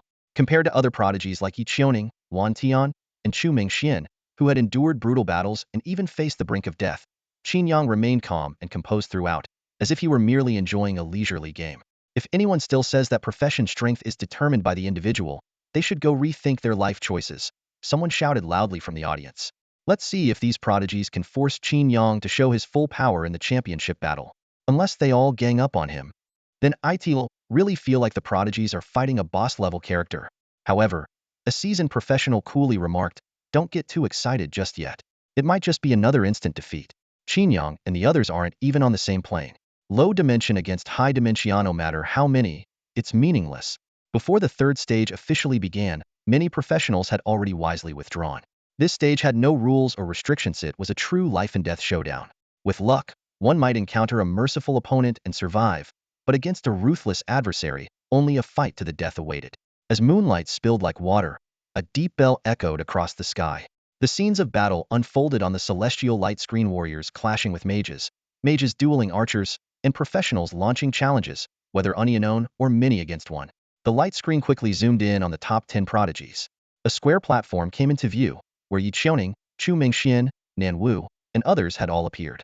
Among them, Luan Tian from Songshuan City chose the most daring approach, facing 10 top-ranked professionals simultaneously. Standing proudly at the center of the platform, he was shrouded in an intense, blood-red aura, while 10 figures materialized around the platform, ready to strike. Paladin, Flame Mage, Windwalker Ranger. 10 exceptional class professionals exchanged knowing glances. Their plan was straightforward. The 10 of them would join forces to take down Luan Tian, and then compete for the second place based on their own abilities. However, they overlooked a critical detail. This multi-challenger match was initiated by Luan Tian himself. His eyes sparkled with excitement as he roared at the 10 challengers, "Trash! What are you standing there for? Come on!" This arrogance infuriated the challengers. The ranger swiftly drew his bow, the mage conjured blazing flames in his hands, and the others entered their battle stances. But Luan Tian performed a simple action, bit his finger, and smeared his blood on his forehead. A bizarre scene unfolded. The drop of blood seemed to come alive, slithering across his face. Luan Tian's body underwent a rapid transformation.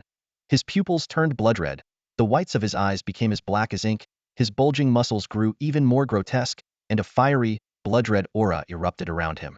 "Focus fire!" a holy light priest shouted. In an instant, flames and lightning rained down on Luan Tian like a storm. The Windwalker Ranger's 5-arrow volley reached him first, but just as the arrows were about to pierce his forehead, Luan Tian vanished into a blood-red blur. "So fast!" the Windwalker Ranger exclaimed in shock. How could a berserker possess such agility?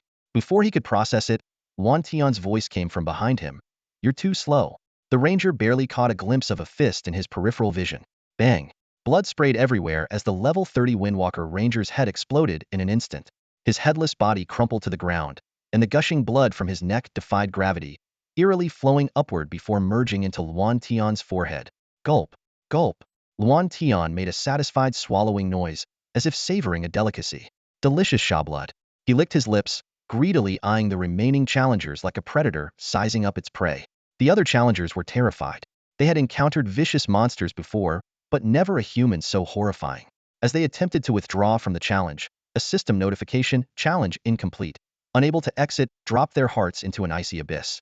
On the observation platform of the City Lord's mansion, Lin Shower had already taken Zhang Qian's seat.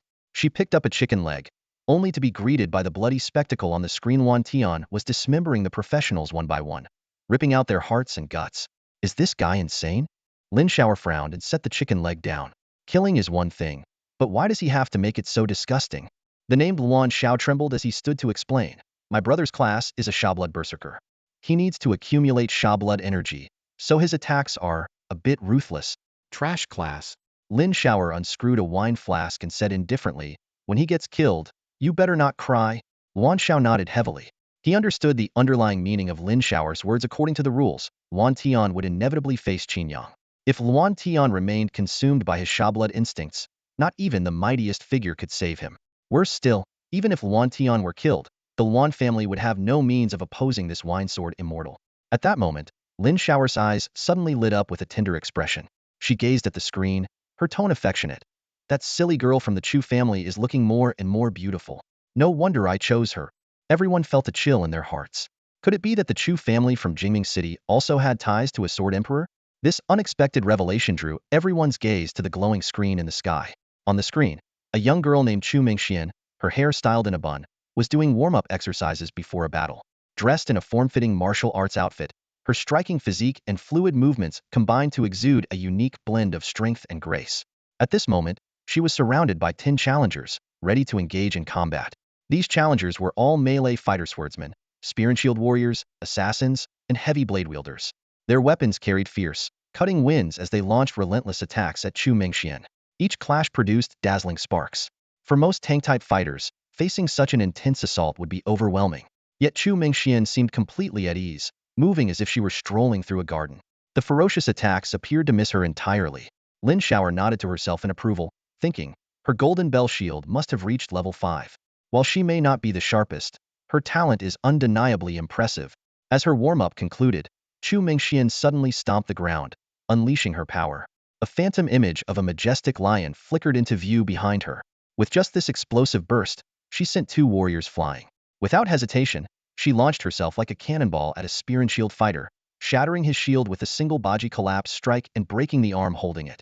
Black Tiger Heart Strike, Dragon Tail Sweep, Shadowless Kick, Iron Mountain Linshi unleashed a seamless series of unarmed combat techniques. In less than 10 seconds, all 10 challengers were on the ground, beaten and disheveled. After the battle ended, Chu Mingxian took a deep breath and respectfully bowed to each fallen opponent. This display of humility and courtesy stood in stark contrast to Zhuan Tian's earlier brutality and immediately won the favor of the spectators. Just then, one of the downed assassins suddenly sprang up for a sneak attack, his dagger aimed directly at Chu Mengshuan's back as she was bowing. The crowd gasped in alarm, but Chu Mengshuan's reaction was even quicker. She spun around in an instant, grabbing the assassin's wrist with one hand while her other hand shot upward, forcefully striking his chin. With a sharp crack, the assassin's head was sent flying, his decapitated body collapsing to the ground in a spray of blood. Though this gruesome scene was as brutal as Zhuan Tian's earlier carnage, it drew thunderous applause and cheers from the audience in Hongwu City. The professionals praised Chu Mengshuan's decisive sense of justice, agreeing that such treacherous behavior deserved nothing less than this fate. Even Lin Xiao'er on the observation deck couldn't hide her smug expression. She glanced around at the crowd and asked, I have good judgment, don't I? That Chu family girl may be a bit dim, but she's just the right kind of dim. Yes, yes. Zhong Yuan and Zhang Qian nodded repeatedly in agreement, though inwardly they muttered to themselves, just the right kind of dim? What kind of compliment is that? The third challenge, the Cloud Summit, began simultaneously, and the results were soon decided. The rankings saw significant changes, particularly among the top 100, with nearly half of the participants being eliminated. Many had lost due to recklessly challenging the top 10. However, the rankings of the top 10 remained unshaken. Apart from Qin Yang, the other 9 prodigies held their positions firmly, like 9 immovable mountains. And above those 9 mountains stood an even higher peak. Qin Yang. The sound of a massive bell echoed, signaling the start of the final battle for the championship. Brilliant light flickered on the 4-sided platform, and 9 figures appear at it was the prodigies ranked 2nd to 10th. This was their first time meeting since entering the battlefield. After exchanging glances, a young man in monk robes was the first to speak. According to the rules, we are to collectively challenge the first place. To coordinate better, why don't we introduce ourselves first? I am Namo, a demon subduing Vajra, positioned as a warrior. The others quickly followed suit. A youth with a delicate and sinister aura said, Hua Yin, a blossom knight, specializing in poison-based control. Then, Yi Qiaoning introduced herself as a ranged sword immortal, Sang Qin as a stealthy shadow phantom assassin, and Zhua Dongdong as a holy light cleric specializing in team buffs. You'll need to be careful, a thin, gloomy girl raised her hand and said, I'm Linimo, an undead overlord. Don't accidentally purify me when you're casting your spells. Pfft, you're hilarious. Chu Mingxian laughed.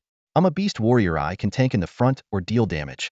Only Luan Tian stood with arms crossed, saying nothing. Chu Mingxian frowned and said, This is the bloodthirsty berserker. He can't. No need for introductions, Luan Tian interrupted. I'm going to challenge the first place alone. The group exchanged glances. Namo shook his head and advised, the heavens have their plans. If we're required to work together, it means the opponent's strength is extraordinary. As they spoke, the 4-sided platform suddenly trembled. From the distant clouds came the sound of war cries filled with chilling killing intent. The wind howled, dark clouds churned, and a powerful military force surged toward them. The group felt a shiver in their hearts, unsure of what was unfolding. The clouds gradually dispersed, revealing a majestic sky temple. At the temple's edge stood rows of warriors clad in dark golden armor, holding long halberds and forming a golden barrier. At the center, seated on a throne, was a man dressed in a blood-red robe. His piercing gaze cut through the clouds, locking onto the group. The nine prodigies immediately felt an unprecedented sense of oppression, not merely from overwhelming power, but from the law-bound authority of someone looking down from a higher plane. "These are truly heavenly soldiers and generals," Namo said, his voice trembling. "Merciful Buddha, this script feels off." The previously bold Luan Tian, who had declared he would fight alone, had already quietly retreated to the back of the group. Playing the part of the overlord really is a thrill, Qin Yang mused lazily, lounging on the throne with one hand propping up his head. He gazed down at the people below, his expression one of casual superiority. This sense of dominance, of looking down on others from above, filled him with a rare satisfaction. It wasn't as if he had intentionally set out to act this way. After all, since the heavens had designated him as the boss and even provided him with this throne, the grandeur of the scene had to match the role. So, he summoned the Imperial Guards to form ranks, positioned the royal bodyguards and the Jinui on either side, and with a casual flick of his dragon robe, he settled himself onto the throne with practiced ease. This feeling, it really was something else. These are the challengers? Qin Yang's gaze swept over the formation below, and suddenly, his eyes caught a familiar figure. He let out a soft sigh. It was Chu Mengxian. Well, that certainly downgraded the difficulty level. He knew Chu Mengxuan's abilities all too well, a transcendent class beast warrior, boasting the famed golden bell shield that was said to be impervious to blades and bullets. Yet even she had been reduced to a near-death state with just one punch from him. If the others were of similar caliber, this battle was bound to be mind-numbingly dull. Well, anyone who's made it this far deserves some credit, he thought to himself. Might as well entertain them for a while. With that, Qin Yang rose slowly, spreading his arms wide like a dragon unfurling its wings. His commanding voice echoed through the grand hall. "In the presence of your emperor, why do you not kneel?" Boom. Clouds swirled violently, and an overwhelming pressure descended like the collapse of the heavens. The 9 challengers in the formation below were instantly crushed to their knees, as if shackled by iron chains weighing thousands of pounds, utterly powerless to resist. It hurts. My knees are going to shatter. Is this really a participant we're up against? This is nothing like level 30 strength. Are we going to die? Terrified cries erupted among the group. Only Luan Tian managed to maintain a semblance of composure. He shouted to Zhuodongdong, "Holy Light Priest, dispel the control." Zhuodongdong clutched his staff tightly, his face pale. "I can't. My holy light purification has no effect on this control skill." Control skill? Luan Tian's pupils contracted sharply. He had never heard of any class capable of group suppression like this. Such a skill on the battlefield would be nothing short of divine. He tried to get a good look at the caster, but under the oppressive force, he couldn't even lift his head. "Do any of you know who this person is?" Luan Tian turned to Chu Mengxian and Yi Qiuning for answers. Yi Qiuning, her face ashen, shook her head. Chu Mengxian looked equally bewildered. "I have no idea either." This only deepened Luan Tian's confusion. Professional players were already rare enough, and true geniuses were 1 in a million. Major families, sects, and guilds considered scouting talent their top priority. Every year, anyone who showed exceptional ability after awakening would be immediately noticed. Yet here was someone clearly at the pinnacle of talent, and he had no information on him. Was this person hidden too well, or had his family's intelligence network failed? As the group wrestled with their confusion, the figure on the throne spoke again. "You may all be considered prodigies, but being a prodigy is merely the entry ticket to see me. If this is the extent of your abilities, you are not worthy of my time. They'll give you 10 seconds to voluntarily leave the summoning battlefield." For a moment, the group was stunned. A flicker of defiance appeared in both Luan Tian's and Yi Qiuning's eyes. Since awakening, they had always been surrounded by admiration, never subjected to such humiliation. A prodigy is merely the threshold to meet you? The arrogance in this statement enraged many, yet some secretly agreed. Huayan turned to Nanwu and asked in a low voice, "Should we retreat?" Nanwu gave a slight nod. "We've made it to the top 10. There's no need to risk our lives for the championship." "Retreat? No way." Luan Tian roared. "Everyone, don't fall for it." "Fall for what?" Zhuodongdong asked, puzzled. Yi Qiuning immediately explained. "This suppression skill probably has a time limit. They might be bluffing to scare us, but what if it's not a bluff?" Nanwu frowned deeply. "Why not test it?" Yi Qiuning suggested. "Exactly. Luan Tian agreed. I refuse to believe they can kill us all in an instant. Hua Yin shook his head. You're taking too big a risk. Seeing the group divided and arguing, Lin Imo gave a helpless smile and turned to Chu Mingxian. Hey, Top Knot, are you retreating? I'll stick with you. Chu Mingxian, however, seemed dazed. I feel like I know this person. Who? Everyone's eyes immediately focused on her. It seems like my childhood friend, Chu Mingxian said hesitantly. Your childhood friend? Then why are you still kneeling? Doesn't sound like a great relationship.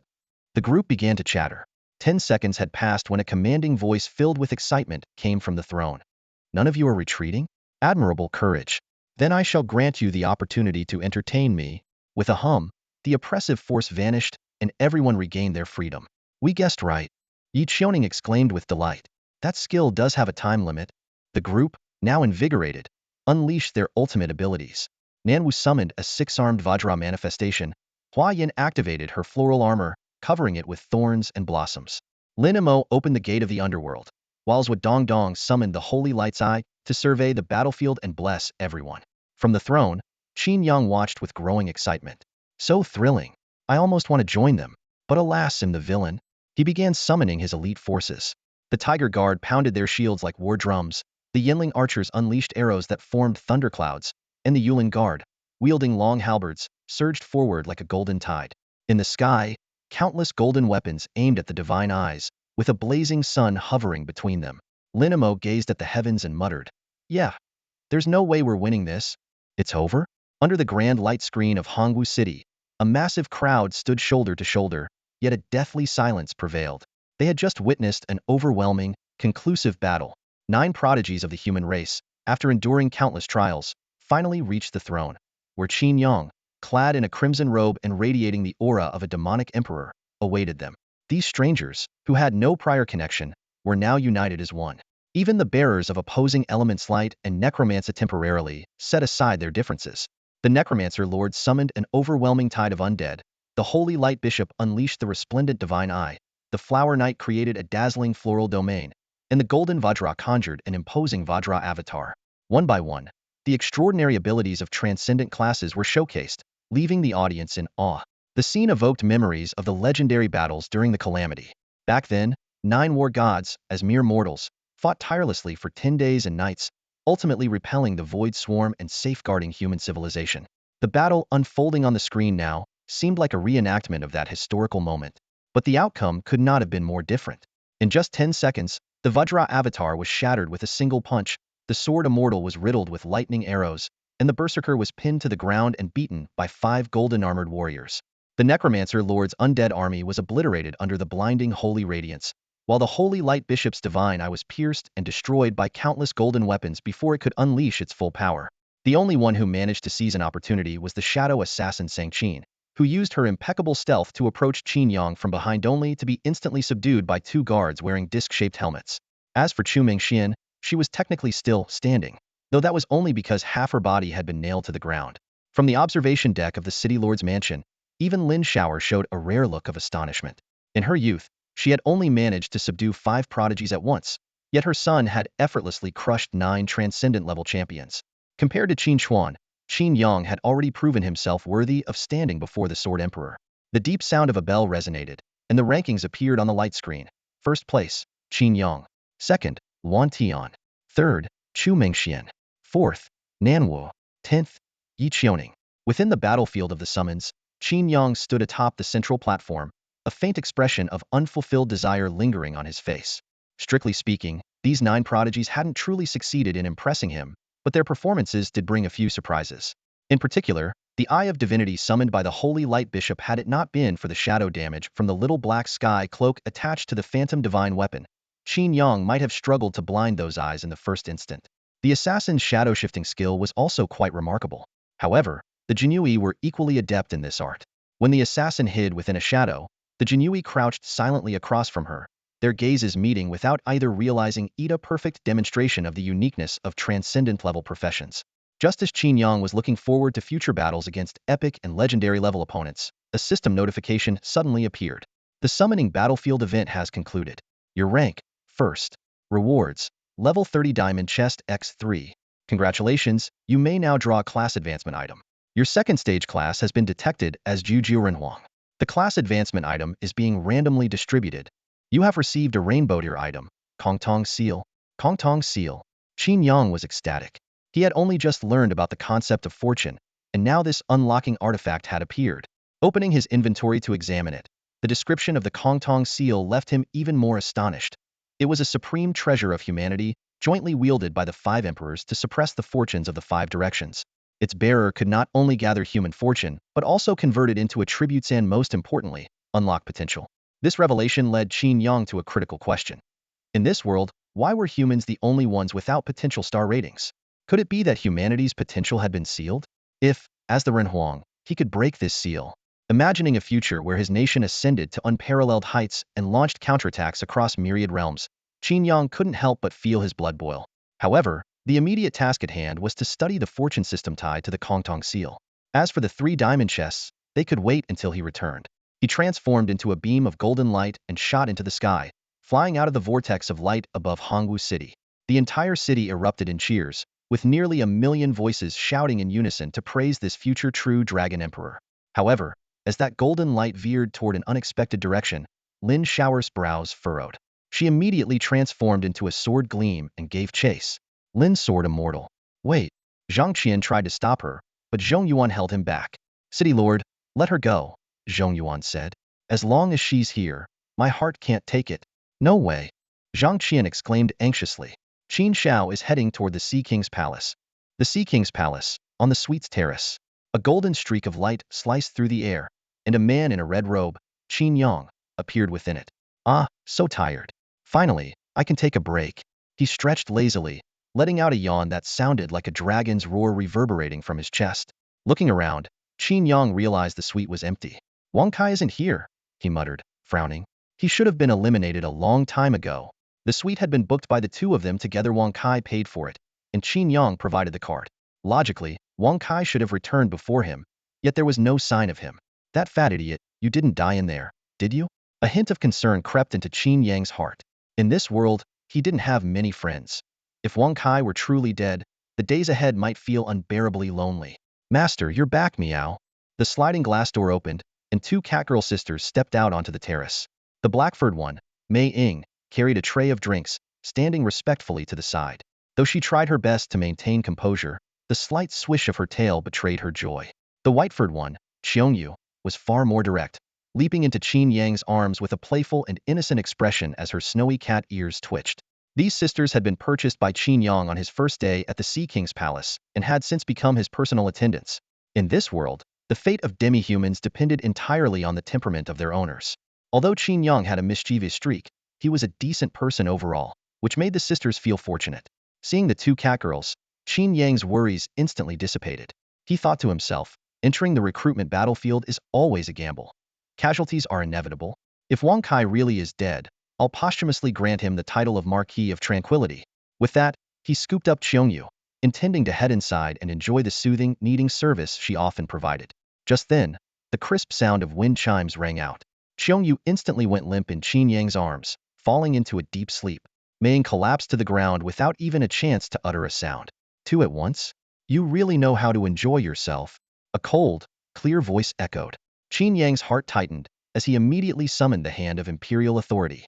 Looking up, he saw a woman dressed as a swordsman standing atop the terrace railing. She appeared to be under 30, with delicate features and a graceful yet unrestrained demeanor. Her entire presence exuded a rebellious confidence.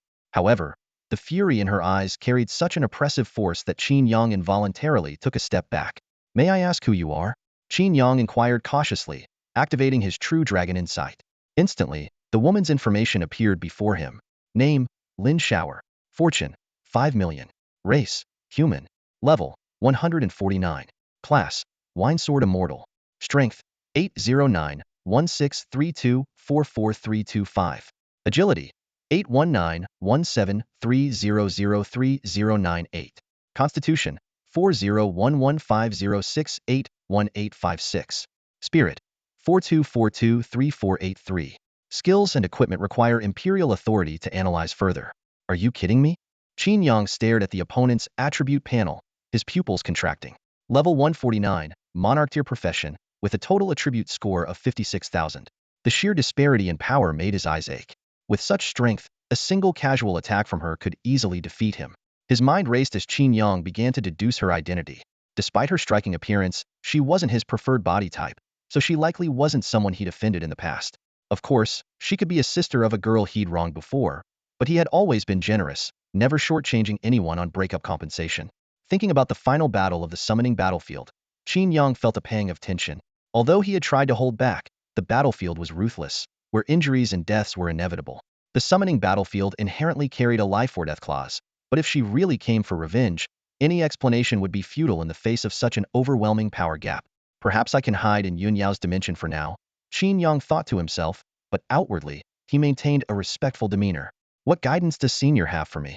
I do have some guidance, the woman said coldly, her eyes fixed on him. Does your father know you're in a place like this? The unexpected question made Qin Yang furrow his brows. Could she be a family relative? But Qin Chuan had never mentioned any monarch-tier figures in the family. As for the name Lin Shower, it was entirely unfamiliar within the family. Senior, I'm already an adult. I don't need to report my whereabouts to my father. So, what you're saying is, he has no control over you. Lin Shower placed her hand on her sword hilt, exuding a chilling aura. Then let me take over for him. Qin Yang let out a small sigh of relief. Clearly, this person had some connection to the Qin family. Senior, you misunderstand. Of course, my father knows him here. In fact, this VIP card was given to me by him. Lin Shower was momentarily stunned. Then an unsettling smile spread across her face. He even has a VIP card? Wonderful, just wonderful. You and your father, such a loving duo.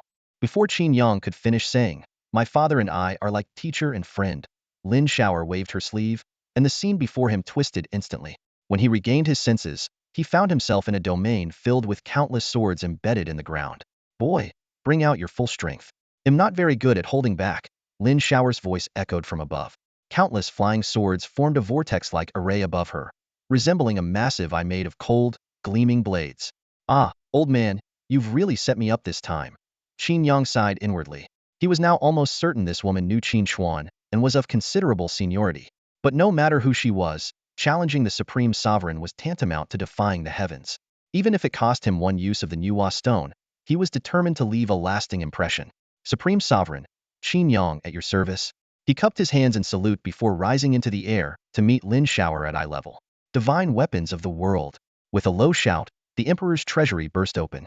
In a flash of golden light, thousands of legendary weapons from Chinese history traversed time and space, forming a massive formation behind Qin Yang, like a golden wall. You really dare to fight back. Not bad, not bad. Come on, show me what you've got. Lin Shower's eyes sparkled as she laughed heartily. Why does this feel like I'm logging into the wrong account? Qin Yang suppressed the urge to comment and, with a wave of his sleeve, commanded the 1,000 divine weapons to rain down on Lin Shower like a storm. Whoosh, whoosh, whoosh. The phantom weapons rained down on Lin Shower like a torrential storm. Qin Yang calculated his next move carefully. He was well aware that with his current strength, relying solely on the sheer number of phantom weapons would not be enough to break through her defenses. However, after observing Lin Shower's attribute panel, he discovered a potential weakness. Her mental strength was relatively low, barely reaching 8,000 points. This realization sparked a bold idea in Qin Yang's mind. He quickly ran precise calculations in his head. His own 700 mental attribute points could be boosted to 910 with the 30 enhancement from the Cursed Dragon's Roar. Combined with the area effect skill of Qingqiu Dreamscape, he could achieve a sweeping 500 enhancement, bringing the total to 4,550 points. With an additional 60 amplification for mental type abilities, the final illusion effect could reach 7,280 points. Crucially, the Imperial Dragon Chariot could further suppress his opponent's mental attributes. Of course, as a formidable level 149 expert, Lin Shower undoubtedly possessed significant resistance to illusions. But this was Qin Yang's only chance, and it was worth the risk. Besides, he held one more trump card using the luck value he had obtained from Su Chenxing combined with the Kongtong seal to further enhance his attributes. However, since this wasn't a battle of life and death, he decided to hold off for now. Clang, clang, clang. The sound of metal clashing filled the air. Under the relentless assault of 1,000 phantom weapons, Lin Shower transformed into a golden blossom, radiating brilliant sparks. Although the attacks failed to deal substantial damage, Qin Yang keenly noticed a peculiar detail: silver flames of lunar fire flickering amidst the sparks. At that moment, a voice echoed in his mind. It was Huiyue. Master, this place is brimming with boundless sword intent. I have been awakened. Master, I sense countless sword spirits within this sword domain. Huiyu's words sparked an idea in Qin Yang's mind rather than attempting to bewilder Lin Shower. Why not try to control these sword spirits? Impressive, impressive. Your attacks combine both shadow and lunar fire damage. An ordinary opponent wouldn't stand a chance against this. Lin Shower's laughter echoed, clearly impressed by Qin Yang's performance. If the senior enjoys it, then he'll gladly oblige with more, Qin Yang replied, summoning another 1,000 phantom weapons.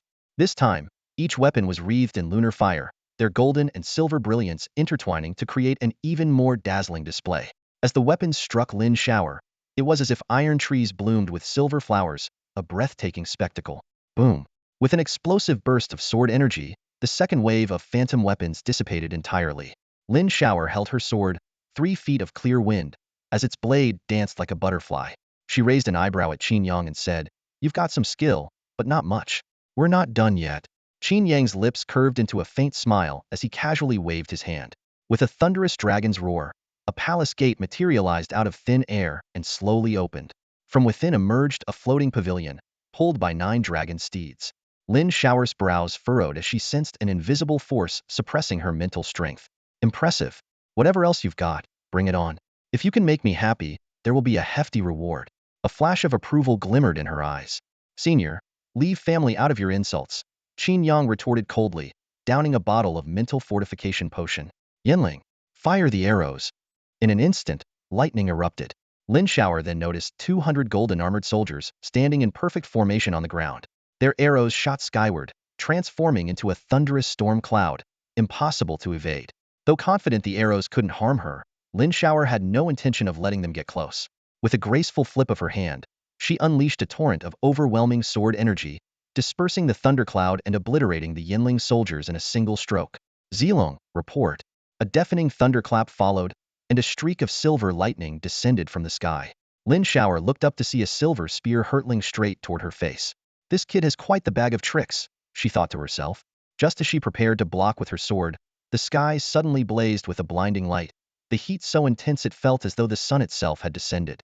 The dazzling brilliance caused her eyes to swell, and in that fleeting moment of hesitation, the silver spear was already upon her. Clang! The serpent-like spear collided with her sword, sending shockwaves rippling through the air.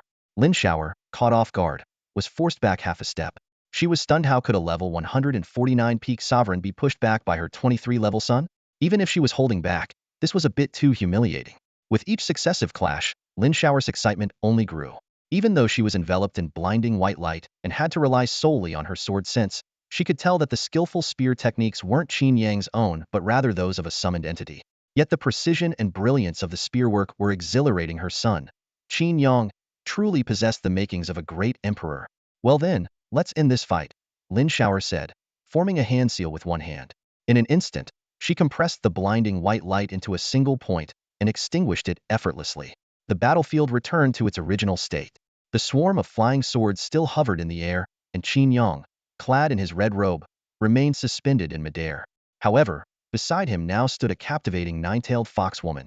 A demi-human fox? Is that a summoned creature or a contracted beast? And why is she clinging to my son? Shameless vixen. Lin Shower's expression darkened as she instinctively took a dislike to the fox woman. She was about to command her sword cloud to teach the fox a lesson when she realized, to her astonishment, that her sword spirits were completely unresponsive, as if they had fallen into a deep slumber. The realization dawned on her, and Lin Shower couldn't help but exclaim, "You little rascal! You're an absolute genius, aren't you? You actually hypnotized my sword spirits." The group hallucination skill is already impressive, but this kid uses it so creatively. Lin Shower looked at her son, a trace of mixed amusement and exasperation flashing in her eyes. As a formidable warrior who had roamed the world for years, she had never suffered a setback at anyone's hands except for her father. Yet today, she had been outwitted by her own son. While she could summon her sword spirit, it required a series of intricate steps. In a true battle between masters, victory or defeat is often decided in just a move or two. If Qin Yang's level, gear, and attributes were on par with hers, there was no doubt she would have lost this fight. Unbelievable, I actually got played, Lin Shower thought to herself. She had to admit, Qin Yang's potential was astonishing. If it were anyone else, she would have declared, this one must not be left alive. But this was her own son, and his remarkable talent only filled her with pride. She had been looking for an excuse to extract resources from the Sword Emperor, and now her brilliant son had given her the perfect, undeniable reason finally. There was a worthy successor to the imperial peak. Lin Shower gazed at Qin Yang, her eyes a mix of surprise, frustration, joy, and affection. Qin Yang, perceptive as ever, caught the warmth in her expression, and ripples stirred in his heart. Having grown up with Qin Chuan, he had often asked about his mother. Yet every time, Qin Chuan would avoid the question, sometimes even losing his composure and blurting out something as childish as, "Not everyone has a mom." Though Qin Yang had been mischievous in the past, he was far from foolish. He guessed that Qin Chuan might have been hurt in a relationship and chose not to press further. After all, under Qin Chuan's care, he had never lacked love or attention. Whether he had a mother or not seemed unimportant. But now, Qin Yang's heart raced. From the moment they met, Lin Shower's words carried a warmth he could only describe as maternal. At first, he had thought it was sarcasm, but now it seemed far more complicated than it appeared. As he pondered, Lin Shower suddenly flickered and appeared before him. Almost simultaneously, the Imperial Guards materialized, positioning themselves between them.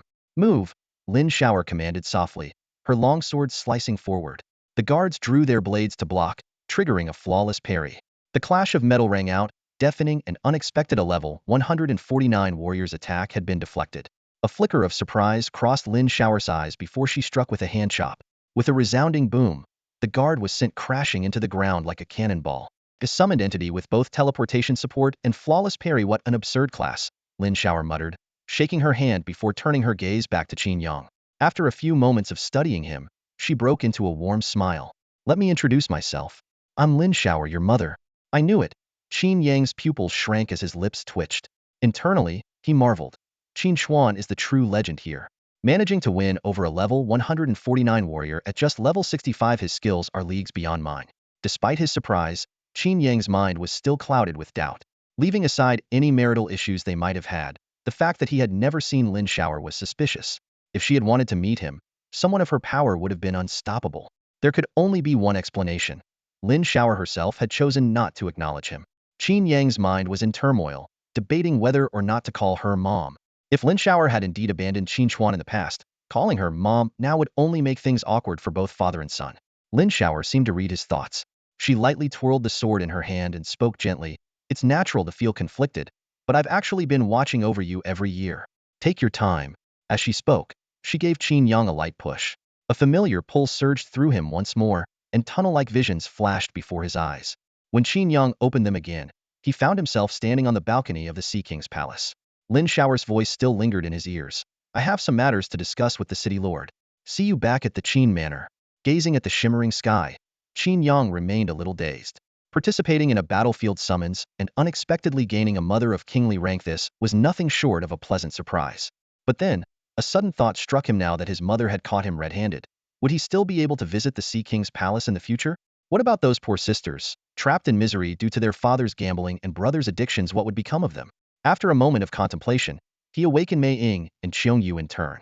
From now on, these sisters would be working at the Qin Manor.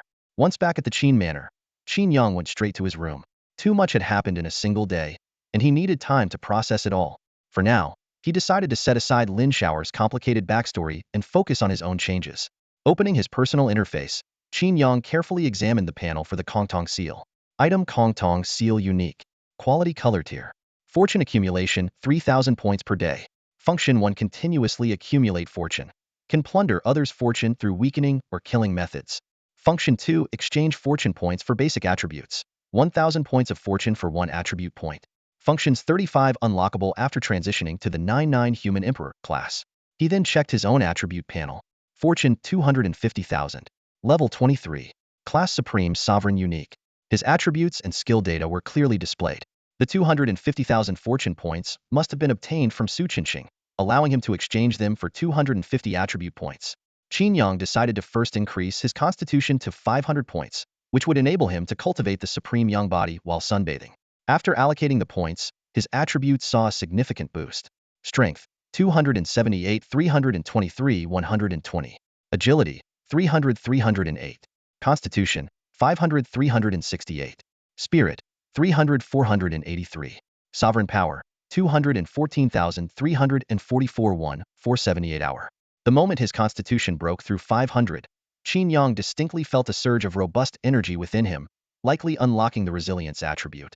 With such a high constitution value, He could almost ignore control skills from opponents below level 30. But that wasn't all. Qin Yang's gaze fell on the treasure chests in his inventory, 3 level 30 diamond chests, rare treasures that most people could only dream of. Even as a second-generation heir of the Qin family, he couldn't resist pulling out his phone to record this extraordinary unboxing moment. The room was filled with dazzling light. Accompanied by 3 crisp, unlocking sounds, the diamond treasure chests opened one by one. Qin Yang's eyes quickly scanned the stream of notification messages that popped up. Level 30 diamond treasure chest opened. Accessory goddess, amulet, orange grade blueprint. Weapon star blade, sword purple grade. Equipment star messenger set purple grade. Item skill awakening scroll X3. Item occupation banner. Skill book destiny pact. Food premium aliment resistance fruit. Food premium aliment enhancement fruit. Crystal core 80 million. Amid the purple glow, a streak of orange stood out vividly. While it was common for diamond treasure chests to yield purple grade items, obtaining an orange grade item, even just a blueprint, was enough to make any faction envious. For Qin Yang, an orange grade item was as valuable as a red grade one within the 9 provinces federation. Only those with high status could even dream of glimpsing such treasures. He immediately pulled up the detailed information on the goddess amulet. Quality: orange grade. Type: necklace. Required level: 30. Necessary materials: tiers of purity, radiant crystal. Guaranteed attribute: spirit. Guaranteed properties: holy light's blessing, divine eye. Seeing the required materials, Qin Yang couldn't help but purse his lips. These unheard-of materials were bound to be incredibly difficult to obtain. However, when his eyes landed on the property divine eye, his expression grew serious. He recalled the final battle on the conscript battlefield, when the High Priest of Light unleashed the divine eye. The moment that eye opened in the heavens, even with his supreme dragon physique, he felt a trace of oppression. It was an unsettling sensation, as though being watched by a higher dimensional existence.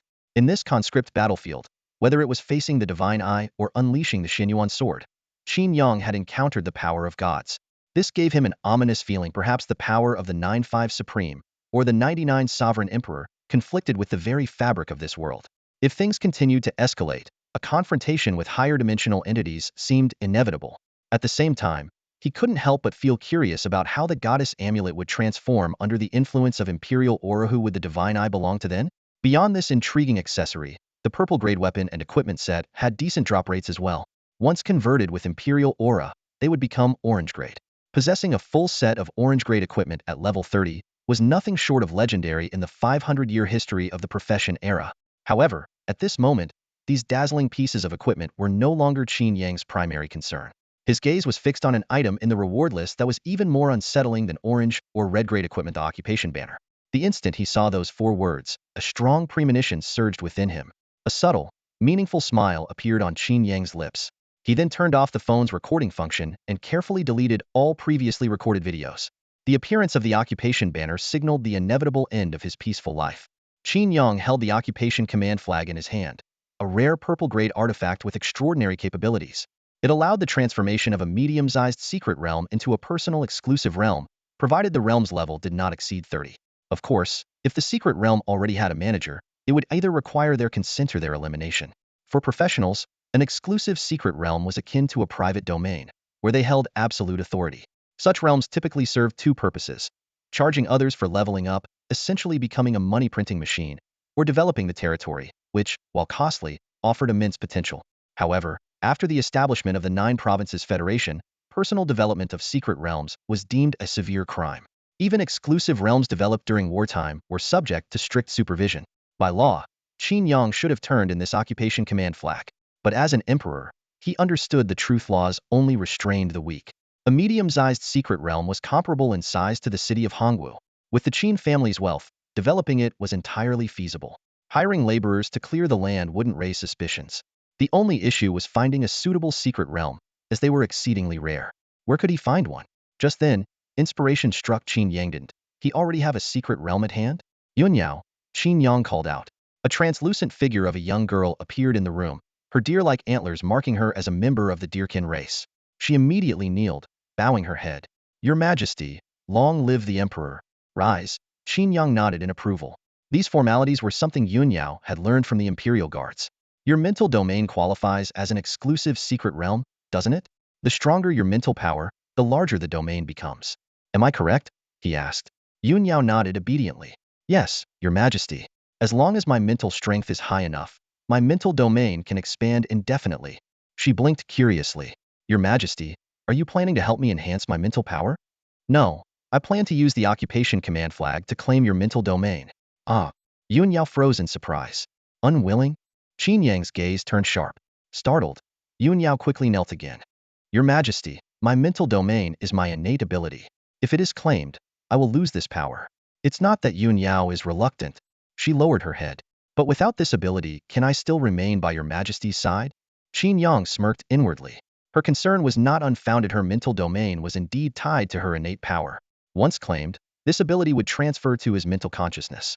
Without the ability to fight or assist, Yun Yao, as a unique spirit, might indeed seem useless. But she had no idea that what she was offering was no ordinary mental domain. It was a true sovereign land, the foundation of a divine kingdom. This contribution alone warranted her being granted a noble title with hereditary privileges. Do not worry. I will not abandon those who have served me well. Open your domain, Qin Yang commanded. Reassured by his promise, Yun Yao relaxed and opened a swirling portal in the room. Qin Yang did not immediately step inside.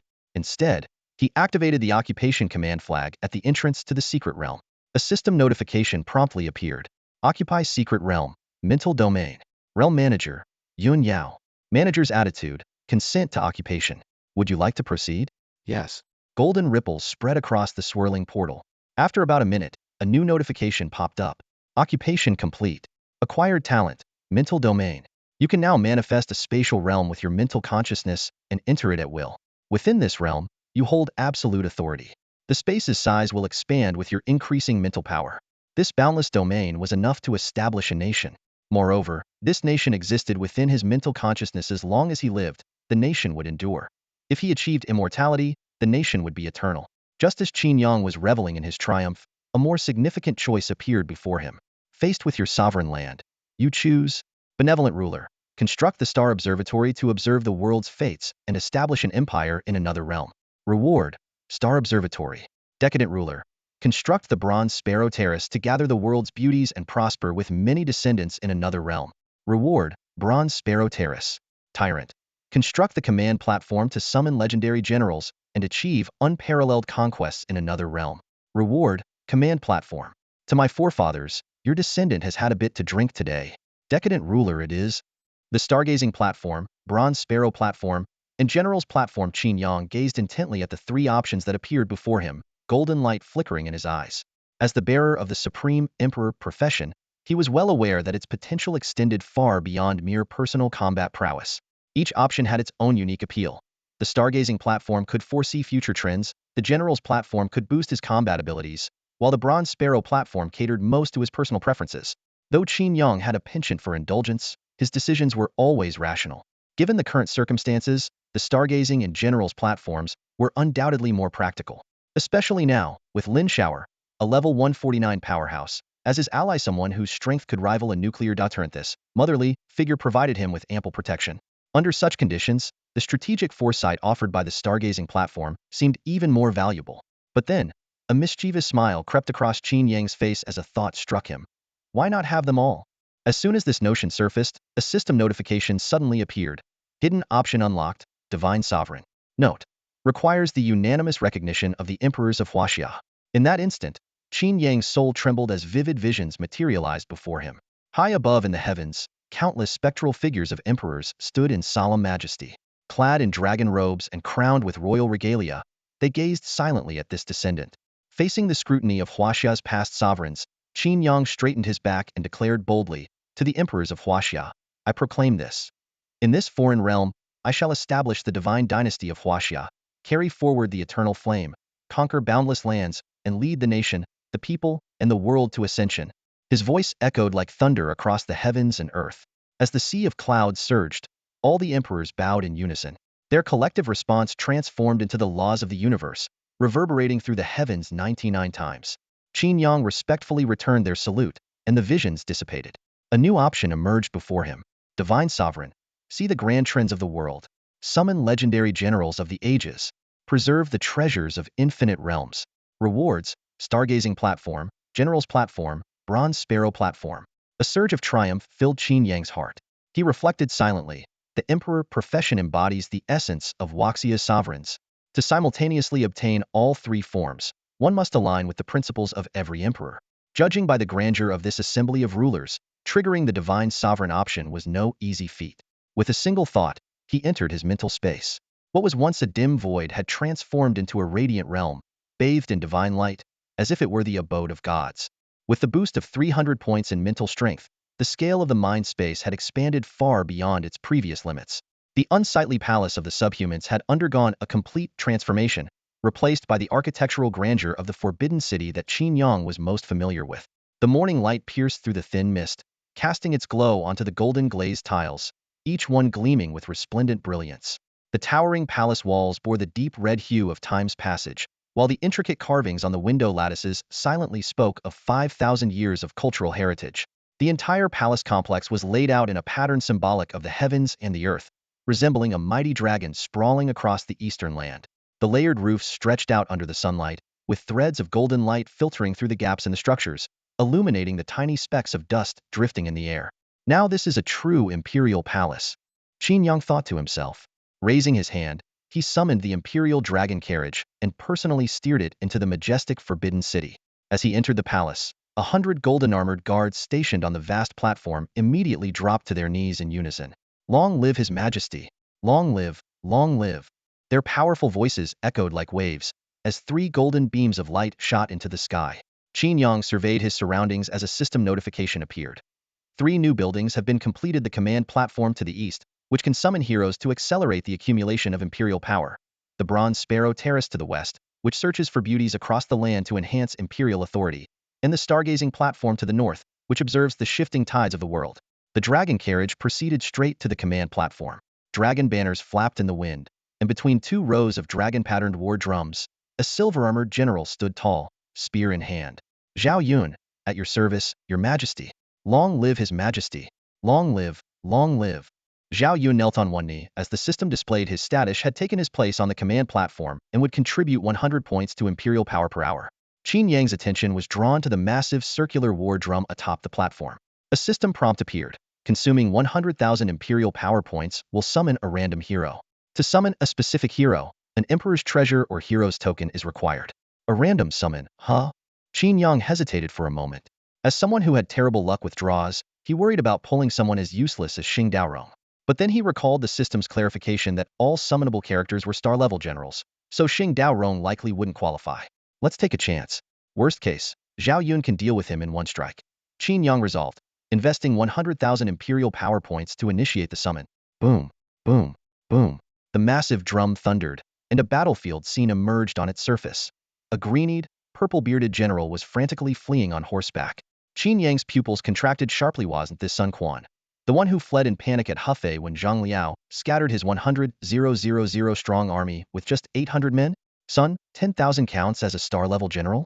Qin Yang felt a wave of disbelief, his vision darkening. He couldn't fathom how his very first summon could go so disastrously wrong. Such a dark expression, Qin Yang thought, his heart sinking as he gazed at the image of Sun Quan. He couldn't help but sigh inwardly. In his mind, the ruler of Eastern Wu was no different from Yuan Shu or Chen Yuli, merely another pretender to the throne, a hypocrite unworthy of any great acclaim, let alone the title of a legendary general. While Qin Yang secretly hoped to dissuade this blue-eyed youth from appearing, the image of Sun Quan suddenly shifted. Mounted on horseback, Sun Quan leapt out of the frame, and the focus quickly transitioned to a far more stunning scene. A powerful warrior wielding a crescent moon halberd charged fearlessly through the chaos of thousands of soldiers. Wherever he passed, enemy weapons shattered, and severed limbs flew through the air. Such awe-inspiring martial prowess even drew admiration from Zhao Yun, who stood by the war drum. What incredible strength! Truly a hero among men, he exclaimed. Qin Yang's mood instantly lifted. Sun Quan had vanished from the frame, clearly not the hero summoned this time. The one capable of forcing the ruler of Eastern Wu to flee so hastily could only be the renowned general who struck terror at Xiaoyao for Zhang Liao. With a thunderous roar, a gust of wind swept across the summoning platform. A whirlwind formed in front of the drum, and as the storm subsided, a towering figure emerged before Qin Yang. The man had sharp, chiseled features, thin lips, and a commanding presence. Clad in tiger-headed black-silver armor, he wore a 4-winged cloud-piercing helmet and star-chasing boots. In his hand, he carried a crescent moon halberd, exuding an aura of absolute dominance with every move. Zhang Liao greets Your Majesty, the imposing general declared, promptly restraining his overwhelming presence as he knelt on one knee in respect. Rise, Qin Yang said, suppressing his excitement as he carefully examined Zhang Liao's attribute panel. Summoned hero, Zhang Liao. Summoning cost, 1,000 Imperial Power Points. Title, the Ancient Summoner of Tigers. Skills, Tiger's Roar, Windstorm Devastation, Gale Sweep. Each skill stood out with its unique utility. Tiger's Roar boosted allied speed, Windstorm Devastation inflicted continuous area damage, and Gale Sweep could knock enemies back 1,000 meters. This combination of skills made Zhang Liao a perfect choice for both solo assaults and support in battle. I was nearly scared to death. I thought it was going to be Sun with his 10 legions, Qin Yang muttered with a long sigh of relief, grateful for having summoned Zhang Liao instead. The 1,000 Imperial Power Points had been well spent. Resisting the temptation to draw again, Qin Yang turned his attention to the other two beams of light. While the Bronze Sparrow Terrace could search for the most beautiful women in the land, he feared he might exhaust all his Imperial Power Points if he gave in to its allure. After a moment of contemplation, he decided to first investigate the clues at the stargazing platform. The Imperial Dragon Chariot ascended into the sky, gliding gracefully to the grand stargazing platform. Standing atop the towering structure, Qin Yang was awestruck by the sight before him. At the center of the platform stood a massive sundial cast in ancient bronze, its surface etched with intricate patterns of the river diagram and 8 trigrams. Its tilted design pointed skyward like a colossal signal receiver, seemingly bridging heaven and earth. As Qin Yang's gaze fixed on the sundial, a system prompt appeared before him. Function 1. Ask the heavens analyze the world's trends and perform simulations. Receive a prophecy related to yourself once a month without any cost. Function 2. Ask the earth search for information based on specific keywords. Each search consumes 10,000 units of Imperial authority.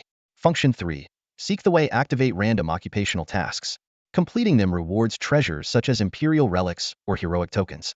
Each task consumes 100,000 units of Imperial authority. Isn't this basically an ancient version of a search engine? Qin Yang's eyes lit up with excitement. Without hesitation, he chose the Ask the Earth function and entered the keyword artifacts to begin his search. The results appeared swiftly. 1. Oathkeeper Sword, the national artifact of the Lionheart Kingdom. 2. Shaman's Skull, a sacred artifact used by shamans to commune with the heavens and earth. 3. Dragon Pavilion Hair Removal Pin, the latest hair removal artifact by Dragon Pavilion Group. When did my family start selling hair removal tools? Qin Yang muttered in confusion. Clearly, the search results varied wildly in relevance and required careful filtering. He then tried searching for top 10 ancient artifacts, but found nothing familiar. A direct search for Xinyuan Sword yielded no results either. It became apparent to him that only the terminology specific to this world would produce useful information. After some contemplation, Qin Yang decided to search for metals imbued with divine power.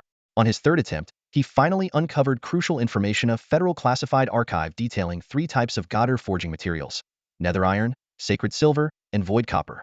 Of these, void copper, also known as the copper of time and space, possessed spatial attributes aligning perfectly with the Xinyuan Sword's ability to sever dimensions.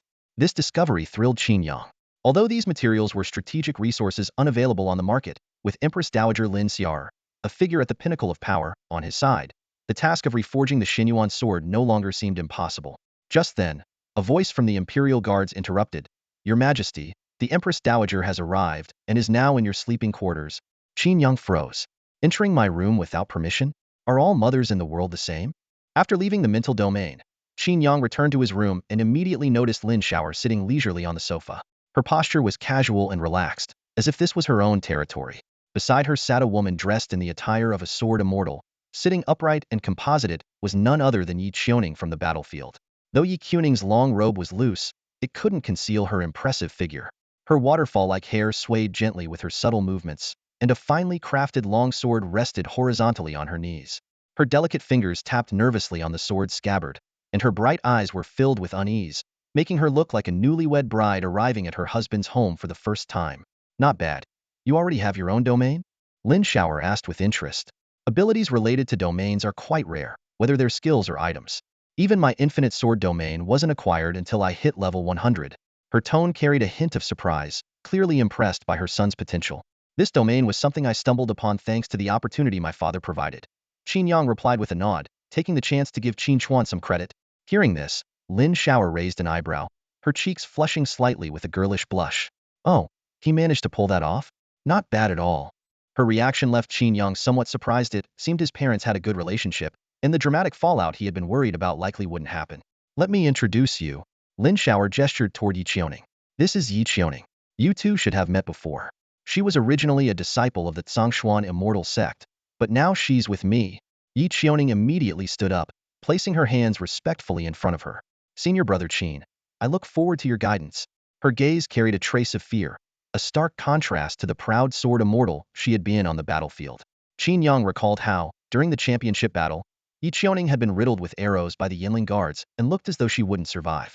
Apparently, Lin Xiaoer had saved her.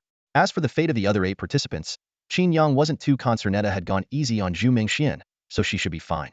As for the undead sovereign, who had been scorched by the Golden Crow's divine flames, his death didn't matter. No one would dare trouble Qin Yang over it anyway. So, is there something you need? Qin Yang turned to ask Lin Xiaoer. Seeing that he still refused to call her mom, Lin Xiaoer's smile faded, and she sighed. I came to talk to you about why we haven't acknowledged each other until now. It's all because of your grandfather. Oh, I have a grandfather? Qin Yang's eyes lit up, sensing that the setup of his parents being powerhouses could be further expanded upon. What do you mean by there's still a grandfather? Lin Xiaoer glanced at Qin Yang and calmly explained, when I was pregnant with you, your grandfather made an anemia very powerful one, an Imperator professional. So, after you were born, I took you and your grandfather to the Oblivion Sea to stay safe. Qin Yang was momentarily stunned. An Imperator professional meant a superpower of at least level 151. To put it in perspective, if Lin Xiaoer was like a little boy nuke, this enemy would be akin to Zarbamba, capable of reducing Hongwu City to ashes with ease. But why is it okay to reunite now? Qin Yang asked cautiously. Lin Xiaoer smiled lightly. Not long ago, your grandfather wiped out the entire family of his enemy, didn't even spare their dog. So now, our family can finally reunite. Qin Yang's pupils contracted sharply. He immediately thought of the recent news. A level 170 National Guardian of Sakura Nation, Ryuzawa Ichiro, and his entire clan, 241 people, wiped out without a trace. Back then, he had silently applauded the act, never imagining it was his own grandfather's doing.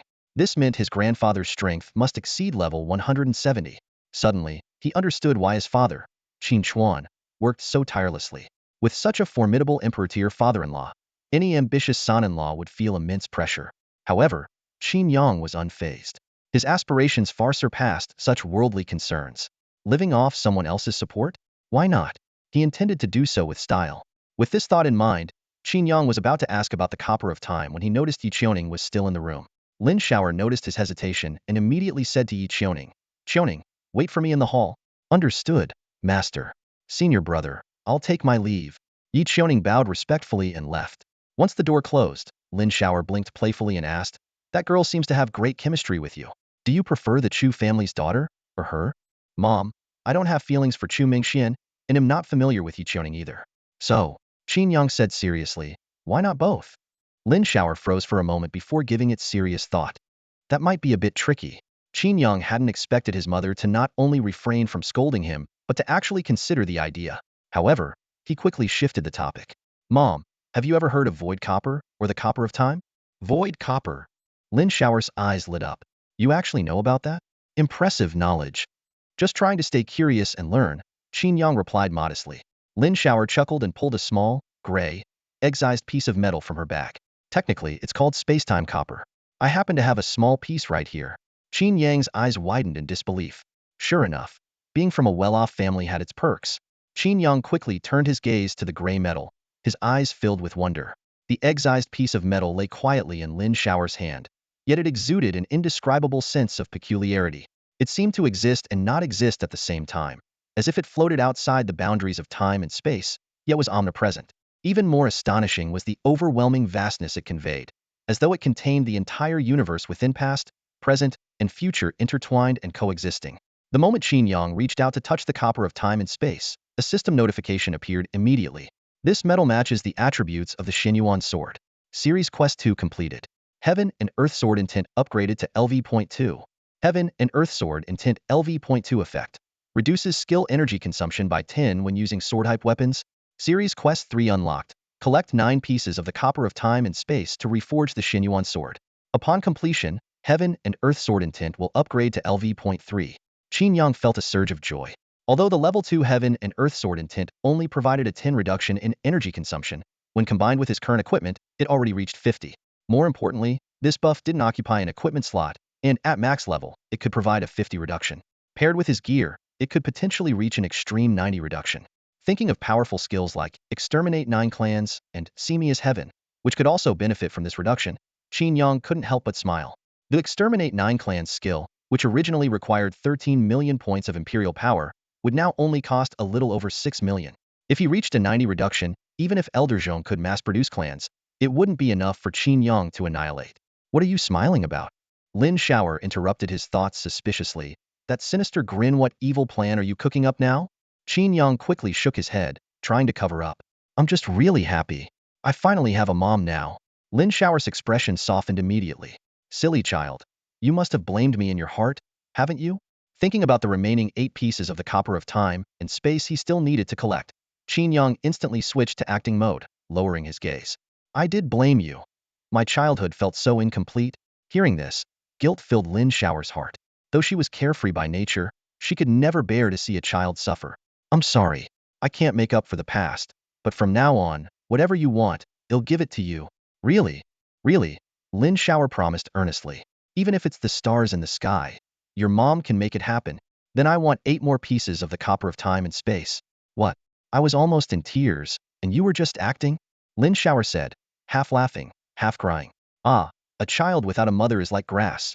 Qin Yang sighed dramatically. All right, I'll go find them for you. Lin Shower said, both exasperated and amused, feeling as though he was here to settle old scores on behalf of Qin Chuan. Just as Qin Yang was about to store the copper of time and space in his inventory, Lin Shower suddenly reached out to stop him, her voice turning cold. Wait, hand that thing over to me. What is it? Qin Yang's heart skipped a beat as he tried to feign ignorance. The Supreme VIP card. Lin Shower exclaimed, her eyes wide with intensity. Qin Yang felt a pang in his chest, realizing there was no way out. Reluctantly, he handed over the VIP card. He comforted himself inwardly. Losing the VIP card is no big deal, as long as the Sea King Palace remains intact. Besides, now is not the time to clash with Lin Shower, especially while collecting the bronze of time and space. Lin Shower snatched the VIP card and looked at Qin Yang with a mix of emotions. You're so good looking, yet you visit those kinds of places. Don't you feel it's beneath you? Not at all. This is called spreading goodwill to the world. Qin Yang shrugged in response. Lin Shower sneered coldly. You don't already have enough women around you? I know of at least 4, 2 feline demi-humans, a foxkin summon, and an elven sword spirit. How do you even keep up at night? The sword spirit isn't quite. Qin Yang chuckled awkwardly, then suddenly realized something. Wait, that sword spirit. I haven't summoned her yet. Am the drunken sword immortal? She awakened in my sword domain. How could I not sense her? Lin Shower paused, her expression thoughtful. This sword spirit has great potential, far beyond your ability to handle. How about letting her stay with me for a while? I can help her develop. Qin Yang fell into contemplation. As the emperor, he could wield swords but wasn't specialized in swordsmanship. If Huiyue stayed with him, she would only level up. But if she followed Lin Shower, who excelled in the art of nurturing swords, her growth potential would be much greater. However, he couldn't forget the promise he made to Huiyue. I promise to help her regain her physical form, Qin Yang said, looking at Lin Shower. Mom, do you have a way? Using the sword as a vessel to reshape her body? That's not difficult, Lin Shower replied confidently with a nod. Hearing this, Qin Yang felt reassured and called out, Huiyue. A faint floral fragrance filled the air as a stunningly beautiful elven saintess appeared beside Qin Yang. She crossed her hands over her chest and bowed to the two of them. Master, Lady Mother. Lin Shower examined Huiyue with satisfaction. Not bad. 3-star potential. Your identity must be extraordinary. As she spoke, she summoned an intricately carved long sword. Huiyue stared at the sword in astonishment. Lady Mother, is this? This is one of the sacred swords of your elven race, Lin Shower said smugly. From now on, you'll reside in this sword. I'll use it as the vessel to rebuild your body. Huiyue was so overwhelmed that her form seemed to blur. Using an elven sacred sword as the vessel far exceeded her expectations. If serving Su Qinxing had been a punishment, then choosing Qin Yang was her salvation. Thank you, Lady Mother. Huiyue bowed again in gratitude. Lin Shower placed Huiyue into the elven sacred sword and explained to Qin Yang. She's merely residing in my sword. Your summoning contract with her remains intact. This way, we'll also be connected. If you're ever in danger, they'll sense it immediately. Indeed, there's no one like Mom, Qin Yang said with a smile, feeling secretly delighted. He had kept his promise and resolved the matter perfectly. I'm leaving now to find your father, Lin Shower said, stretching lazily. So soon? We just reunited, Qin Yang said, though inwardly he felt relieved. Someone like you cares about that? Lin Shower waved dismissively, holding up the VIP card with gritted teeth. I need to confront Qin Xuan about this card. With that, Lin Shower departed without even staying for a meal. Qin Yang stood by the floor-to-ceiling window, watching the two streaks of sword light disappear into the horizon. A sense of ease washed over him. With Lin Shower gathering materials to reforge the Xinyuan sword, he could focus on his own tasks. Now at level 23, the next step was to train diligently, reach level 25 as soon as possible, then head to the Goblin Nest to push his level to 31 and break through to the elite tier. After making these plans, Qin Yang stepped into the bathroom and sent a message to Chun Si through the communication device. Send the kiddies over. You have slain a level 25 Thunder Wolf. Experience 4325. The system notification echoed persistently in Qin Yang's ears. On the eastern ridge outside Hongwu City, a 100-strong squad of golden-armored Imperial guards was scattered throughout the forest, acting as hunters of the wilderness. Wielding gleaming weapons, they pursued all sorts of magical creatures, leaving even stray dogs with no chance of escape from their relentless assaults. Their allegiance lay with the true dragon, Qin Yang, who at this moment was leisurely reclining on a rocking chair in the palace garden, enjoying a rare moment of tranquility. After the battlefield summons concluded, Hongwu City remained bustling for days. In this world of limited transportation, visiting professionals from afar seized the opportunity to linger for a while.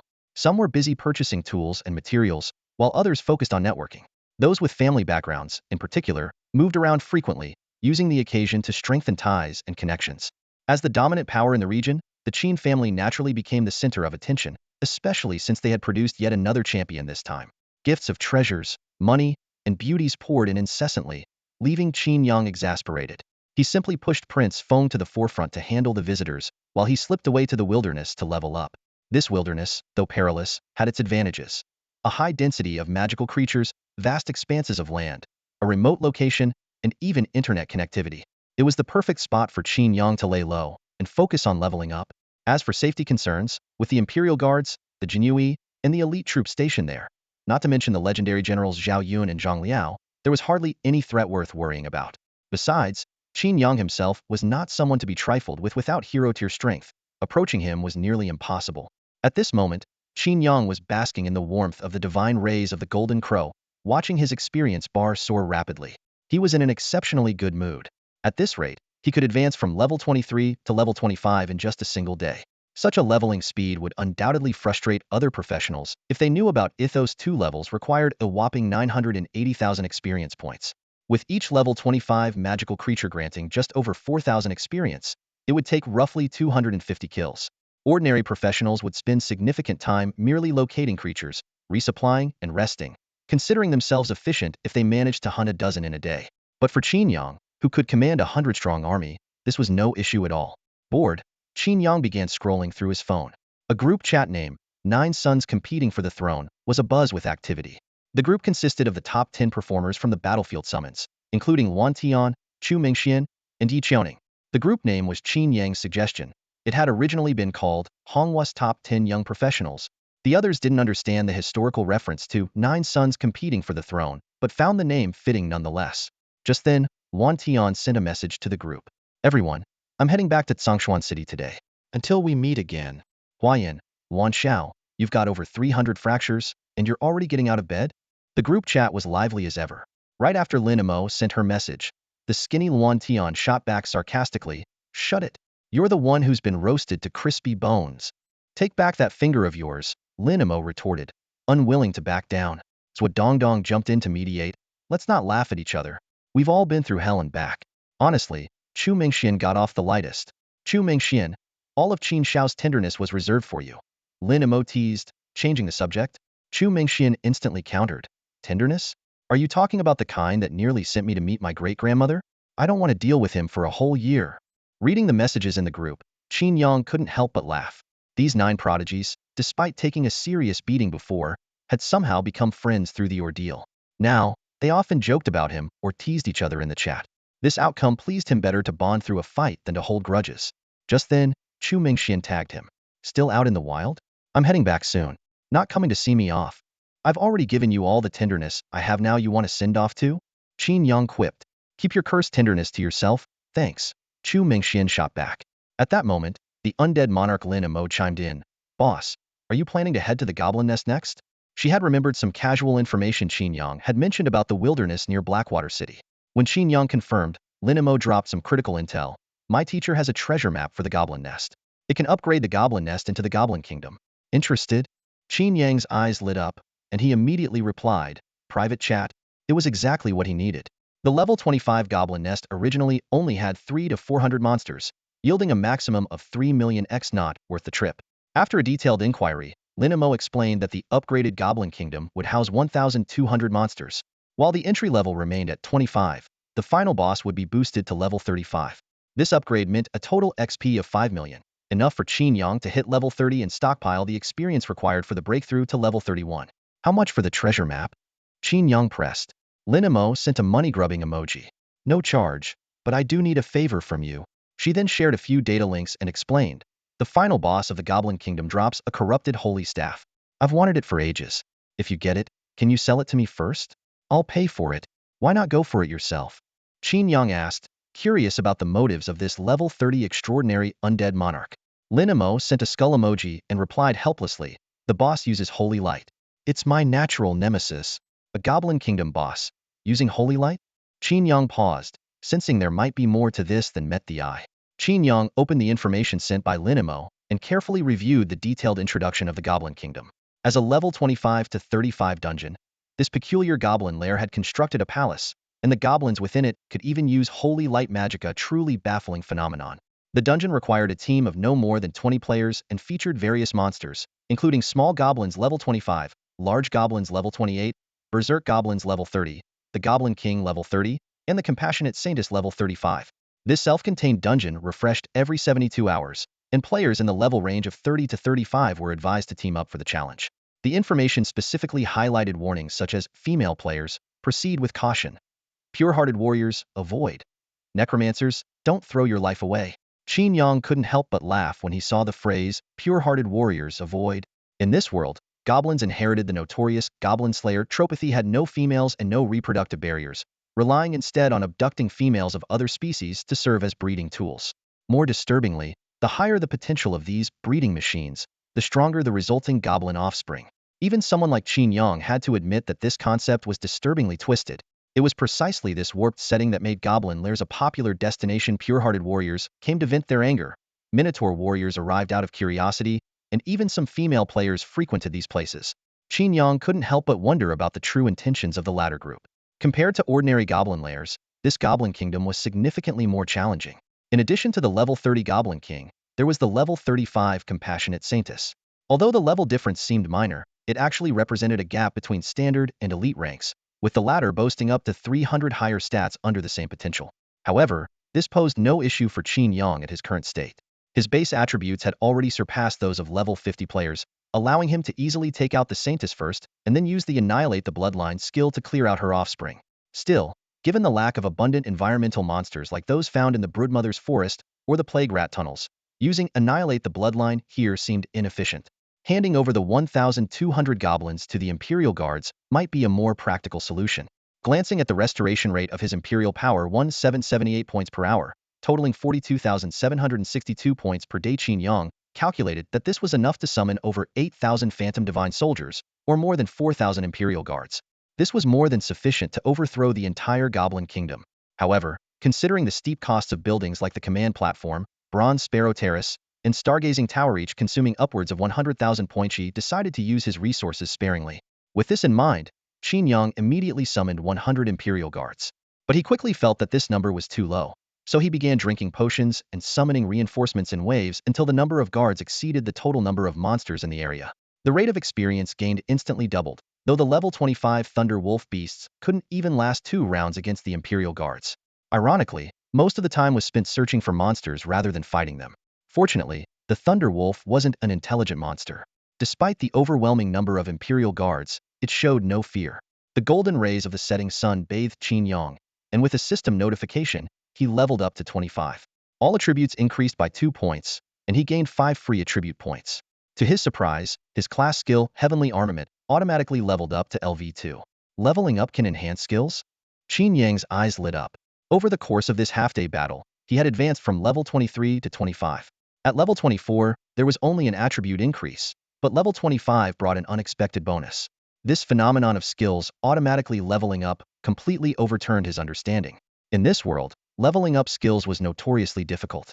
Ordinary people had to swing their swords tens of thousands of times, and even prodigies like the 17-year-old Chu Mingxian had to put in an immense amount of effort to train Golden Bell Shield to LV5. Furthermore, the stronger the class, the harder it was to level up its skills. Qin Yang immediately checked his skill panel. The description for Heavenly Armament LV2 read, summon the projections of the world's divine weapons, dealing 600 spiritual damage to a designated target. Each weapon consumes 10 points of sovereign power, with no upper limit. Compared to before, this was a full 100 increase in damage, far surpassing the typical 20-50 boost for other classes. Based on his current spiritual power of nearly 800 points, along with equipment that enhanced skill effects, each summoned weapon could deal 5,000 points of damage, enough to potentially overwhelm even Qin Chuan. However, before he could dwell on it, a deafening roar suddenly erupted across the sky. Looking up, he saw the vibrant evening clouds tear open into a rift in space, from which scorching flames burst forth. A massive, lizard-like head emerged from the fissurite was none other than a Western dragon. Faced with this apex predator of the world, an inexplicable sense of disgust welled up within Qin Yang.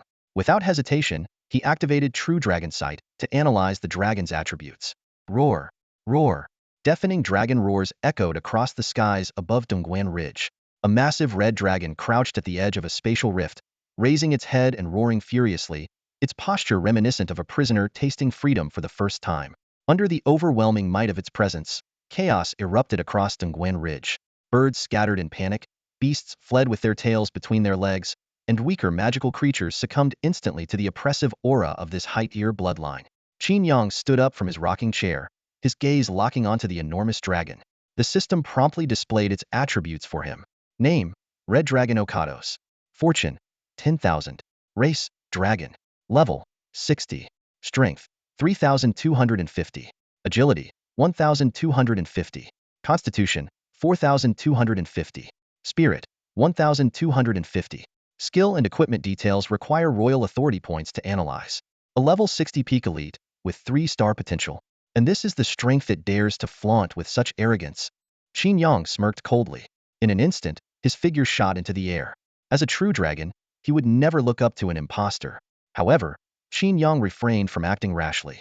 While the red dragon's fortune was barely 10,000, its extraordinary constitution combined with the dragon race's innate magic resistance made the potential damage of his divine blade phantom uncertain.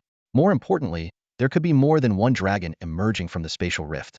With the intelligence of the dragon race, it was unlikely they would send a single dragon for an invasion.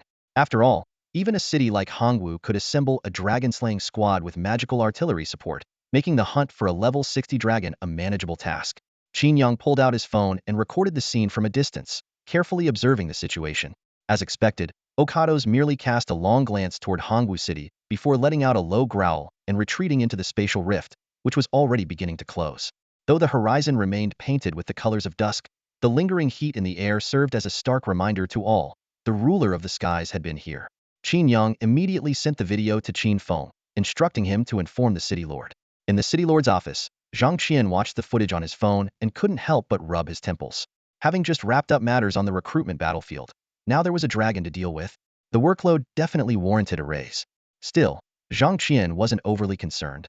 Hongwu City, as a former frontline against magical threats, not only retained the mighty magical artillery but also had the formidable Qin family as its cornerstone.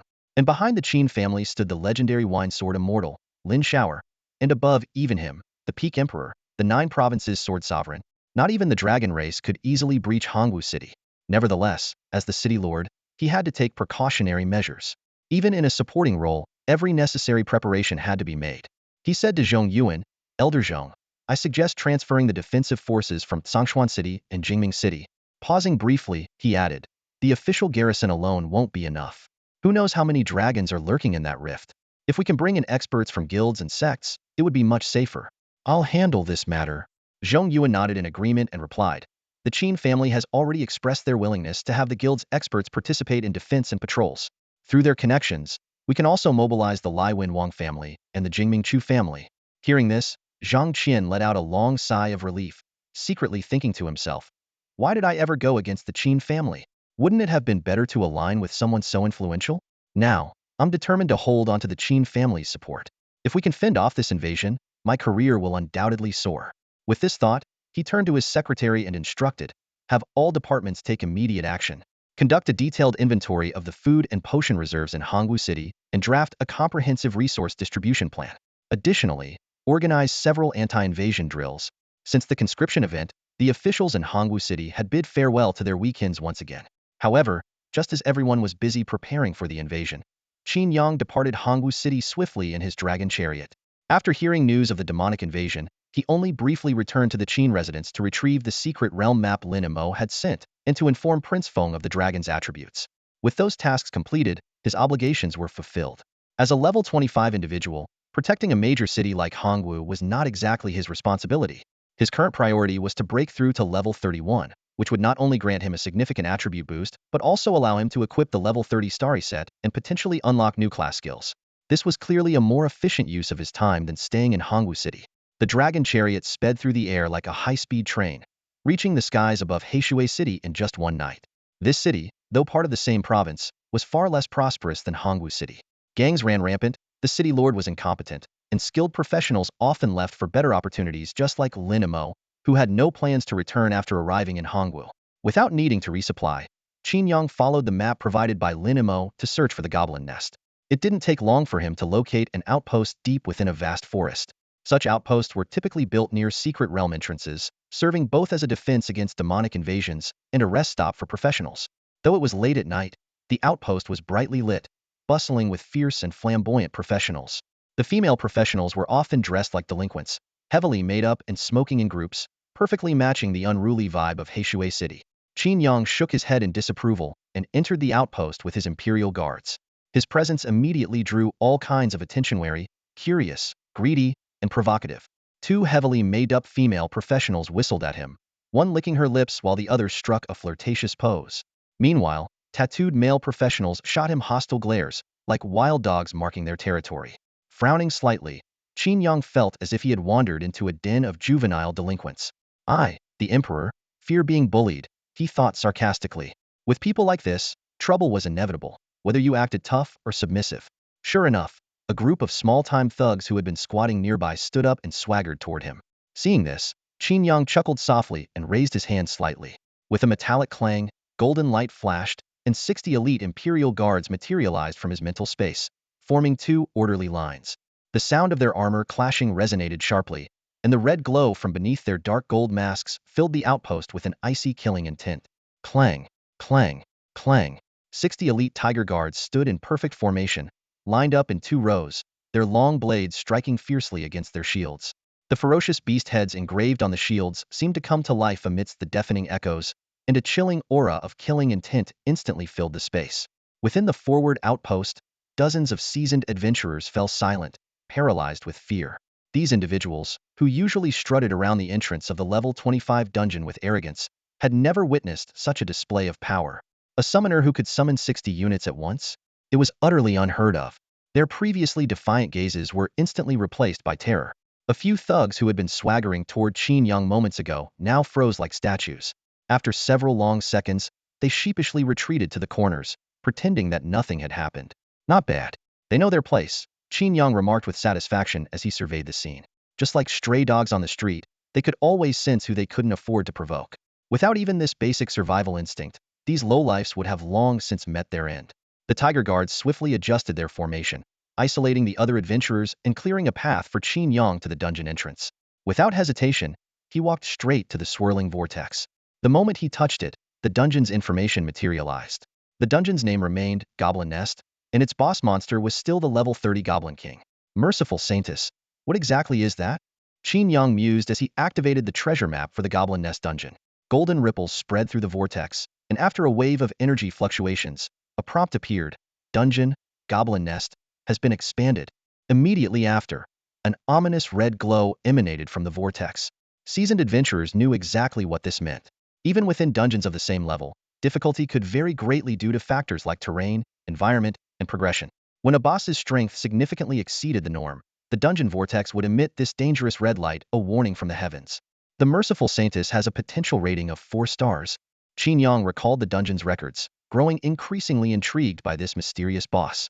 The adventurers around him exchanged astonished looks. As veterans who made their living off the goblin nest, they were well aware of how perilous an upgraded dungeon could be. To date, only a handful of teams had ever successfully cleared the Goblin Kingdom. Even those who succeeded paid a steep price. Yet this man seemed intent on challenging it alone. Still, no one doubted Qin Yang's capabilities. A summoner capable of calling forth 60 units at once was clearly no ordinary figure. He's a big shot, no doubt about it, the thugs whispered in the corner. Good thing we didn't mess with him. That would have been more than just kicking a steel plate, it'd be a death sentence. Wait, one of the gang members suddenly exclaimed. I think he's Qin Yang from Hongwu City. Qin Yang? That name sounds familiar. Who is he? You don't know Qin Yang? He's the champion of the Hongwu City battlefield drafts. In this fragmented world of information silos, not every adventurer had access to news about Qin Yang. Everyone's focus tended to be on different things. Just as the rebellious girl was enthusiastically sharing the top 10 iconic moments from the summoning battlefield on her phone, Qin Yang stepped decisively into the swirling vortex of the secret realm. The azure whirlpool engulfed him instantly, and at that very moment, the Imperial guards halted at the entrance. Qin Yang turned sharply, standing tall and resolute, as 60 fully armed tiger guards formed a protective perimeter around the secret realm. This was a precautionary measure. If someone were to set up an ambush outside, they would at least be forewarned. The scenery around him twisted violently, and in the next moment, Qin Yang found himself in the heart of a lush, verdant forest. His sharp eyes scanned the surroundings quickly before he raised his hand to perform a triple summon. Instantly, the Imperial Guards, the Jinui, and a 60-man elite unit composed of Tiger Guards, Feathered Forest Guards, and Yinling Guards assembled in perfect formation. Thanks to his base attributes surpassing 1,000 points, Qin Yang now had the ability to summon a second Imperial Guard. Although the Goblin Kingdom posed little threat in itself, Qin Yang adhered to the principle of underestimating the enemy strategically but taking them seriously tactically. He promptly activated his true dragon vision, scanning the entire area. In his field of view, a pillar of purple light shot skyward, marking the location of a treasure chest and roughly identifying the boss's position. According to the Secret Realms records, this Goblin Kingdom was, in fact, an underground world, with its entrance hidden somewhere in this forest. Go, find the entrance to the underground palace, Qin Yang commanded the Jinui. Understood. The Jinui agent saluted with a fist over his chest and disappeared into the shadows. As a stealth unit, his ability to traverse unnoticed made him perfectly suited for reconnaissance. Moments later, the Jinui re-emerged from the shadows, kneeling on one knee. Your Majesty, I've located a ruin with an entrance leading underground. Additionally, there are 15 sentry points scattered throughout the forest, all rigged with traps. Please proceed with caution. Qin Yang nodded slightly. The records indicated that while the goblins in this secret realm were ugly and vile, they possessed a surprising level of intelligence and tactical acumen. However, these qualities paled in the face of overwhelming power. With a wave of his hand, Qin Yang expanded the Imperial Guard to a 100-man force and decisively gave the command. Eliminate everything in your path. Forward. The synchronized blare of war horns echoed through the forest. The 100-man unit advanced like a crushing tide in the direction indicated by the Jinui. Birds scattered in panic as the sounds of battle cries and goblin shrieks filled the air. In Qin Yang's field of vision, experience notifications flashed continuously. You have killed a level 25 goblin minion. EXP 4324. You have killed a level 25 goblin minion. EXP 4324. The guards left destruction in their wake, not only obliterating traps, but also uprooting obstructive trees. Before long, a dilapidated set of ruins came into view. Broken Roman-style columns lay scattered across the ground, and the circular remnants of walls bore intricate and enigmatic carvings. Qin Yang's gaze was drawn to a particular detail on the muralsa pair of tearful eyes suspended in the heavens. It reminded him of his orange tear blueprint, the goddess amulet, which could summon the eye of the divine. Its core material was the sacred tear. His intuition told him that this secret realm held a special surprise in store. Suddenly, the central floor tiles of the ruins began to shift, revealing a tunnel leading underground. A cold, damp air wafted up as a magnetic female voice echoed throughout the space. Adventurer, welcome to my kingdom of bliss. Are you sure you're welcome? Qin Yang gazed into the pitch-black tunnel as a soft yet manic voice echoed in his ears. He instantly recognized it as the voice of the compassionate saintess, laced with an indescribable sinister undertone. Light the golden crow, Qin Yang ordered calmly. In an instant, a miniature sun materialized in the air, illuminating the dark tunnel as if it were broad daylight. Piercing screams echoed from the depths of the tunnel. Evidently, some creatures were blinded by the sudden burst of light. Attack! With Qin Yang's succinct command, the elite guards swiftly formed ranks and entered the tunnel, clearing out the goblins near the entrance in no time. Once the area was confirmed secure, Qin Yang followed at a composed pace. Wherever the divine light of the golden crow touched, mold on the walls and ground disintegrated into ash, and the damp air turned dry. The intricate relief murals on the walls caught Qin Yang's attention. These classical-style carvings depicted elegantly posed figures draped in white veils, narrating the epic tales of the gods of holy light. These murals are worth studying, Qin Yang thought to himself, pulling out a transcription scroll, which he used as effortlessly as a smartphone to document the images. For someone about to interact with divine beings, such information was invaluable. As Qin Yang proceeded, documenting the murals along the way, he almost forgot he was here to level up. If not for the constant notifications of gained experience, this could have easily been mistaken for an archaeological expedition. Though the goblins posed no further threat, the traps within the tunnel remained active. Poison darts, rolling boulders, and hidden pits were triggered one after another, leaving several guards injured. Fortunately, their minimum constitution was 1,500 points, with the elite tiger guards boasting 2,500 points. These traps, while hazardous, were far from fatal. The tunnel gradually widened and deepened until it opened up into a vast underground space, resembling an independent world. Before them stood a small, yet intricately designed ancient city. Despite its size, the city was well organized, with neatly arranged streets and buildings. The most striking feature was the central tower, a towering structure that seemed to support the entire underground realm. Its summit emitted a gentle holy light, illuminating the entire city. Impressive, Qin Yang murmured, his eyes widening. Even though he had studied the details of this level 25 epic dungeon beforehand, seeing it with his own eyes was nothing short of awe-inspiring. The Goblin Kingdom dungeon has garnered significant attention online, yet it remains shrouded in mystery. To this day, no one has achieved a perfect clear. Current challengers all employ the same strategy, forming a small team, primarily composed of assassins, to infiltrate the tower and directly ambush the Goblin King. While this method allows for a quick and basic completion, it only grants partial rewards. To achieve a perfect clear, challengers must eliminate the entire kingdom's army and defeat the final boss, the Compassionate Saintess. Information about this Saintess is extremely limited, as almost no one who has faced her has returned alive. What is known is that she wields powerful holy light abilities, and the Goblin Kingdom's elite forces consist entirely of Paladin-class goblins. The dungeon has strict entry requirements. Participants' levels must not exceed 35, and teams are capped at 20 members. This means that, on average, each person must face 60 monsters alone, a nearly impossible feat for an ordinary team. Qin Yang calculated silently. With his current ability to summon 2 elite Jin Iwei warriors, decapitating the Goblin King would be a trivial task. But his goal was a perfect clear. Today, he planned to conquer the city, eradicate all enemies, and personally confront the enigmatic, Compassionate Saintess. He drank a bottle of advanced mental elixir and began summoning the Imperial Guards. Only when their numbers reached 1,500 did he stop. The guards formed 3 phalanxes, marching in perfect formation toward the city. Their golden armor gleamed under the sunlight, and the thunderous sound of their footsteps shook the earth, like 3 massive golden monoliths rolling forward. Standing on a flying dragon chariot at the rear, Qin Yang looked down at the awe-inspiring army. This was his first time summoning 1,500 Imperial Guards, and the scene filled him with fervor, as if he were leading a royal expedition. Each soldier in this army possessed strength comparable to a level 70 professional. Such an overwhelming force would trigger the highest level of alert, even in a city like Hongwu. Meanwhile, inside the Goblin Kingdom's Tower of Holy Light, the Goblin King, clad in golden armor, pushed open the doors to the sanctuary.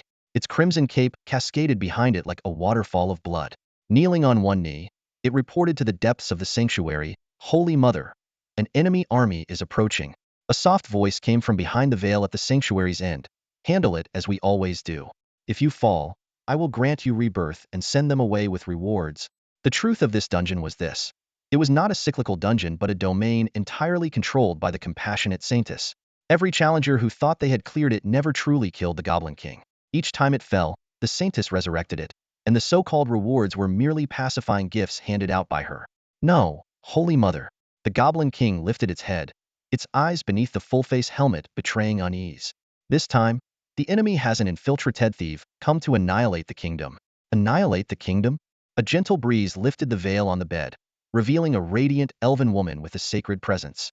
Her skin was as smooth as porcelain, her pointed ears exquisitely delicate, and her rounded pregnant belly added a maternal glow. She was the ruler of this kingdom, the Compassionate Saintess. Every goblin in the realm was bound to her by blood. She struggled to sit up and asked, "Red, you are my 10th generation child and have reached 3-star potential. By all accounts, ordinary humans should not instill fear in you." The Goblin King gazed up at the Saintess, its voice trembling.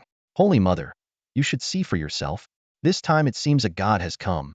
On the holy light tower of the Goblin Kingdom, the compassionate Saintess, carrying a child, stepped out onto the terrace. The eastern sky glowed with golden light as a floating pavilion, drawn by 9 majestic steeds, slowly approached. Standing tall on the pavilion was a man clad in a crimson robe. Even more astonishing, beneath the pavilion swarmed thousands of warriors clad in golden armor far surpassing the defensive forces of the Goblin Kingdom. One man capable of summoning an army, the compassionate Saintess thought silently. Her elven eyes, usually able to discern the essence of any being, could not penetrate the mystery of this man. He was no ordinary human. As she studied him further, an unprecedented gravity settled in her gentle gaze. Prepare the warriors. Deploy the 8th and 9th generations, all of them. This battle will decide our survival, she instructed the Goblin King. Saintess, are you truly not joining the fight? The Goblin King asked in astonishment. Those golden-armored warriors exude an overwhelming pressure. I fear even our 3rd-generation goblins may not hold them back. I am aware, the Saintess replied with a slight nod. That is why I must give birth to the divine child before the kingdom falls. The divine child? The Goblin King's expression eased slightly at her words. The 11th generation of goblins held the potential to break through the limits of their bloodline and ascend to become a god goblin. If this came to pass, the strength and potential of all goblins would be elevated. He himself would only need one more rank to reach elite status, tripling his power perhaps enough to defend the kingdom. How long will you need, Saintess? About half an hour. Can you hold the line? We will hold. Though we are outnumbered, we still have the city and the tower as defensive lines. We can also attempt to eliminate the summoner. Even if we fail, it might force him to withdraw his summoned forces. The Goblin King fixed his determined gaze on the pavilion in the sky, then gently touched the Saintess's swelling belly. Child, the kingdom's future rests on you. The Saintess smiled warmly, wrapping her arms around his neck and kissing the golden helmet atop his head. Go. You are braver and stronger than your father. For our child. For all the children. The bells rang urgently, and goblin soldiers throughout the city rushed to gather at the walls. These 3rd and 4th generation goblins were a diverse lot, some as nimble as monkeys, others towering and muscular like ogres. They lined up with disciplined precision, a stark contrast to the usual chaos of ordinary goblins. Possessing intelligence and attributes far surpassing ordinary goblins, this immediately caught the attention of Qin Yang, who was seated atop the dragon chariot. With just a glance at the goblin's eyes, he could discern that their intelligence exceeded even that of the human, Chu Mingxian. Using the true dragon's gaze to investigate further, Qin Yang quickly uncovered the secret behind it. Every one of these goblins had a unique name. Little Goblin Nuo, Little Goblin Han, Big Goblin Chong, and Fierce Goblin Lai. Each of them was a named creature. No wonder their intelligence is so high, Qin Yang mused. The naming technique, a high-level universal skill, not only granted creatures intelligence but also enhanced their attributes. It was an essential skill for beast tamers in the later stages. However, naming had its limits. For the compassionate Saintess to grant so many goblins personalized names, it was evident she had some other means at her disposal. Through further observation, Qin Yang thoroughly analyzed the attributes of these goblins. A level 25 little goblin had nearly 600 points in total attributes.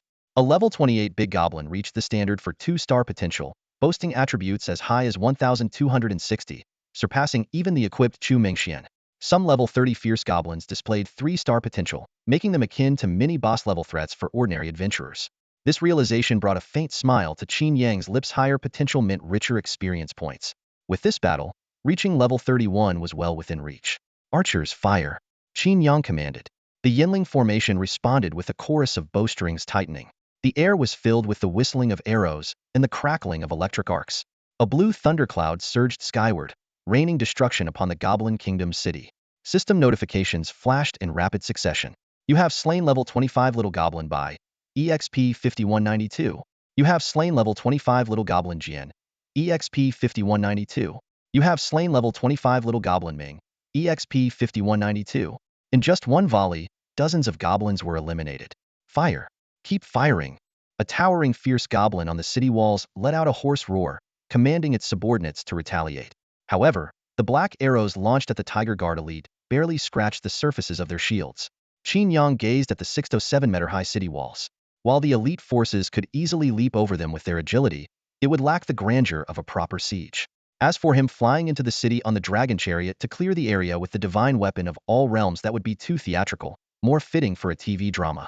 After a moment of contemplation, A sharp glint flashed in Qin Yang's eyes. He spoke in a commanding voice, "Summon the tiger of ancient times." As a whirlwind swirled and dissipated before the city walls, a tall and imposing figure appeared. Zhang Liao, reporting for duty. Zhang Liao, armed with a crescent halberd, knelt on one knee. "Rise," Qin Yang said with a slight wave of his hand, pointing toward the city gates. "Break the city. At once."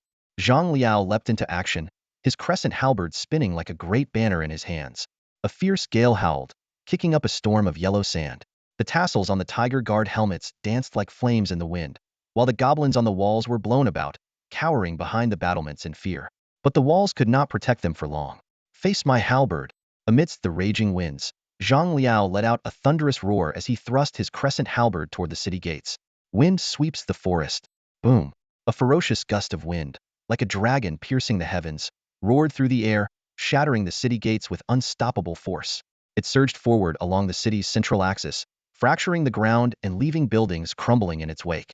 Countless goblin warriors perished instantly under the overwhelming strike that seemed to cleave through mountains and rivers. The scar carved into the earth by the gale stretched all the way to the base of the towering structure at the city's heart. The Goblin King, standing atop the high tower, looked down and nearly retched. At the end of the fissure that reached the tower's base, a horrifying sight greeted him: countless shattered stones and mangled corpses piled together. These fallen goblins were the fifth-generation offspring of the Holy Mother, with attributes surpassing even two-star magical creatures. They were meant to form an elite guard, the second line of defense, yet they had been reduced to mere pulp by a single skill from the enemy. Is the intruder really just a level 35 combatant? The Goblin King trembled, the golden armor on his body letting out faint scraping sounds. Had that storm extended just a bit further, the Holy Light Tower would have been reduced to rubble. There was no time to feel relieved. A legion of golden-armored warriors had already stormed into the city, slaughtering the fourth-generation goblins who had descended into chaos. Suddenly, the Goblin King froze, as if struck by lightning. "No, he's not just a summoner. Decapitation Squad, cease your attack," he shouted urgently, turning back in desperation. But it was too late. 30 streaks of light had already shot toward the floating pavilion in midair. These were the 8th-generation Berserker goblins, capable of flight, with combat prowess sufficient to annihilate any invading squad. Yet at this moment, as the Goblin King watched his elite forces take action, an overwhelming sense of helplessness washed over him, as if he were throwing dumplings to a dog, never to retrieve them. Qin Yang observed the incoming goblins with mild surprise. For most combatants, mastering flight was a feat achieved only after reaching level 60. For someone like him, who could already fly before level 30, there were fewer than 3 such individuals in the entirety of Hongwu City. And yet, this small goblin kingdom had managed to field 30 flying units, an achievement that would astonish even the entire professional world. "Still, they're nothing more than flies," Qin Yang remarked lightly. With a slight raise of his hand, the pavilion above him shimmered with starlight. Hundreds of golden divine weapons materialized in midair, their phantom forms gleaming with otherworldly brilliance. At his command, the weapons emitted a sharp, resonant hum before hurtling toward their 30 targets with deadly precision. Splat! Splat! Splat! Blood mist erupted in the sky, as the majority of the goblins were obliterated in an instant.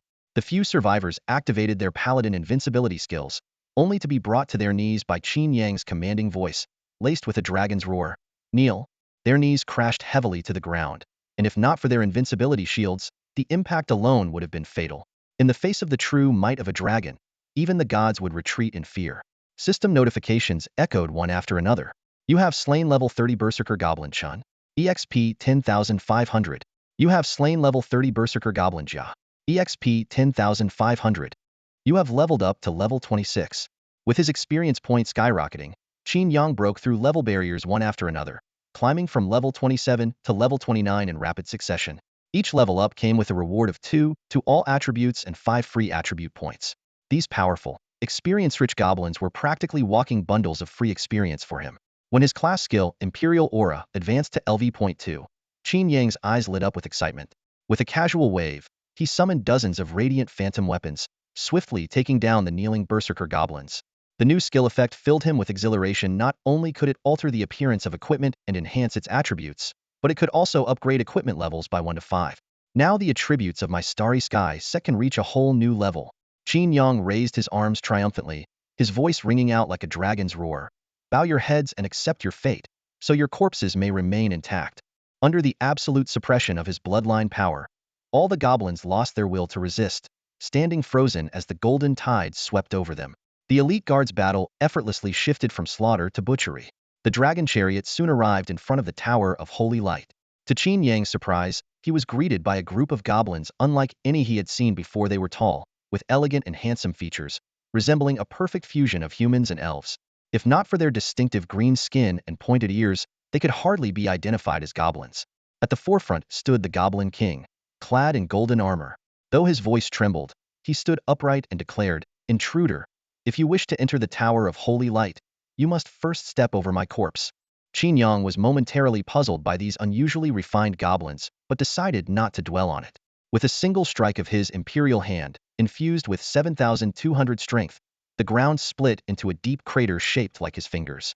The once proud goblins were instantly reduced to bloodied remains. The massive experience gained from slaying the goblins propelled Qin Yang to level 30.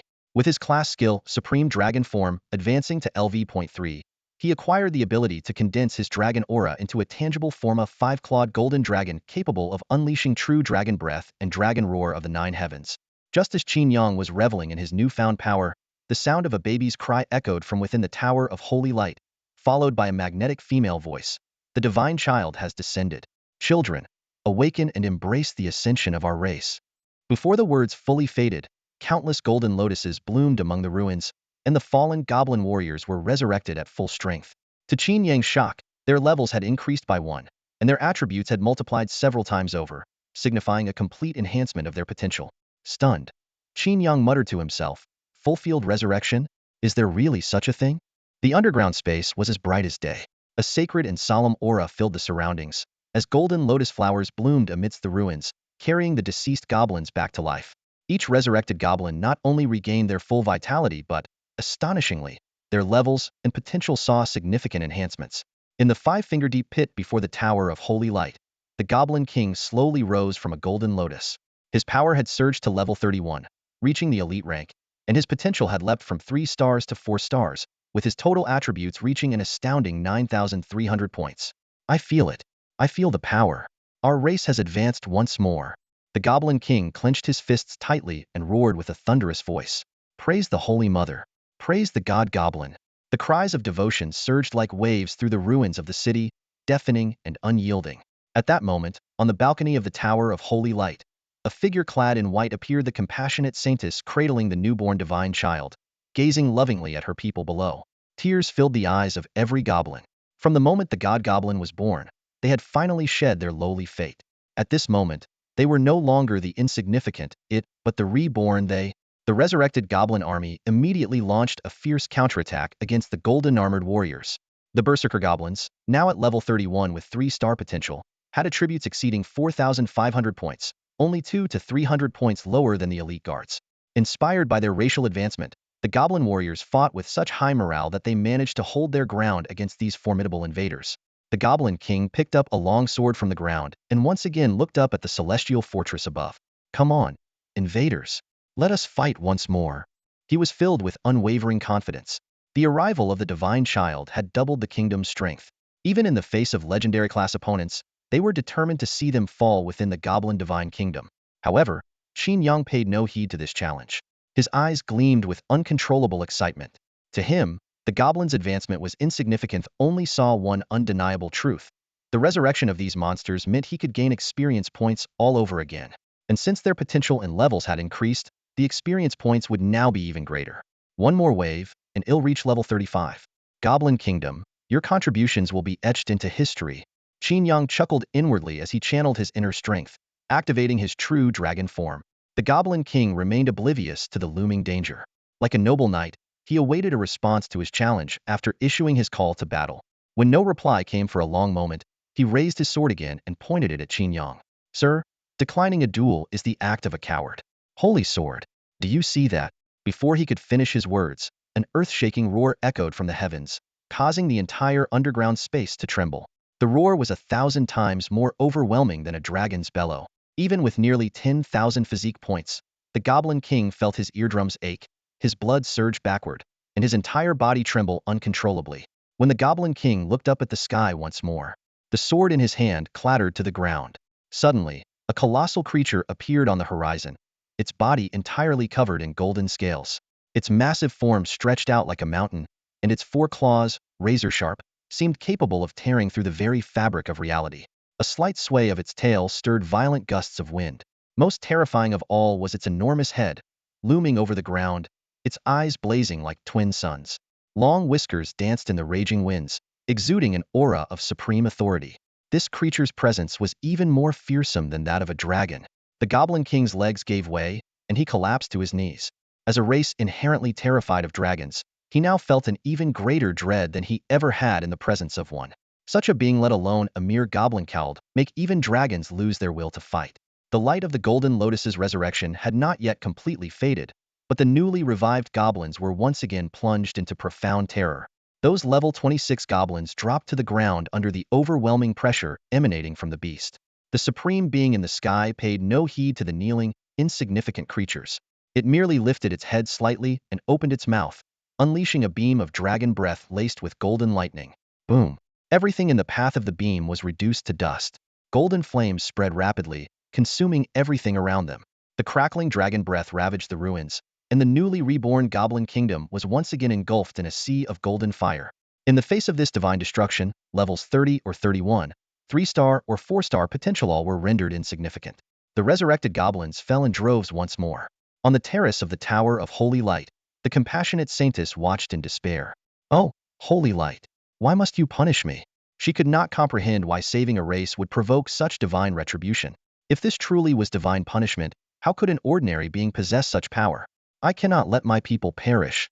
She looked down at the infant in her arms, a green-skinned child with a face resembling that of a human. This was the 11th generation divine goblin, destined to change the bloodline of the entire race. Determined, she resolved to cast a forbidden spell, sacrificing her life to send the divine child to an adjacent dimension. Closing her eyes gently, the compassionate saintess began chanting an incantation that flowed like a melody. A mysterious magic circle unfolded beneath her feet, and the sound of ticking filled the underground space. A divine light descended from the heavens, enveloping the circle. As the spell continued, her life force rapidly drained away, and her skin aged visibly. She carefully lifted the infant, watching as it ascended within the beam of light and eventually vanished. At that moment, Qin Yang, hovering in the sky, suddenly felt a jolt of awareness, sensing a peculiar shift within his mental space. He glanced at the Tower of Holy Light and immediately commanded the golden dragon to turn its head, sweeping the laser beam across the structure. With a thunderous crash, the towering Tower of Holy Light collapsed like a stack of blocks. Losing this central pillar, the entire underground palace shook violently, as if the heavens were caving in. Massive chunks of stone tumbled down, the cavern's ceiling rapidly crumbled, and the vast night sky was revealed above the underground space. Qin Yang was shielded beneath the golden dragon's 5 claws, showing no fear in the face of the catastrophe. He promptly activated the dragon sight technique, locking onto the saintess's position amidst the ruins. Without hesitation, he commanded the dragon to unleash another breath of fire. In the scorching heat that consumed everything, the body of the compassionate saintess turned to ash, leaving behind only a single crystalline tear. A system notification popped up. "You have slain the level 35 compassionate saintess. EXP 67,200. You have perfectly cleared the Goblin Kingdom. You have obtained a level 35 diamond treasure chest. You have obtained a storyline exclusive material, Tear of Purity." A golden light radiated from the dragon, and Qin Yang couldn't help but let out a resounding dragon roar. The rewards from this battle were truly exhilarating. Defeating the resurrected goblins provided double experience, with some even offering more than that. With just the first dragon breath, his experience points had already reached the threshold for level 31. At this moment, the breakthrough orb in his inventory proved invaluable, allowing him to advance to a level 31 elite class without wasting any experience. The subsequent nearly 8 million experience points flowed seamlessly, pushing his level straight to 35, far exceeding expectations. Even more thrilling was obtaining the Tear of Purity, a crucial material for forging the goddess's amulet. As an orange tier item, it was an exceedingly rare material that could only be acquired by someone of exceptional strength. This storyline dungeon delivered a truly epic experience. Although Qin Yang was solely focused on leveling up and missed the dialogue scene with the compassionate saintess, he knew he could always revisit the cyclical dungeon in the future. Just then, a sudden system notification appeared. "You may exit the dungeon at any time. Upon exiting, the Goblin Kingdom will permanently disappear." The secret realm is permanently disappearing? Isn't this supposed to be a cyclic secret realm? Qin Yang paused for a moment, scanning every corner of the underground space. After a quick assessment, It was clear that this was a narrative-driven secret realm. Fortunately, he had already copied most of the mural information. Certain special narrative secret realms would permanently close once specific conditions were met, but they often left clues pointing to higher-tier secret realms. Although he had always focused on leveling up and overlooked the storyline, the recorded mural data would suffice for future research. For Qin Yang, the storylines of these secret realms were not the priority. His true goal was to collect divine artifacts and complete the transition to the ultimate 9-9 human sovereign class. With this clarity, he took one last glance at the underground space and exited the secret realm without hesitation. Outside the stronghold, 60 elite Imperial guards and royal bodyguards remained vigilant. On the open ground, there was now a group of unruly individuals wearing matching armbands, clearly members of a local gang. The two sides kept their distance, eyeing each other warily but refraining from any conflict. He's out already? Less than half an hour. Even with a decapitation strategy, just infiltrating the Goblin Kingdom would have been a nightmare. Murmurs spread through the crowd. Qin Yang glanced at the scene and chuckled inwardly. 60 elite soldiers in this gang-dominated city of Blackwater were no different from a heavily armed legion. If he wanted, he could take control of the city tonight. However, this rat's nest was hardly worth the attention of someone with royal blood like him. He raised his arm slightly, summoning the Imperial Dragon Chariot. A grand pavilion with red bricks and golden tiles materialized out of thin air, and 9 dragon steeds neighed in unison, radiating an overwhelming imperial presence that swept across the area. The gang members instinctively stepped back, with some even gripping their weapons nervously. Qin Yang cast a cold glance at the crowd before effortlessly stepping onto the dragon chariot, which soared straight into the night sky. He left behind a group of stunned gang members. Damn, is this the power of a legendary class? First time seeing something like this. Almost wet myself. Good thing he doesn't care about small fry like us. Leaving the insignificant ants behind, Qin Yang set the course for Hongwu City and entered the inner chamber of the dragon chariot. It was then that he noticed something unusual in his mental space. As a domain directly connected to his consciousness, any change within it could not escape his perception. The mental space is entirely under my control. Qin Yang, filled with curiosity, entered the mental space from inside the dragon carriage. The scene before her changed abruptly, and an enormous imperial city appeared in an instant. She hovered in midair, scanning her surroundings using the true Dragon Chi observation technique, and soon spotted an orange pillar of light shooting straight into the sky. An orange pillar of light?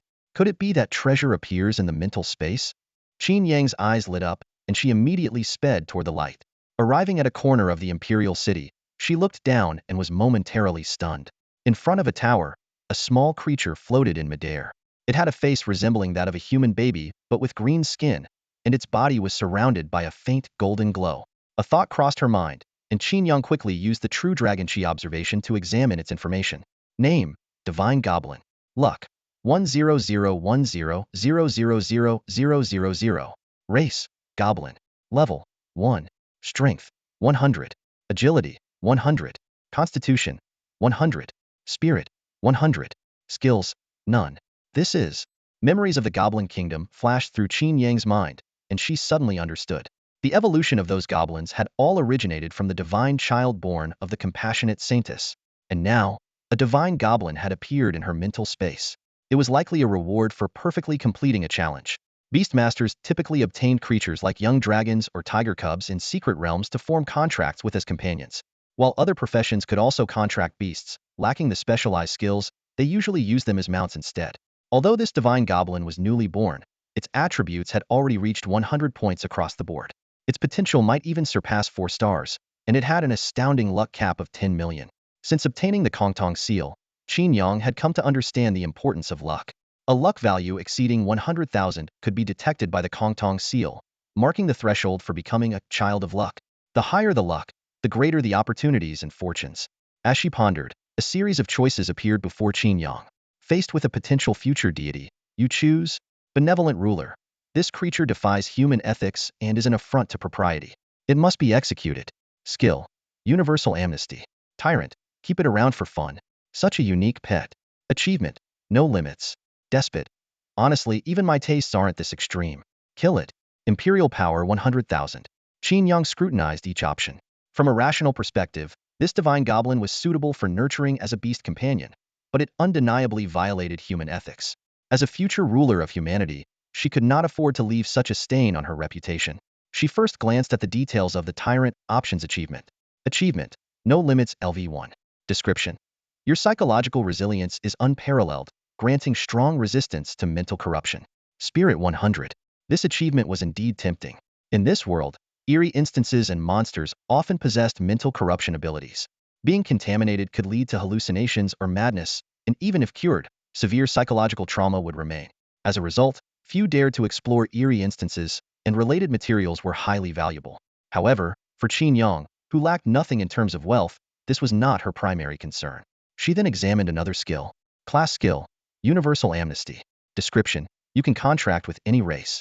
Upon forming a contract, the descendants and subjects of that entity will revere you as their ruler for generations. Impressive. This skill is incredible. Qin Yang's eyes lit up as he read the skill description. The ability to form contracts with any race meant that even humans could fall under his control. More importantly, the offspring and subjects of those under contract would revere him as their emperor. This realization caused Qin Yang's thoughts to race. If he could contract a single monarch, he could effortlessly bring an entire kingdom under his rule. He stroked his chin, a hint of regret flashing across his face. What a pity the current Jiuzhou Federation has no emperor. Otherwise, uniting the world would be within reach. Since the end of the Civil War, the Jiuzhou Federation had adopted a governance model where the central authority coordinated with local administrations. Each state enjoyed significant autonomy, with some even maintaining independent armed forces. This situation was far from coincidental. In a world where individual power could grow exponentially, establishing centralized control was nearly impossible. Strong individuals often preferred to carve out their own territories and play the role of local warlords. The larger the land, the more such factions emerged. However, Qin Yang quickly devised a way to break this stalemate, starting by recruiting individuals. If he could win over half of the powerful forces, the rest would naturally follow. This strategy could also be applied to the multirace world. With that thought, Qin Yang's eyes narrowed slightly, as if the path ahead had become crystal clear. Without hesitation, he selected the benevolent ruler option and used the 9 clan separation technique on the morally corrupted divine goblin. The goblin's body instantly cracked and disintegrated into drifting dust.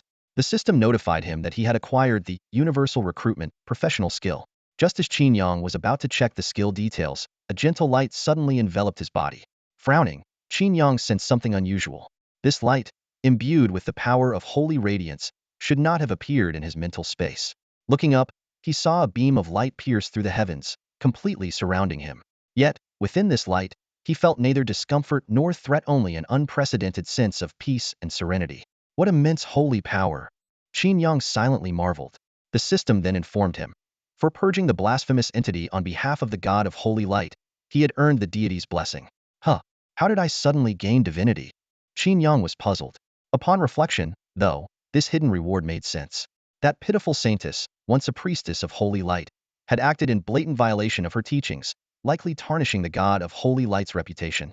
Eagerly, Qin Yang awaited the arrival of the blessing, hoping for a boost to his holy power, or perhaps a luck enhancement. Yet, nothing happened, not even a word of blessing. Fine, bless me if you want, or don't. I don't understand how gods in this world operate, Qin Yang muttered, rolling his eyes in annoyance. Without further delay, he exited his mental space. As the sovereign ruler, he couldn't afford to waste time waiting around. Back in his dragon chariot, Qin Yang began reviewing the gains from this journey. His trip to the Goblin Kingdom had far exceeded expectations. Initially, he had aimed to reach level 31, but he had ended up at level 35. Fortunately, he hadn't needed to rely on the 9 clan separation technique. Qin Yang realized that if he didn't act quickly, he would miss out on the double joy of a full area revival. He first opened the level 35 diamond treasure chest in his inventory, his eyes scanning the items listed by the system notification. An epic-grade immortal staff, the Holy Light Scripture, 3 pieces of sacred silver, and 5 mid-ear Holy Light fruits. Looks like I've hit the Holy Light jackpot, he murmured to himself while examining the items' attributes. Although the items were valuable, most of them didn't suit his class, except for the Holy Light fruits. The immortal staff was an epic-grade weapon exclusive to Holy Light priests, the Holy Light Scripture was a job transfer material, and the sacred silver was a top-tier forging resource for the Holy Light category. The most practical items were the 5 Holy Light fruits. These fruits not only increased Holy Light affinity, but also enhanced healing effects and resistance to undead magic. Without hesitation, Qin Yang consumed all 5 fruits. Instantly, he felt a warm energy coursing through his body, as if gentle hands were soothing him. He stored the remaining items in a corner of his inventory.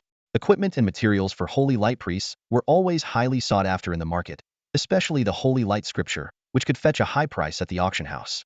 Next, Qin Yang equipped the level 30 starry set he had obtained from the recruitment battlefield. This set included 5 pieces: gloves, boots, chest armor, shoulder guards, and greaves, collectively providing 1,200 spirit, 300 strength, and 100 constitution. What excited him even more was the set bonus. Equipping all 5 pieces granted a 20 resource cost reduction and the ability to use Starry Mind Force. The accompanying Starry Sword added an additional 400 spirit and further enhanced the Starry Mind Force ability. I can actually use Starry Mind Force. Qin Yang marveled to himself. The power of this epic grade set was extraordinary, not only offering impressive resource cost reduction, but also granting the core skill of the advanced class, Starry Mage. The design of the equipment was equally striking, blending elements of mage robes with armor, exuding both scholarly elegance and commanding presence. When he activated the Imperial Aura skill, the system indicated that upgrading a level 30 piece of equipment required 50,000 Imperial power. To his delight, even upgrading the equipment to level 35 still only consumed resources calculated at the level 30 rate. With an additional 50 discount, upgrading all 6 pieces would only cost 150,000 Imperial power in total. After confirming he had enough Imperial power, Qin Yang opted for a batch upgrade. With the resonant chime of the system notification, 6 pieces of equipment, shimmering with orange light, appeared in his inventory. Watching this unfold, he couldn't help but reflect. Qin Chuan had spent half his life acquiring a single set of epic gear and had never even touched legendary gear. Yet here he was, only level 35, already owning 7 pieces of legendary equipment. Hard work alone can't change fate, nor can it reach the heavens, Qin Yang mused smugly. But as his gaze fell on the names of the equipment in his inventory, he froze for a moment. Set name: Radiant Starry Robes. Guangwu. Stars. The Son of the Plain. Grand Mage Lucio? Qin Yang murmured to himself, a trace of astonishment flickering in his eyes. The previous Sui Yang Emperor set had retired, replaced by the Guangwu Emperor's gear. These Emperor-themed skins were certainly taking turns in style. Eagerly, he donned the new set. In an instant, the entire palace was bathed in a layer of starlight. Qin Yang's figure was enveloped by the glow, faintly revealing the outline of a meticulously tailored dragon robe. As the starlight gradually faded, the intricate details of the Guangwu starry robe came into view. This deep blue dragon robe was a stark contrast to the blood-red dragon robe of the Yang Emperor. The fabric shimmered with tiny sparkles, resembling a flowing map of the night sky. The shoulders and wrists were adorned with translucent armor, within which vast starry nebulae seemed to swirl, as if each piece of armor encapsulated a miniature universe. If the Yang Emperor's sinful dragon robe exuded an aura of dominance and unification, the Guangwu starry robe symbolized supreme authority over planes and mastery of the stars, truly befitting of an emperor hailed as the Son of the Plain. Even the equipment effects were crafted to perfection. Qin Yang promptly examined the gear's attributes. Guangwu starry robe set. Slots: hands, feet, torso, shoulders, boots. Quality: orange tier. Level: 35. Base stats: all attributes 1200. Special effects: 1. Pluck the stars. Consume star power to summon meteors. 2. Command the abyss. Create a powerful gravitational field. 3. Starlight flow. Reduces skill energy consumption by 40. 4. Absorb the stars. Continuously absorb star power at night. The matching weapon, the Guangwu Dominating Star Sword, was equally impressive. Quality: orange tier. Level: 35. Stats: all attributes 300. Special effects: 1. Radiant star power. Star skill damage 50, other skills 20. 2. Heavenly fire beams. Summons 6 starry laser beams. Summoning meteors and heavenly fire. This truly lives up to the name of a forbidden spell mage, Qin Yang mused to himself. However, these skills required the consumption of star power. Fortunately, star power could be replenished simply by basking in starlight. Taking advantage of the deep night, Qin Yang leapt out to the pavilion. Under the starry sky, he stood with his hands behind his back, his starry robe fluttering gently in the breeze. The star rivers within the translucent armor seemed to resonate with the night sky, their flow accelerating. At that moment, a prompt conveniently appeared before his eyes. The power of the stars continued to accumulate within Qin Yang, increasing by 1 point every second. The numbers on his status panel steadily climbed. 110,000, 210,000, 310,000. At this rate, it would only take 3 hours to fully charge. Qin Yang opened his personal panel and carefully examined the newly upgraded stats after leveling up, advancing, and equipping new gear. Name: Qin Yang. Fortune: 15,000. Race: human. Level: 35. Class: Supreme Sovereign. Base attributes: Strength: 464 1563. Agility: 486 1583. Constitution: 876, 1593. Spirit, 486, 1638. The skill list displayed.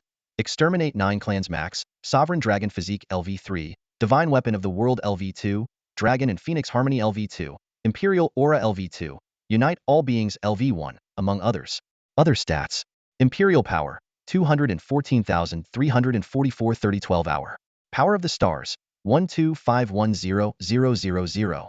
Achievements. Conqueror of Armies Max, Nemesis of Insects LV1, Slayer of Fools LV1. Ah, this feels good. Qin Yang exhaled deeply. He hadn't closely examined his status panel in a long time, usually just glancing at the accumulation of Imperial power. This detailed review left him pleasantly surprised. Simply advancing from an unranked class to elite granted him hundreds of attribute points. Each subsequent level up added another 30 points. The 5 levels gifted from the Goblin Resurrection alone provided a direct boost of 150 points. Adding in the bonuses from his gear and skills, his base attributes had reached an astonishing 2,312 points.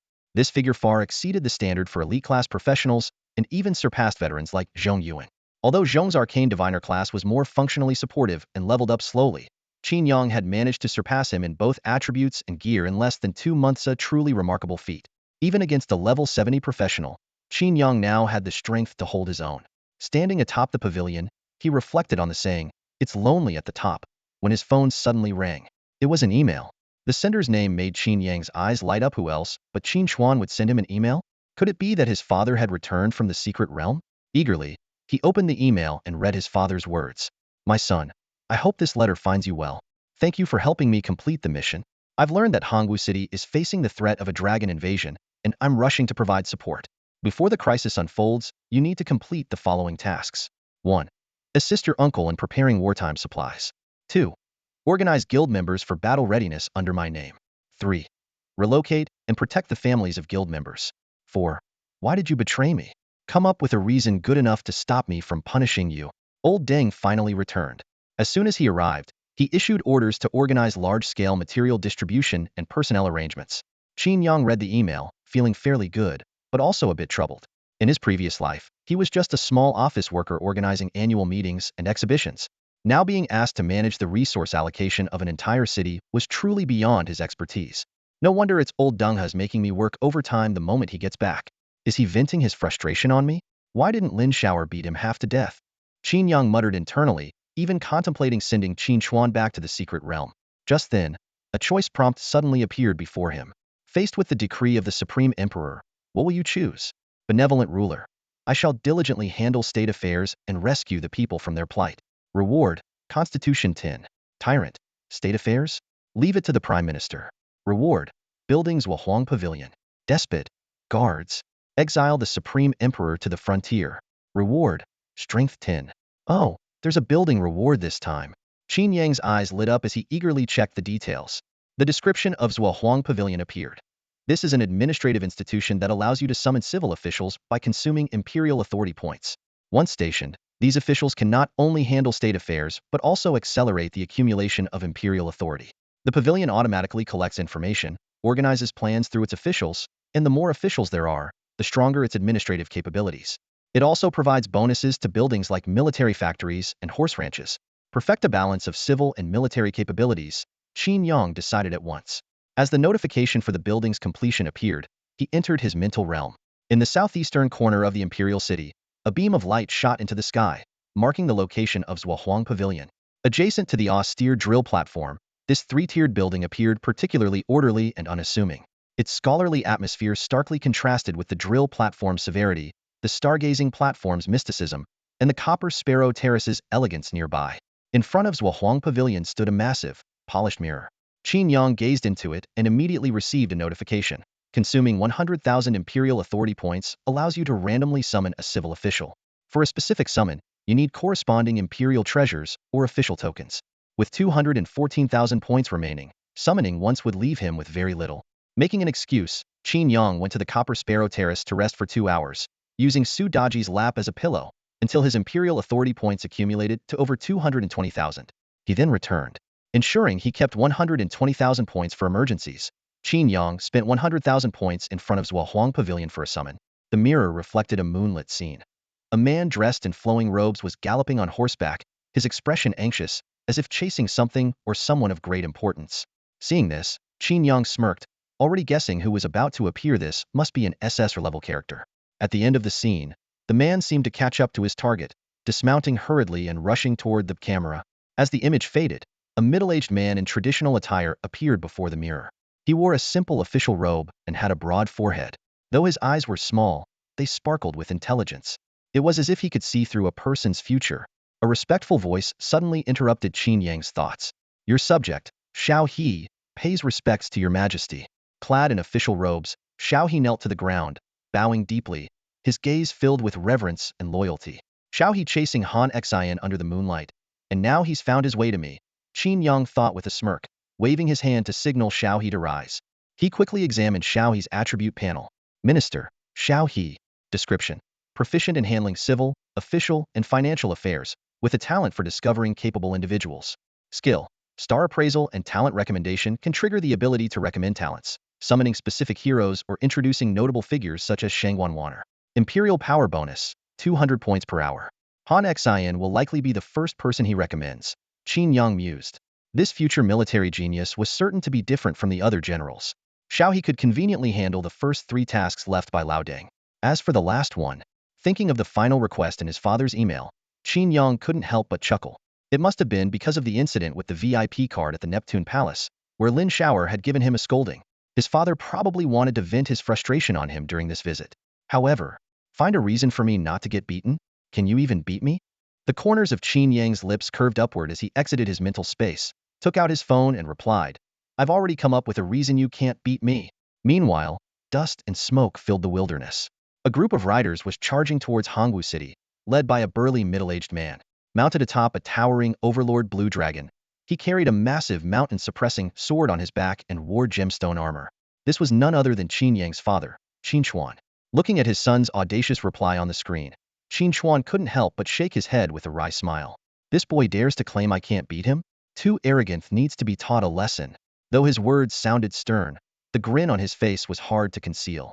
He had already heard of his son's remarkable achievements from Lin Shower, a legendary class profession, commander of the battlefield, defeating 9 extraordinary class opponents in one go, and even forcing the 149 level Lin Shower to retreat by half a step. Such feats were beyond the reach of even Lin Shower in her younger days. Despite being domestically disciplined by his wife, Qin Chuan couldn't help but feel immense pride. However, his expression soon turned serious. In this world, strength was fundamental, but to truly dominate, one needed exceptional political acumen. This dragon invasion crisis presented an excellent opportunity to test Qin Yang's management skills. If he passed, the Dragon Pavilion Guild could be entrusted to him, allowing Qin Chuan to focus on conquering the demi-human realm and expanding the Qin family's territory. Gazing at the starry sky, Qin Chuan made a solemn vow in his heart. I, Qin Chuan, will carve out a kingdom and lay it before my father-in-law. 3 days later, in Hongwu City, faced with the potential threat of invasion, the city lord, Zhang Qian, chose to be transparent. After issuing a red alert through the city's online media, the million residents did not succumb to panic. The city continued to operate in an orderly manner, with everyone following the contingency plans laid out by the city lord's office, preparing for the impending crisis with calm and precision. Professionals from all walks of life reported to the city defense forces, ready to act at a moment's notice. Qin Yang stood atop the city lord's residence, overlooking the city as it braced for battle. On the streets below, professionals in uniforms of various colors moved about busily. The major guilds, often embroiled in open and covert rivalries, had set aside their grievances to unite in defense of their shared home. Even those who usually clashed with the Dragon Pavilion Guild had put their past disputes on hold. This unity deeply moved Qin Yang. The apocalyptic experiences of this world had taught its people just how insignificant personal grudges were in the face of disaster. During this tense period of preparation, Qin Yang was far from idle. He mobilized the Qin family's resources to stockpile wartime supplies, built temporary shelters for guild members' families, chaired meetings to assign tasks, and reviewed various reports. Although everything was being carried out according to plans drawn up by Xiao He, to outsiders, it all seemed to be the work of Qin Yang alone.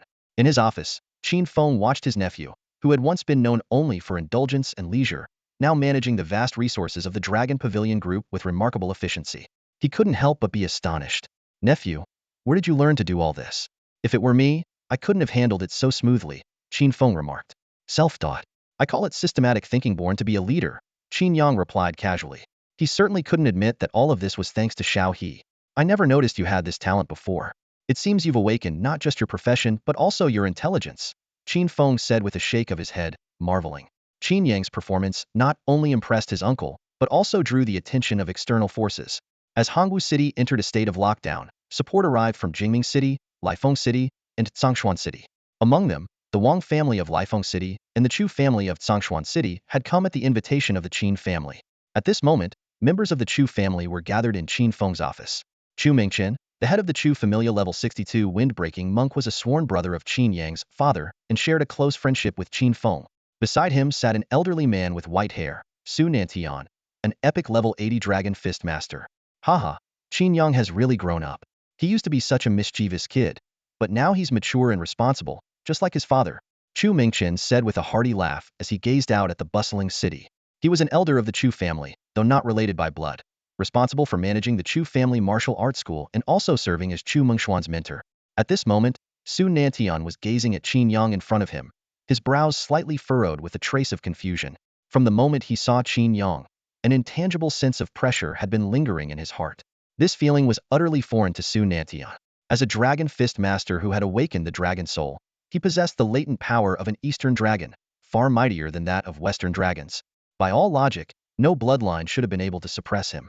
Yet, when facing Qin Yang, Su Nantian inexplicably felt a sense of oppression. Even though legendary professions could indeed suppress epic ones, how could an 80th level grandmaster feel overwhelmed by a 35th level elite? As he pondered this, a sudden chill ran down his spine. Looking up, he saw Qin Yang calmly gazing at him. In that instant, Su Nantian seemed to catch a glimpse of golden vertical pupils. His dragon soul emitted a low huma sound only he could hear, almost as if it were submitting to some great existence. Instinctively avoiding Qin Yang's gaze, Su Nantian felt his dragon soul gradually calm down. There must be something extraordinary within Qin Yang. What could it be? This thought stirred an inexplicable excitement within him. As an advanced profession of beast martial artists, dragon fist masters did not possess unique skills of their own and could only learn directed skills from the monk class. However, their defining feature lay in their core ability, the dragon soul. Enhancing their directed skills through the dragon soul was the true characteristic of dragon fist masters. Apart from leveling up, strengthening the dragon soul was a vital pursuit for them. The stronger the dragon soul, the more powerful their skills became. Su Nantian had a hunch that the mysterious power within Qin Yang might help his dragon soul ascend to new heights. While he was lost in thought, Qin Yang finished reviewing all the work reports and handed the documents to Qin Feng. Second uncle, everything is approved. Just delegate it to the others for execution. I have my own matters to attend to, he said as he stood, nodding to Chu Mingchen and Su Nantian. Uncle Chen, Elder Su, please excuse me for now. I've been quite exhausted these past few days and need some rest. Chu Mingchen beamed brightly, while Su Nantian suppressed his inner excitement and returned the gesture with a smile. After Qin Yang left, Qin Feng shook his head with a sigh. That kid has gotten efficient. He's even assigning work to me now. Your nephew is quite capable. You and your brother should count yourselves lucky, Chu Mingchen said, patting Qin Feng on the shoulder before adding with a sigh. Unlike me, my daughter's a bit of a fool. What's going to happen to the Chu family business? His gaze toward Qin Feng turned meaningful. You scoundrel. Qin Feng shot him a glare. You used to say not to let Qin Yang ruin Xiener, and now? Well, you know, better to keep it in the family, Chu Mingchen replied with an awkward laugh. I've come to terms with it. With my daughter's intelligence, she's bound to be taken advantage of by someone. Might as well let it be someone trustworthy. Yeah, right? Qin Feng retorted disdainfully. Do you really trust Qin Yang? You're clearly just after his abilities. Having wrapped up all his tasks, Qin Yang exhaled deeply, wondering where he could go to unwind. Unfortunately, with Hongwu City under lockdown, most entertainment venues were closed. There was no telling how long this situation would last. After a dragon was sighted outside the city, Zhong Yuyan from the City Lord's Mansion and Dongfang Qing from the Tsongshuan Immortal Sect conducted divinations. They predicted that a major event would occur in Hongwu City in a week's time. Everyone assumed this was the anticipated dragon invasion. Thanks to the advance warning, the city's upper echelons remained composed, with resources and defenses already prepared, ready to face the dragon's assault. Qin Yang shared the same sentiment, but hoped the lockdown would end soon so he could enjoy himself. If he didn't get to relax, Qin Chuan would start nagging him again when he returned. Suddenly, an idea struck him. Observatory Tower, known for its ability to inquire about worldly matters, might provide a more accurate prediction of the dragon's arrival than even a Qi practitioner. With that thought, Qin Yang entered his mind space. Qin Yang passed through the mental space and arrived at the stargazing platform. After 3 days of accumulation, his imperial power had reached 240,000, which meant he could use the Ask the Earth ability 24 times. However, at the moment, he decided to start with Ask the Sky. Calming his mind, he silently chanted, "Activate Ask the Sky." This ability could only be used once a month, but did not consume any power. Soon, three pieces of information appeared before him. The first revelation showed that the kingdom of the Lionheart was in turmoil. Following the death of the Empress, the nobles were eyeing the throne greedily, and civil war was on the verge of breaking out. This would lead to the collapse of their overseas colonial rule. The second revelation indicated the emergence of a mysterious mutated creature in the ocean, causing the cherry blossoms of the island nation to wither and never bloom again. What shocked Qin Yang the most was the third revelation. The Federation of the 9 provinces city-states would be destroyed. Major families, under the pretense of self-preservation, would massively expand their military forces, plunging the world into chaos and division. The Federation of the 9 provinces city-states destroyed? Qin Yang frowned deeply. Based on the current warnings, the city-state in question was most likely Hongwu City. However, with Hongwu City's current defensive strength, it would take an attack by at least 10 giant dragons simultaneously to bring it down. And commanding such a large number of dragons would require a powerful leader. An ancient dragon? The thought suddenly crossed Qin Yang's mind. Compared to ordinary dragons, the strength of an ancient dragon was comparable to that of a human monarch-tier powerhouse. If an ancient dragon had truly appeared, the destruction of Hongwu City would make sense. But what could possibly attract such a formidable being? With this question in mind, Qin Yang decided to use Ancient Dragon as the keyword for his Ask the Earth ability. As the intricate magic formation activated, the projection of stars condensed in the air, revealing 3 new pieces of information. The first result was a compilation of the top 10 ancient beasts, with the last one said to have a lifespan equal to that of the heavens and the earth. The second result revealed that the Lighthouse Nation was secretly assembling a Dragon Knight Corps to launch an attack on the Desert Nation. The third result directly addressed the core of the issue. The ancient dragon Akka had been resurrected. It was now watching the Federation of the 9 provinces, seeking to reclaim its dragon heart and activate it with the blood of humans. This answer sent shivers down Qin Yang's spine. Against an ancient dragon, any preparations made by Hongwu City would ultimately be futile. Such a threat could only be countered by Lin Shower. Typically, a powerhouse like Lin Shower wouldn't risk themselves for the sake of a single city, just as great cultivators in the world of immortality wouldn't endanger themselves for a small village. However, because Qin Yang was there, not only would Lin Shower intervene, but even his emperor-tier grandfather would come to his aid. Of course, Qin Yang's prior preparations were not in vain. While Lin Shower faced off against the ancient dragon, the threat posed by other ordinary dragons would still require the efforts of Hongwu City's adventurers and warriors. Qin Yang contemplated this, then turned his attention back to the results of his inquiry. The mention of the ancient dragon demanding a dragon heart made his brow furrow. The term sounded familiar. It likely had something to do with forging materials.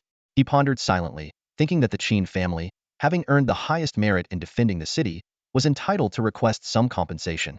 Suddenly, the words dragon heart rippled through his mind like a stone dropped into still water. Qin Yang abruptly straightened, his eyes widening. Remembered. Guyu, a renowned forging master from the guild, had once mentioned that Jingming City housed a dragonblood forge. The molten lava there could significantly enhance the success rate of forging equipment of purple grade and above. The source of this miraculous effect was rumored to be a dragon heart hidden within the lava pool. So, the dragon's true target is Jingming City? Qin Yang's gaze turned sharp. He realized his earlier judgment might have been entirely wrong. The dragon's appearance outside Hongwu City didn't necessarily mean it intended to attack there. This could simply be reconnaissance, or even a diversionary tactic to draw their forces away. Those cunning lizards are using strategies straight out of Sun Tzu's Art of War.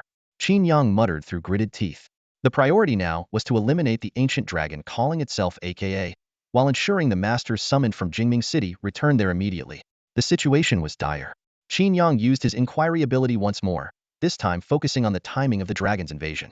The answer sent a shiver down his spine. It revealed the number 4, indicating that the dragon's roar would shatter the night sky tonight. Only 2 hours left? That was an entire week earlier than the calculations of the Qimen Heavenly Master. My calculations must be more accurate than the Qimen Heavenly Masters, Qin Yang thought decisively as he exited the mental space. When the news reached the conference room of the Hongwu City Lord's mansion, it caused an uproar. The head of the Chu family shot to his feet so abruptly that he knocked over his chair. Qin Feng had just conveyed Qin Yang's prediction. The dragon's true target was likely Jingming City, involving not only a dragon but also an ancient dragon, with the attack expected tonight. Even the level 80 elder Su Nantian turned pale at the news. An ancient dragon was at least level 100, and coupled with the terrifying potential of a regular dragon without a king-tier powerhouse to oversee the defense, it was unimaginable how they could possibly withstand the assault. After urgent deliberations, the group quickly formulated a response plan. Su Nantian and Chu Mingqian, utilizing their ability to fly, would lead an advance team back to Jingming City immediately. The remaining personnel would board the armored train to Tsongshuan City and transfer to the flying ship of the Tsongshuan Immortal Sect. The sect would also dispatch 2 sword immortals to provide support. As the sun set, everyone recalled Qin Yang's ominous words. Tonight, the dragon's roar will shatter the night sky. Their hearts grew heavy. This tonight could be happening now. Just as Chu Mingqian prepared to depart, a prolonged dragon roar echoed from above the clouds. Everyone looked up to see the faint outline of a massive dragon's form looming within the mist. Steady your minds. The dragon's roar is coming, Su Nantian shouted, shielding Chu Mingqian behind him. Before his words had fully settled, a deafening thunderclap exploded in the sky. The glass of the conference room shattered instantly, and the violent shockwave sent Zhong Yuan, Zhang Qian, and Qin Feng flying out of the room all at once. Boom! A deafening thunderclap echoed through the skies. The entire Hongwu city trembled violently, and the glass windows creaked under the strain. But this was no ordinary thunder, it was the roar of a dragon. Qin Yang stood by the floor-to-ceiling window, his fingers lightly tracing the jagged cracks on the glass. These specially crafted panes, forged from rare metals, were designed not only to block detection spells but also to withstand attacks from anyone below the elite rank. Yet now, the mere aftershock of the dragon's roar had left them riddled with fractures. According to intelligence from the Stargazing Tower, dragons could unleash skills using their roars. A battle between 2 dragons was essentially an epic, upgraded shouting match. However, the destructive power of this verbal duel was staggering. Likely, every glass pane in Hongwu City had already been shattered. My second uncle's investment in that glass factory is about to pay off again, Qin Yang mused. Despite the sudden arrival of the dragons, he appeared remarkably composed. The Stargazing Tower's predictions had been spotonth dragons had indeed appeared after nightfall. This only confirmed his suspicions. The true target wasn't Hongwu City, but Jingming City. This was merely a diversion. With that thought, Qin Yang pulled out his phone to check the messages in the Nine Suns Contest for Supremacy group chat. The group was in chaos. Chu Mingqian, I heard dragons are attacking Jingming City. How's the situation over there? Luan Tian asked. Weren't they supposed to attack Hongwu? Huayan replied, confused. Yeah, my brother's already headed to Jingming City to assist, Luan Tian added. Lin Imo quickly sent 2 messages. This is insane. Chu Mingqian, babe, take care of yourself. You should get as far away as possible, Luan Tian advised. When Chu Mingqian didn't respond, Zhou Dongdong asked nervously, could it be? It's already started? Just as Qin Yang assumed Chu Mingqian might be fleeing, a video suddenly appeared in the chat. The footage showed over a dozen dragons circling in the sky, their deafening roars shaking the heavens. Guys, look! So many dragons! Chu Mingqian finally chimed in. You didn't run? Qin Yang asked. No way to escape. There's a barrier outside the city, and a swarm of dragonborn soldiers is pouring in. I'm heading to the underground shelter. Qin Yang's brow furrowed. Although the dragonborn resembled lizard men in appearance, they carried the bloodline of dragons and typically only appeared in high-level secret realms. Their presence, alongside the dragons, indicated an invasion far beyond initial expectations. He recalled the Stargazing Tower's warning. Akka intended to use human blood to awaken the heart. This was a full-scale massacre in the making. Chu Mingqian, make sure you stock up on food and water. Stay in the shelter and don't wander off. Wait for your dad to arrive. After sending the message, Qin Yang poured himself a glass of red wine. He needed to stay calm, but from the moment the dragons appeared, an uncontrollable surge of excitement had welled up within him. It was the thrill of a hunter finally confronting its prey. If I'm not mistaken, this is the true dragon bloodline stirring within me. Qin Yang swirled the red wine in his glass with practiced elegance, his gaze fixed through the floor-to-ceiling window at the massive dragon circling outside.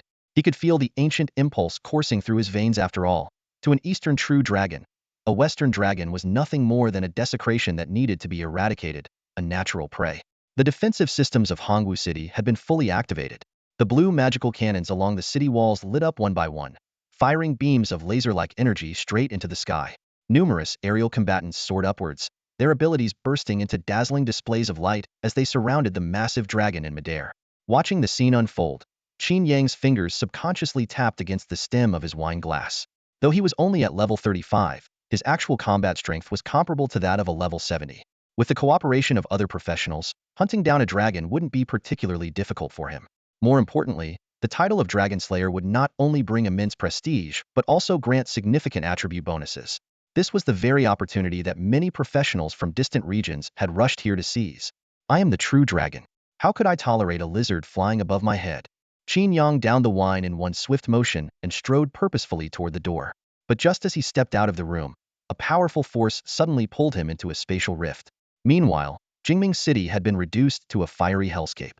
The dragon swooped and spiraled through the smoke-filled skies, its deafening roars punctuated by bursts of searing dragon breath. On the ground, towering figures moved through the inferno, mercilessly hunting down anything that moved. The clash of weapons, the sound of flesh being torn apart, and the anguished cries of despair created a cacophony of chaos. Xianer, the entrance to the shelter is in the parking lot, Chu Jing shouted as she single-handedly held off 20 dragonborn soldiers. The level 60 Thunder Fist Master, clad in a full set of purple-grade equipment, was buying time for her disciple, Chu Mingxian, to escape. Close the door. But what about you, Master? Get rid of this burden and go. I'll handle myself. You staying here only puts us both in more danger.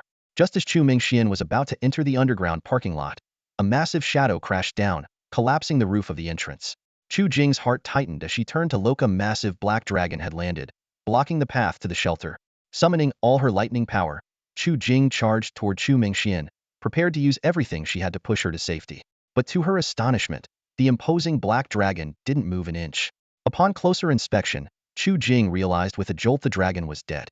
The black dragon plummeted from the sky like a puppet with its strings cut, crashing heavily onto the ground. Its once impenetrable scales were now shattered, and scorching dragon blood poured relentlessly from its massive wounds, sizzling into white steam upon contact with the earth. The astonishment lingering in its eyes was unmistakable. Clearly, in its final moments, it had witnessed something beyond its comprehension. Chu Jing stared at the scene in utter disbelief. In her understanding, while dragons were not invincible, killing one protected by a 60 damage reduction dragonhide spell was no trivial feat yet. The black dragon before her had been felled by a single strike, a feat far beyond her realm of understanding. Even Su Nantian, at level 80, could never achieve such a swift and decisive kill. She quickly ran over to Chu Mingxian, who was sitting on the ground, visibly shaken. Meng Xuan's trembling hand pointed toward the sky as she stammered. Qin, someone from the Qin family? Chu Jing asked in confusion, raising her head to look. What she saw left her stunned. Suspended in the air was a man surrounded by starlight, his entire being radiating an otherworldly glow. Golden weapons materialized around him, shooting forth like meteors toward the circling dragons. Each strike tore effortlessly through their famed dragonhide, inflicting lethal wounds. In just one round of attacks, 2 more dragons plummeted to the ground, while the remaining dragons fled in panic. It was the first time Chu Jing had ever seen such a humiliating retreat from creatures as fearsome as dragons. Qin Yang, she murmured, recognition dawning as she noticed the signature golden divine weapons. Yet, she found it hard to believe. Qin Yang had recently participated in the conscripted battlegrounds, and while legendary professions were powerful, the idea of someone in their 20s slaughtering dragons so effortlessly seemed utterly absurd. In the sky, Qin Yang glanced at the system notification that appeared before him. You have slain a Western dragon and achieved the title Dragon Slayer. Dragon Slayer LV.1. Damage to Western dragons increased by 10, all attributes 30. Surveying his surroundings, he noticed Chu Mingxian and Chu Jing on the ground below and suddenly understood. Moments ago, he had merely stepped out of his room when he was abruptly pulled into a temporal rift, finding himself face-to-face with a ferocious black dragon. Fortunately, his quick reflexes and mastery over the heavenly armament technique allowed him to take it down swiftly. Now, as he pieced everything together, he realized that the unexpected teleportation must have been triggered by the twin star amulet Chu Mingxian had given him earlier. The artifact was designed to transport one wearer to the other side in moments of life-threatening danger. A protective tool, yes, but clearly a double-edged sword. If faced with a danger that neither can resolve, it would mean one dies and one escapes, Qin Yang thought to himself. It was only then he realized he had forgotten to remove the protective amulet and couldn't help but marvel at how the Chu family's unintended action had inadvertently granted them protection. Looking at the level 60 black dragon that had just roared and charged at Chu Mingxian, Qin Yang knew that if he hadn't appeared in time, the girl would have met a tragic end. This majestic beast, exuding an imposing aura, could yield 450,000 experience points, clearly a creature with 3-star potential. Just 4 more of the same level, and level 36 will be within reach, he calculated silently. Recalling the fight with the dragon, Qin Yang found dragon slaying to be not as difficult as legend suggested.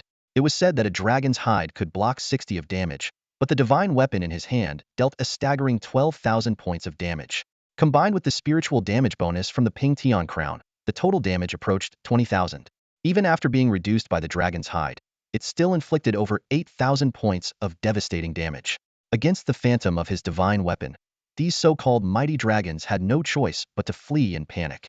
While the dragons in the sky scattered, the Dragonkin soldiers on the ground continued their ruthless slaughter of civilians. The streets were littered with corpses, a tragic mix of adventurers and ordinary people. Without hesitation, Qin Yang summoned 500 elite guards from his mental space, then swiftly added another 500. In an instant, the blazing city of Jingming was illuminated by golden radiance. 1,000 elite guards, clad in golden armor, descended like heavenly soldiers, standing against the ferocious Dragonkin soldiers. Those who dare impersonate dragons kill without mercy. Qin Yang's Imperial Decree resounded through the heavens, overpowering the cacophony of dragon roars. Wind! The 1,000 elite guards shouted in unison, surging forward as a golden torrent into the inferno. The orderly charge of the Yuling guards, the sweeping blades and shields of the Hupan guards, and the thunderous arrow volleys of the Yinling guards unfolded in perfect sequence. In just one round of attacks, the tide of battle was completely reversed. The once rampaging Dragonkin soldiers were instantly reduced to prey. Notifications of kills flashed repeatedly before Qin Yang's eyes. Each of these level 40 Dragonkin soldiers yielded 30,000 experience points, double that of ordinary monsters. Though they possessed Dragonhide protection and the ability to breathe Dragonfire lethal threats to most adventurers to Qin Yang, they were merely walking bags of experience. Golden light flickered, and the system notification appeared. You have leveled up to 36. All attributes 5. Gain 10 free attribute points. Watching the rapidly rising experience bar, Qin Yang thought to himself, this is the right place to be. Reaching level 36 from level 35 required 2 million experience points, and the requirements would only increase further. While high-level monsters gave abundant experience, lacking the strength to defeat them rendered it meaningless. This was why many adventurers gave up progressing at level 31. The higher-level monsters were simply too formidable. Gazing at the city filled with experience bags, Qin Yang laughed heartily, deciding that he owed the Chu family a great reward. If not for the Twin Star Amulet, this opportunity might have slipped through his fingers. When his gaze fell upon Chu Mingxian and Chu Jing below, Chu Jing felt her blood run cold, her legs weak. Though she had spent years by Su Nanshan's side and witnessed the aura of many powerful individuals, the pressure emanating from Qin Yang was entirely different. It felt as though she was being observed by a higher dimensional being, or staring into an endless abyss. His eyes, both vast as the heavens and deep as the void, were utterly overwhelming. Just as Chu Jing was overwhelmed with shock, Qin Yang descended slowly from the sky, landing steadily in front of the master and disciple. That was so cool just now. Qin. Chu Mingxuan's eyes sparkled with admiration as she eagerly asked, did you come here with my dad? She stood up, her face smudged black from the firelight, but her bright eyes still shone with pure innocence. As one of the prodigies once defeated by Qin Yang in a Ani against 9 battle, she was well aware of his strength. In her mind, with Qin Yang's abilities, securing a spot among the top 100 warriors in Hongwu City would be no challenge at all. Huh, where's my dad? Didn't he come with you? Chu Mingxian looked around, searching for Chu Mingqian's figure. Your father didn't come with me, Qin Yang replied casually before turning to Chu Jing. Senior Chu, what's the current situation in Jingming City? This question snapped Chu Jing out of her shock. She took a deep breath and responded gravely, the situation is dire. These draconic soldiers were airdropped by dragons. Although their numbers inside the city are limited, large contingents are gathered outside the east and north gates. If the gates are breached, even if we manage to hold Jingming City, it would be nothing more than an empty shell. Qin Yang nodded in agreement. Jingming City, with a population of 1.2 million, was larger than Hongwu City. Unless 10,000 elite Imperial guards were deployed, it would be nearly impossible to ensure everyone's safety. However, deploying such a large force would be too costly. The optimal solution was to use large-scale skills to eliminate the monsters outside the city. Fortunately, with the monsters concentrated outside, he could unleash his pluck the stars technique without restraint. Having assessed the situation, Qin Yang soared into the sky, observing the battlefield from above. The draconic soldiers were not the main concern. The critical issue was the dragons. 1,000 Imperial guards would suffice to clean up the draconic soldiers within the city, but the airborne dragons required a different strategy. These dragons flew at incredible speeds.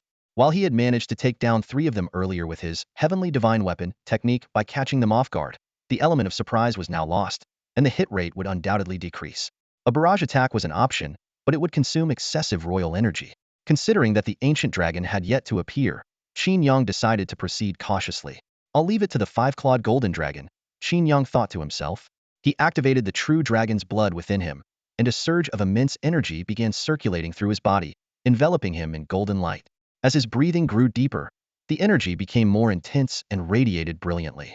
Suddenly, Qin Yang's eyes snapped open, and a thunderous dragon roar echoed across the sky. A stream of golden energy burst from his mouth, swirling and twisting in the air like a ribbon before materializing into a colossal dragon.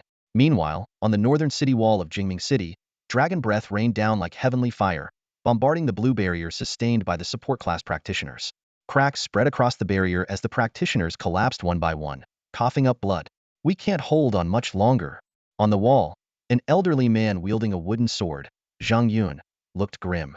As the deputy commander of Jingming City's defensive forces and a level 65 Taoist, he kept his eyes fixed on the worsening situation before him. This barrier was the last line of defense for Jingming City. Beyond the city walls, a dense wave of dragonborn soldiers surged like a tide. If the barrier were breached, not only would the walls crumble, but 70% of the city's residents would face a brutal massacre. The dragon seemed to sense Zhang Yun's apprehension, diving down one after another to launch ferocious attacks on the barrier. Amid deafening roars, the protective shield cracked like a spiderweb and finally shattered with a thunderous crash. The support professionals on the city walls collapsed almost simultaneously, marking the complete fall of Jingming City's final defense. Outside, the Dragonborn warriors began their charge. Zhang Yun's expression was grim. He knew that once the enemy entered the city, waiting for reinforcements would be futile. Taking a deep breath, he called out to the combat professionals, melee fighters level 55 and above. Follow me down to meet the enemy. Yes, they responded in unison, their faces resolute and fearless. As individuals who enjoyed high status and privileges, they understood that it was now their duty to defend the values of this world with their lives. Just as they prepared to leap off the walls and face the Dragonborn in a desperate battle, a blazing laser imbued with golden lightning suddenly pierced through the sky. This radiant beam, like a divine sword, cleaved an onrushing dragon in half. The dragon's corpse, wreathed in white flames, crashed into the Dragonborn ranks, causing catastrophic losses like a meteor strike. Then, a resonant dragon's roar echoed through the heavens. Everyone instinctively turned to look back as a powerful shockwave swept over them. This immense pressure rippled through the entire city, extinguishing all flames instantly. The chaotic Jingming City fell into a sudden and eerie silence, with every gaze fixed on the skies. There, a majestic eastern dragon bathed in golden light appeared. Its slender, elegant form was covered in scales that shimmered like molten gold, and its awe-inspiring eyes gazed down upon all. The dragon raised its head and unleashed a stream of golden flames, illuminating the smoke-filled city. An eastern dragon. It's the eastern dragon of Jiuzhou, Zhang Yun exclaimed, his voice trembling. As a scholarly Taoist commander, he understood the significance of this moment. In this era of universal class changes, Western dragons were known to roam, but Eastern dragons had remained confined to legend. Even epic-level Dragon Fist masters could only summon ethereal dragon soul projections. But today, the legend had become reality. Nearby, his adjutant was trembling with fear at the sight of the colossal creature, but Zhang Yun patted his shoulder reassuringly. Do not fear. The Eastern Dragon is the totem of Jiuzhou. We are all descendants of the dragon. Its arrival must be to protect us. Turning to the circling Western dragons, he roared with all his might. You so-called dragons. You lizards masquerading as kings, open your eyes and witness what a true dragon looks like. Roar. Amidst the earth-shaking dragon's cry, a colossal golden dragon spiraled through the sky, its majestic presence as dazzling as the midday sun, casting the thick smoke into a brilliant crimson glow. Sunantian, is that you? Zhang Yun gazed up at the imposing five-clawed golden dragon, a glimmer of hope rising in his heart. In Jingming City, only Su Nantian possessed the ability to resonate with the power of a true dragon. If this golden dragon was indeed his summon, it would signify that his mastery of the Dragon Fist had reached a legendary realm. The presence of a legendary warrior would be enough to elevate Jingming City to the ranks of the most prominent cities. Heaven has not forsaken Jingming City. Zhang Yun had just breathed a sigh of relief when he saw numerous massive dragons in the sky, surging toward the golden dragon. His heart clenched once more. Su Nantian had likely just broken through, and it was uncertain whether he could handle this horde of proud and formidable dragons. Zhang Yun's gaze sharpened as he pinched his fingers together, conjuring a talisman shimmering with lightning. Though this incomplete thunder-summoning talisman could only create storm clouds, it might still slow the dragon's movements. Even a slight delay would be a tremendous help to Su Nantian. By the decree of heaven, thunder, come forth.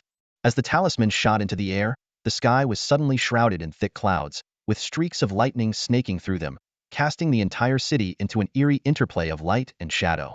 The dense thunder elements surged within the clouds, threatening to unleash a heavenly calamity at any moment. Zhang Yun felt the hairs on his body stand on end, his white hair bristling, and a tingling numbness spreading across his skin. Something's not right. Zhang Yun muttered with unease. How could an incomplete talisman summon such overwhelming thunder energy? Could it be? A flicker of joy crossed his eyes. High above, Qin Yang observed the swarm of dragons charging toward the golden dragon, a cold sneer curling on his lips. These foolish lizards dared to challenge a true dragon.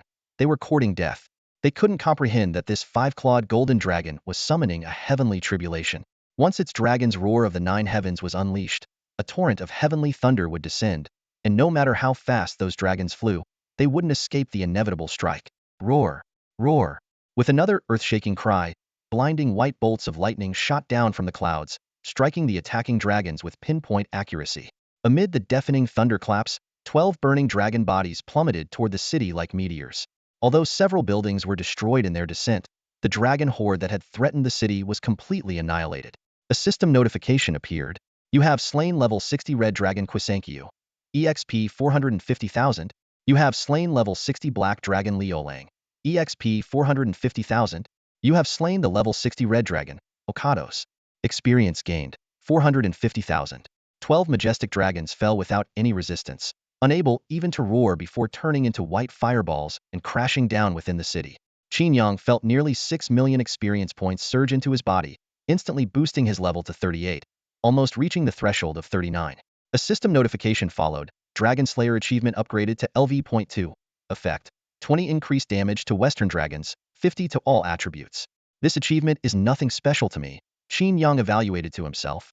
The 150-point base attribute boost from the second level achievement was merely equivalent to the effect of 18 low-tier attribute fruits, hardly worth mentioning for someone of his caliber.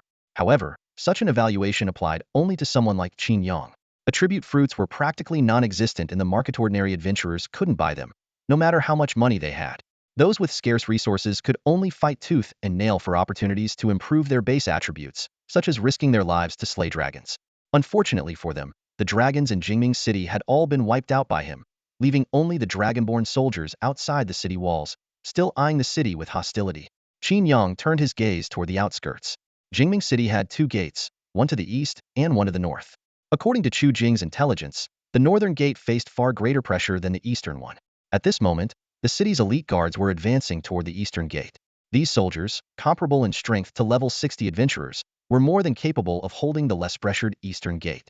Today, I must reach level 45. Qin Yang withdrew the five-clawed golden dragon formed by his aura and dashed toward the northern gate. The dragonborn soldiers there would serve as the perfect source of experience.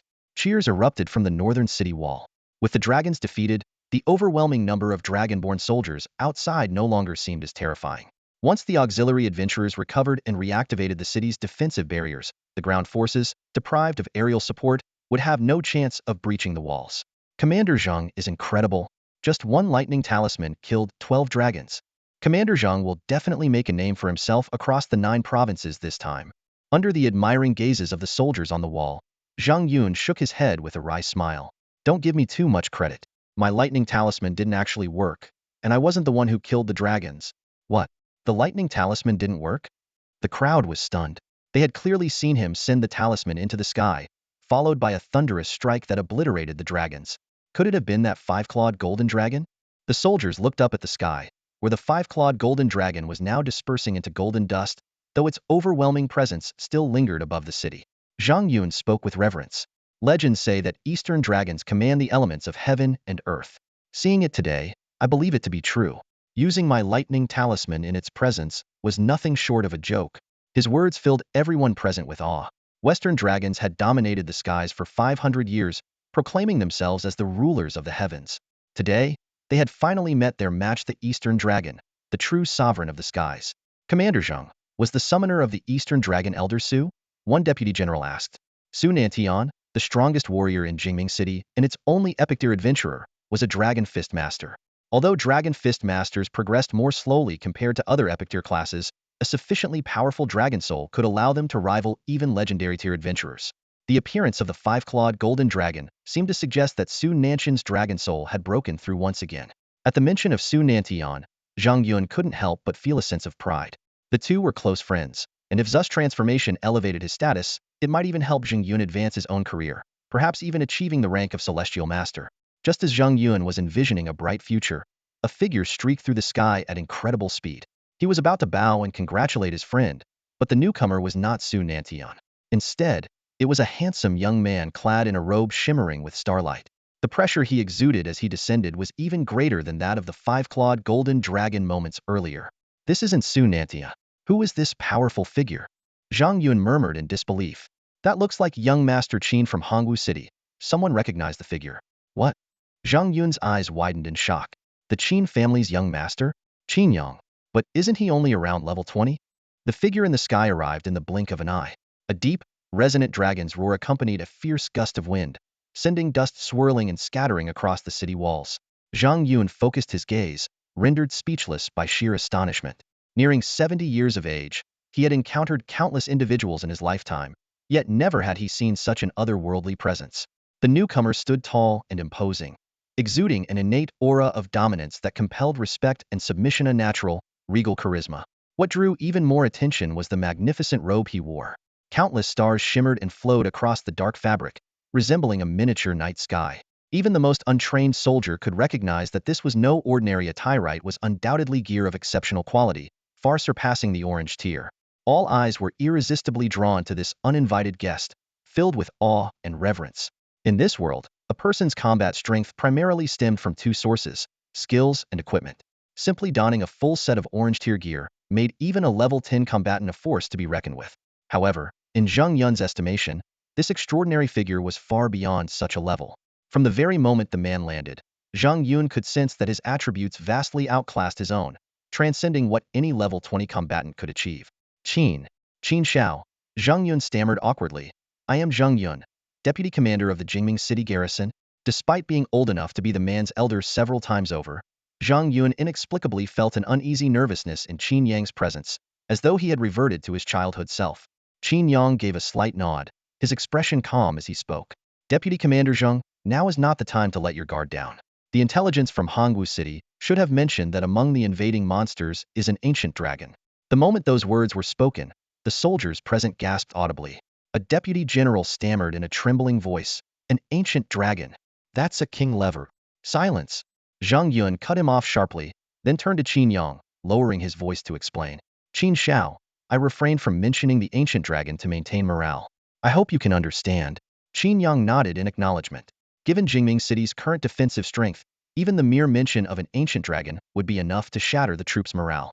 Thankfully, the earlier display of the five-clawed golden dragon had left a lasting impression, and with a formidable figure like Qin Yang present, the soldiers' spirits remained steady for now.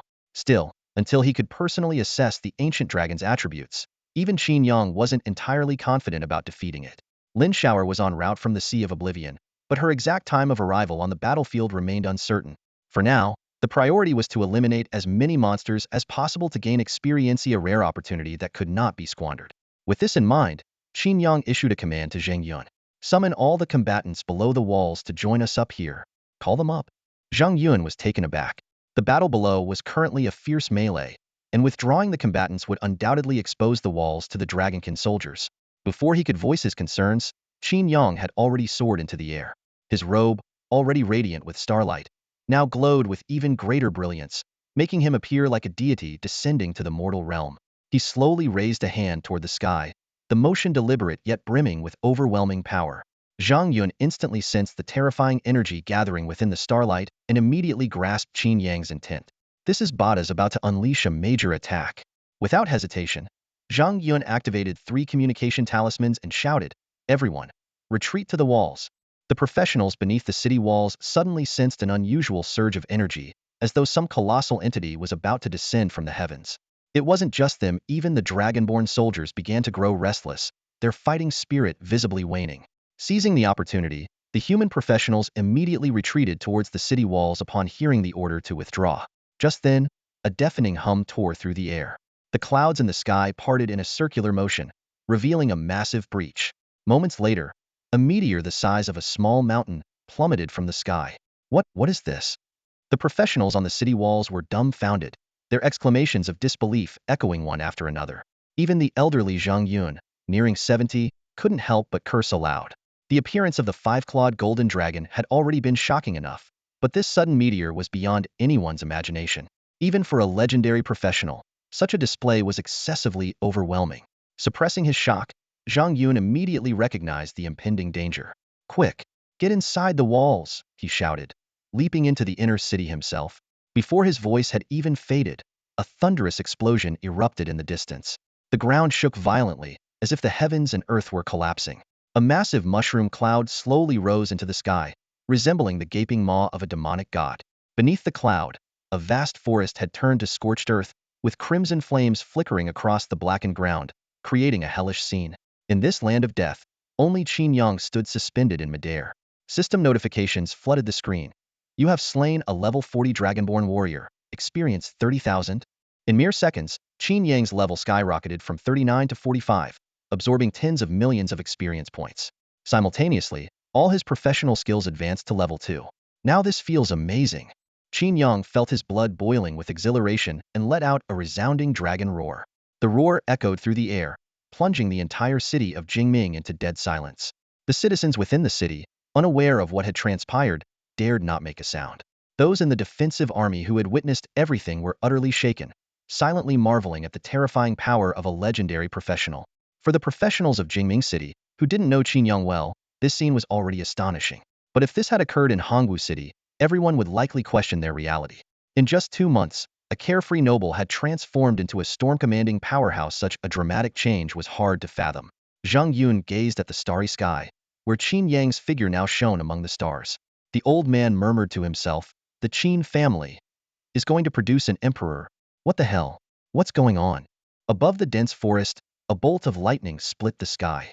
Qin Chuan's figure flickered in and out of sight within the electric glow.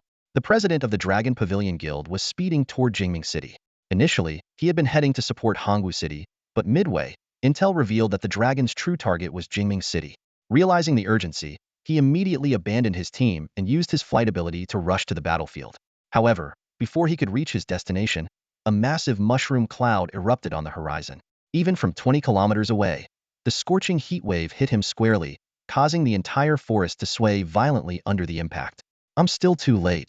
Qin Chuan's heart sank. He knew all too well that the strongest combatant in Jingming City at the moment was a level 65 Taoist named Zheng Yun. While Taoists were known for their versatility, their destructive power was limited, nowhere near enough to cause such a terrifying scene. Ordinary dragons didn't possess such strength either. There was only one explanation: an ancient dragon had descended. The thought twisted his heart. The ancient dragon, which should have been intercepted by Lin Shower, had clearly managed to slip past. But he couldn't blame her. Crossing the Sea of Oblivion was already perilous enough, and it was a blessing she hadn't lost her way entirely.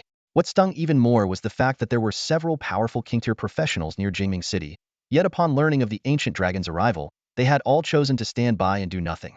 The stronger they were, the more they valued their lives, unwilling to take risks. As someone who had not yet reached the King-tier himself, Qin Chuan could only sigh helplessly at their cowardice. Regret consumed him. If only he hadn't clashed with his close friend Chu Mingxian back then, perhaps Chu Mingxian would already be married into the Qin family and wouldn't have perished in this disaster. As he wallowed in self-reproach, his phone suddenly rang. The caller ID showed it was Lin Shower. "Shower, you made it out of the Sea of Oblivion?" Qin Chuan asked urgently. "Just got out," came Lin Shower's lazy voice on the other end of the line. "Are you in Jingming City now?" "No need to go there. I ran into that ancient dragon in the Sea of Oblivion. It's already dead. I'm calling you just to save the trouble of using a communication talisman." "Dead? That fast?" Qin Chuan was momentarily stunned, his gaze returning to the massive mushroom cloud. If the ancient dragon was dead, then what caused that explosion? Could there be another ancient dragon? As he pondered, Lin Shower's annoyed voice interrupted his thoughts. "Aren't you going to ask if I got hurt?" "Well, are you hurt?" "No." Women."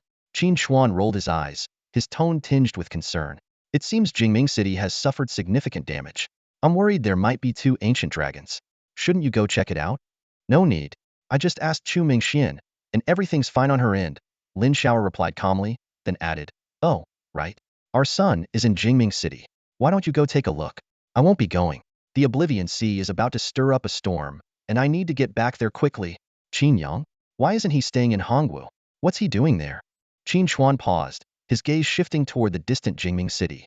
At that moment, outside Jingming City, Qin Yang was floating midair, vigilantly watching the sky, ready to confront any ancient dragon that might descend. The barrier around the city was gradually fading, a change that sparked his curiosity. The ancient dragons aren't coming? Qin Yang wondered to himself. This barrier had been set up by the dragons to trap the humans within, intending to use the blood of 1 million people to awaken its heart. Now that the barrier was dissipating, it signified the invasion had ended, yet the dragons had never appeared. Could it be that they were scared off by my power? Qin Yang thought with a hint of pride. His earlier move, plucking the stars, had been overwhelmingly powerful, akin to a small nuclear explosion. If not for the long casting distance, the mere shockwave could have severely damaged Jingming City. Even high-level professionals at the 80s or 90s might struggle to unleash such destructive force. From today onward, I won't eat beef, Qin Yang silently vowed. With his current strength, he could single-handedly destroy a city, holding supreme authority within the laws of the 9 Provinces Federation. This ancient dragon invasion had turned into an opportunity for him, propelling him from level 35 to level 45 in a single leap. His skills had advanced alongside him, and system notifications flooded his interface like a waterfall. One particular notification stood out. Skill: Eternal Sovereignty. Description: certain skills with high consumption tied to Imperial power will calculate based on the level difference. Examples: Extermination of 9 clans, Divine Presence, Benevolent Grace. What does calculate based on level difference mean? The higher the level, the lower the consumption? Qin Yang pondered. My power has surged again. Once I return, I need to carefully strategize. He had long grown accustomed to such rapid growth and strength. His recent experiences had taught him that his real opponents weren't humans, nor even ancient dragons, but the gods of this world. To achieve the title of human sovereign under the watchful eyes of the gods, such a pace of growth was absolutely necessary. As he prepared to summon his dragon carriage to return to the palace, a figure streaked through the sky, crackling with thunder, moving faster than the speed of sound. Sky Thunderwing? Qin Yang recognized the shortest and supersonic flight skill immediately. Its user was none other than his father, Qin Chuan. Watching the rapidly approaching figure, Qin Yang's spirits lifted, and a faint smile curved his lips. Is it time for a father-son showdown? Amid the flicker of thunder and lightning, a towering figure surged into view. The man had sharp, sword-like brows and bright, starry eyes. His features were strikingly handsome, and though he was in his middle years, his demeanor still carried the fervor and defiance of youth. Such charisma and appearance could easily make him the leading character in any film. It's been a while, Qin Yang said with a slight raise of his hand, his tone calm. Since regaining the memories of his previous life, this was his first time meeting Qin Chuan. Yet, addressing him as father felt difficult to say casually. Qin Yang. Qin Chuan stared at his son, momentarily dazed.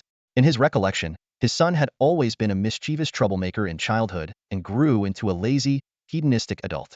Even before his awakening, he had shown no signs of ambition. Though recent rumors suggested that Qin Yang had changed, Qin Chuan had assumed it was just a hint of newfound maturity. But now, standing before him, this man exuded the presence of an immortal. Suspended in the air, Qin Yang's long hair flowed neatly behind him, and his robes fluttered lightly in the breeze. His brows were as serene as distant mountains, and his eyes sparkled like the stars. This ethereal presence left Qin Chuan momentarily stunned, hesitant to believe this was his son. What's wrong? Don't recognize your own son? Qin Yang coughed lightly, breaking his father's trance. It's not that I don't recognize you. It's that I hardly dare to, Qin Chuan muttered to himself, before his gaze shifted to his son's attire. The glimmering starlight emanating from his equipment seemed to encapsulate the universe itself. This was far beyond what ordinary purple-grade gear could achieve. It had to be orange-grade. This realization sent waves through Qin Chuan's mind. He himself had never acquired a single piece of orange-grade equipment, yet his son already had an entire set? He couldn't help but assume this was a gift from his father-in-law. A pang of jealousy rose in his heart, so this was the infamous doting on grandchildren. He, as a son-in-law, couldn't even get a sip of wine, yet his grandson was bestowed with orange-grade equipment? Shaking off these trivial thoughts, Qin Chuan's attention turned to the massive crater in the distance. As a level 70 professional, even he was awed by the devastation. His instincts told him this was not the work of a magical beast, but rather the mark of a powerful professional. Son, Qin Chuan began, his address sounding a bit awkward. You participated in the city defense battle, didn't you? Which senior caused that crater? Qin Yang glanced at the distant mushroom cloud and replied calmly, I did. Don't joke around. Be serious. Qin Chuan waved dismissively. If that senior hears you talking like this, they might hold a grudge against our Qin family. I'm already holding a grudge against you. Qin Yang frowned slightly. You don't even believe your own son? Believe you? Do you know how many times you've tricked me? Qin Chuan rolled his eyes, waiting for Qin Yang to come clean. But Qin Yang simply met his gaze with a rebellious look, saying nothing more. Qin Chuan instantly recognized that look in his son's eyes. It was the same expression Qin Yang always had when he spoke the truth but was misunderstood. You're not joking? Qin Chuan asked, his voice tinged with disbelief. Qin Yang cast a sidelong glance at his father, his tone calm and indifferent. Do you want me to show you? Those words struck Qin Xuan like a thunderclap, leaving him momentarily stunned. As a father, he knew his son too well. From those eyes, he could tell whether Qin Yang was lying or not. And right now, he was certain his son was telling the truth. But it was simply too outrageous to believe. Qin Xuan's mind was in turmoil. He had spent half his life grinding tirelessly, yet the most destructive feat he could achieve was summoning a tornado strong enough to wreck a parking lot. And now, this kid, after awakening for less than 2 months, had already created a crater of that magnitude? Are young people progressing this absurdly fast these days? Qin Xuan muttered to himself, his long-held beliefs beginning to crumble. It wasn't that he distrusted his son. He simply had more faith in the established scientific principles of their era of universal class awakening. Suddenly, Qin Xuan's eyes lit up. In the blink of an eye, he flashed to Qin Yang's side, nudging his son's chest with his elbow, a conspiratorial gleam in his eyes. Did your grandfather give you some sort of world-ending artifact? Come on, let your old man take a look. No, I've never even met grandfather. Then it must be from your mom. I just want to see it. I won't take it from you. I told you, I don't have anything like that. The two of them tussled midair for a moment before Qin Xuan abruptly pulled back, drawing his greatsword. If you're going to be so stingy, then let's settle the score for betraying me. Of course, he didn't actually care about being betrayed. He was just looking for an excuse to test his son's abilities. After all, he planned to fully invest in Qin Yang's growth from now on. Hearing this, Qin Yang perked up. I've already given you a reason you won't be able to beat me. Is that so? Qin Xuan snorted coldly, thinking to himself that this kid was far too cocky. Sure, he managed to push Lin Shower back half a step, but at the time, Lin Shower had been wearing a weaker set of purple gear. Fully equipped, she wouldn't have budged an inch, even if he stood there and let him attack. Looks like this overconfident brat needs a lesson. Qin Xuan channeled his lightning power into his greatsword, and the dark blade erupted into dazzling white light, crackling with electricity like a symphony of 1,000 birds. Pointing the sword skyward, he summoned a storm. The once clear skies were now blanketed with dark clouds, as if a tempest was about to unleash its fury. The sight triggered Qin Yang's childhood memories. His father's first class had been Storm Swordsman, a class inferior even to Swiftwind Swordsman. Yet, through sheer determination, Qin Xuan had completed the arduous class advancement quest, ascending to the rank of Thunder Swordmaster, a warrior who wielded lightning and commanded storms. Back when Qin Yang was a mischievous child, Qin Xuan would often summon lightning to scare him, leaving him with a lingering sensitivity to thunder and lightning even now. Today, I'm going to conquer this fear, Qin Yang thought to himself, activating his true dragon vision. Name, Qin Xuan. Luck, 1 million. Race, human. Level, 70. Class, Thunder Swordmaster. Strength, 2,262, 4563. Agility, 2,252, 4583. Constitution, 1221, 2293. Spirit, 1122, 1438. Skills, analyzable. Equipment, analyzable. Old man's constitution doesn't even break 4,000? Guess I'll have to go easy on him, Qin Yang calculated silently. After seeing Qin Xuan's attributes, Qin Yang had a plan in mind. Although he wasn't sure of his father's exact resistance and damage reduction stats, they were certainly no match for a dragon's. With that in mind, the skill, Heavenly Divine Weapon, was off the table. If even the dragon couldn't withstand the phantom of the divine weapon, it would undoubtedly be fatal for Qin Xuan. Scanning through his skill list, the only ability capable of precise power control was the Hand of Sovereignty. This skill could serve both as a means of control and as a basic attack. Additionally, within its tenfold range, its output strength was entirely adjustable. TCH, am I actually considering going easy on my father? Taishang Huang, your skills are really lacking. Qin Yang silently mocked to himself, a faint, amused smirk tugging at the corners of his lips. That slight, disdainful smile clearly enraged Qin Xuan. The veins on his forehead bulged as he roared, "Don't get cocky, kid. Today, you're gonna remember what fatherly love feels like." Before his voice even faded, the giant sword in his hand, crackling with lightning, was already swinging toward Qin Yang. Qin Yang nodded slightly, conjuring the Hand of Sovereignty, and responded calmly, "Then let me show you some proper filial piety." Boom, boom, boom. Thunderous roars echoed across the sky, shaking the heavens and earth. The sound startled two professionals flying through the air. The deafening noise came from the direction of Jingming City, signaling that the battle was still ongoing and that the city had not yet completely fallen. Let's hope so. Chu Mingqian nodded heavily. He knew all too well that Su Nanshan's words were merely to comfort him. That towering mushroom cloud, nearly 1,000 meters high, was a grim sign of a catastrophic explosion in the city, likely causing tens of thousands of casualties. At this moment, he could only pray that his daughter, hidden in the shelter, remained safe. This lightning. It feels familiar, Su Nantian suddenly remarked. Chu Mingqian paused at his words, then focused carefully and recognized it as the signature skill of his old friend, Qin Chuan. Having crossed swords with him over 1,000 times, Chu Mingqian was intimately familiar with the rhythm of this electric surge. Pick up the pace. We need to help him. Chu Mingqian immediately pushed his flight speed to the limit. The disaster at Jingming City had already cost him too much, couldn't bear to lose this lifelong comrade as well. On the battlefield, the father and son were locked in an intense struggle. Qin Chuan, though not employing the combat techniques he had honed over a lifetime, unleashed every strike with overwhelming ferocity. Yet, after several exchanges, he found himself at a disadvantage. Qin Yang, with his hands clasped behind his back, floated effortlessly in the air. Even the sword at his waist seemed purely ornamental. Against Qin Chuan's relentless assault, he didn't even need to raise a hand. Every attack was neutralized by an invisible force. That unseen giant hand not only defended but also counterattacked from time to time, as if a pair of formless hands were truly engaging Qin Chuan in battle. This attack method was completely invisible to the naked eye. How unfair.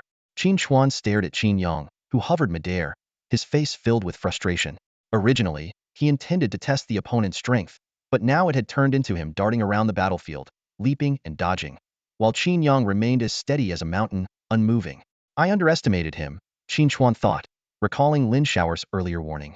She had mentioned that Qin Yang had a variety of unpredictable techniques, so mysterious that even she hadn't fully grasped his abilities. Not bad, kid. Your strength isn't half bad, but I'm raising the stakes now. Let's see if you can follow my moves. Qin Chuan said in a deep voice.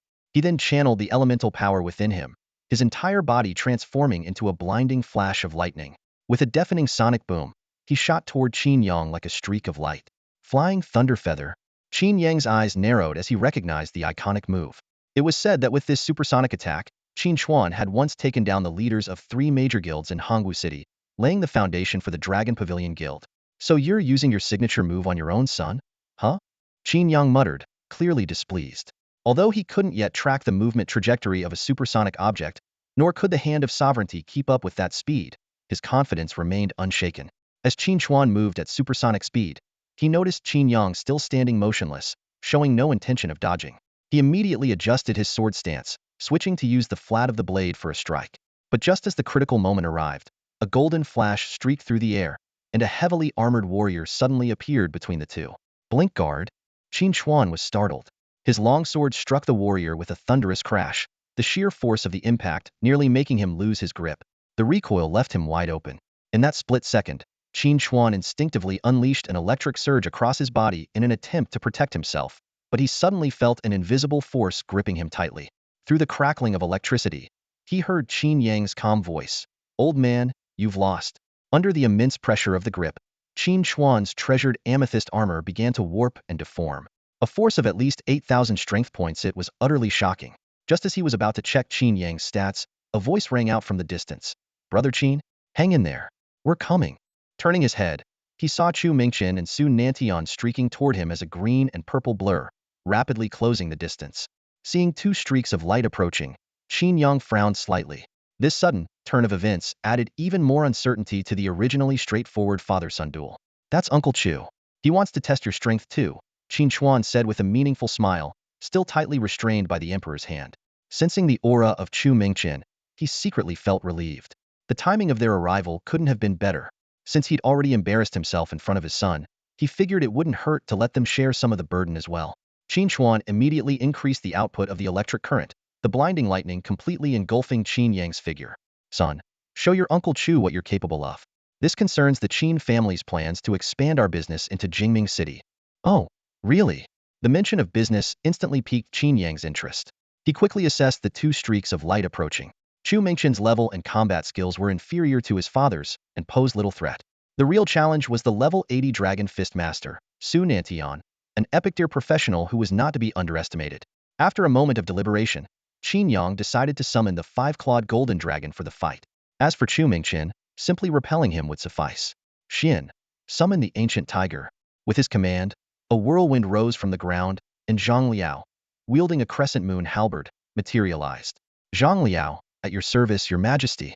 The respectful greeting caught Qin by surprise. Use wine through the forest to repel that green streak of light, Qin Yang ordered. Understood. Zhang Liao's eyes blazed like lightning. With a swing of his halberd, a massive tornado erupted, tearing through the landscape. The fierce wind swept up charred trees and debris, forming a roaring black dragon that surged straight toward Chu Mingchen. I told you to showcase your strength, not kill him. That weakling has a very low constitution. Qin shouted in alarm. Don't worry, Qin Yang replied with a helpless smile, explaining that wine through the forest was merely a force displacement skill that might leave Chu Mingchen with a few broken bones at most. Having dealt with one opponent, Qin Yang turned his attention to the epic deer professional. He took a deep breath and exhaled a thread of golden energy. Meanwhile, Su Nantian glared furiously at the 1,000-meter-long trench carved into the ground.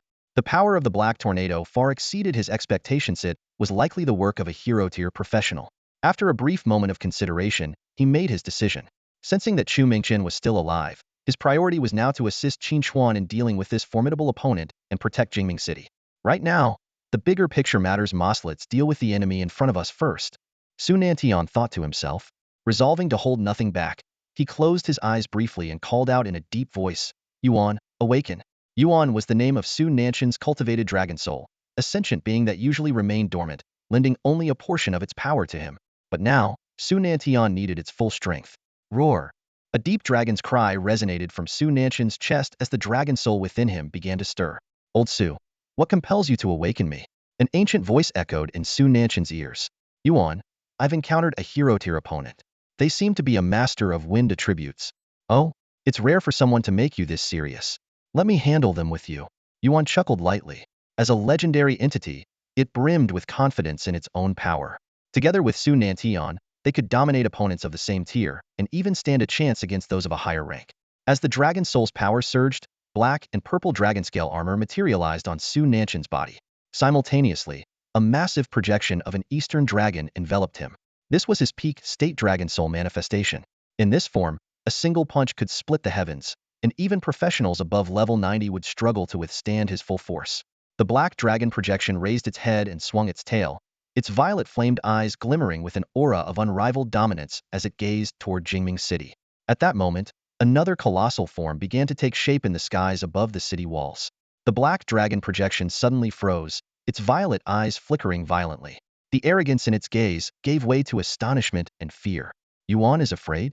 Su Nantian sensed the dragon soul's emotions, his heart tightening. Ever since he had cultivated the dragon soul, the only time it had shown submission was in the presence of Qin Yang. But now, the fear emanating from it was even stronger than before. Old Su, I've been loyal to you. But now you're asking me to face our ancestor? The dragon soul's voice trembled in his mind. Our ancestor? Su Nantian was momentarily stunned. He looked up, his pupils contracting sharply. In the skies ahead, a massive golden dragon coiled in midair. This was no mere projection, it was a real eastern dragon. Its scales shimmered with a resonant hum as it moved, and its eyes, ablaze with white flames, gazed down at them with an overwhelming presence. Boom, boom, boom. The golden dragon did not roar, yet its very breath rumbled like thunder, shaking the heavens. Its disdainful gaze alone was enough to destabilize Su Nantian's dragon soul manifestation. Before the black dragon projection completely dissipated, it spoke to Su Nantian. That is a 5-clawed golden dragon, the leader of all dragons under heaven, the supreme ruler of the 9 heavens and the abyss. The supreme ruler? That's Qin Yang. Su Nantian suddenly realized the truth. He finally understood why this feeling was identical to what he experienced in Qin Yang's presence, the trembling of his bloodline, power, and very essence being utterly suppressed. It was as if he was standing before the ancestor of all ancestors. A majestic eastern dragon materialized.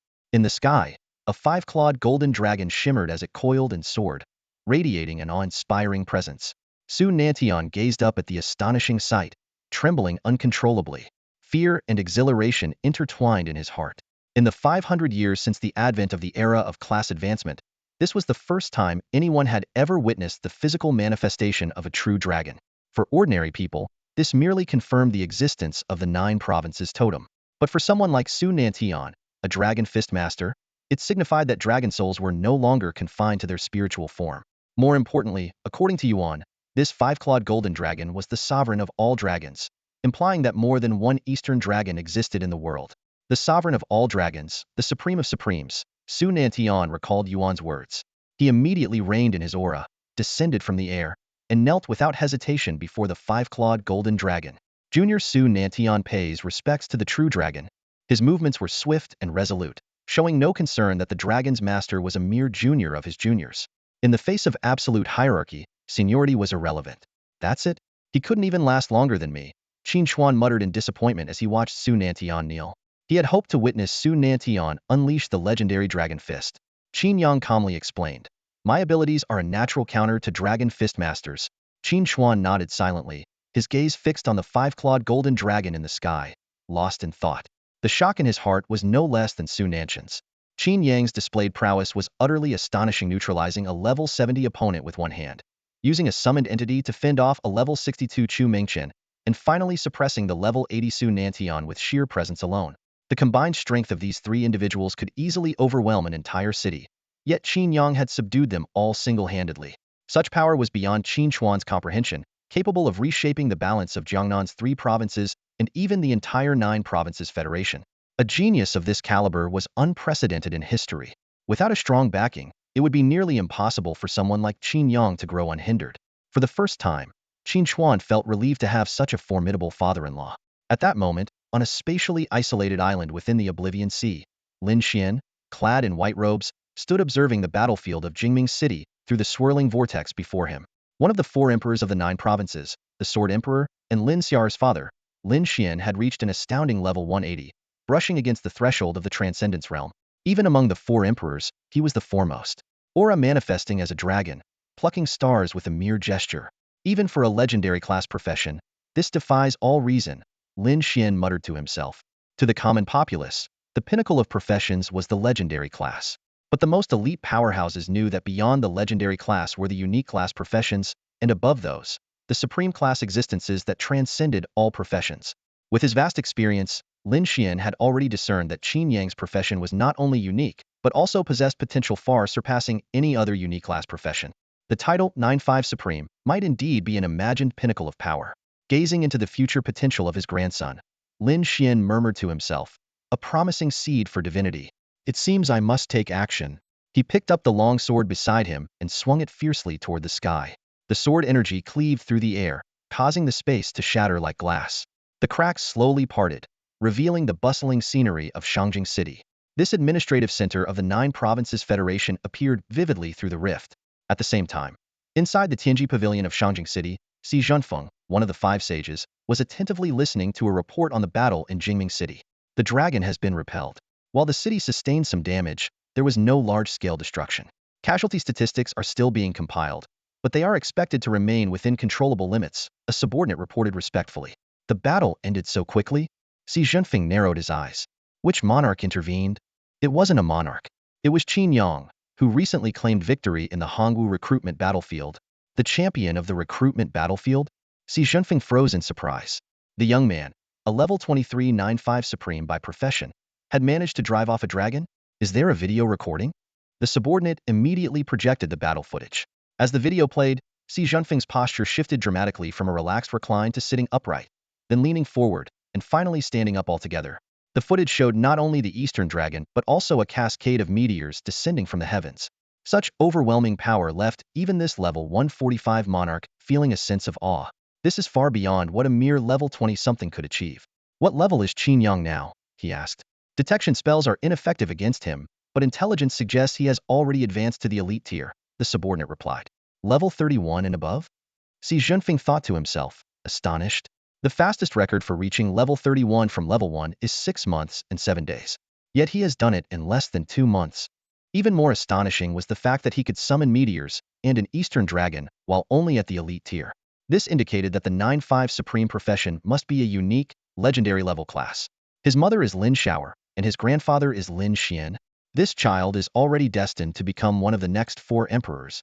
Si Zhenfeng sat back down, only to be startled to his feet again by additional information from the subordinate. Sir, the time and location of the dragon's invasion were also predicted by Qin Yang. What? He can foresee such events? Yes, and with greater accuracy than the Qi sect masters. Si Zhenfeng narrowed his eyes, trying to conceal his inner shock. A profession both scholarly and martial. 9-5 Supreme, it's simply off the charts. In the world of games, there is no absolute balance among professions. This is an unshakable rule. Combat power and functionality are always in a trade-off. Professions like the Qi Min Tianshi, capable of divining the secrets of the heavens, often struggle in direct combat. However, the 9-5 Supreme profession defies this principle. Not only does it wield the devastating power to summon meteors, but it also possesses the profound ability to foresee destiny, making it unparalleled in both literary and martial prowess. Xi Jinping's gaze suddenly turned sharp. As a ruler, he understood all too well what it meant to excel in both intellect and combat. Possessing either alone might not pose a significant threat, but having both could lead to unimaginable destruction.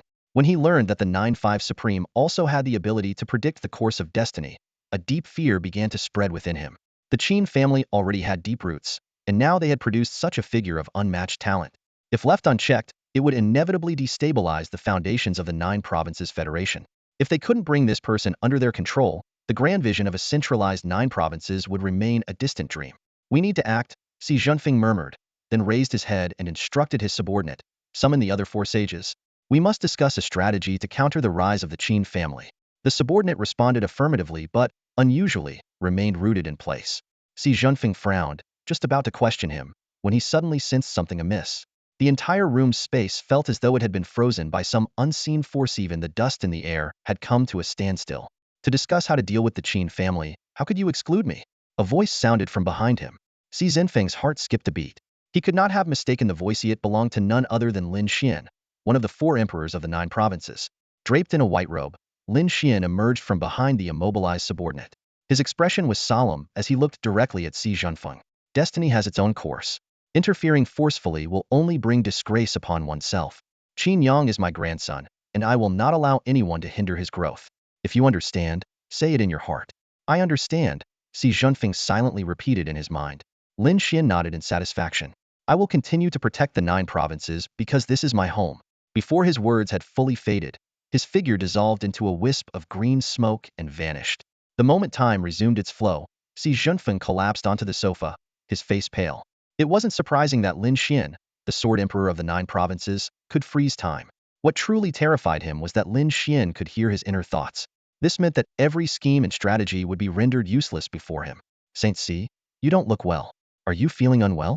The subordinate asked with concern. Xi Jinping shook his head. Cancel the meeting.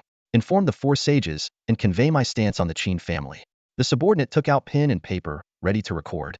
After a moment of contemplation, Xi Jinping spoke only 4 words. Follow the will of destiny. By the time the professionals arrived in Jingming City aboard their flying vessel, it was already night. On their way there, they had received word that the crisis had been resolved.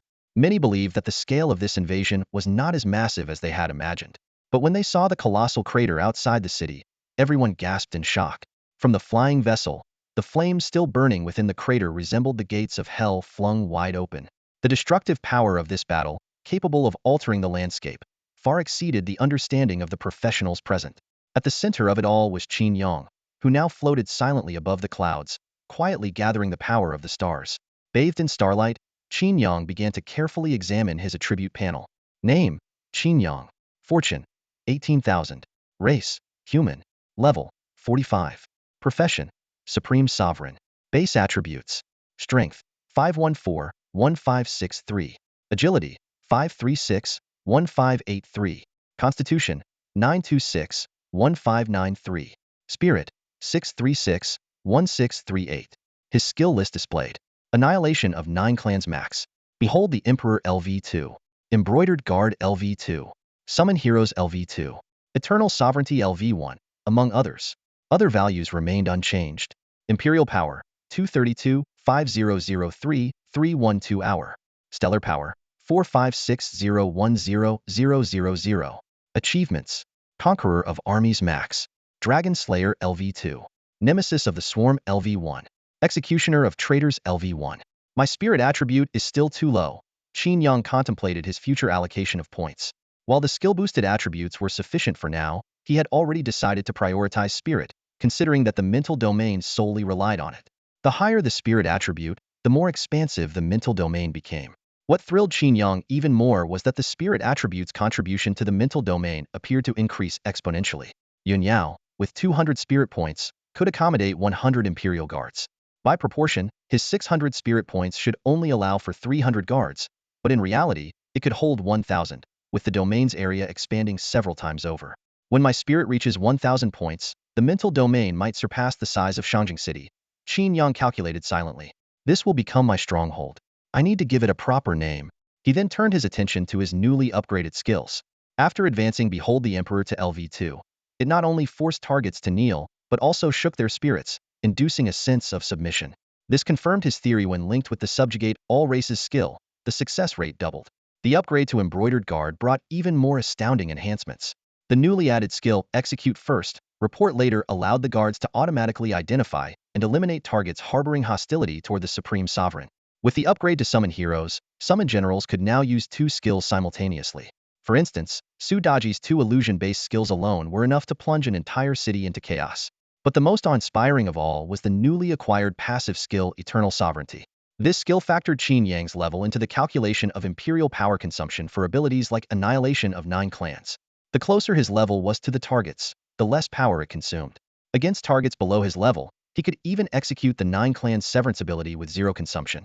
Now, the 60-level Zhong Yuan was no longer the standard unit for measuring 9 clan severance. That title had been replaced by Su Nantian, the venerable Su Lao. The calculation mechanism of Imperial Authority Eternal is simple and straightforward. Divide Qin Yang's level by the target's level to get a percentage, which determines the reduction in consumption. For instance, take Zhong Yuan, who is level 60. Dividing level 45 by level 60 gives 0.75, which translates to a 75 reduction in consumption. Although this effect cannot stack with other consumption reductions, it is still astonishingly powerful. With this value in effect, Qin Yang would need only 15 days to strip Zhong Yuan's entire clan, and even someone as high as level 80, like Su Nantian, would take merely about a year. Even more incredible is the fact that this passive skill can continue to level up, further lowering the consumption in the future. Truly worthy of the name Imperial Authority Eternal, Qin Yang thought to himself. With this ability, he could already strip entire clans of targets at the same level or lower without any consumption. However, he did not let this power intoxicate him, as he paid no heed to those of higher levels for now, let alone the weak. His heart was set on one ultimate goal, becoming the human emperor. Suddenly, Qin Yang remembered something. If not for his intervention this time, Jingming City would have undoubtedly fallen before Qin Chuan could arrive. Such a contribution deserved a reward, and his mind turned to the heart of the ancient dragon. Activating his true dragon sight, a red beam of light immediately appeared in his vision, pointing directly at Jingming City's famed dragon blood furnace, the resting place of the ancient dragon's heart. Red grade?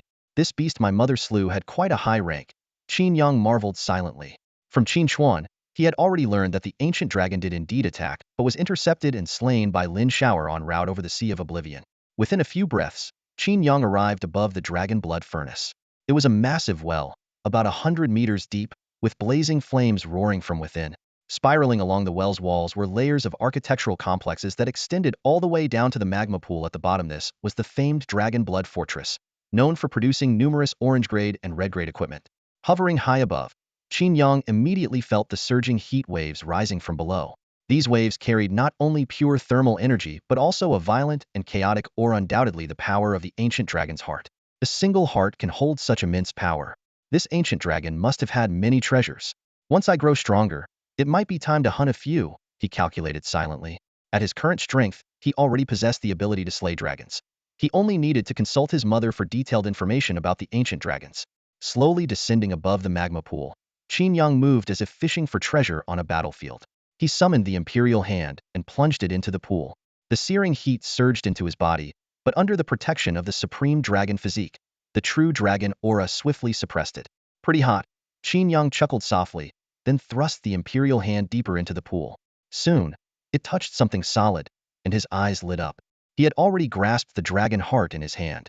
Amid the splashes of magma, Qin Yang raised his hand and retrieved a glowing, red-hot iron from the molten pool. Though the iron, with a diameter of roughly 5 meters, appeared small, it weighed immeasurably heavy. Even with his tenfold strength augmentation, Qin Yang could barely lift it with one hand. Once removed from the magma, the iron floated in midair, resembling a setting sun. Its radiant red glow, however, was fading rapidly, seemingly on the verge of becoming a worthless lump of cold metal. Qin Yang immediately realized that the deceased dragon heart relied on the magma's heat to maintain its vitality, while simultaneously channeling the ancient dragon's power into the magma pool. This revelation allowed Qin Yang to grasp the critical truth: the dragon heart and the magma pool formed an interdependent whole. Removing the dragon heart alone would serve no purpose. With this understanding, his target shifted to the entire Dragon Blood Forge. The Dragon Blood Forge generated incalculable wealth for Jingming City every year. If it could be claimed, the Qin family's power would reach unprecedented heights. Qin Yang calculated internally this might also be the perfect opportunity to bring Jingming City under the Qin family's dominion. With the Chu family's foundation in Jingming City and the leverage now in the Qin family's hands, this plan was far from a pipe dream. Within the Dragon Pavilion Guild, Qin Chuan excelled in combat, while Qin Feng specialized in strategy. Compared to Qin Chuan, Qin Feng's greatest strength lay in his meticulous nature and aptitude for scheming. If a city were to be taken without bloodshed, it would depend on the methods of Prince Feng. Qin Feng quickly responded, Prince Feng? Don't exaggerate. But you're right, this is indeed an opportunity. Leave it to your second uncle. Jingming City is already in the bag. As expected, the pillar of the nation, Qin Yang smiled with satisfaction. The Qin family's rapid rise to power over the past 2 decades owed much to Qin Feng's contributions. However, as a mortal, Qin Feng's energy was ultimately limited. Qin Yang began considering appointing civil officials to assist him. The only issue was that these officials were currently confined to the Zhuohuang Pavilion and unable to manifest in the mortal realm. After a moment of thought, Qin Yang's eyes lit up, could use the Jinyui as intermediaries to relay information. With this idea in mind, he immediately entered his spiritual space. Within the Zhuohuang Pavilion, Xiao He knelt and saluted. Your servant, Xiao He, greets your majesty. Rise, Qin Yang said directly, getting to the point. Xiao He, from this day forward, you will assist Prince Feng. There is no need to report every matter. Understood, your majesty, Xiao He replied respectfully, but then inquired, your majesty, how should I establish contact with Prince Feng? Qin Yang was well prepared. With a wave of his hand, he summoned a Jinyui clad in a distinctive flying fish robe, wearing a helmet shaped like a flying saucer, and armed with an embroidered spring blade at his waist. With his current base agility of 500 points, Qin Yang could summon up to 5 Jinyui simultaneously. Besides the one standing before him, the other 4 were already carrying out patrol missions, eliminating potential threats. These execute first, report later Imperial agents, previously used solely for intelligence gathering, now had a new purpose. Qin Yang intended to use these hunting dogs as tools to firmly control both Hongwu and Jingming cities. These 5 Jinyui would serve as a permanent force, and as the Qin family's territory expanded, so too would this team. This Jinyui will handle communication between you and Prince Feng, Qin Yang informed Xiao He. Understood, Xiao He replied, suddenly enlightened. He then bowed again and said, Your Majesty, I recently discovered a talented individual whom I wish to recommend to your Majesty. Hearing this, Qin Yang's eyes sparkled. This was Xiao He's skill of recommending talents at work.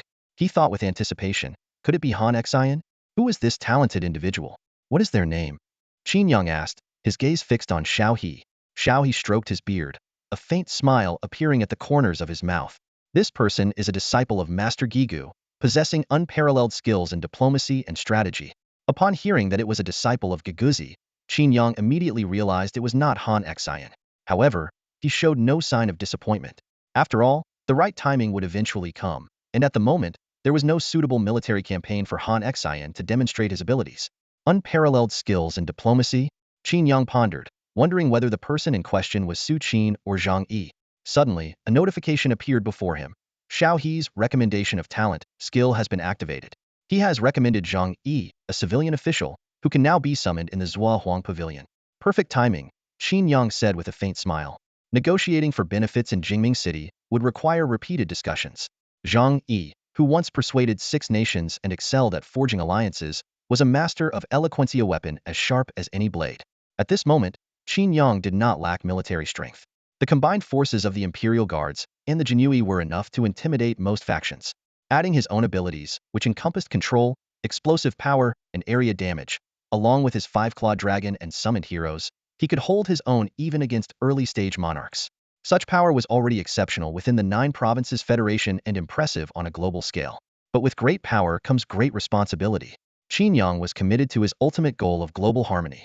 While one person could rule a nation, controlling the world required far more than individual strength. Building a solid power base was essential. Although the Qin family had financial resources, their influence was still relatively limited. Recruiting talented officials and solidifying the foundation was a pressing priority. With this in mind, Qin Yang turned to the massive mirror in the front courtyard of the Zhuohuang Pavilion. Raising his hand, he spent 100,000 imperial power points to initiate a targeted summoning. The mirror's surface immediately displayed an image.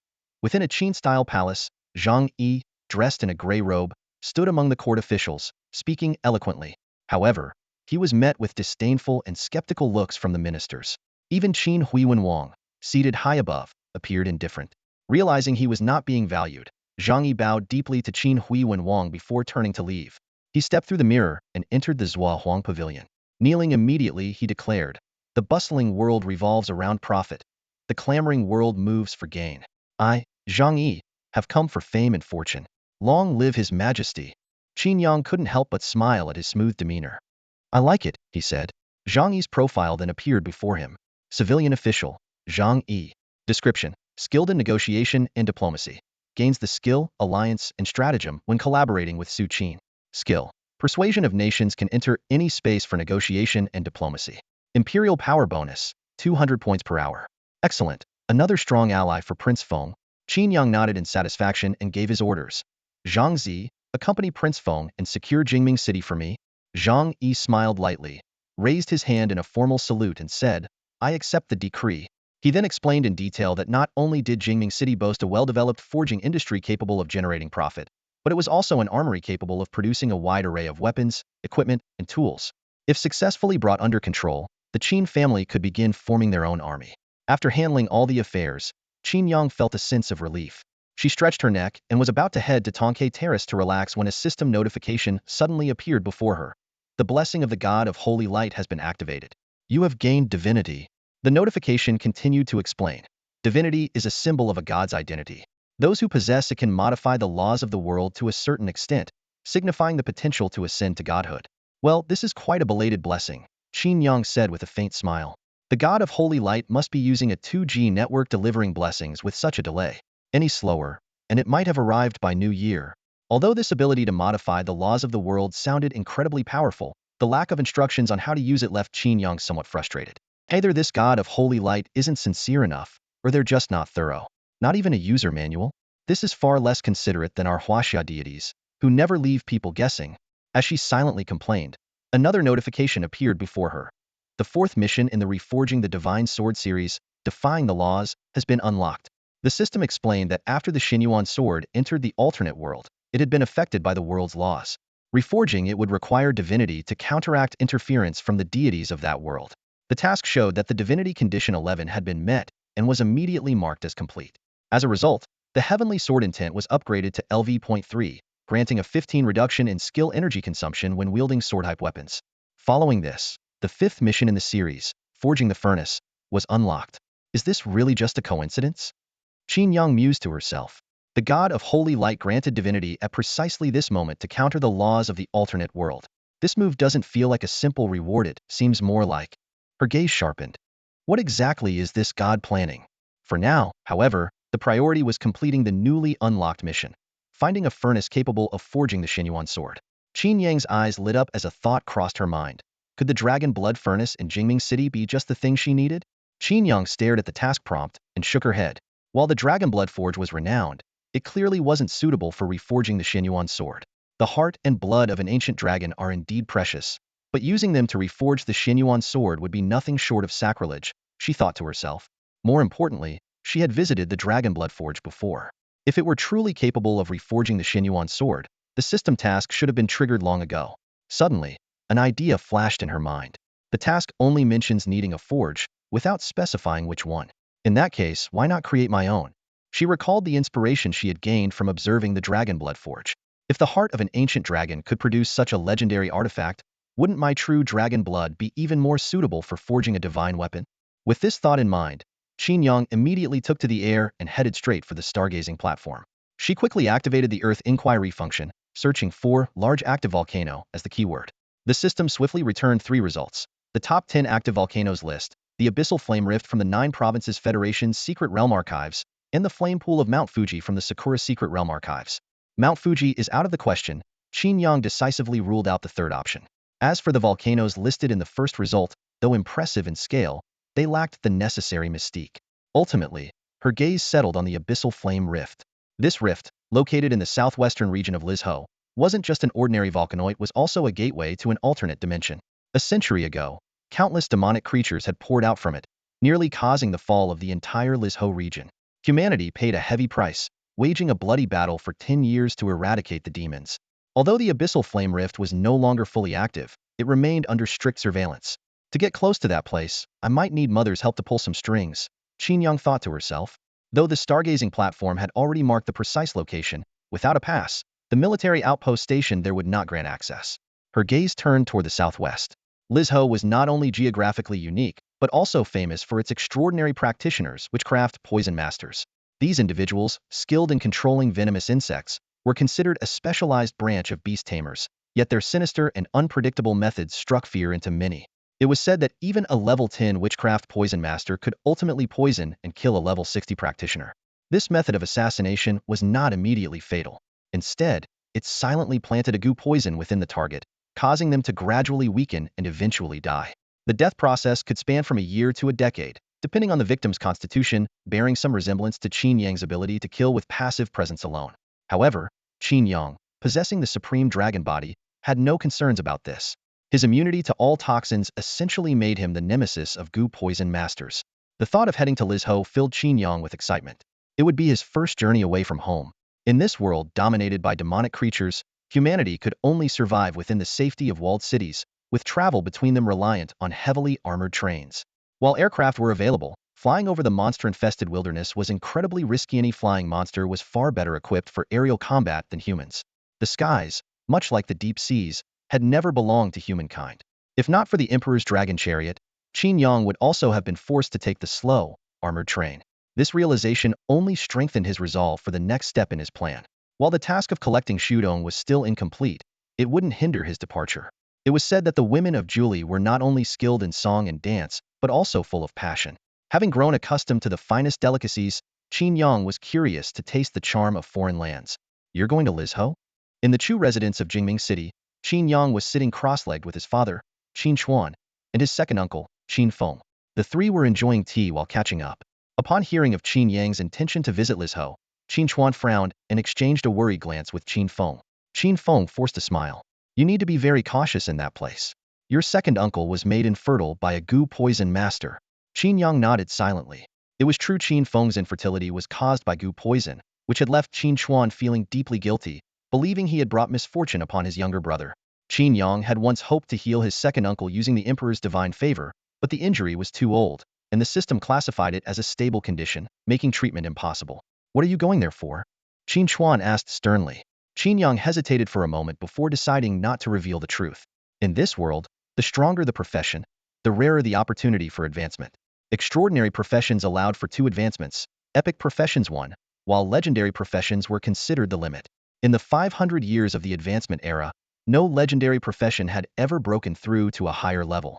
Qin Yang's ability to advance further was unprecedented, and the fewer people who knew about it, the better. Besides, Qin Chuan wouldn't be able to help with the task of collecting artifacts. I'm hoping to find a way to cure second uncle, Qin Yang said sincerely. This explanation immediately moved the 2 brothers. Qin Chuan sighed. They say a man grows up in an instant. My son has truly matured. Qin Feng's eyes glistened with tears as he tried to maintain his composure. There's no need for that trouble. With a nephew like you, I don't need anything else. His words trailed off as his expression suddenly turned serious. But Lizho is far too dangerous. If you get caught up in something there, our Qin family would be finished. Exactly. Qin Chuan slammed his hand on the tea table. No way. You're my only son. Wait. Qin Yang hurried to explain. I have important business in Lizho. What business could possibly be worth such a risk? Qin Chuan interrupted with a wave of his hand. If you insist on going, leave me a descendant first. He turned to Qin Feng. Didn't Chu Mingqian mention a marriage proposal? Go call him over so we can discuss it. Good idea. Qin Feng stood and left immediately. Don't you think you're being overly dramatic? Qin Yang regretted his words immensely.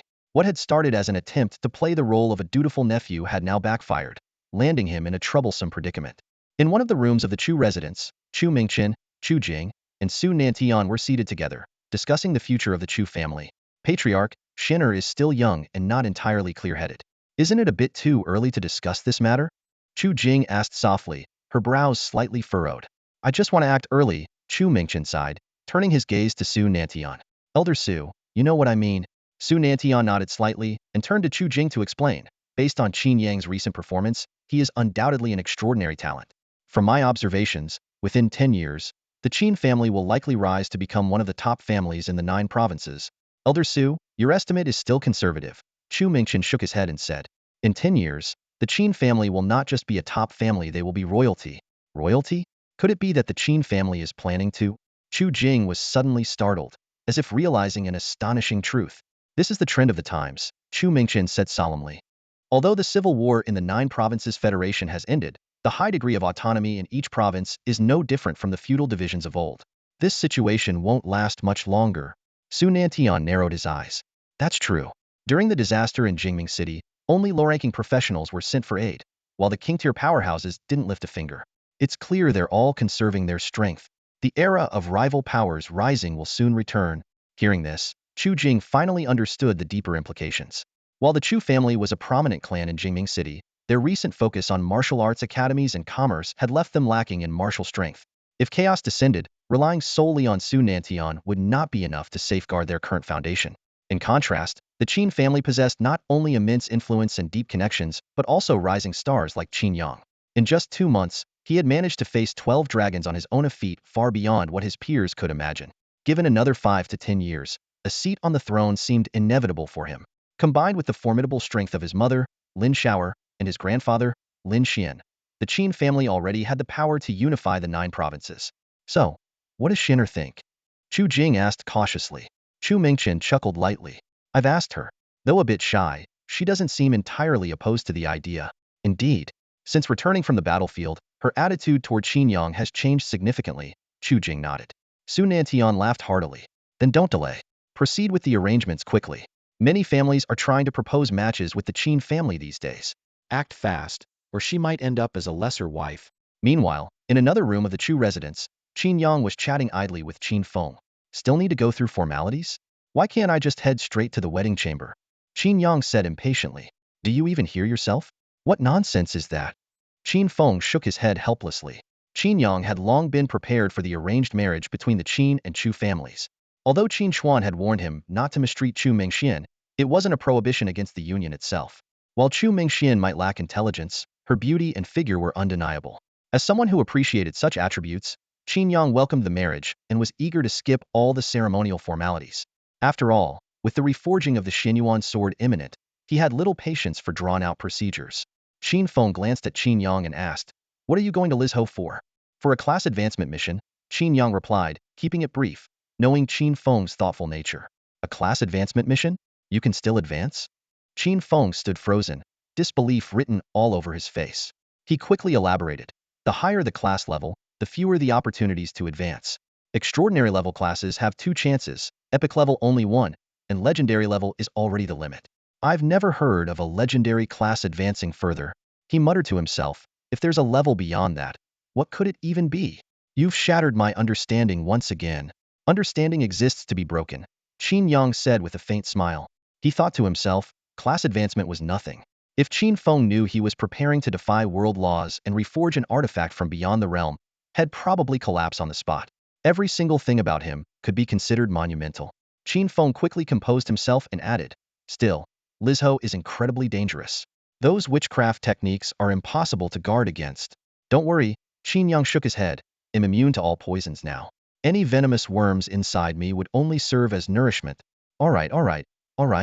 Qin Feng could only repeat himself in amazement at his nephew, who had achieved poison immunity at level 45. However, as an elder, he still felt the need to give some advice. Take more guards with you. The people in Lizhou are fierce, and you might encounter some troublemakers. Do I even need guards? Qin Yang chuckled lightly, then suddenly remembered something. By the way, I want to introduce 2 people to you. He raised his hand slightly, and in an instant, 2 figures appeared in the room, a scholar in a gray robe and a Jin Yiwei officer in a flying fish uniform. This humble servant, Zhang Yi, pays respects to your majesty. Long live the emperor. At ease, Qin Yang replied. Qin Feng instinctively took a step back, staring in shock at the 2 who had appeared out of thin air. He couldn't determine whether they were highly skilled professionals or Qin Yang summoned entities. If they were the former, the ability to teleport like this was extraordinary. If they were the latter, summoning entities with independent identities and intellect was something only achievable at level 90 or above. What struck him most was that these 2 addressed Qin Yang as Your Majesty instead of the usual master used by summoned beings. Qin Yang gestured toward the scholar in the gray robe. Second uncle, this is Zhang Zi. He will assist you in negotiating with the forces in Jingming City to secure greater benefits for the Qin family. Zhang Yi pays respects to Prince Feng. Zhang Yi said respectfully, bowing. Oh, no need to be so formal. Qin Feng replied awkwardly, thinking this summoned entity was unusually well-mannered. Qin Yang then pointed to the Jin Yiwei officer. This is a liaison. Through him, you can communicate with strategist Xiao He, who will help you manage the Qin family's assets.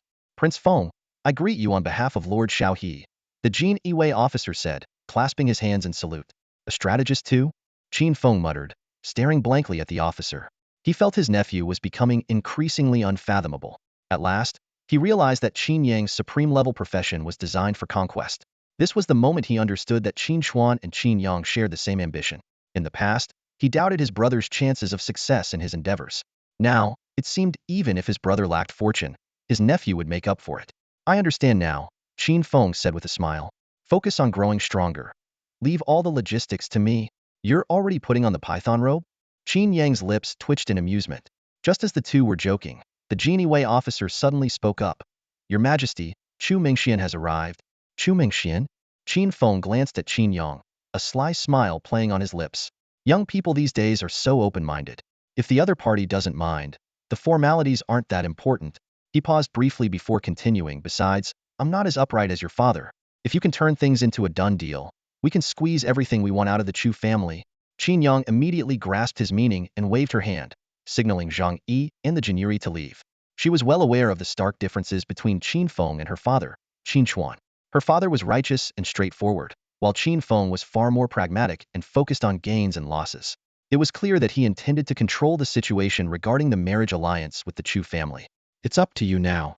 Qin Feng smiled as he walked toward the door, coincidentally running into Chu Mingxian. Uncle Feng.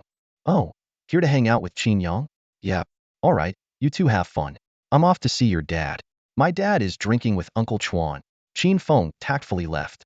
Qin Yang turned her gaze toward the door, only to see Chu Mingxian stroll confidently into the room. Today, she wore her signature playful hairstyle with two loose pigtails swaying lightly as she walked. Her sweet, innocent face carried a carefree smile, making her seem like an easy target at first glance. Settling in okay? Chu Mingxian greeted casually as she plopped onto the bed. Your guest rooms are a bit small, Qin Yang remarked from the sofa, her eyes scrutinizing Chu Mingxian. Chu Mingxian was wearing a short cheongsam with red flowers and white leaves. Two vibrant peonies adorned the chest, and the high slit on the side revealed her shapely legs. Qin Yang clicked her tongue inwardly, wondering if this girl's innocence was just an act. How else could her outfits always hit her preferences so perfectly? Under Qin Yang's unabashed gaze, Chu Mingxuan's ears turned slightly red. She instinctively tugged at the hem of her cheongsam. Remember you asked me before if I knew anything about the radiant crystal? Oh. Qin Yang's eyes lit up as she immediately pushed aside her stray thoughts. You have news about the radiant crystal? Chu Mingxian nodded. Yep. Do you remember Zhua Dongdong? The Holy Light Priestess? Her mentor is an Epicteer Holy Light Archbishop, and they happen to have a radiant crystal. How much are they selling it for? Qin Yang asked eagerly. She was only missing this final material to forge the goddess amulet. If she could complete it before heading to Lizhou, it would be perfect. Do you think an archbishop cares about money? Chu Mingxian said with a hint of disdain. Then what do they want? They want wait, I forgot. Chu Mingxian pulled out her phone to check her chat history and then played Zhua Dongdong's voice message. Qin Yang perfectly cleared the Goblin Kingdom before, so he should have seen the full storyline of that dungeon. Could you ask him if he's willing to share the dungeon's plot details? It's very important to my mentor. If he agrees, the radiant crystal is his. Qin Yang took a deep breath. She had cleared the dungeon by overpowering everything, but hadn't actually paid attention to the storyline. However, he did inquire about the compassionate saintess's past while at the observatory. It was a tale of fate and transformation. The compassionate saintess, whose original name was Kanaili, was once a priestess of the Holy Light. During a deadly expedition, her team was ambushed by monsters and completely annihilated. Gravely injured, she was captured by goblins and taken to their lair, where she endured unspeakable torment. In the perpetual darkness of the underground cave, Kanaili was forced to give birth to numerous goblin offspring. To her astonishment, one of them exhibited intelligence far beyond that of its kind. It not only communicated with her, but also displayed a depth of emotion. This was not merely a strengthening of bloodlines, but a breaking of racial boundaries. Over time, more of her offspring showed similar traits, with some even mastering holy light magic. They affectionately called Kanaili their Holy Mother. With the help of these awakened children, Kanaili eventually escaped captivity. The moment she stepped into the light of day, a revelation from a higher dimension descended upon her. If the goblin bloodline continued to be refined, the race would one day surpass the elves and dragons. When the prophesied divine child was born, Kanili herself would ascend to become the deity of this race. Following the guidance of the revelation, Kanili led her offspring to an ancient holy light relic, where they established the Goblin Kingdom. She devoted herself to refining their bloodline, preparing for the birth of the foretold divine child. After countless years of effort, when the bloodline had been purified to the 10th generation and the 11th generation divine child was about to arrive, Qin Yang appeared. This Kanili really has it rough, Qin Yang thought to himself, but on second thought, perhaps this was destiny. Maybe Kanili's mission was to deliver the divine child into his hands. Have Zhou Dongdong bring the radiant crystal, Qin Yang said to Chu Mingxian. I'll organize the storyline details myself. The information I know goes far beyond the scope of the plot, and it's more than enough to trade for the radiant crystal. Of course, he decided to keep the matter of the divine child a secret. You'll organize it personally? Chu Mingxian asked in surprise. Who else? Qin Yang shot her a look. These hidden secrets are priceless. Why would I let someone else handle it and squander the value? Chu Mingxian gazed at Qin Yang, marveling at how much he had changed. Not only was his strength now inspiring, but his demeanor had also grown composed and courteous, a far cry from the frivolous young man he used to be. Yet, his fiery gaze remained the same, making her heart race and her cheeks flush as she lowered her head to avoid his eyes. Suddenly, she felt warm breath brushing against her face. Opening her eyes, she found Qin Yang's handsome face just inches away. Why are you so close all of a sudden? She asked, retreating slightly onto the bed. You know about the arranged marriage, right? Of course. Isn't it just me moving into your household? Qin Yang nodded in satisfaction. Then tie your hair up. What? I said, tie your hair up. With that, Qin Yang pushed her down. A loud clang echoed above the Chu residence. Drinking with Qin Chuan, Chu Mingqian frowned and asked, is that the sound of the golden bell shield? Chu Jing, however, shook her head with a wry smile. Nothing serious. Just the shield's weak point being struck. The post-disaster reconstruction of Jingming City lasted for a week. Since the number of damaged houses was limited, the city quickly regained its usual vitality. Various factions began to flood into Jingming City, with clear intentions to seize an opportunity amid the power shift. Although the dragon invasion was successfully repelled, it exposed numerous issues within Jingming City. The city lord and the commander of the defense forces fled during the crisis and only reappeared when the danger had passed. Meanwhile, the largest faction in the city, the Dragonheart Guild, despite having many professionals, chose to retreat to shelters to preserve their strength during the calamity, even abandoning the priceless Dragonblood Forge. Such cowardice made it clear that the city lord and the Dragonheart Guild were unlikely to maintain their positions of power in Jingming City. In the effort to redivide the city's resources, the three members of the Qin family took up residence in the Chu estate, while the elite forces of the Dragon Pavilion Guild entered the city under the pretext of disaster relief. With the support of the Chu family, Jingming City effectively fell under the control of the three Qin siblings. As order was restored to the city, negotiations at the bargaining table began. With Zhang Yi's assistance, Qin Feng secured a 30-year exclusive contract for the Qin family in the fields of forging, smelting, and material supply within just 5 days. Other factions were left marveling at the generosity of the Qin brothers choosing to go through formal channels instead of resorting to forceful measures. Meanwhile, Qin Yang remained busy, focusing on developing Chu Mingxian. This young woman, trained in martial arts from a young age, possessed remarkable flexibility, which allowed Qin Yang to discover numerous new possibilities. When the goddess amulet is finished, I'll head to Lizhou, Qin Yang said lazily, resting his head on Chu Mingxuan's lap in their room. After Zhou Dongdong delivered the radiance crystal, Guyu had been notified and was on her way to Jingming City. The amulet's forging had been ongoing for days and was nearing completion. Will you take me to Lizhou? Chu Mingxian asked while feeding Qin Yang grapes. No, Qin Yang refused without hesitation. You must think I'll slow you down. Chu Mingxian pouted, placing her hands on her hips in protest. Good that you understand. Focus on cultivating your dragon soul. Advancing to Dragon Fist Master should be your priority, Qin Yang replied nonchalantly. Recently, a trace of a soul had appeared within Chu Mingxian, occasionally accompanied by faint dragon roars. As Su Nanshan's disciple, she immediately recognized this as a sign of the dragon soul. It's so strange. I haven't even reached that level yet, so how could I suddenly have a dragon soul? Chu Mingxian asked, puzzled. That's because of your extraordinary talent, of course, Qin Yang replied casually, brushing off the question. He had no intention of telling her that it was the result of absorbing a significant amount of dragon saliva and essence, which had produced the aura of a true dragon. Isn't it just because of her talent? Chu Mingxian stood with her hands on her hips, her chest rising and falling slightly. Master took 30 years to cultivate dragon soul, but I only needed 2. No, you only took a week. Qin Yang silently corrected her in his heart. The fact that Chu Mingxian had advanced to a Dragon Fist Master truly surprised him. As she mentioned, becoming a Dragon Fist Master was the most challenging epic-level profession to achieve. Most beast martial artists could spend their entire lives without ever completing this transition. Yet, Chu Mingxian had casually played around with him for just a week and automatically cultivated the Dragon Soul. This accomplishment was as astonishing as a Foundation establishment cultivator condensing a golden core prematurely. It was a feat that could shake the entire world. A small smile formed at the corner of Qin Yang's lips as a sense of achievement surged within him. If I can help a beast martial artist advance to a Dragon Fist Master, then I can surely help a Dragon Fist Master ascend even further. Ambition sparked in his eyes. And beyond that lies the legendary professions. In the near future, the Qin family would undoubtedly produce a legendary professional. For Qin Yang, personal strength alone was no longer enough. His plan was to first strengthen the Qin family, then expand the influence of the 9 provinces, and ultimately uplift the entire human race. Wherever the Xinyuan sword pointed would become the territory of humanity. This grand vision made him even more eager for his upcoming journey to Lizhou. Whether or not the goddess amulet could be successfully forged, he was determined to set out as soon as possible. Just then, the phone rang. Young master, the goddess amulet is complete. Gu Yu's excited voice came through the receiver. Excellent. Qin Yang's eyes lit up, and he immediately got up and headed toward Dragonblood Fortress. Upon arriving at Dragonblood Fortress, a deep and profound aura greeted him. A large crowd had already gathered at the base of the fortress, and above the magma pool, a golden orb of light floated gently. That's an orange tier item.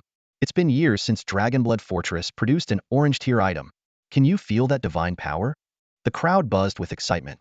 In this world, purple tier equipment was the pinnacle for elite-level professionals, while orange tier items were the ultimate treasures for sect-level professionals. Even Su Nantian, at level 80, had yet to acquire an orange tier item. As they stared at the floating amulet, some in the crowd showed envy, while others had a glint of greed in their eyes. An orange tier item could not only change an individual's destiny but could also alter the fate of an entire family. Guyu stood nearby, slightly tense. Although the goddess amulet had a built-in binding feature, she had not recklessly stored it in her inventory. Instead, she had prudently brought members of the Dragon Pavilion Guild to maintain order. Descending from above, Qin Yang surveyed the scene with satisfaction at Guyu's arrangements. Though her temper was a bit fiery, her work was undoubtedly meticulous. Without the presence of Dragon Pavilion Guild professionals, it was hard to guarantee that desperate individuals wouldn't take reckless risks. Young master, Guyu and the Dragon Pavilion members greeted him respectfully. Qin Yang's imposing presence caused those harboring ill intentions to lower their heads. He scanned the crowd briefly, then directly stored the amulet in his inventory without even checking its attributes. To Qin Yang, the amulet's innate attributes were secondary. What mattered more was the transformation it would undergo through the Emperor's aura and the changes it would bring to its divine eye skill whose eye it might become. Guyu, for your outstanding work in forging, I reward you with 3 million crystal coins.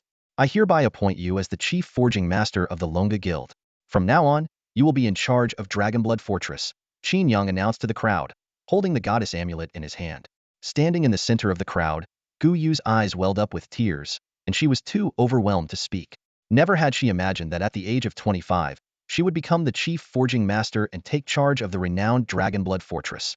She was acutely aware of what this position entailed. It wasn't just about the lucrative income, but also the elevated status it brought. Just the material bundling profits alone had earned her predecessor billions of crystal coins. The surrounding forging masters looked at her with envious eyes. Most of them were veterans nurtured by the Longxin Guild. While they were still adjusting to the change in leadership, Qin Yang's public declaration undoubtedly served as a strong and reassuring promise. Guyu's emotions surged as she reflected on the dramatic transformation her career had undergone in just 2 months, surpassing even her classmate Luo Fan's achievements. Opportunity matters more than hard work, and Qin Yang is my benefactor, she thought to herself, regretting her earlier attitude toward him. She felt so ashamed that, if not for the setting, she might have knelt down to thank him on the spot. Qin Yang's actions were, of course, deliberate. He wanted to show the forging masters present that in the Longa Guild, merit would always be rewarded. As expected, the forging masters began whispering among themselves. 3 million, just like that? The young master is truly generous. I heard Longa only takes a 20 commission, much lower than the 30 Dragonblood used to take.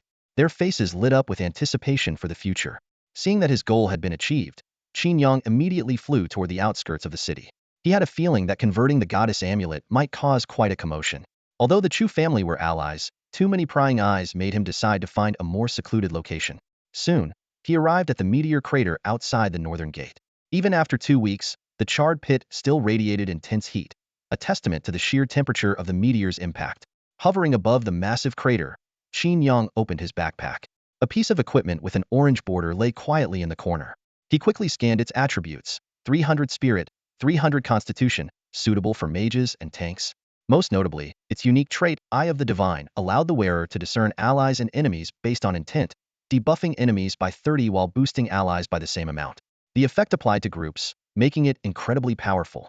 However, it wasn't invincible. For instance, Qin Yang's supreme dragon physique would remain unaffected by it. For Qin Yang, the stats weren't the most important aspect, was more interested in the equipment's description. Equipment introduction. El Bella, the fusion of the god of light and the god of life, embodies both sternness and compassion. When El Bella gazes upon the battlefield, you are inspired, while your enemies are suppressed. El Bella, is this the true name of the holy light? No wonder the goddess talisman is a bound item. It reveals the true name of a deity. Qin Yang was momentarily stunned. Unlike other gods, the holy light has always been a mysterious existence. Even Zhuo Dongdong, the high priest of the holy light, doesn't know its true name. Yet, the equipment description of the goddess talisman has unveiled such a secret. Just this name alone could bring me immense benefits, Qin Yang thought to himself. In this world, reciting the true name of a deity grants their blessing. For professions linked to eerie religions, it can even summon malevolent gods. A true name here is essentially a spell. Of course, Qin Yang doesn't worship any deity. The name El Bella holds no special meaning to him, but for holy light practitioners, it could be of monumental importance. Most holy light priests and high priests don't know the true name of the holy light and can only chant holy light when casting spells. If they could invoke the true name El Bella, the effects of their abilities might undergo a transformative change. In this sense, the value of the goddess talisman's description far exceeds that of the equipment itself. After committing the holy light's name to memory, Qin Yang activated his imperial aura to begin transforming the equipment. The goddess talisman is being transformed. Transformation complete. You have obtained the equipment, Humane Talisman, red quality. Humane. Qin Yang's eyes lit up. He immediately checked the equipment description, knowing the weight of these words. Equipment, Humane Talisman. Type, accessory. Quality, red. Level, 35. Attributes, all attributes 500. Effect, condenses the fortune of humanity, forming a Dharma aspect that enhances the wearer. The Dharma aspect possesses attributes 100 times greater than the wearer's and consumes a significant amount of mental energy continuously. The divine eye's gaze is gone? Qin Yang frowned slightly. The equipment's effect had completely changed after the transformation. Instead of the divine eye's observation, it now provided the empowerment of the humane Dharma aspect. However, Qin Yang was not disappointed. In fact, he was thrilled. Condensing the fortune of humanity to summon a Dharma aspect for Battlelight reminded him of the legendary heavenly transformation technique from Journey to the West, as performed by Sun Wukong and Yang Jian. This was a divine power of the highest order, allowing the caster to mimic the heavens and the earth, becoming as tall as the sky and as vast as the land. Let's give it a try. Qin Yang equipped the talisman and immediately activated its effect. Buzz. A surge of overwhelming imperial pressure erupted. A golden vortex of energy formed around Qin Yang, gathering and condensing. Soon, the figure of an armored emperor began to materialize around him. The emperor's appearance bore an uncanny resemblance to Qin Yang, with eyes like the sun, moon, and stars. His golden hair flowed like dragon whiskers, carried by the rising energy. Qin Yang floated within the Dharma aspect of the emperor, merging with this sacred entity. Golden lightning illuminated his gaze as he was bathed in boundless energy. It felt as though he could move mountains, fill seas, summon winds, and command rain with a mere gesture. At this moment, his base attributes had increased 100-fold. The stats were as follows. Strength, 46,400, 1,563. Agility, 48,600, 1,583. Constitution, 87,600, 1,593. Spirit, 48,600, 1,638. Impressive. With attributes like these, even my mother would proudly call me her good son. Qin Yang marveled inwardly, his gaze sweeping over the attribute panel. He silently concluded that even Lin Shower at her peak might struggle to match his current strength. Just then, a strange sensation surged through his entire body. The human path fortune within him suddenly resonated with a mysterious force, erupting in an instant. Golden fortune energy surged skyward like a massive tidal wave, tearing apart the clouds above and revealing a vast, clear blue sky. The heavens shifted dramatically. The golden radiance in the sky twisted and morphed, coalescing into a dazzling vortex. At the vortex's center, a pair of colossal eyes slowly opened, each embedded with 3 star-like pupils. The 6 pupils glowed with varying brilliance, some blazing like the sun, others deep and mysterious like black holes, and one pulsating with a blood-red light, resembling a beating heart. Far surpassing the so-called eyes of the gods, Qin Yang murmured as he stood within the manifestation, awestruck by the celestial eyes before him. He had yet to fully grasp the immense power from the hundredfold amplification when the sheer presence of the heavenly eyes left him stunned. As he pondered the origins of these eyes, a system notification abruptly appeared. You have unlocked the initial stage of human path power. You can consume a human path talisman to activate the skill. Sixfold celestial eyes. Sixfold celestial eyes. Qin Yang's heart raced. He vaguely sensed that the eyes in the sky were far more powerful than the human path talisman. Perhaps the talisman's power was merely a fraction of the true might of the sixfold celestial eyes. I choose to consume the human path talisman. Qin Yang made his decision without hesitation. Equipment may eventually wear out, but skills are an eternal asset. With a faint sound, the human path talisman on his chest vanished, but the manifestation remained intact. Simultaneously, a new skill appeared in his skill panel. Sixfold celestial eyes unlocked. 16. Description. Corresponds to the 6 paths: Heavenly Path, Human Path, Azura Path, Beast Path, Hungry Ghost Path, and Hell Path. Each pupil contains immense power. Unlocking all 6 grants mastery over the 6 paths, commanding all beings under heaven and earth to bow in submission. Currently unlocked. Pupil. Human Path. Harness Human Path Fortune to summon manifestations for battle assistance. Remaining 5 paths, locked. Whoa, this skill feels incredibly overpowered, Qin Yang muttered, taking a deep breath as he studied the skill description. A wave of anticipation surged through him. There was no doubt that the sixfold celestial eyes would become a game-changing ability in the battles to come. The so-called 6 realms consist of heaven, humanity, Azura, beasts, hungry ghosts, and hell. These 6 realms encompass all things in existence, including even deities and immortals. To wield the power that governs the 6 realms is to command all of existence. Thus, it is clear that a fully realized 6 realms pupil would possess unimaginable power. Qin Yang paid little attention to the loss of attributes caused by using the humanity talisman. In his view, both attributes and skills were important, but their significance varied depending on the level of the practitioner. Ordinary practitioners, with their low skill bonuses, relied more heavily on attributes. However, for those of transcendent rank and above, especially unique professions like the Supreme Sovereign, skills were the decisive factor. With highly potent skill bonuses, even slightly lower attributes could unleash incredible power, as demonstrated by abilities like the Divine Weapon of the World. Some skills, such as the devastating Annihilate 9 Clans, were entirely unaffected by attributes. Professions possessing such skills were often referred to as mechanism-based anomalies. Therefore, trading attributes for powerful skills was unquestionably worthwhile. The 6 realms pupil, with each pupil representing a distinct power, intrigued Qin Yang. He pondered the possibility of talismans corresponding to the other realms, such as a Heaven talisman or an Azura talisman, beyond the Humanity talisman he already possessed. The Humanity talisman had been transformed from the Goddess talisman, which corresponded to Elbella, the goddess of holy light and humanity's guardian deity. This alignment seemed highly fitting. Could the remaining 5 realms also be accessed through similar transformations of talismans tied to their respective deities? As Qin Yang immersed himself in these thoughts, a sharp, throbbing pain in his temples disrupted him, a sign of rapidly depleting mental energy. Evidently, even with the 100-fold attribute boost granted by the Humanity Dharma form, its duration was not limitless. Before the Dharma form dissipated, Qin Yang decided to test his newfound power. He turned his gaze to the thick clouds hovering over Jingming City and thought to himself, I don't care for gloomy skies. Slowly, he raised his right fist, and the colossal Imperial Dharma form mirrored his movement. Blazing golden energy gathered into a sphere around the fist. Open the heavens, Qin Yang commanded in a low voice as the Dharma form swung its fist skyward. A surge of overwhelming energy shot into the sky, tearing a massive rift through the clouds in an instant.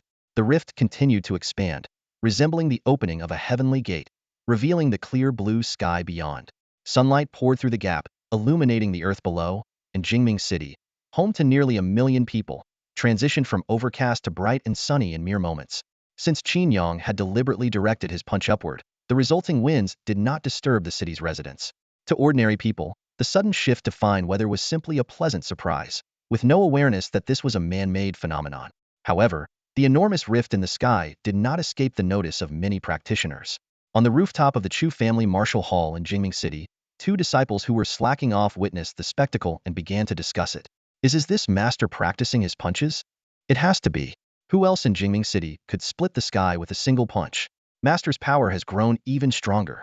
The punch winds he created before could never have dispersed clouds this dense. Oomph. I knew someone would be slacking off on the rooftop. Su Nanshan's voice suddenly echoed across the rooftop. He held a thermos cup in one hand, glaring sternly at the two disciples. You two, get back to practicing your punches. The two disciples exchanged uneasy glances, their eyes darting between the massive crack in the sky and Su Nantian, who had just appeared. One of them mustered up the courage to point to the distance and asked, Master, what are you doing here? Where else would I be? Su Nantian replied irritably. The disciple hesitantly gestured toward the enormous crack in the sky and cautiously asked, That heavenly gate wasn't opened by you, was it? What heavenly gate? Su Nantian frowned and looked up. The moment he saw the massive, trumpet-shaped crack in the sky, his thermos cup slipped from his hand, spilling white goji berry tea all over the ground. A punch that splits the heavens? Who did this? Su Nanshan's voice was filled with shock. To disperse the clouds over the entire Jingming city with just the force of a punch, this level of power far exceeded his expectations. Seeing their master's reaction, the two disciples were even more stunned and speechless. If it wasn't their master who opened the heavenly gate, then could it mean that an even more powerful Dragon Fist master had appeared outside Jingming City? Su Nantian quickly strode to the edge of the balcony, gazing intently into the distance. Though he was renowned for his heaven-splitting punch, he had never achieved anything close to dispersing the entire city's cloud cover. Clearly, the power of the person outside the city surpassed his own. There's always someone stronger out there, Su Nantian murmured. Turning to one of his disciples, he asked with a glimmer of anticipation, Yuan, would you like to meet them and spar? At that moment, the dragon soul within Su Nantian spoke up. No need to make introductions. You already know this person. There's a faint trace of true dragon aura lingering in the air. If I'm not mistaken, the one who opened the heavens is Qin Yang. What? Su Nantian felt as if he'd been struck by lightning, his martial heart shattering into pieces. The recent blows to his confidence had been relentless. After decades of cultivation, he had finally forged a dragon soul, only to see his disciple Chu Mingxian achieve true dragon aura in just over a year. Now Qin Yang, with merely 2 months of effort, had opened a heavenly gate far greater than his own, something that had taken him 50 or 60 years of accumulation to achieve. All right, you two teaming up to crush my spirit, huh? Su Nantian let out a bitter laugh and sighed. The old waves die on the shore, indeed.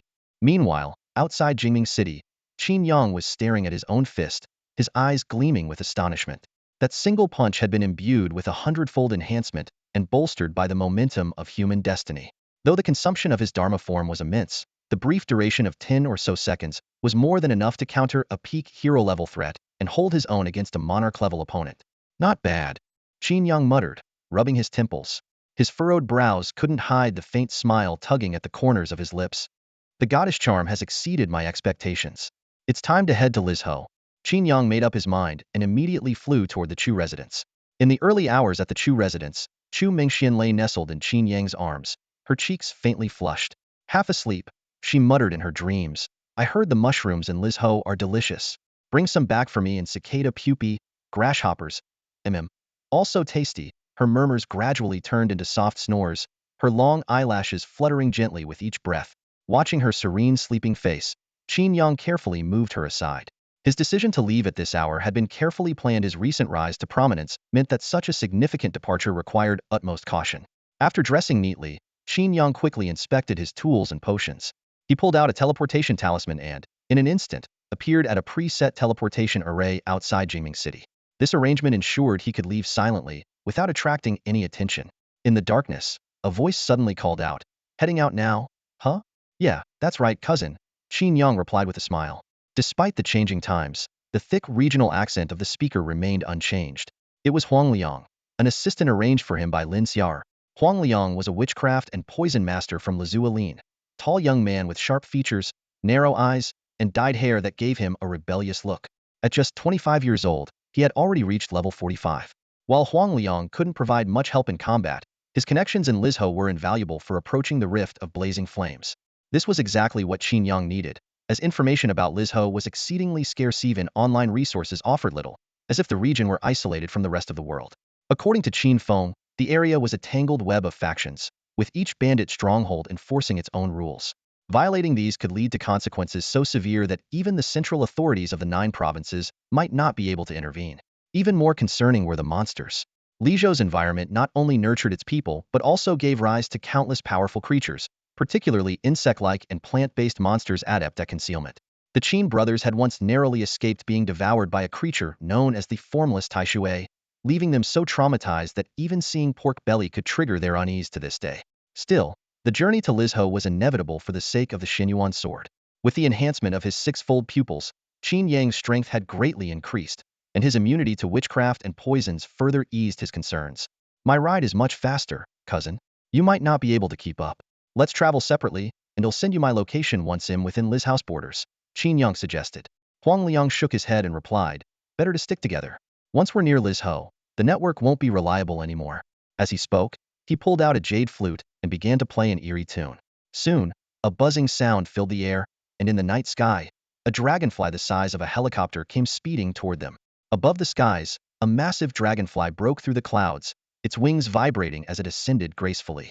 Huang Liang sat atop the dragonfly, cheerfully humming a tune, following closely behind a grand and luxurious dragon chariot adorned like a palace. Qin Laobiao's ride is truly luxurious, as expected of the son of the great wine sword immortal, Huang Liang exclaimed in genuine admiration. On the dragon chariot, Qin Yang was equally astonished. The speed of the massive dragonfly was just about able to keep up with the dragon chariot, earning it the title of a supercar among mounts. Qin Yang gazed intently at the enormous dragonfly behind him, his thoughts deepening. This creature was the work of an insect master, a profession that served as a precursor to the witchcraft and venom master, a truly extraordinary class. Unlike ordinary beast tamers, insect masters had virtually no limit on the number of creatures they could control, commanding swarms of thousands upon thousands of insects. This made them one of the three great calamities alongside necromancers and machinists, widely recognized as one of the most powerful extraordinary professions. No wonder the Qin family brothers were so wary of the Li Prefecture, a region teeming with insect masters and witchcraft masters. However, a confident smirk appeared on Qin Yang's lips. To him, these professions posed no real threat. His nine-clan separation technique could counter insect swarms, and his supreme dragon body rendered him immune to all poisons. Thinking of the supreme dragon body, Qin Yang felt a surge of satisfaction. Lately, he had frequently summoned the lamp-bearing golden crow to absorb the pure yang energy. The yang energy within him had grown significantly, bringing him closer to achieving the pure yang overlord body, which would grant him complete immunity to control-based abilities. Just then, a seductive voice sounded from behind. Your Majesty. Moments later, a soft figure pressed up against his back. Su Daji inhaled the lingering sweet and pure fragrance on Qin Yang's body, her expression carrying a tinge of grievance. Your Majesty still carries her scent. Turning around, Qin Yang pulled the alluring fox spirit into his arms, chuckling softly. Don't mind such things. Gonlin never misses a single flower or blade of grass. To him, Chu Mingxian was like a perfectly sweet dessert, while Su Daji was a rare and exotic feast. As a connoisseur, he would never favor one delicacy over another, or let any go to waste. My pure yang overlord body is on the verge of completion. Be ready, Qin Yang said as he gently stroked her soft foxtail. Su Daji's eyes glimmered with charm. When the time comes, I'll be sure to serve your Majesty well. I'm tired. Come and give me a massage, Qin Yang said with satisfaction, nodding approvingly. With that, he wrapped his arm around Su Daji and began walking into the dragon carriage. At that moment, Qin Yang's expression suddenly froze. His nose caught a whiff of something sinister and eerily familiar, a scent that reminded him of an encounter not long ago. He immediately ordered the dragon carriage to slow down, his sharp gaze scanning the endless sea of trees below. In a low voice, he said, "This smells like the work of the Tanjing willow." Amid the dense forest, three figures with grotesque appearances were staring up at the dragon carriage in the sky. Their gear resembled not armor but living body parts, plates of flesh connected by pulsating blood vessels, undulating with the flow of blood and exuding a sinister aura. Father, this is a golden opportunity, one of the young men said with a greedy grin. Indeed, the older man, addressed as father, squinted his eyes. This flying palace is no ordinary sight. Its occupants must be either wealthy or of high status. The young woman standing behind the old man urged. The 18 bandit forts are just up ahead. We'd better act quickly to avoid unnecessary complications. Though her face was delicate and pretty, her eyes gleamed with a malice even more intense than that of the father and son. She licked her lips and added, that man looks quite handsome. Hell, make a fine tong cocoon to add to my collection. The foxwoman is mine, the young man replied, his smile twisted with wicked intent. The three of them simultaneously retrieved flute-like instruments, etched with writhing, worm-like runes. As they played, An eerie melody echoed through the forest. In an instant, dozens of basketball-sized cocoons hanging from the trees burst open. The air was filled with the cries of countless infants, as if the entire forest had suddenly birthed thousands of newborns. A grotesque creature emerged, a monstrous infant with 3 pairs of arms and cicada-like wings on its back. Perched on a tree, it let out a piercing wail before suddenly opening its blood-red eyes. Its pupils quivered violently before locking onto a target. With a buzz of its wings, it shot into the sky. The other monstrous infants followed suit, and soon the green canopy was shrouded in a grayish-yellow mist as countless infant-like creatures swarmed toward the dragon carriage. Such revolting abominations exist in this world? Even Su Daji, the demon queen, frowned in disgust. I've encountered these things before, Qin Yang said calmly, recognizing the creatures as the Tong infants he had once faced in the challenge space. Just then, Huang Liang, riding atop a massive dragonfly, flew up beneath the dragon carriage. Qin Shao, enemy attack incoming, he called out. Enemy attack? Cousin, are the people of Lizhou always this hospitable? Qin Yang asked. From Huang Liang's choice of words, he already understood this wasn't a mere monster attack but an ambush by professional killers. No way. Huang Liang waved his hand dismissively. These guys aren't your usual thugs. They're Tong cultivators they kill indiscriminately. We need to ascend quickly. These Tong creatures can't fly too high. Ascend? A hint of ruthlessness flashed in Qin Yang's eyes as he smiled at Huang Liang. Cousin, watch closely, it'll show you a magic trick. His gaze locked onto one of the Tong infants, and he immediately activated his skill. A system notification appeared. Tong infant, level 30. Clan size, 13,231. All 13,231 targets locked. Highest level, 40. Required consumption, 0 points of Imperial authority. Qin Shao, quickly ascend. Huang Liang's voice was filled with urgency as he glanced down at the dense swarm of goo insects below. These level 30 goo insects, though not high in level, possessed astonishing resistance, impervious to both water and fire. When they gathered in massive swarms, even dragons would be reduced to bare bones. At this moment, the swarm, which had been hidden in the sea of trees, was fully exposed. Despite their infant-like forms, the insects had grotesque faces, sharp claws, and fangs, emitting horrifying wails. Thousands upon thousands of them converged in the air, forming a massive gray-yellow net of insects, closing in on the dragon chariot. Yet, atop the dragon chariot, Qin Yang remained calm, a composed smile on his face as he softly uttered 4 words. Eradicate 9 clans. The moment his words fell, a bizarre transformation unfolded. The flesh of all flying goo insects began to disintegrate, turning into smoke and scattering into the air.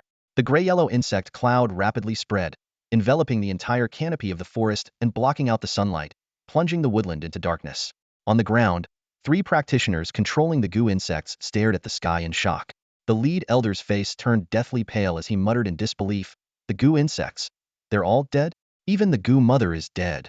These goo insects were crafted by refining the larvae of the goo mother with the flesh of human infants, granting them extraordinary resistance and vitality. By all accounts, they should have been impossible to annihilate in an instant. Father, the person in the flying pavilion must be an elite sent by the official forces of Jojo, the woman beside him exclaimed. The elder nodded gravely. Jojo is making a move against Lizhou. We must inform the Goo King immediately.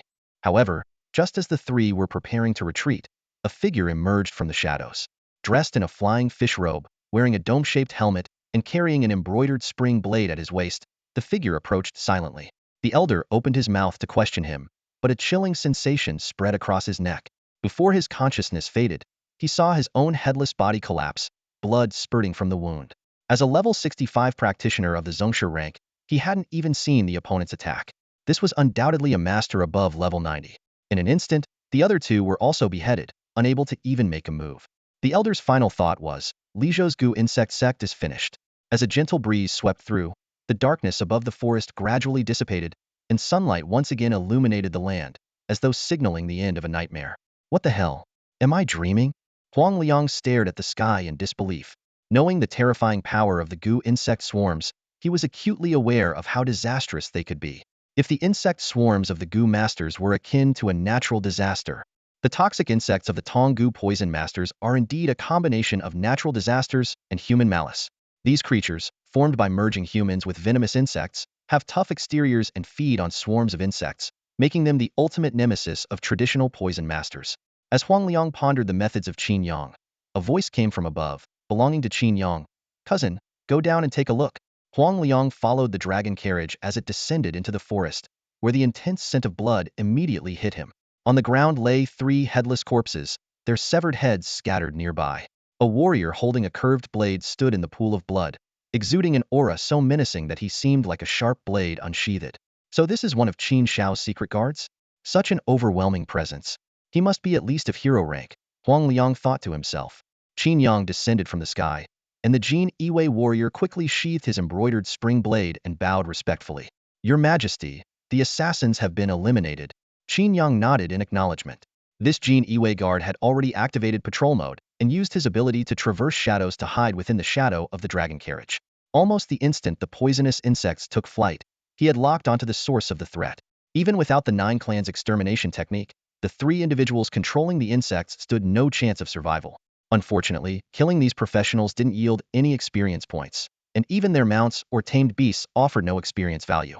It seemed to be some sort of protective mechanism for humans in this world. Cousin, help me identify these 3, Qin Yang instructed. Huang Liang immediately stepped forward to inspect the 3 severed heads and suddenly exclaimed, "This is one of the 3 ghosts of Liz Ho." Through Huang Liang's explanation, Qin Yang learned that one of the individuals was named Hu Guangming, a Tonggu poison master and the most notorious criminal in Liz Ho. Unlike ordinary poison masters, Tonggu was created by refining humans and insects together, reminding Qin Yang of the insect-infested willow tree he had encountered in the challenge space. As Huang Liang summoned beetles to dispose of the corpses, he revealed that all 3 were listed on bounty notices, with a total reward of over 16 million. Just as the 2 were about to leave, a sudden mountain song echoed through the air. Mountain meets mountain, cliff meets cliff, bees gather flowers deep in the mountains. Huang Liang's face turned pale. Qin Shao, cover your ears quickly, this is a sound goo. Sound enchantment goo? Qin Yang felt a surge of doubt, but quickly remembered Huang Liang's warning. Without hesitation, he activated his true dragon aura to shield his eardrums, cutting off all external sounds. At that very moment, an extraordinary phenomenon unfolded above the forest. The once clear blue sky was suddenly overtaken by countless butterflies. The dense swarm blotted out the sunlight, forming a dreamlike, colorful cloud. Each butterfly's wings shimmered with an enchanting glow, refracting sunlight into a kaleidoscope of dazzling rays. Suddenly, Huang Liang's behavior caught Qin Yang's attention. His eyes were glazed, and he began to move erratically, as though he had lost his senses. Qin Yang's heart sank. Huang Liang had fallen victim to the goo. Reflecting on his earlier experience, Qin Yang recalled sensing a faint spiritual disturbance when he first observed the butterflies. It had been so subtle that he dismissed it at the time. But now, seeing Huang Liang's reaction, he immediately realized the sinister nature of these butterflies. This goo master was indeed skilled, adept not only at manipulating sound-based goo, but also at commanding such a mesmerizing cloud of butterflies. Anyone who beheld such a spectacle would be drawn to it, unwittingly falling into the goo master's trap.